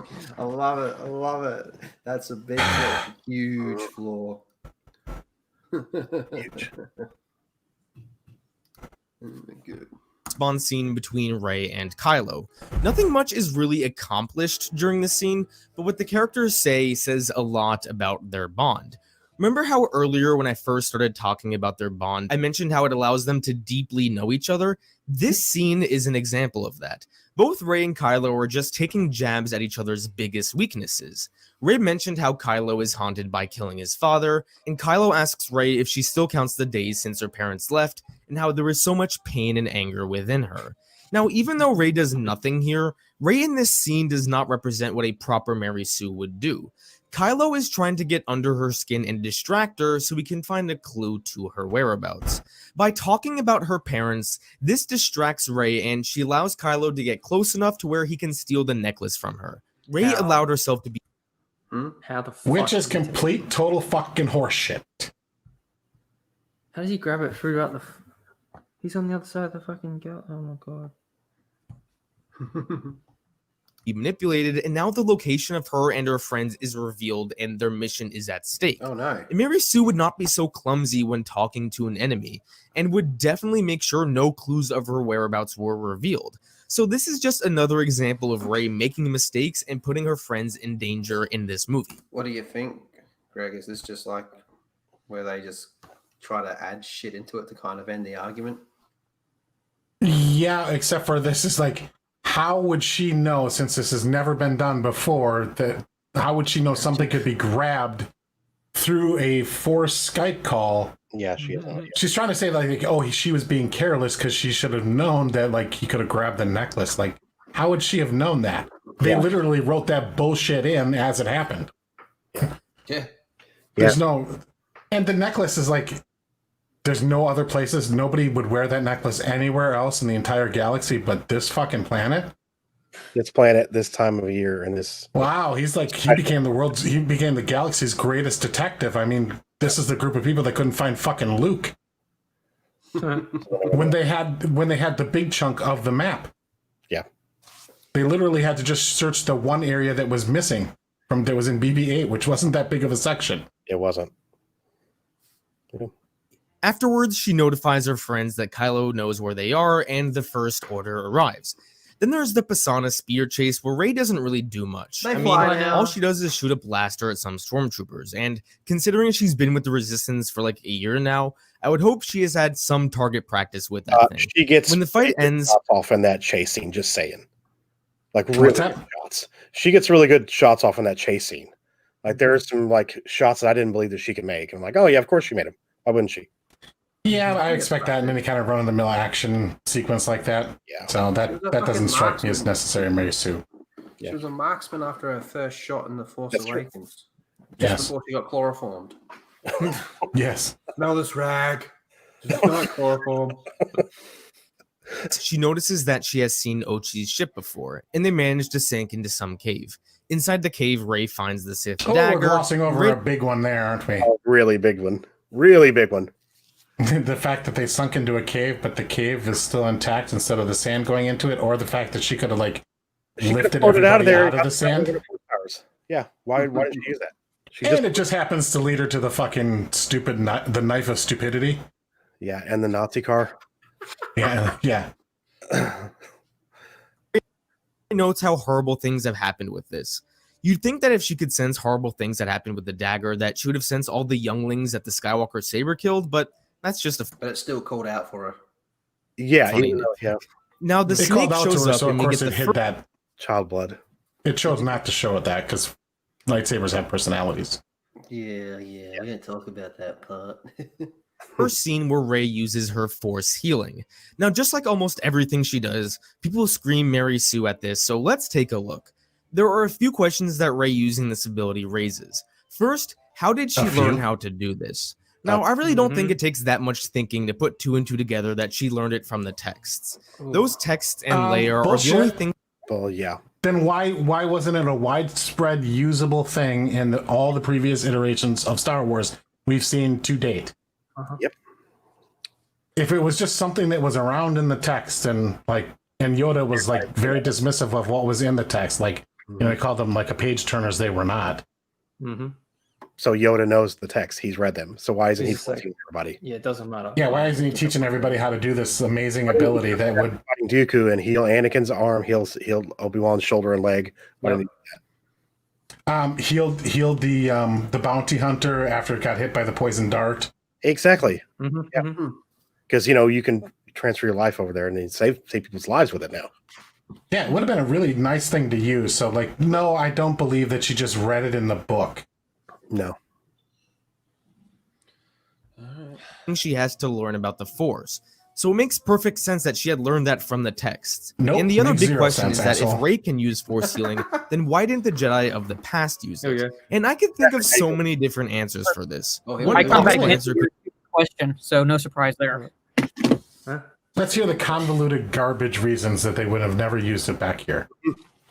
Would be that not every Jedi can use every ability. I know this is true when you're just looking at the canon, but even if we were to just look at the films, you would ask yourself, why couldn't some of the other Jedi use the same skills that Yoda had? Could it be because Yoda's the fucking Grand Master? Yeah. Experienced, training, and power level? Hundreds of years of training. Yep. Yeah, literally, because he's like 800 something in the prequel era. Mm-hmm. Another possible answer could be that maybe the other Jedi just didn't know this ability existed. Oh, for fuck's sake. We just said that. We just said Why? that. It said, page turners they or not, he knows the fucking text exists. Yes. And OG Star Jedi Wars healing is an ability only if you have, which is true. Like there are it's like literally with any Force ability, like you have mastery over certain ones, but not others. Like you could try your damnedest, but you might not master them. So it'd be the same with Force healing. Not everyone can do it. Wow. Force For them to not appear anywhere before that. Yeah, but it's Yeah, before. if you want to go EU, like decades, like eons before the sequel trilogy takes place.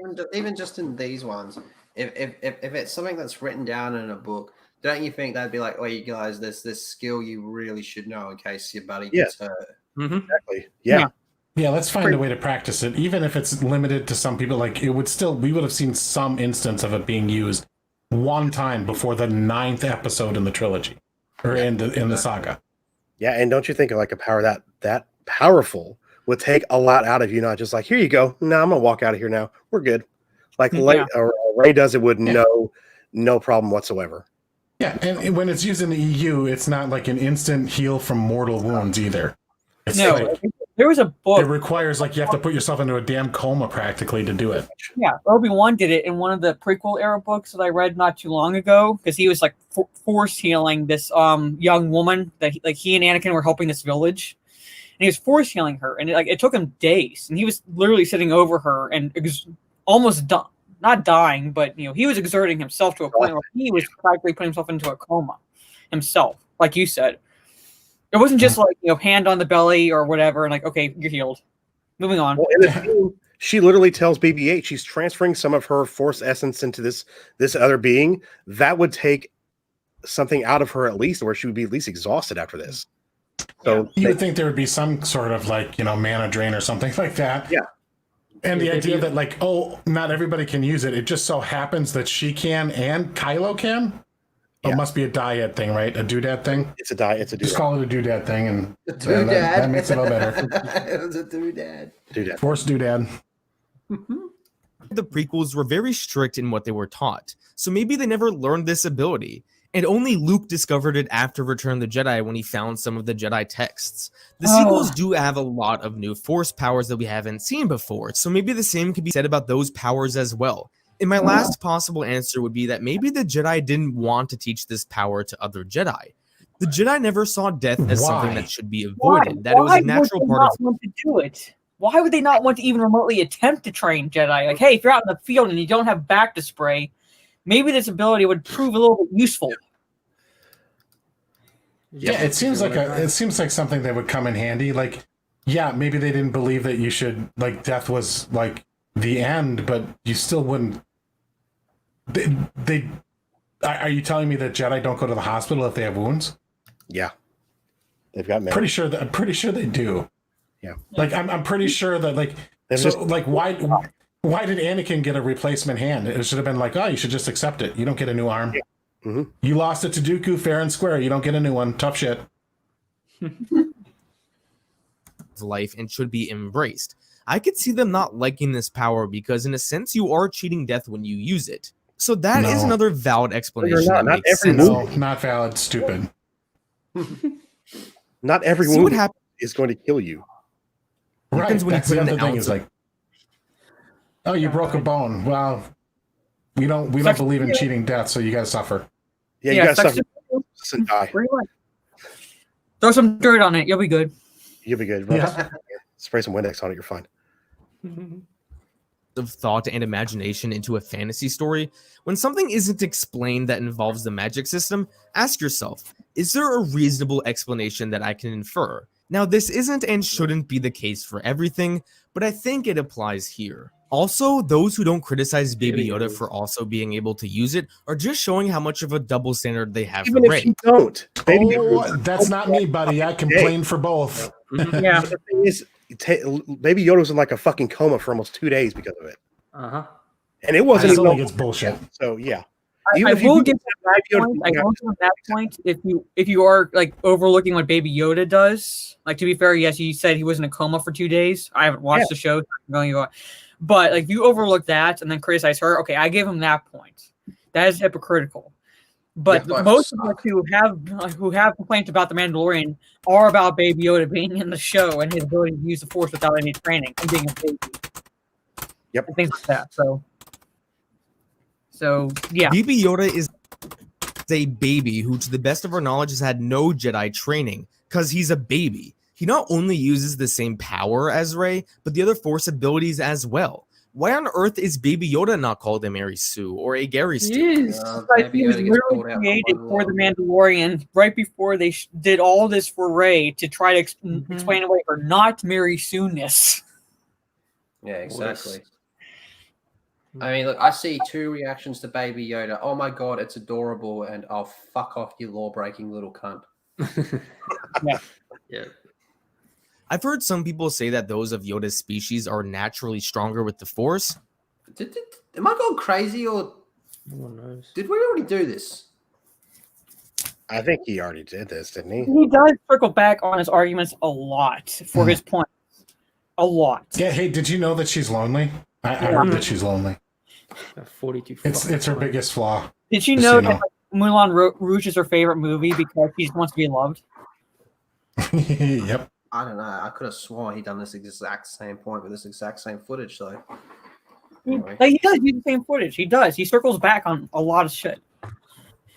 So this would make more sense. For one, there is nowhere in the canon that this is stated, so you cannot say it as a fact. It's just a theory. And even if that were true, it still goes against all the training complaints that people address towards Rey. If Baby Yoda and Yoda are just naturally good at the Force without training, then that would ruin the Force the same way that Rey supposedly ruined Yoda it. had to be. Why can't he had a Jedi master? He literally had a Jedi master. Plus, he's 800 some years old. He's had 800 some years of training. Have you not watched any videos that have specifically said that the problem with Baby Yoda is it's an invention created for the sole purpose to justify Rey? That's a common argument. I've seen, I don't know how many dozens of videos that say that exact same thing. Like, why are you pretending that people have a problem with Rey but not with Baby Yoda? A lot of people have a problem with Baby Yoda. Yep. Just as we're about to cross the 8-hour mark. Woo! Can't I make the same argument for Rey? She's the granddaughter of the most powerful Sith in the canon. She is now. In the first two movies, she wasn't. Yeah. So why can't she just be as powerful? This Baby Yoda example just shows how much of a double standard there is for Rey, and it is so frustrating. But anyway... Well, luckily, you're in luck here, buddy, because it ain't real. It ain't really a double standard, because most people call it out. Yep. Anyway, that is my take on Rey using the Force healing. Afterwards, they escape the Holy shit. I'll give you 10 out of 10 for effort. cave and head towards Ochi's ship, and again, Rey decides to make decisions that put everyone else in harm's way. She senses that Kylo Ren is coming, so she gives Finn her staff and goes off into the middle of the desert. I really don't understand why Rey would do this. It's actually a pretty stupid thing to do. You know you're getting totally followed agree. by the They made Third Rey Order. do really The stupid things in this movie. Galaxy How is bad was she depending on you injured? to find Exegol. You know your friends are not going to leave without you, so you're just putting everyone at risk. And you know what ends up happening? Chewie gets captured because Rey decided to go confront Kylo. Oh, hey, You Lethal. get fucking shot. I got to run. Oh, no worries, man. Thanks for coming on. Yeah, if I got a guy come over to look at some things at the house, but yeah, if you're still going here in a bit, I might jump back on. But if not, thanks for having me on, man. I appreciate it. Sure thing, man. We'll talk to you soon. Yep. See you guys Congrats later. on 1K, buddy. Thank you so much, Lethal. I appreciate that. Thank you. Bye. Bye. All right, now where are we at? Oh yeah. See, if I was that Stormtrooper, I would have fucking stabbed him in the face with that. Oh my god. This was really stupid on Rey's part. And again, she's letting her emotions take over rather than the logical thing to do. Mary Sue definitely wouldn't do something stupid like this that would put all her friends in danger. So Kylo comes and she chops up the TIE and he crashes. That's and just as I fucking said Mary earlier, Stu. Chewie gets captured and he is in one of Epitome the right transports. Now we are at the transport I just tug want of to war point out between the excellent safety rating that TIE fighters have in the Disney Star Wars universe, because like you can survive any fucking crash in these things. Poe and Finn, Finn survives a crash in one. Kylo Ren survives a crash in this one where he like tumbles like I don't know how many thousand feet, and then Moff Gideon survives no problem after the tumbling into the ground in Episode 8 of The Mandalorian. So if you need to buy a vehicle, if you're in a market for a vehicle in the Star Wars universe, I suggest this very excellent model of TIE fighter. It is very safe. Buy a TIE fighter. Yeah, TIE Rey fighter and is the Kylo. highest safety rating Rey in the galaxy. is really strong with the Force now. She's had like a year of training and she's with her dyad partner, which means that her and Ben's power is even stronger. So do I think that it's unrealistic that she can hold the transport like that? If she were by herself, then maybe, but since she's with Kylo Ren and her power is much stronger, I think it's perfectly Here comes the reasonable. Force fart. Remember, this is a power that hasn't been seen in generations, so it's going to be really strong, which is why for the most part, the two are She's in an straining even hard. tug of war. Now, She's towards the straining end, hard. Kylo starts to get the upper hand, and I see this as Rey mentally losing control. She sees that she's getting beat by Kylo, and this Oh, no. infuriates her, It's gonna slip. which inevitably Oh, leads her to fuck. shooting lightning at the transport and blowing it up. Rey basically let her friend die here because she decided to make decisions that put everyone at risk, and she let her emotions get the better of her. Again, this is 100% something a Mary Sue would not do, but I do need to address her using the lightning in the first place. Now, this is a little tricky because I always had the assumption that this was only for Sith to use, but it makes sense that if someone did want to tap deep into their anger and their hatred, that they would accidentally use a dark side power. And considering Rey has all the raw power in the world thanks to her dyad, I can see this making sense given the lore so far. Well, I don't know how it works in Disney continuity. Is that a thing? Can they do that? I mean, like in EU, like yeah, you could be a Jedi, but you'd have to have a really fucking dark moment and flip out. Like when Jaina used Force Lightning, kind of by accident, you know, was her brother just died and she just skitzed out. She went like full dark side for like a little bit. We had like emo Jaina phase for a bit. Is that kind of how it works over here as well? I don't know. It just literally, it seems like you strain too hard and you fart sparks. However, I would understand if people really don't like this, so I'm not going to say it's a stupid complaint here, but I do think it is reasonable. After she destroys the transport, she is in shock and her and the crew leave, basically proving my point that Rey confronting Kylo in the first place was stupid and couldn't have led to any good. Rey is Well, in can we shock also say and she that it was tells really stupid for Kylo to try and pull the ship? Or like, so what was Kylo trying to do? Push the ship while she was trying to pull it, right? She was trying to like bring it back down and he was trying to let it go. Like, why didn't she just like force push her? I left. Are they still on the ship? What? Oh god. Are they still like, you know, like how stupid it was for her to like go after Kylo Ren or something? Is that still on? Yeah, well, we just got the Chewie, the Force Fart Lightning. All right. Finn that she had visions of her and Kylo on the Sith throne. This is very important because it helps the audience understand why Rey runs off to Ahch-To later. So after she talks to Finn, the crew regroups and decides to go to Kijimi. On Kijimi, Rey doesn't really have much to do. She just kicks some ass with her staff, but that's not much different than what she did in The Force Awakens, so I don't really have anything to say. Obviously, she's much more skilled at it, but she's had a year of lightsaber training, so I think it makes sense that she is much better than where she was before. They wipe 3PO's mind and manage to get the location of the Wayfinder. However, there's something that Rey says here that really hits me hard. She asks 3PO what are the odds of them succeeding if they don't wipe his mind. This is the first time I believe anyone has asked the odds from 3PO, and it just shows how compassionate Rey is. This is why I think her using Force healing is a natural extension of Rey's personality. Just a connection I wanted. Wait, so is her using the lightning to blow up the ship her personality or her healing shit? It was compassion lightning. Spark of love. After they retrieved the info they needed on Kijimi, they head to the Star Destroyer to go rescue Chewbacca. Just a small thing, but I really wish when they were running around that Rey used her lightsaber. We never see Rey take out peasants with her lightsaber like we do with Luke and Anakin in their trilogies. Actually, the only people in the whole trilogy that she manages to kill with... Hold on, what's the reason though? What's the fucking reason though? His mother just fucking died and he lost his shit and just killed... Oh my god. It's not like he turns into Darth Vader or anything. What peasants did Luke take out? Wookiees. He was showing the people on the barge, I guess. Yeah, I guess I wouldn't exactly call them peasants. I would call them, goons.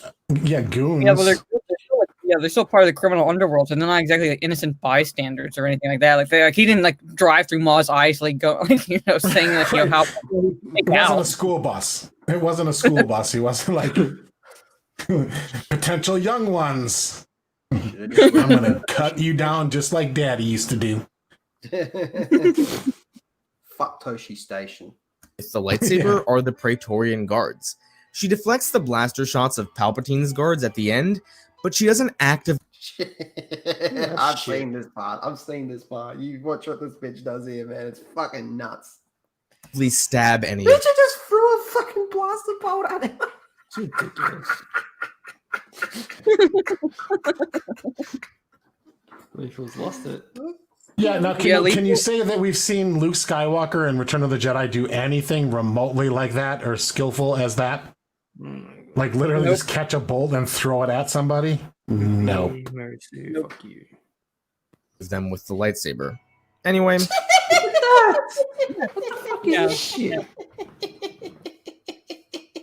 And these blasters apparently are just sparklers.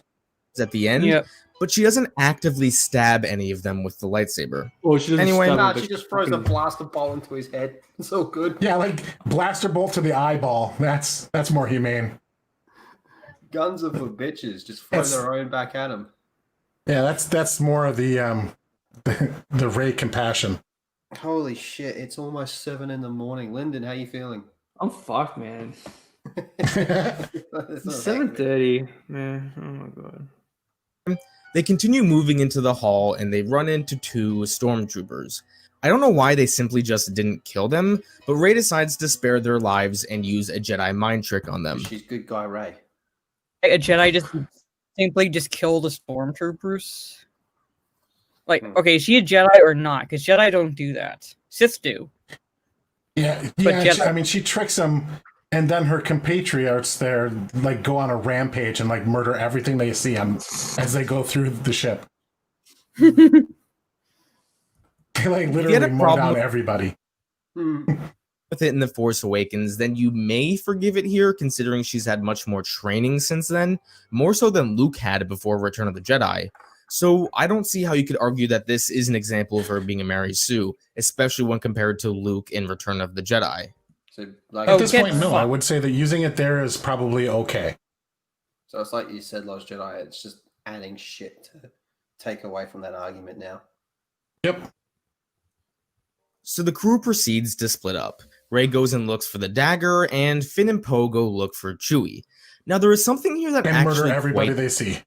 I would have just found him in there, shot him myself, and been like, "Oh my god, they already killed him." Yeah, like oops.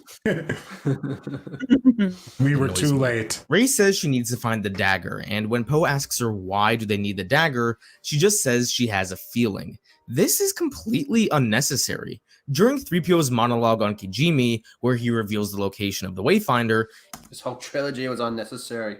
he straight up says on the southern shore, only this blade tells. Why couldn't Rey just say 3PO mentioned how only this blade tells, so that means we need the blade to find the dagger? I bring this up because I'm not a fan of when they say...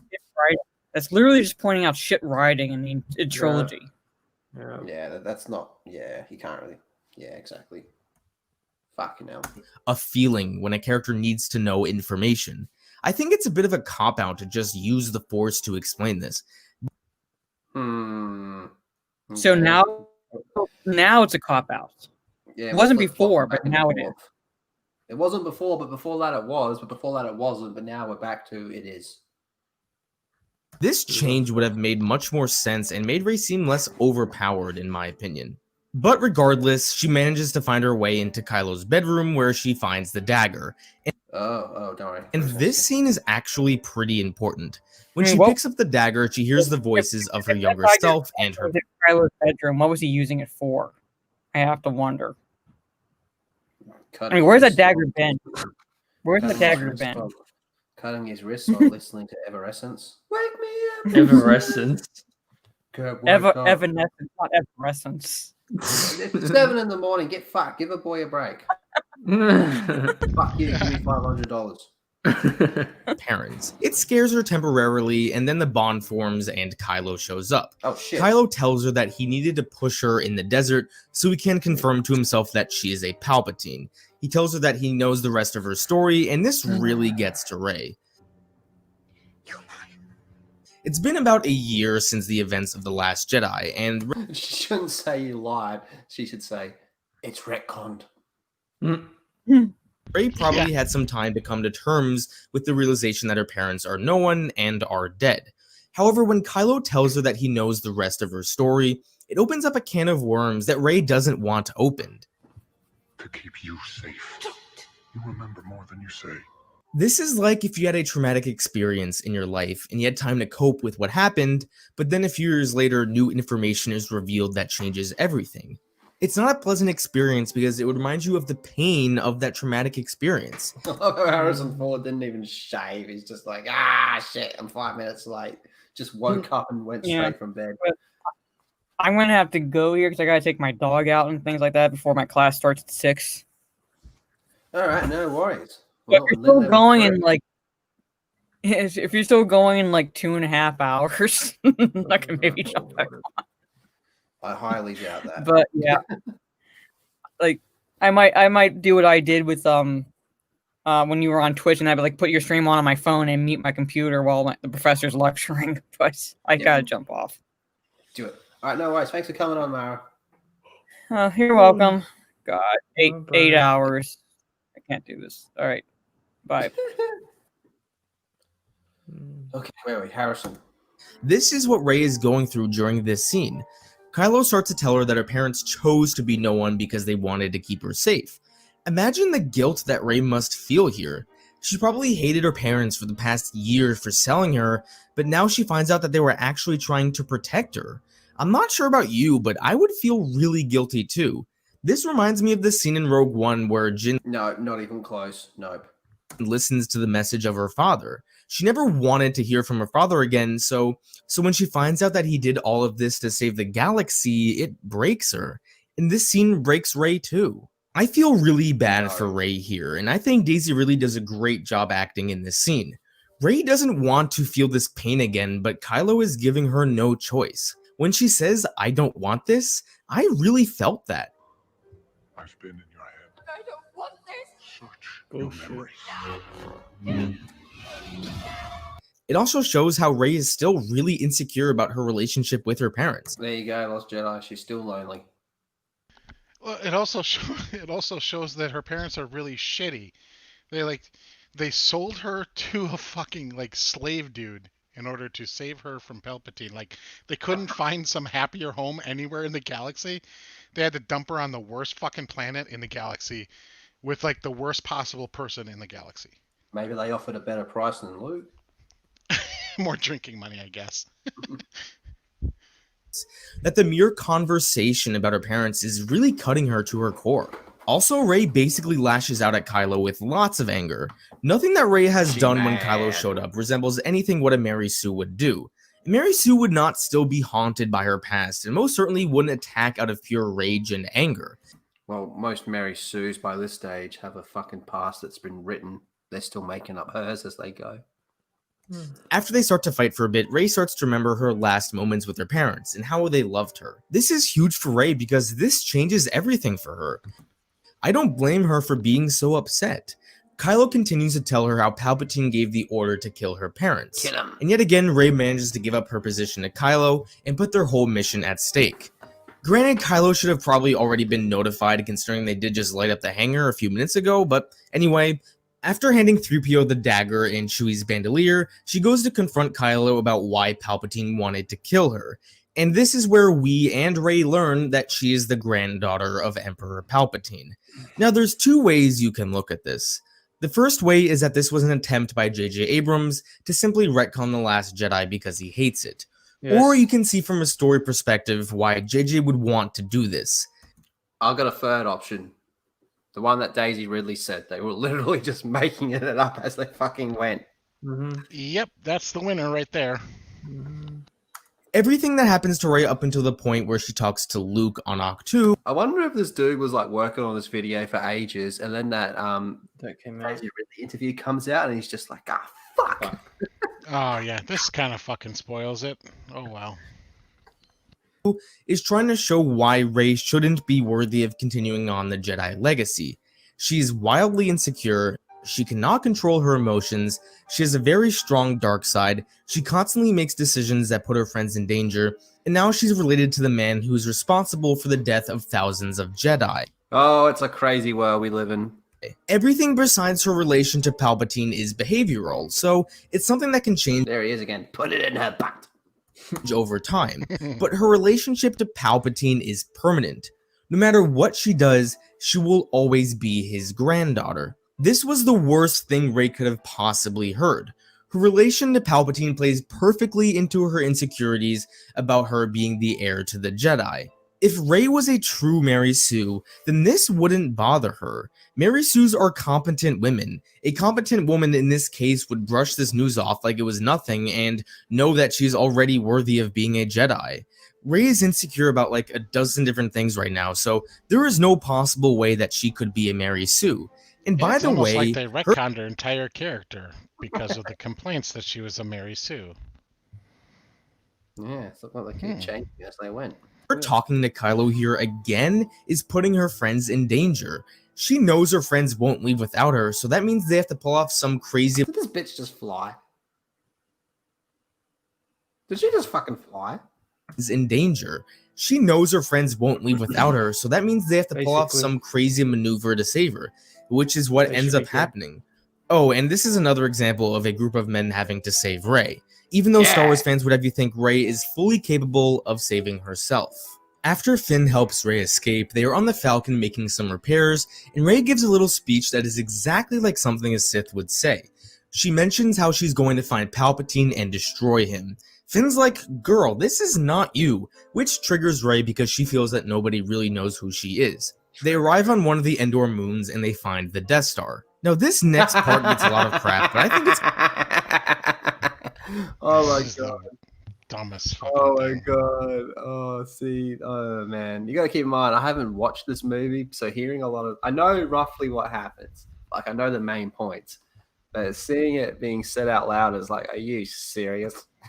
It's fucking the whole thing, like how they get there, the fact that they have to belly land the Falcon because the landing gear is broken. It's like the Falcon can land vertically. The landing gear wouldn't, like, you wouldn't need to skid to a landing on the planet there, which conveniently disables the Falcon so they can't just like hover over the wreckage of the Death Star and like drop her off. They got to do this whole dramatic stupid boat thing. The goddamn knife is just beyond stupid.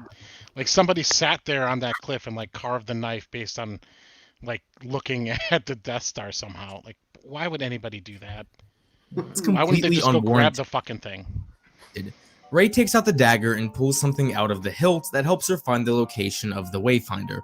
People like to point out that it's stupid that she knew how to do this and that she happened to be in the exact spot in order for this to work. For one, you don't need to be exactly where Rey is, just somewhere in the general vicinity in order for the map on the dagger to work. And secondly, 3PO literally told them that on the southern shore only this blade tells. That literally means that this blade will tell you where to go if you are on the southern shore. It's okay to think that this is... So it tells her, so the ancient, okay, please correct me if I'm wrong.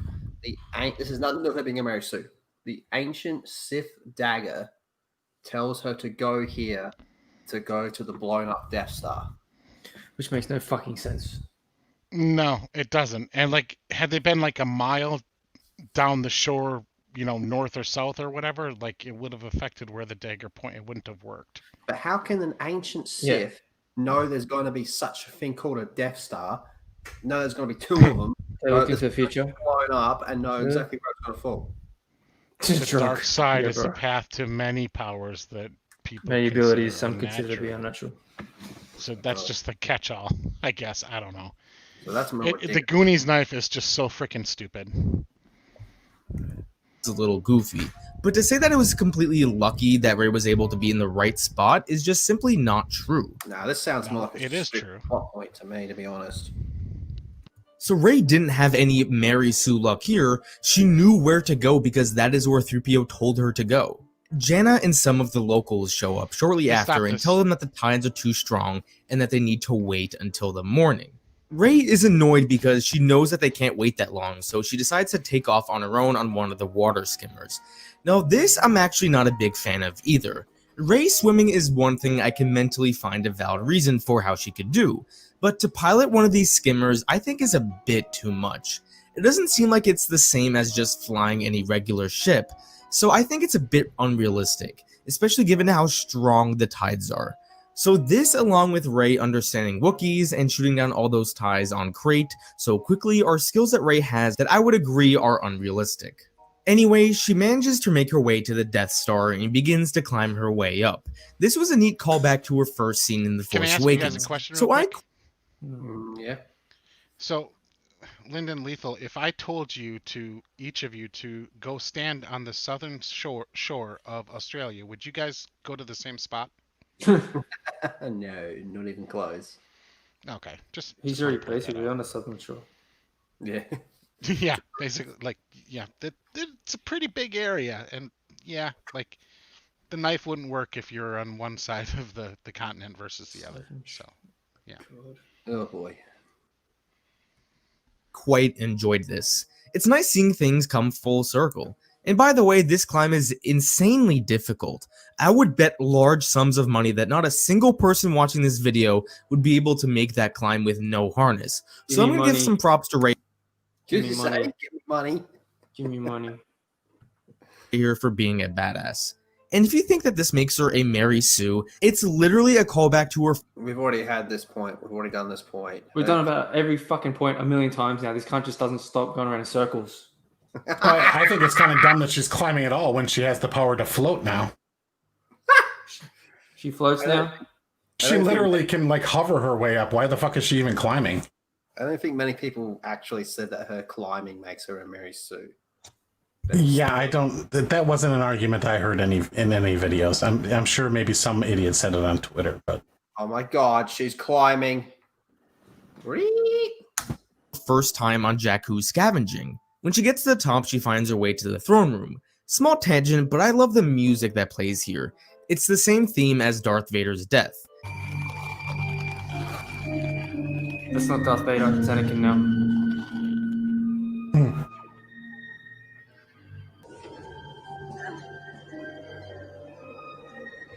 Is it like implying that like it's in the same spot where he took off the helmet?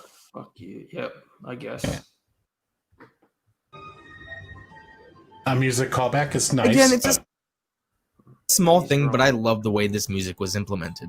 So Rey finds her way to the little room where the Wayfinder is, and she has an encounter with the with the dark functioning version electronic door. Oh god. Dark Rey tells the real Rey to never be afraid of who she is, which is a play on the line that Leia gave earlier in the movie. So where does this Dark Rey thing come out of? I know it's got nothing to do with her being a very Force vision, isn't it? Is it just a gay vision. Okay. After a lightsaber exchange, Rey stumbles out of the room, drops the Wayfinder, and Kylo picks it up. This is yours. You dropped it. Smells like you. Kylo starts to straight up expose Rey on the spot. Rey Would've is been funny if you, completely unraveling it was her emotionally. panties or something. Oh yeah. Smells like Rey. Kylo even points this out when he says, "Look at yourself." Kylo makes one last plea to Rey to turn to the dark side, and after she rejects, he destroys the Wayfinder. This infuriates Rey, and she starts to unleash all her anger.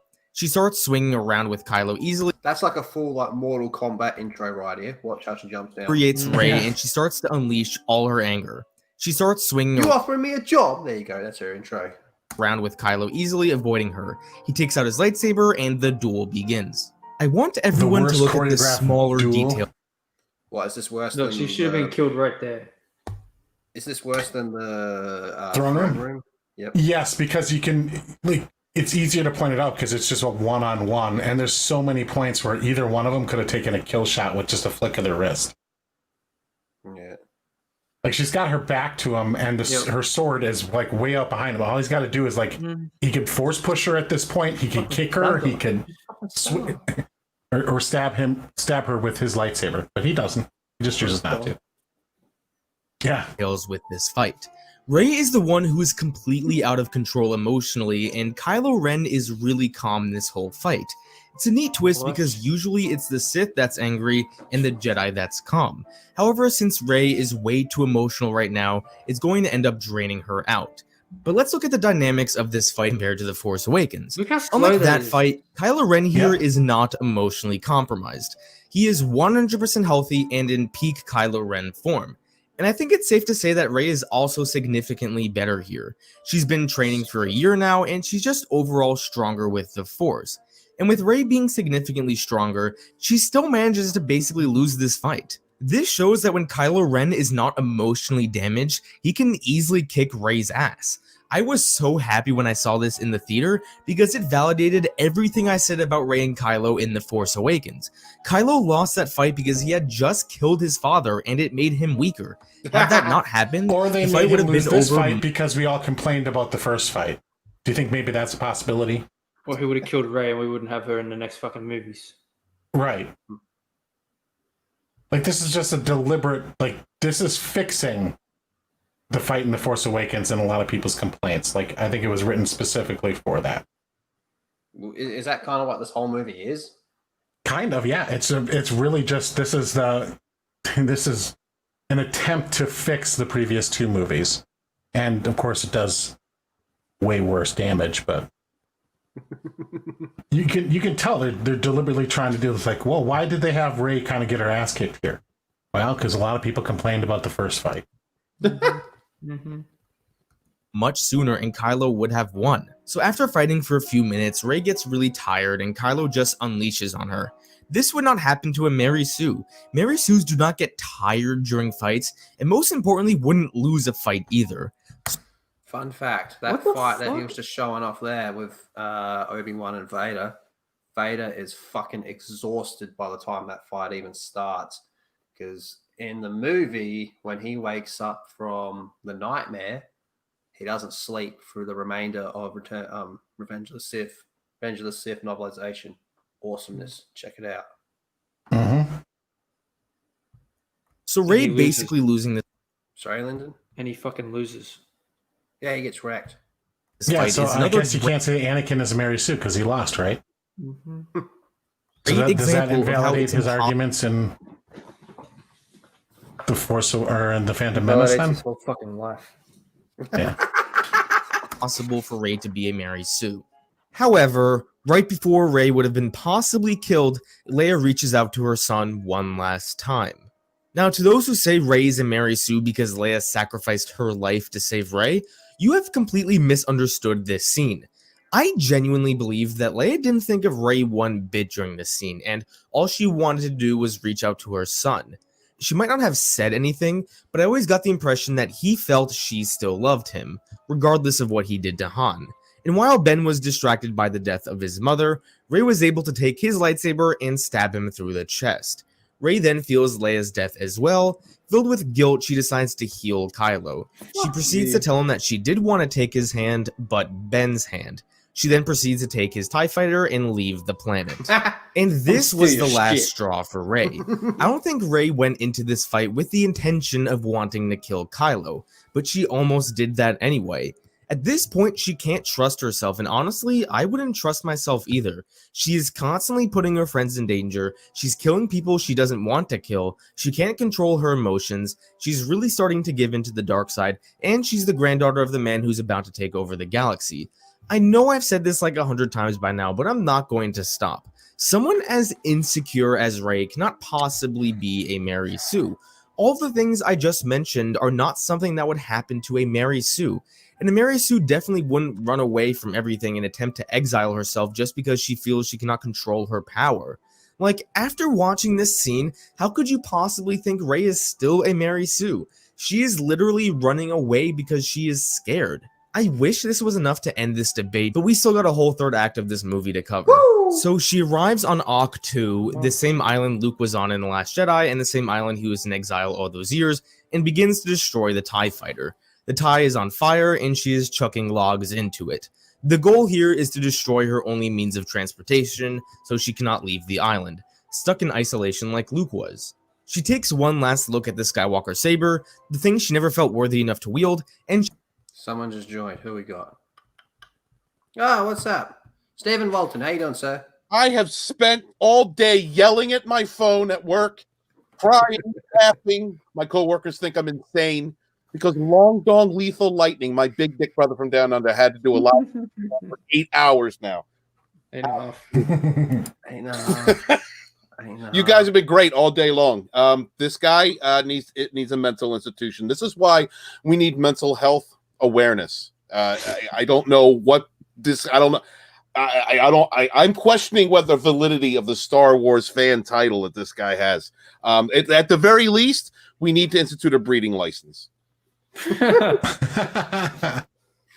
Oh, how was sorry? That? I've been ranting all day, guys. I've been screaming at you. You guys have been great all day long. I've been just going off. This has been a great live stream. Well, we still got 20 minutes to get through. All right. Well, I'll shut up because I know y'all the fire as well. However, the ghost of Luke Skywalker is there to catch it. Rey's like, "OMG, it's Master Skywalker." Oh my god! She looks like a dude. Okay. She's a little dudeish, a little mannish. And Luke is like, "What the shot she is. Are you doing?" She explains to Luke that she saw herself on the throne of the Sith and she won't let it happen, and that she's going to do what he did and stay on this island. Luke responds by telling her he was wrong, that it was fear. Luke responds by saying we're retconning that last movie. Yeah, basically. Yeah.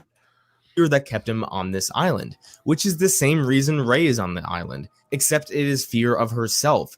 For the 1000th time, a Mary Sue would never be afraid of herself, especially to the point where she would want to go into exile. Luke proceeds to tell her that he and Leia both knew she was a Palpatine, which is a little weird, but regardless, he tells her that Leia decided to train her because she knew deep down Rey was a good person that wouldn't be defined by her blood.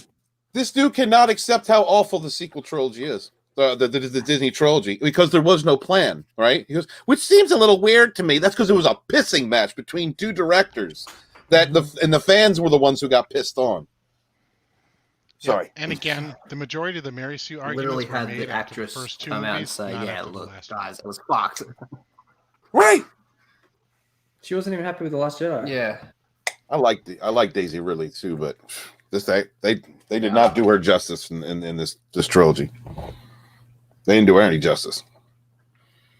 And I think you know, all the critiques about her acting could I'm sorry, I don't want to talk so much. I know you guys want to get to sleep, but no, I think the critiques about her acting, I think the reason that a lot of her lines fell flat is because, well, for you know, The Force Awakens, really, there's no excuse. I think there's a lot of attention put into that, at least into the production, not the story. But in The Last Jedi, you had, Mr. First Draft, let's make a movie. And then in JJ, they were making it up as they went along. So, this, if anything, this trilogy hurt the careers of these actors. I hope she bounces back. Me too. This is what Rey needed to hear. The trust and confidence of someone else that she is still worthy to become a Jedi. After hearing the story of Leia's Jedi training, Luke gives her Leia's lightsaber and she's ready to leave. She takes the other Wayfinder that wasn't destroyed out of Kylo Ren's ship, and Luke lifts his X-Wing for her so she can leave the island and head to Exegol. So she arrives on Exegol and lands the X-Wing. Now, if you want to critique her for still being able to fly here, it's not like she's in some sort of combat right now. She's literally just flying in open space and then lands unchallenged. Is this guy creating arguments now? With her, well, how come most of the things this guy's been saying, Lethal, is like I've never heard any of the arguments, the climbing and shit like that. Never heard any arguments about that. Like, is he making up stuff to try and facilitate his narrative?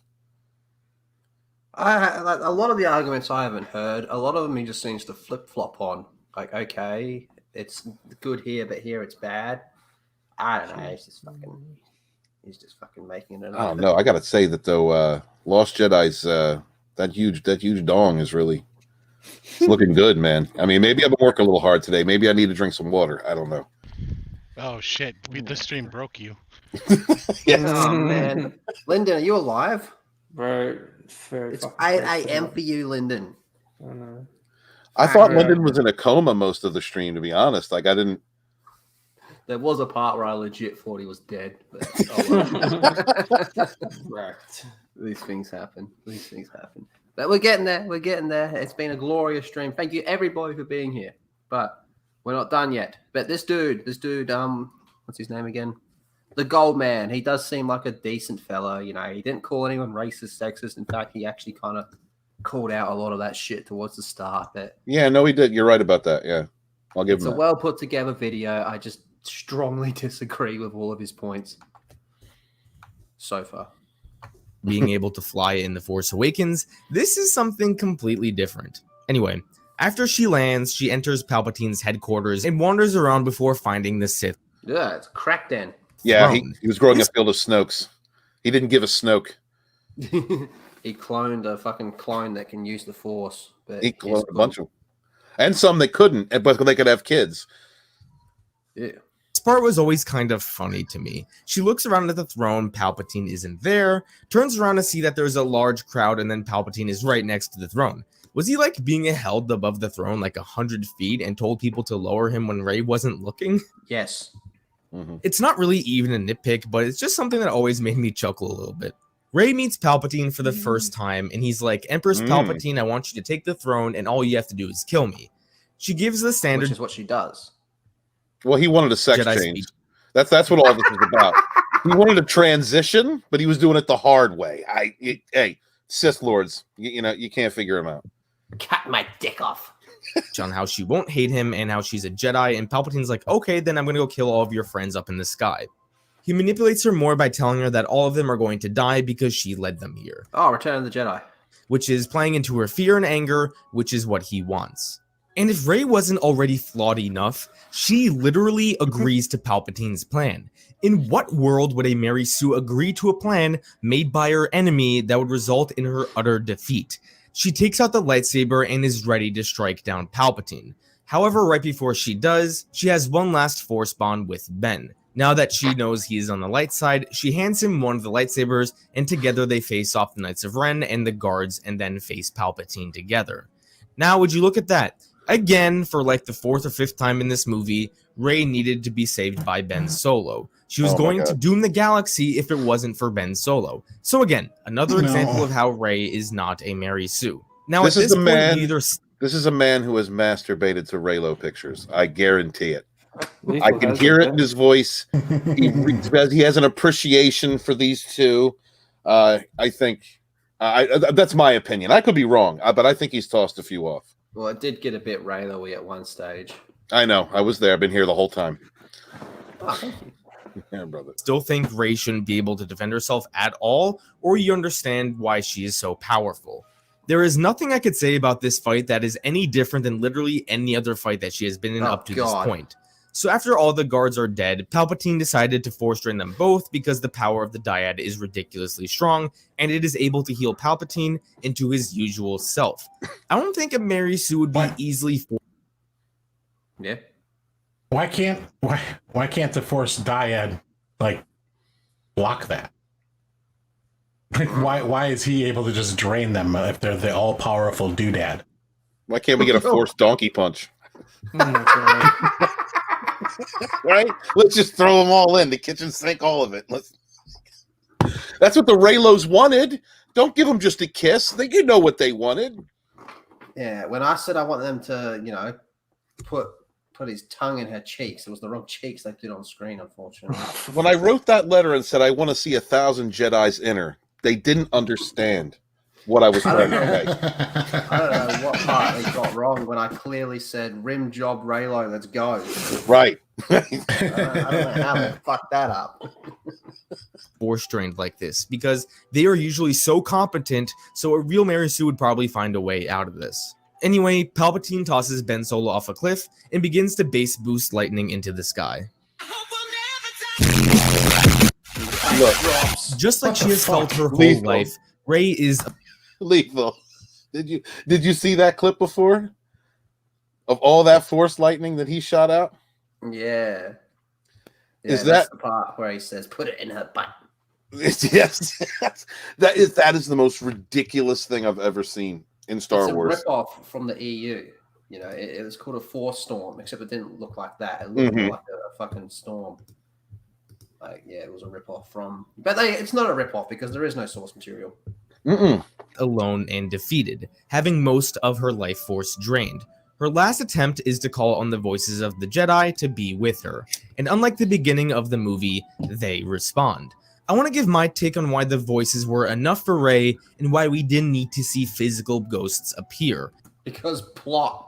Right. This whole trilogy, Rey has felt alone. She has been searching for belonging for 3 movies, and to the best of her knowledge, the person that knows her the best is currently dead. Rey probably still doesn't feel worthy of being a Jedi, but when the Jedi tell her that she will never be alone and that they will always be with her, that's the one thing she needed to hear this whole trilogy, that she will never be alone. With some newfound strength, she rises and takes one last stand against Palpatine. Because China! That's my voice. That is my voice, Rey. Because China!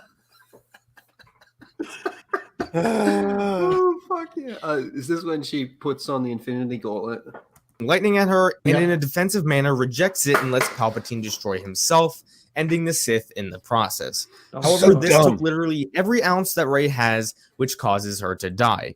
Rey literally dies. Now, the original Mary Sue also died, but that was in the form of an illness. Here, Rey essentially was killed by her enemy. A real Mary Sue would only die by... She's an engineer. Does he know what a Mary Sue is? Because I hear him using that term all throughout this video, and it's like hit or miss. He doesn't understand what that means.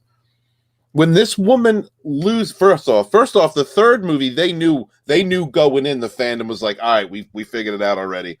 She could do no wrong. This is Kathleen Kennedy on screen.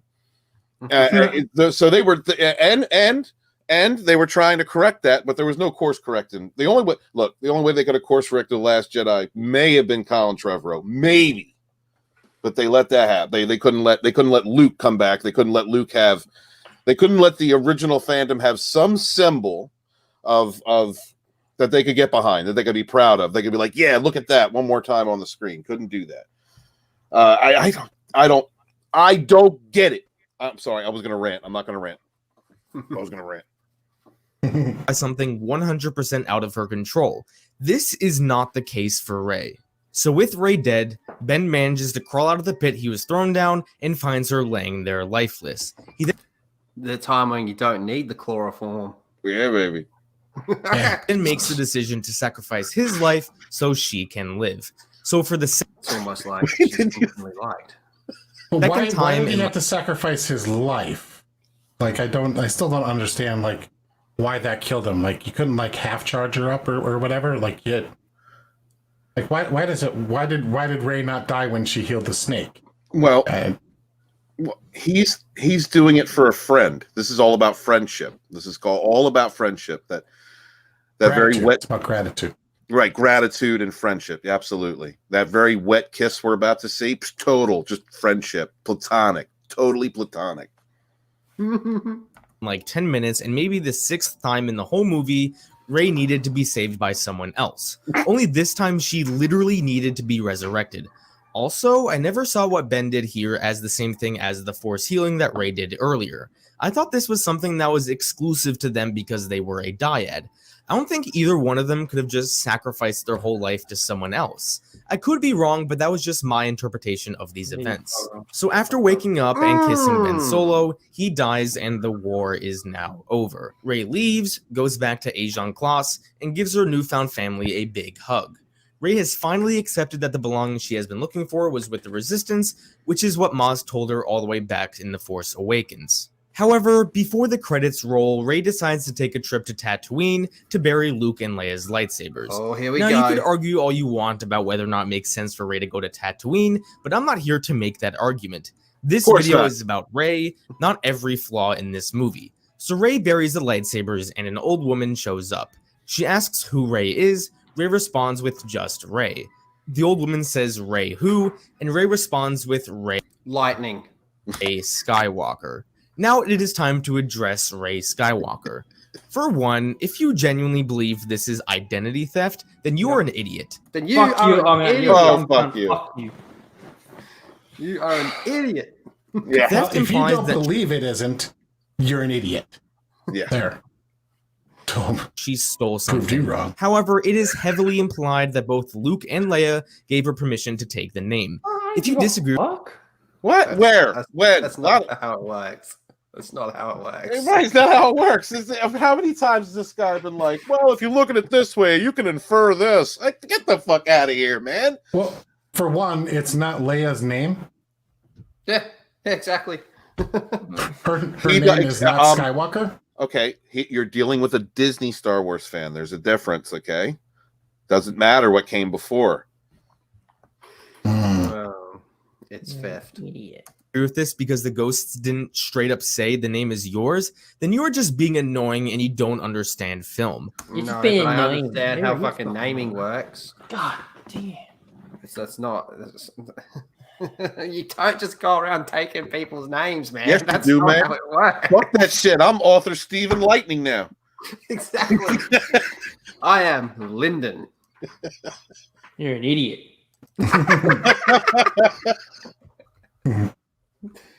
Now, the more reasonable question is why did she take the name Skywalker? Some people felt she should have because marketing taken one of many different names, so I will address most of them. Rey Palpatine. The argument here is that Rey was told to never be afraid of who she was, so embracing the name Palpatine would bring everything full circle. I don't like this idea. Palpatine power.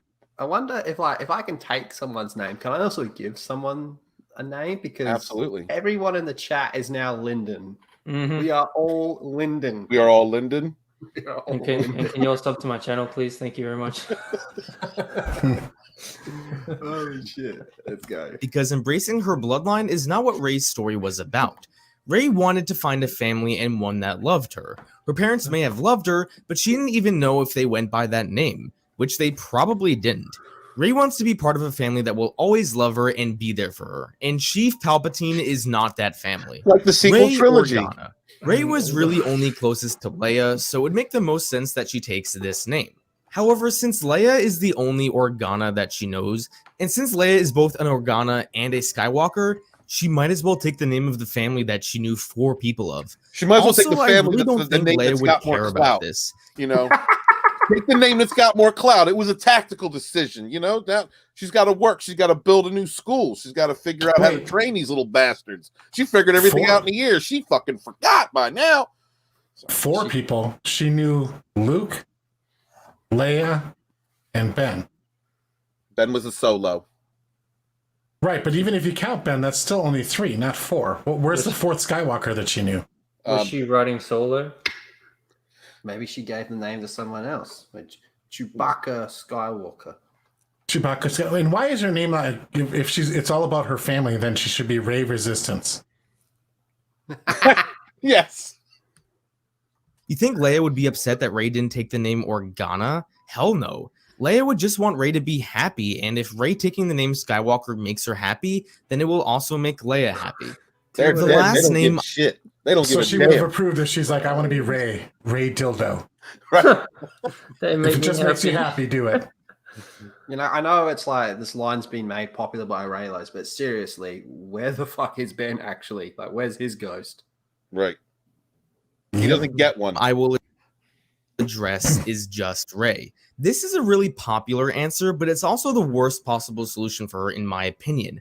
I know that many people prefer that Rey stayed a nobody and never became a Palpatine, and I agree with these people. However, regardless of what you would have liked for her, the character herself did not want to be a nobody.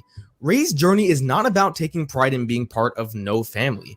She wants a family. Taking a family name is everything she ever wanted, so not taking one I think would have been out of character. So this is why I feel taking the name Skywalker works best. Because What it if there's honors the literally four people nobody that else alive that has that name? Yeah.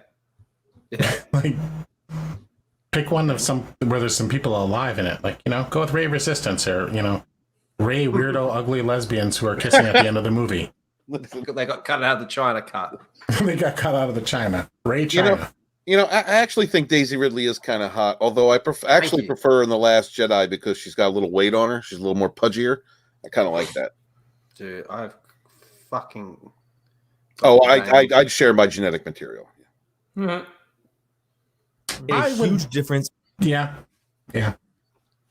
In I'm our a life. sucker for And British accents too, so that helps. Oh, dude, I love British girls. She's got to talk down to me in that accent. Treat me like shit. That's right. Those four people will always love her from the afterlife.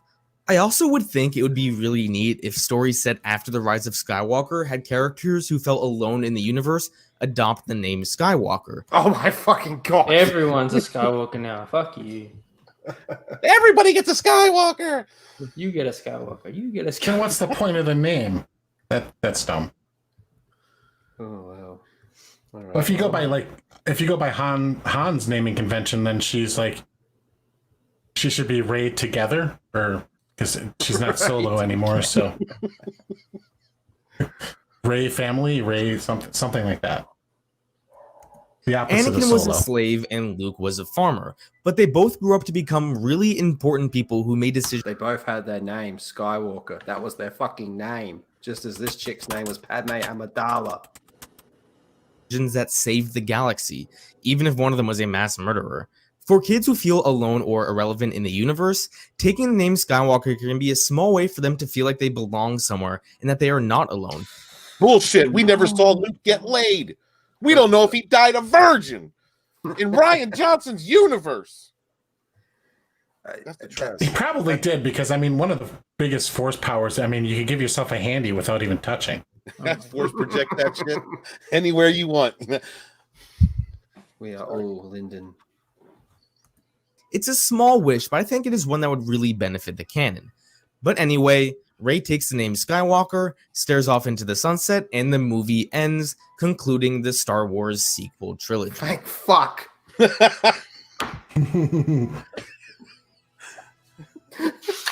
Now, as I said earlier on in the video, I do want to devote a section to this video talking about the external material. Just a reminder, this portion of this video is not meant as a defense for the films. Films stand on their own, and external material should not be used to better understand a film. This section is meant for those who care about the canon. Just because I love these films doesn't mean I can't separate them from the overarching story of the Star Wars canon. What? What does that mean? Like, these movies are part of the canon. Oh my god. I don't know. No, he's following Matt Martin. Canon is whatever you want. Ah, Matt But Martin. this is if you care about it. He's conceding that the majority of the fans of the sequels don't care about canon. Ah. And our Stig has come back right Welcome at the back, end. How you doing, Steve. sir? Hi. Yeah, Got this before the end. person who made this video is retarded. Yeah. Functionally, though, but functionally incompetent enough to edit together this well put together video. I will say that. He actually, more than not, made a video about why she's a Mary Sue. Yes. Yeah, with the exception of the third movie. But again, I'm going to repeat about the third movie. Is like most of the complaints about Rey being a Mary Sue were the result of the first two movies. I didn't see like after Return of Skywalker came, or Return of Skywalker, whatever the hell the name of the movie is. Right. The Rise of Skywalker. The majority of the conversation was about how like awful paced and like scatterbrained the plot was, and all these goofy. It was a terrible plot, and it was kind of all over the place. Whoa! Backing out. Anyway. Sorry, that was a dog. My bad. But people weren't complaining so much about Rey being a Mary Sue at that point. It was really the result of the first two movies. And the third movie, they deliberately wrote stuff in there as a counter argument to the whole Rey is a Mary Sue argument. But if you look at the first two movies on their own, she's a Mary Sue. She managed to fix an X-Wing that's been in the ocean for 10 years in salt water. Yes. Including they did add some issues too. Yeah, including the computers in it and all that. And she's an engineer. Yeah, and apparently, according to the novel, she did it in like an hour. Wow. Yeah. That's impressive. Yeah, she used skill. She used pieces from the burned TIE fighter to do it. So. Oh yeah, totally different components from a totally different era in construction facility. Oh yeah, right. Yeah. It's like if your jet plane is damaged, why not use parts from a Porsche to fix a Ford with a Fiat? Yes. Right. Yeah. Yeah. Yes, the intake on the jet engine number 2 is out, so we need to take that catalytic converter out of the car and put it in there. You just pull the compressor. You bypass the compressor. You pull the compressor. Yeah. Yeah. And she also learned that lightsabers can block force lightning. Mm-hmm. Yeah. Yeah. Well, and like a lot of the times he refers to like a Mary Sue would never die or never fail in this way, but like all of her failures in this movie are very brief and get immediately undone. She dies and then she's resurrected. You know, she has these feelings of doubts, and then she has one pep talk, and then she's back to normal. Like it's all resolved very quickly. In isolation, I concede one or two visual, maybe more than one or two visual pieces that I think are incredible. I don't believe it belonged in Star Wars necessarily, but that thing that's holding up Palpatine, and that whole kind of scene, that ambiance was pretty cool, I thought. But I didn't want to see Palpatine, so. Yeah, that was cool, but then the whole weird Sith acolyte chanting people was just very off-putting. Well, they were all in him. Yeah, that was just bizarre looking and took me out. I'm like, what the hell is that? Like, why are all these people there chanting? It's a Sith birthday party. You know what's really weird though? Palpatine's cloned body can't sustain him because of dark side energy. But when he fills himself with 200 more Sith, it heals him. So it's basically one spoonful of poison is bad, but if you drink a whole barrel, it's fine. Yeah, I guess, yeah. Right. These are the Sith. You know what? I actually want to hear the closing because this I think this will be more him. Oh man, we've gone to. We got to finish this whole thing. We're coming up on. Well, do you want to cut it off? Stream. No. We're gonna finish this whole thing, man. So if you're someone who cares about the books and comics, yeah, you're talking to me now, buddy, but not this continuity. Then this section is for you. I will also be discussing information that is in reference guides, which do contain a lot about Rey's past. Now, I'm not going to cite every piece of information. All of those books have been retconned by episode 8 and 9, so they're pointless. I mean, one of them even explains how Leia refused to have force training. Yeah. Wow. Yet in episode 9, she had it. They had no idea what they were doing. But most of this info can be found on Wikipedia. Oh boy. Oh yeah. That's it. No, I can't. It's 9 hours. I've got to go to bed. I fucking got work tonight. You done, Lyndon? Yeah, I can't do it. All right. You're a fucking trooper for going this far. Yeah, brother. That's crazy. I worked all day, dude, listening to y'all. So you're a trooper, brother. That's crazy. In the chat. Oh my God, you're still alive. Still alive, but not alive. So, all right. Steph was in for a bit. All right, see you, Lyndon. I'll see you later. Thanks, man. But Steph and Mara were killing it earlier. They were making me laugh. Just some of the reactions they had to this stuff, because I was like, I felt the same way, dude. I'm saying, when I tell you what, I was yelling and laughing at my phone all day, and my coworkers were like, "What the fuck is wrong with me?" That was my day. Well, we've been going for a whole work day. Yes. Yeah. Here we go. So if you're really curious where I got a nugget of information, you can look it up there or leave a question in the comments and I will hopefully answer it for you. Also, pretty much everything here is going to discuss things from her life prior to The Force Awakens and during The Force Awakens. Okay. There isn't as much in the other two films because I feel a lot of those complaints can be traced back to things she learned early on in her life. So let's begin with Rey's early life. So Rey was born in 15 ABY, which means during the events of The Force Awakens, she is 19 years old. Just a refresher for those who may not know, The Force Awakens and The Last Jedi both take place in the year 34 ABY, and The Rise of Skywalker takes place in 35 ABY. ABY stands for After the Battle of Yavin, which is the events of Episode 4. I'm glad you knew that. Plot hole, they've changed it to after the Battle of Jakku or something now. He would have known that if he looked at No, Wikipedia. it's didn't they do it by Starkiller? The attack at Starkiller, I thought, was the new reset. Starkiller incident. It'll all be ABY and BBY for me. So his shilling is not fully updated. So in order for Rey to survive, Rey became a scavenger in the employ of Unkar Plutt and participated in many missions to help scavenge for him. When she was young, she would loot the crashed New Republic and Empire vessels from the Battle of Jakku. She heard many stories about the battle and how it was the last stand during the Galactic Civil War. So from a very young age, she spent a lot of time going through these vessels, which is why she is so good at climbing things in The Force Awakens and The Rise of Skywalker. No doubt. Rey over the years became one of Unkar Plutt's best scavengers. However, regardless of this, he always viewed her as property rather than an employee. She inevitably became well known for her abilities with the quarterstaff, as she was actually so skilled with the staff that other locals on Jakku were afraid of her and never attempted to cross her.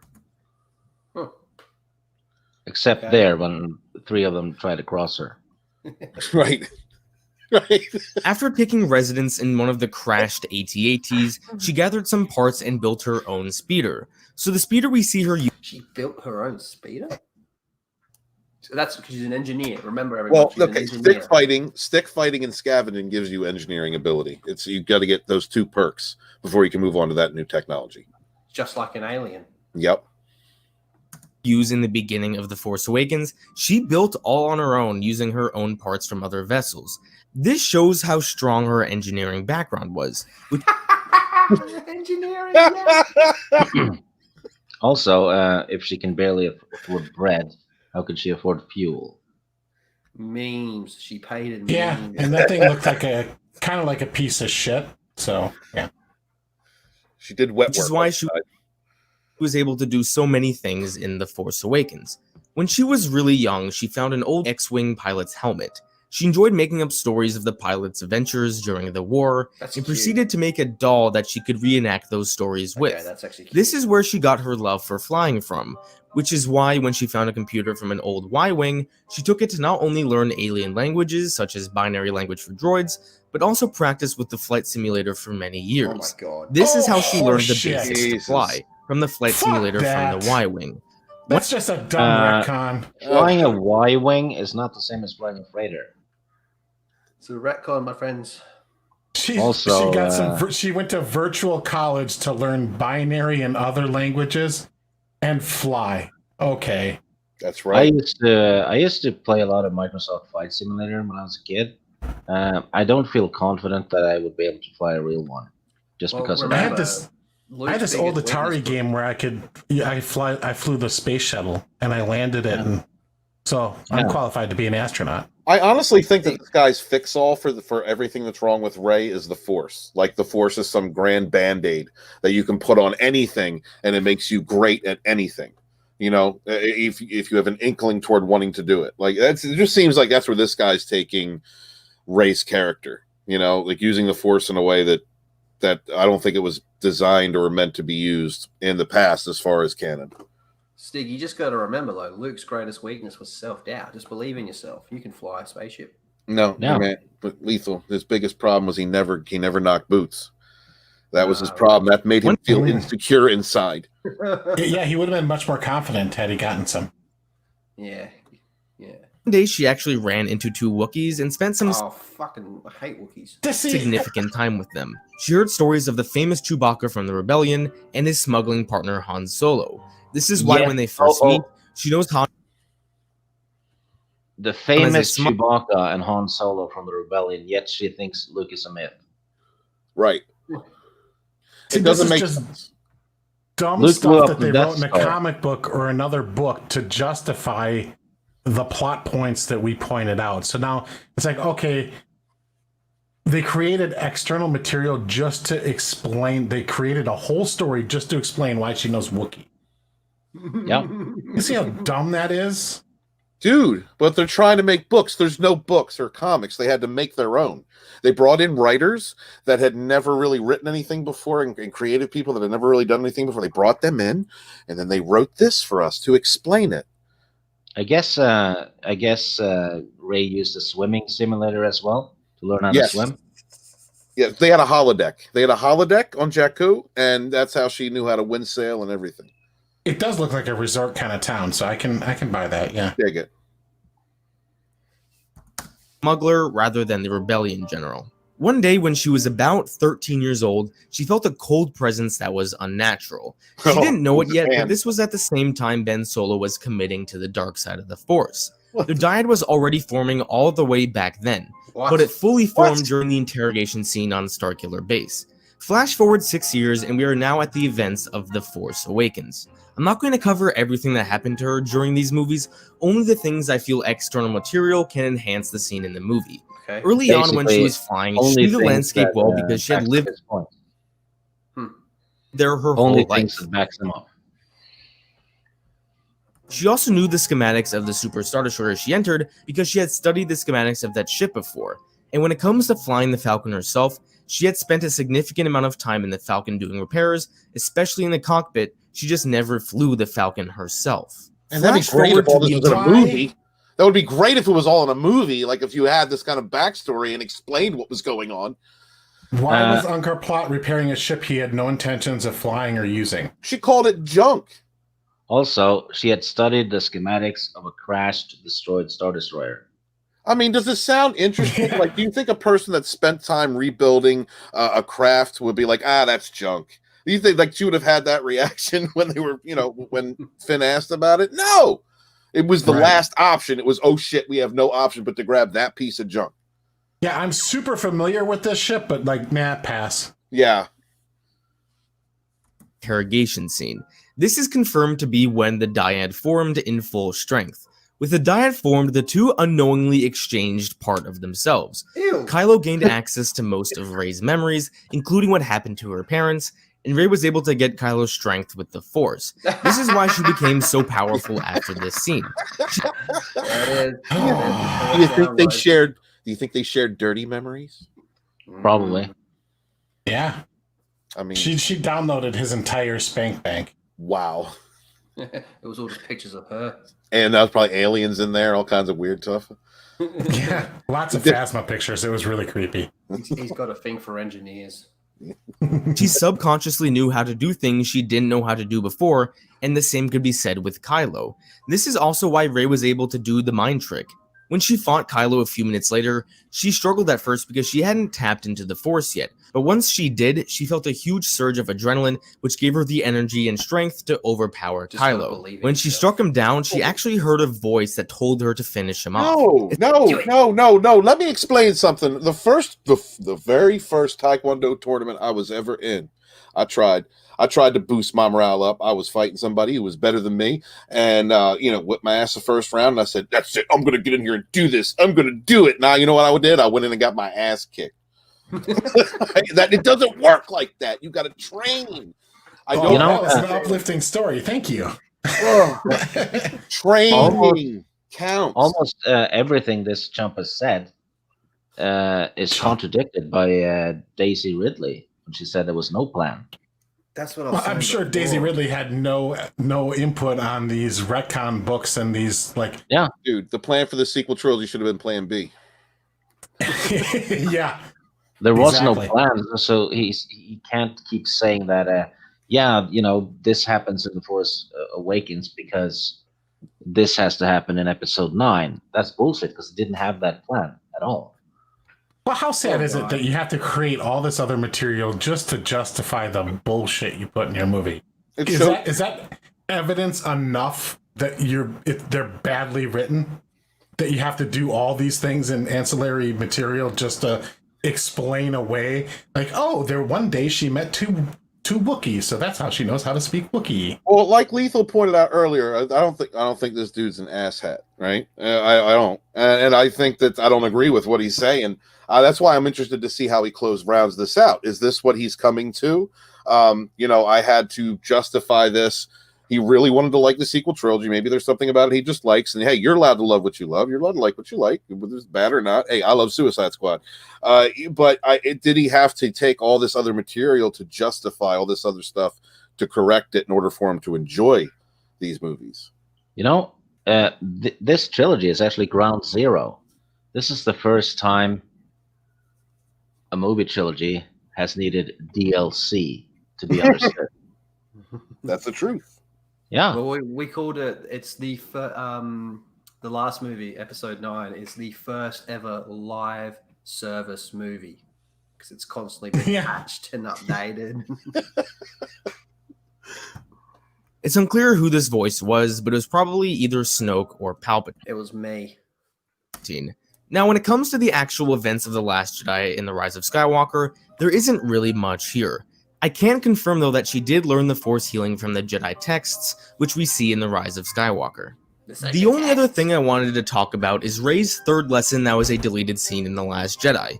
And I know there may be some confusion about whether or not a deleted scene is canon or not, but this scene is part of the novelization of The Last Jedi, so that means it is a part of the official Star Wars canon. So this takes place right after the second lesson.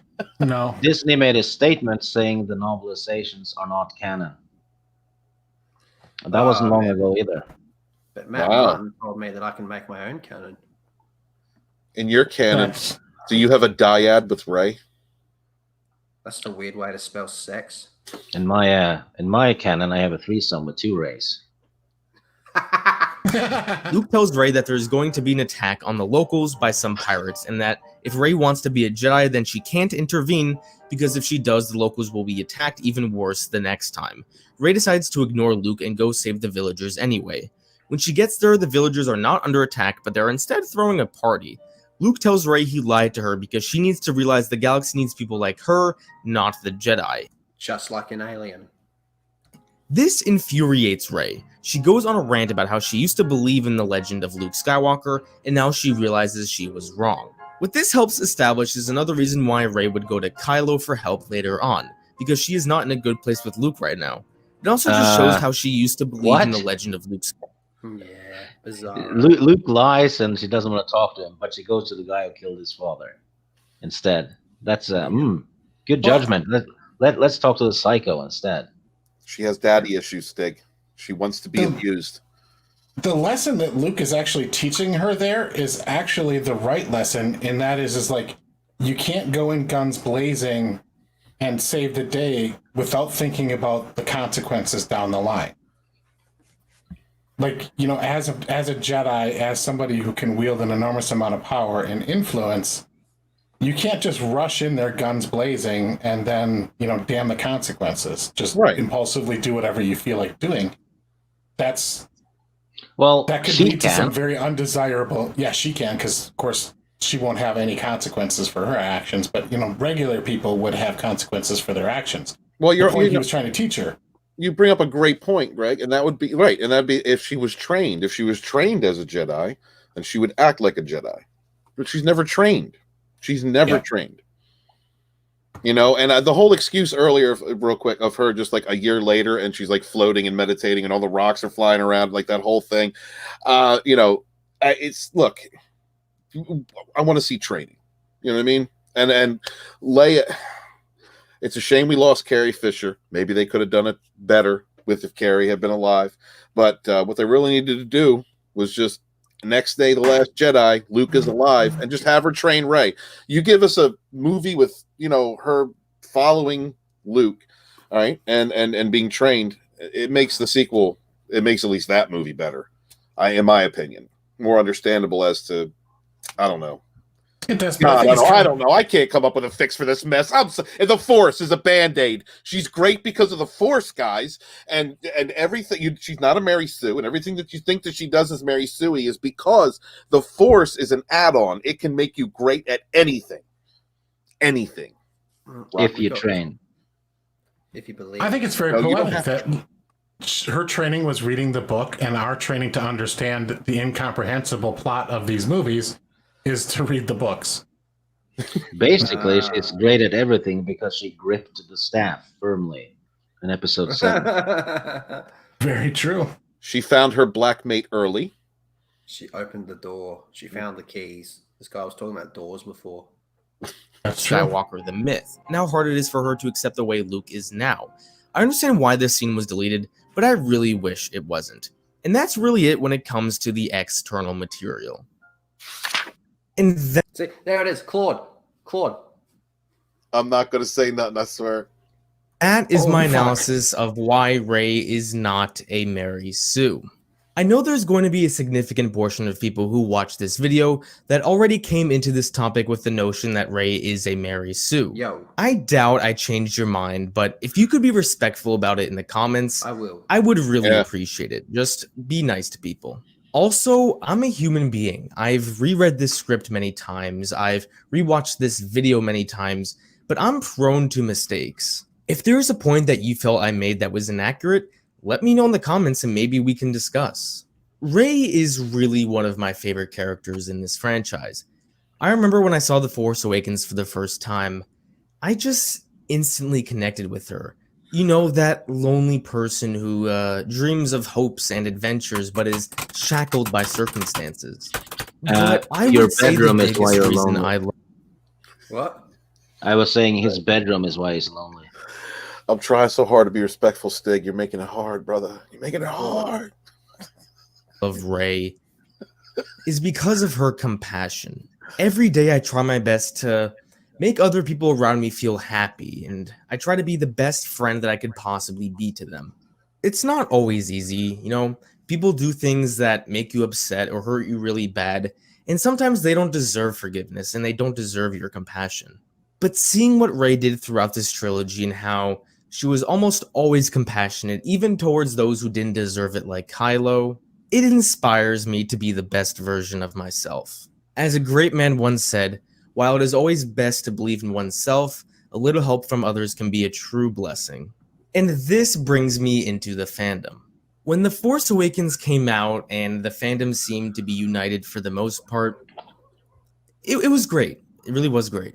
Love for Star Wars was everywhere. People were excited for the future of the fandom, and things were just really good. And once The Last Jedi came out, it really did bring the worst out of our fandom from everyone. And it's not because a lot of people disliked the movie. It's because of the way we treated each other. We called people who hated the movie sexist and racist, and we called people who loved this movie social justice warriors. My hope for this fandom is that we stop labeling people based off of their opinions of these movies. To someone, Luke was a symbol of optimism and hope, and seeing him in his negative way in The Last Jedi just really deeply hurt people. And it wasn't about character inconsistencies or not.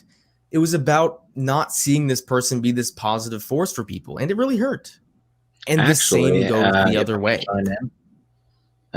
Since George Lucas has explained his 6 movies in and out, it's about how the writer sees the character, not the audience.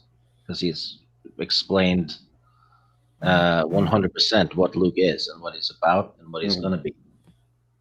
So we can't put in our own headcanon into that.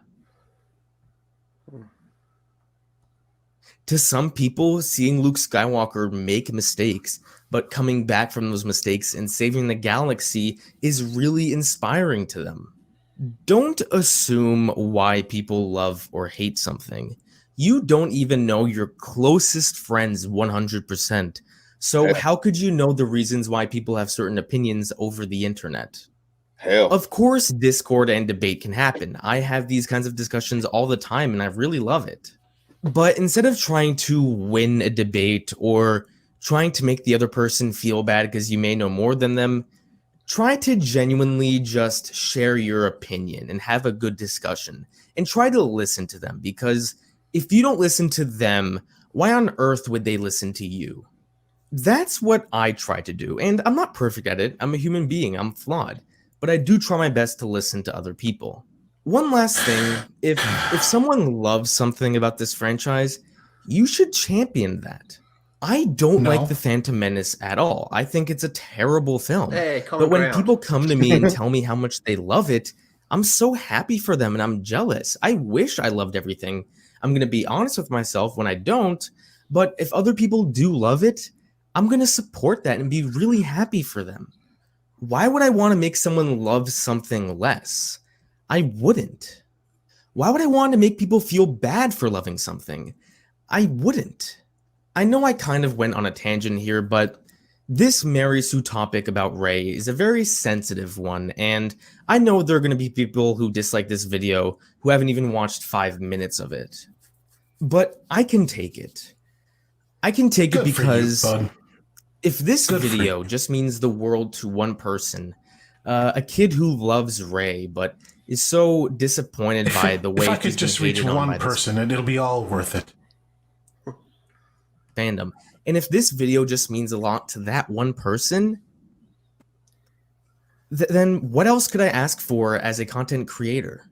And if I changed one person's mind, one person who hated this I'm sorry. character, and after watching this video, they're like, oh, okay, Rey's actually kind of interesting. If I changed that person's mind, again, what else could I ask for as a content creator? Anyway, I'm going to agree with him on something. Rey was interesting after episode 7, but then 8 and 9 happened, and 7 didn't matter.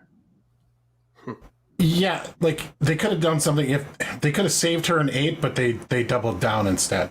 Yeah, 7 by itself isn't a huge problem because a lot of the issues in 7 could have been explained in 8, right? And should have, but it never happened. That's the problem. Yeah. And he started off this whole the speech at the end thing, and I want to address something very, very quickly. The name calling part from the two sides, he mentioned specifically being called, misogynists and racists, and then, versus being called an SJW. Do 3 applications for the same employer. Just change the name. Put that you're an SJW on one, put that you're a racist on another, and then put that you're a misogynist on the third. Which one's going to get hired every time? Exactly. Yeah. Like the name calling somebody an SJW is nowhere near as damaging to a person's reputation as calling them a racist, a misogynist, or even worse, a World War II Axis power. I completely go ahead, Chris. Also, Disney has never called anyone an SJW, but they have called people Nazis. Yes, for not liking the movie. So I think that the point that this man is trying to make, and I respect this close. I wanted to hear this part. I was waiting for this, and I respect what he's saying because if you're a fan of something, you should be allowed to be a fan of something. Now, fandom doesn't come without ridicule and debate. That is in existence. It will always be, no matter what fandom you're in. You're always going to have debate. But I agree with what you guys are saying. Also, I think what he's trying to say is that if there are fans of the sequel trilogy that are not involved in harassment or doxing or any of that craziness, then they should be respected as outside of that. And I will do that if possible. But who's going after random fans? Yeah. The SJWs. But like, no, from our side of it, like, who's going after somebody? I'm not wasting my time searching on Twitter trying to find somebody. Now and again, it happens. Just to give them shit. Now and again, it does happen. There are some of us on our side of the fence that go out, that seek out confrontation. But as a whole, I mean, come on. As a whole, no. I'm not kidding. I had 20,000 people attacking me for calling Ahsoka Mary Sue. And a lot of them were absolutely Fandom Menace people. One of them wanted to shoot me in the kneecaps. Good Lord. Oh, yeah, I got death threats. Death threats, too. That's a little overkill, or a lot of overkill. For a tweet I did that didn't hashtag, didn't tag anyone. That's ridiculous. It just blew up. It was a very fun week. Man, is fucking crazy. There's nut jobs on Twitter. We all know that. But if you take the fan group as a whole, I don't think the Fandom Menace is looking to pick fights necessarily. Like, we do videos like, okay, we're going to do a video about this guy, or we make our own videos critiquing Star Wars and what we didn't like about it. If you're a fan of Star Wars, you know what you do? Just don't watch the video. Like, this idea that we're trying to ruin somebody's enjoyment of it because we're expressing the specific points and issues that we have with the media. Like, I don't see that as like intentionally trying to harm somebody else's enjoyment. I get that with the Star Trek community because I'm doing the Lower Decks reviews. Star Wars though is unique, I guess, from other franchises, because if you do a Batman movie and it's bad, it only harms that movie, right? Right. But if it's Star Wars, it's supposed to be part of a saga. So a story is the sum of all its parts, right? And back in 2015, was it, when they threw away the EU? Then you had like probably millions of people that were sitting there with all their comics and all their novels and stuff. You had groups put together fundraise billboards. Yeah, and those people are told, hey, all that stuff you spent money on supporting the franchise, it doesn't matter anymore. It's out. We're tossing it out. Never mattered. And then they replace it with this stuff. So, of course, people will be pissed from the get-go if the stuff they're replacing it with isn't up to the standard that they're used to. Exactly. Right? And coming in as a Darth Kylos Jason Solo fan and then seeing Kylo, you're like, what the fuck? Yeah. Right. Because that's what I expected, Lethal. Now I haven't read every EU book, but I've read, like the Thrawn trilogy. I've read the Yuuzhan Vong series. Like that's about where I'm at. But I was expecting a Jason Solo. That's what I was expecting. Something like it. Okay, they threw out the EU. They're going to give us their updated version within their canon of it. And that's what was disappointing to me about 7. I tried so hard to love 7. But The Last Jedi broke me. It just is what it is. But there were a lot of fan expectations, and that's why you get, especially with the social movement that has really grappled them or attached themselves to the sequel trilogy. That's where you get just a lot of this feeling of disrespecting what came before you. Basically the people that built the franchise. Giving no honor to the past, because that seems to be a running theme between both the way that Disney has treated the canon and then the people that support their current product, or most of them, the people that support their current product. Yeah, and George Lucas spent his own money on the sequel trilogy. So it was financed, basically, by the EU and the video games and all that. Mm-hmm. And the Star Wars merchandise, they financed the sequel trilogy. And then the Clone Wars, right? So if Star Wars fans starts pissing on the EU, they're actually pissing on the new stuff they like, because it wouldn't have happened if it wasn't for the fans buying all the novels and the comics and Luke Skywalker lunchboxes, shit like that. Well, let's see how he wraps it up. Okay. Yeah. What else could I ask for as a content creator? Anyway, for those of you who decided to watch this really long video, even if you disliked it, thank you so much. You don't understand the amount of work and the amount of time I had to put into this video. No, I do. I really did work my ass off, and you guys watching it really means a lot to me. So thank you. Thank you so much. I hope everyone enjoyed this video. I do have a lot of other pro sequel trilogy content on this channel, so if that's something you're interested in, then go check out those videos as well. Don't forget to smash that like button and leave a comment on your thoughts of this video. And I'll see you guys next time. Peace. You know, this was better than the whole sequel trilogy, though. I'm actually going to say that. Because he actually had a point. He did have a point. You know what? I'm going to head over there, and I'm going to at least give this man a like and a comment. Because we did spend all day watching it. And I understand, like, okay, the whole thing about... I liked his message about, stopping the name-calling and the abuse across the fandom. Like, yes. That's great. That's a great place to start. But communication is the problem, It's like Stig. Stig come out with his opinion about Ahsoka Voorhees. Like, I get Trey Courtney. Trey Courtney's the one that calls her Ahsoka Voorhees. It's a fucking great name. And like I like Ahsoka, but I totally understand the criticism that people have of her and Filoni. I don't like Filoni. But like a Stig got viciously attacked online for having an opinion. Come on now. To be honest, though, I didn't take any of it to heart because Ahsoka fans threatening you. I mean, you're talking about here we go. Here's a shot coming. You're talking about some chubby, balding guy sitting there in the middle of the living room. Rey is not with one hand around his undersized dick and the other one. You just explained to me. God damn, are you watching me, Stig? Yeah, I was gonna say, as a bald, pudgy man myself, I'm a little bit insulted. I'm not gonna comment about the dick size, but well, my point is they're not that fan. scary.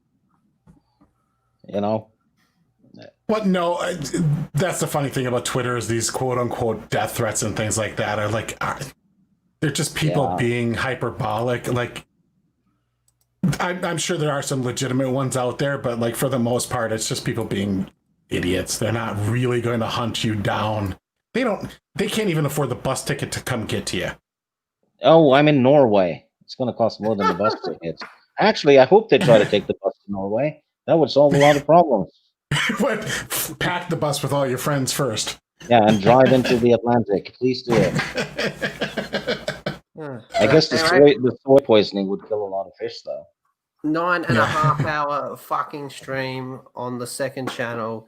Jesus. Oh, Jesus Christ almighty, mate. Oh, God, thank you all so much for coming here. Look, guys, I'm going to be real, man. I am fucking tired. I don't understand why you're tired. God, yeah. That's only 9.5 hours, Lethal. What time is it over there now? This has got me energized. I don't know. It's 8:18 a.m. We started this at like 11:45 p.m. Now it's 8:18 a.m. Dude, I caught this as soon as I came into work. I saw you were live, and I was listening to David Bowie, and then I looked through and I saw Lethal live, and so I clicked on it. And it's been an amazing stream. You got an amazing audience, dude. You were carrying like 70-something people. Everybody that has been watching this, it was fun being in the chat with you guys most of the time. Couldn't wait to get home so I could maybe catch the tail end of it. Lethal, thank you for having me on, brother. He just replied to me, so amazing. I appreciate it. Thanks for putting in the time to watch. Absolutely, dude. What's going to do? Streamed, watching it for 9. Oh, no, fuck it. I'm on the wrong account. Doesn't matter. But hey, before I wrap it up, I do again want to say thank you to everybody. I'm gonna make my video on my main channel go public in just like a moment. So thank you all for doing that. But what have you guys got coming up? We'll start with Stig. We'll work our way up. Stig, are you doing anything? Actually, I have another top 5 list coming up because against all odds, have reached 350 subs on my I Don't Give a Shit channel. Are you going to explain the mystery of the Incredible Hulk, the connection? Come on, man. We want to have to watch. If you watch the Marvel movies, you'll figure it out. I watched. I can't figure it out. So every 50 subs, I'm forced to make a top 5 list. So there's another one coming, and it's gonna be I don't know. They're not very PC, are they? Already top 5 list. Oh, God damn. All right. Subscribe to Stig. I have a CR4 coming up on tomorrow night. Oh, What? sorry. I'm sorry. I thought you said Steve. If I have what? A stream. A stream. Are you streaming? I've never Yeah. streamed on my channel at all. I said, Stephen, are you streaming? Oh, I thought you said Sting, and then I thought you laughed at me. Oh, guys, I'm going to let Lethal go to bed. Thank you for showing up. It was fun hanging in the chat with you guys. Steph, loved listening to you earlier, honey. You're so funny. Mara, love you. Good to see you. And everybody in the chat, OG was in there going hard. I could hear OG screaming in the chat through their words. Through the words, I could hear her screaming. Senate, a lot of people I haven't seen in a long time. Appreciate you guys, and have a great week. The Phantom Menace Volume 2, Rise of the Rebellion goes on sale October 1st. Email me if you haven't gotten your copy of Volume 1 yet, and I will send you out another. Thank you guys. Hail. Have a great day. Thank you. And Lost Jedi. Hello. Don't have any immediate plans. I'm going to probably watch. God, I don't even want to sit at my computer anymore, but there's a couple of streams that I want to watch. Nerd Cookies is doing her 10K celebration. So. Oh, God, I love Nerd Cookies. So probably be watching in the chat over there. We're going to do more Star Trek Watch Party tomorrow night, I believe is the plan, after the Geek Blend is done with his whatever the Star Battlefront stream that he does on Tuesday nights, and then we'll have another Orville review by Friday on the Geek Blends channel. And I think he's going to have his 1K celebration stream at some point this week as well, so you probably catch me on that. Fuck yeah. Well, I'm going to put my new video in the chat again. You can go check that out. It's a Star Wars video. I did a Star Wars video. This is like the most Star Wars content I've done in about a year and a half, all in one shot. So that's pretty heavy. But thank you so much, everyone that came on. Raging Rhino, Lyndon, we are all Lyndon, Mara, Anna, Steph, Drunk 3PO. Have I missed anyone? Geek Blend. I think that was everyone. So thank you all so much for coming on. I can officially call myself a long man now. Thank you all. So again, stay safe, take care of yourself, and I'll play you all out with something funny. Play you all out with this. All right. See ya. Don't trust China. China is SO. Don't trust China. China is SO. Don't trust China. SO. Trust China. China is SO. Don't trust China. China is SO. Don't trust China. SO. Don't trust China. China is SO. Don't trust China. China is SO. Don't trust China. SO. Trust China. SO.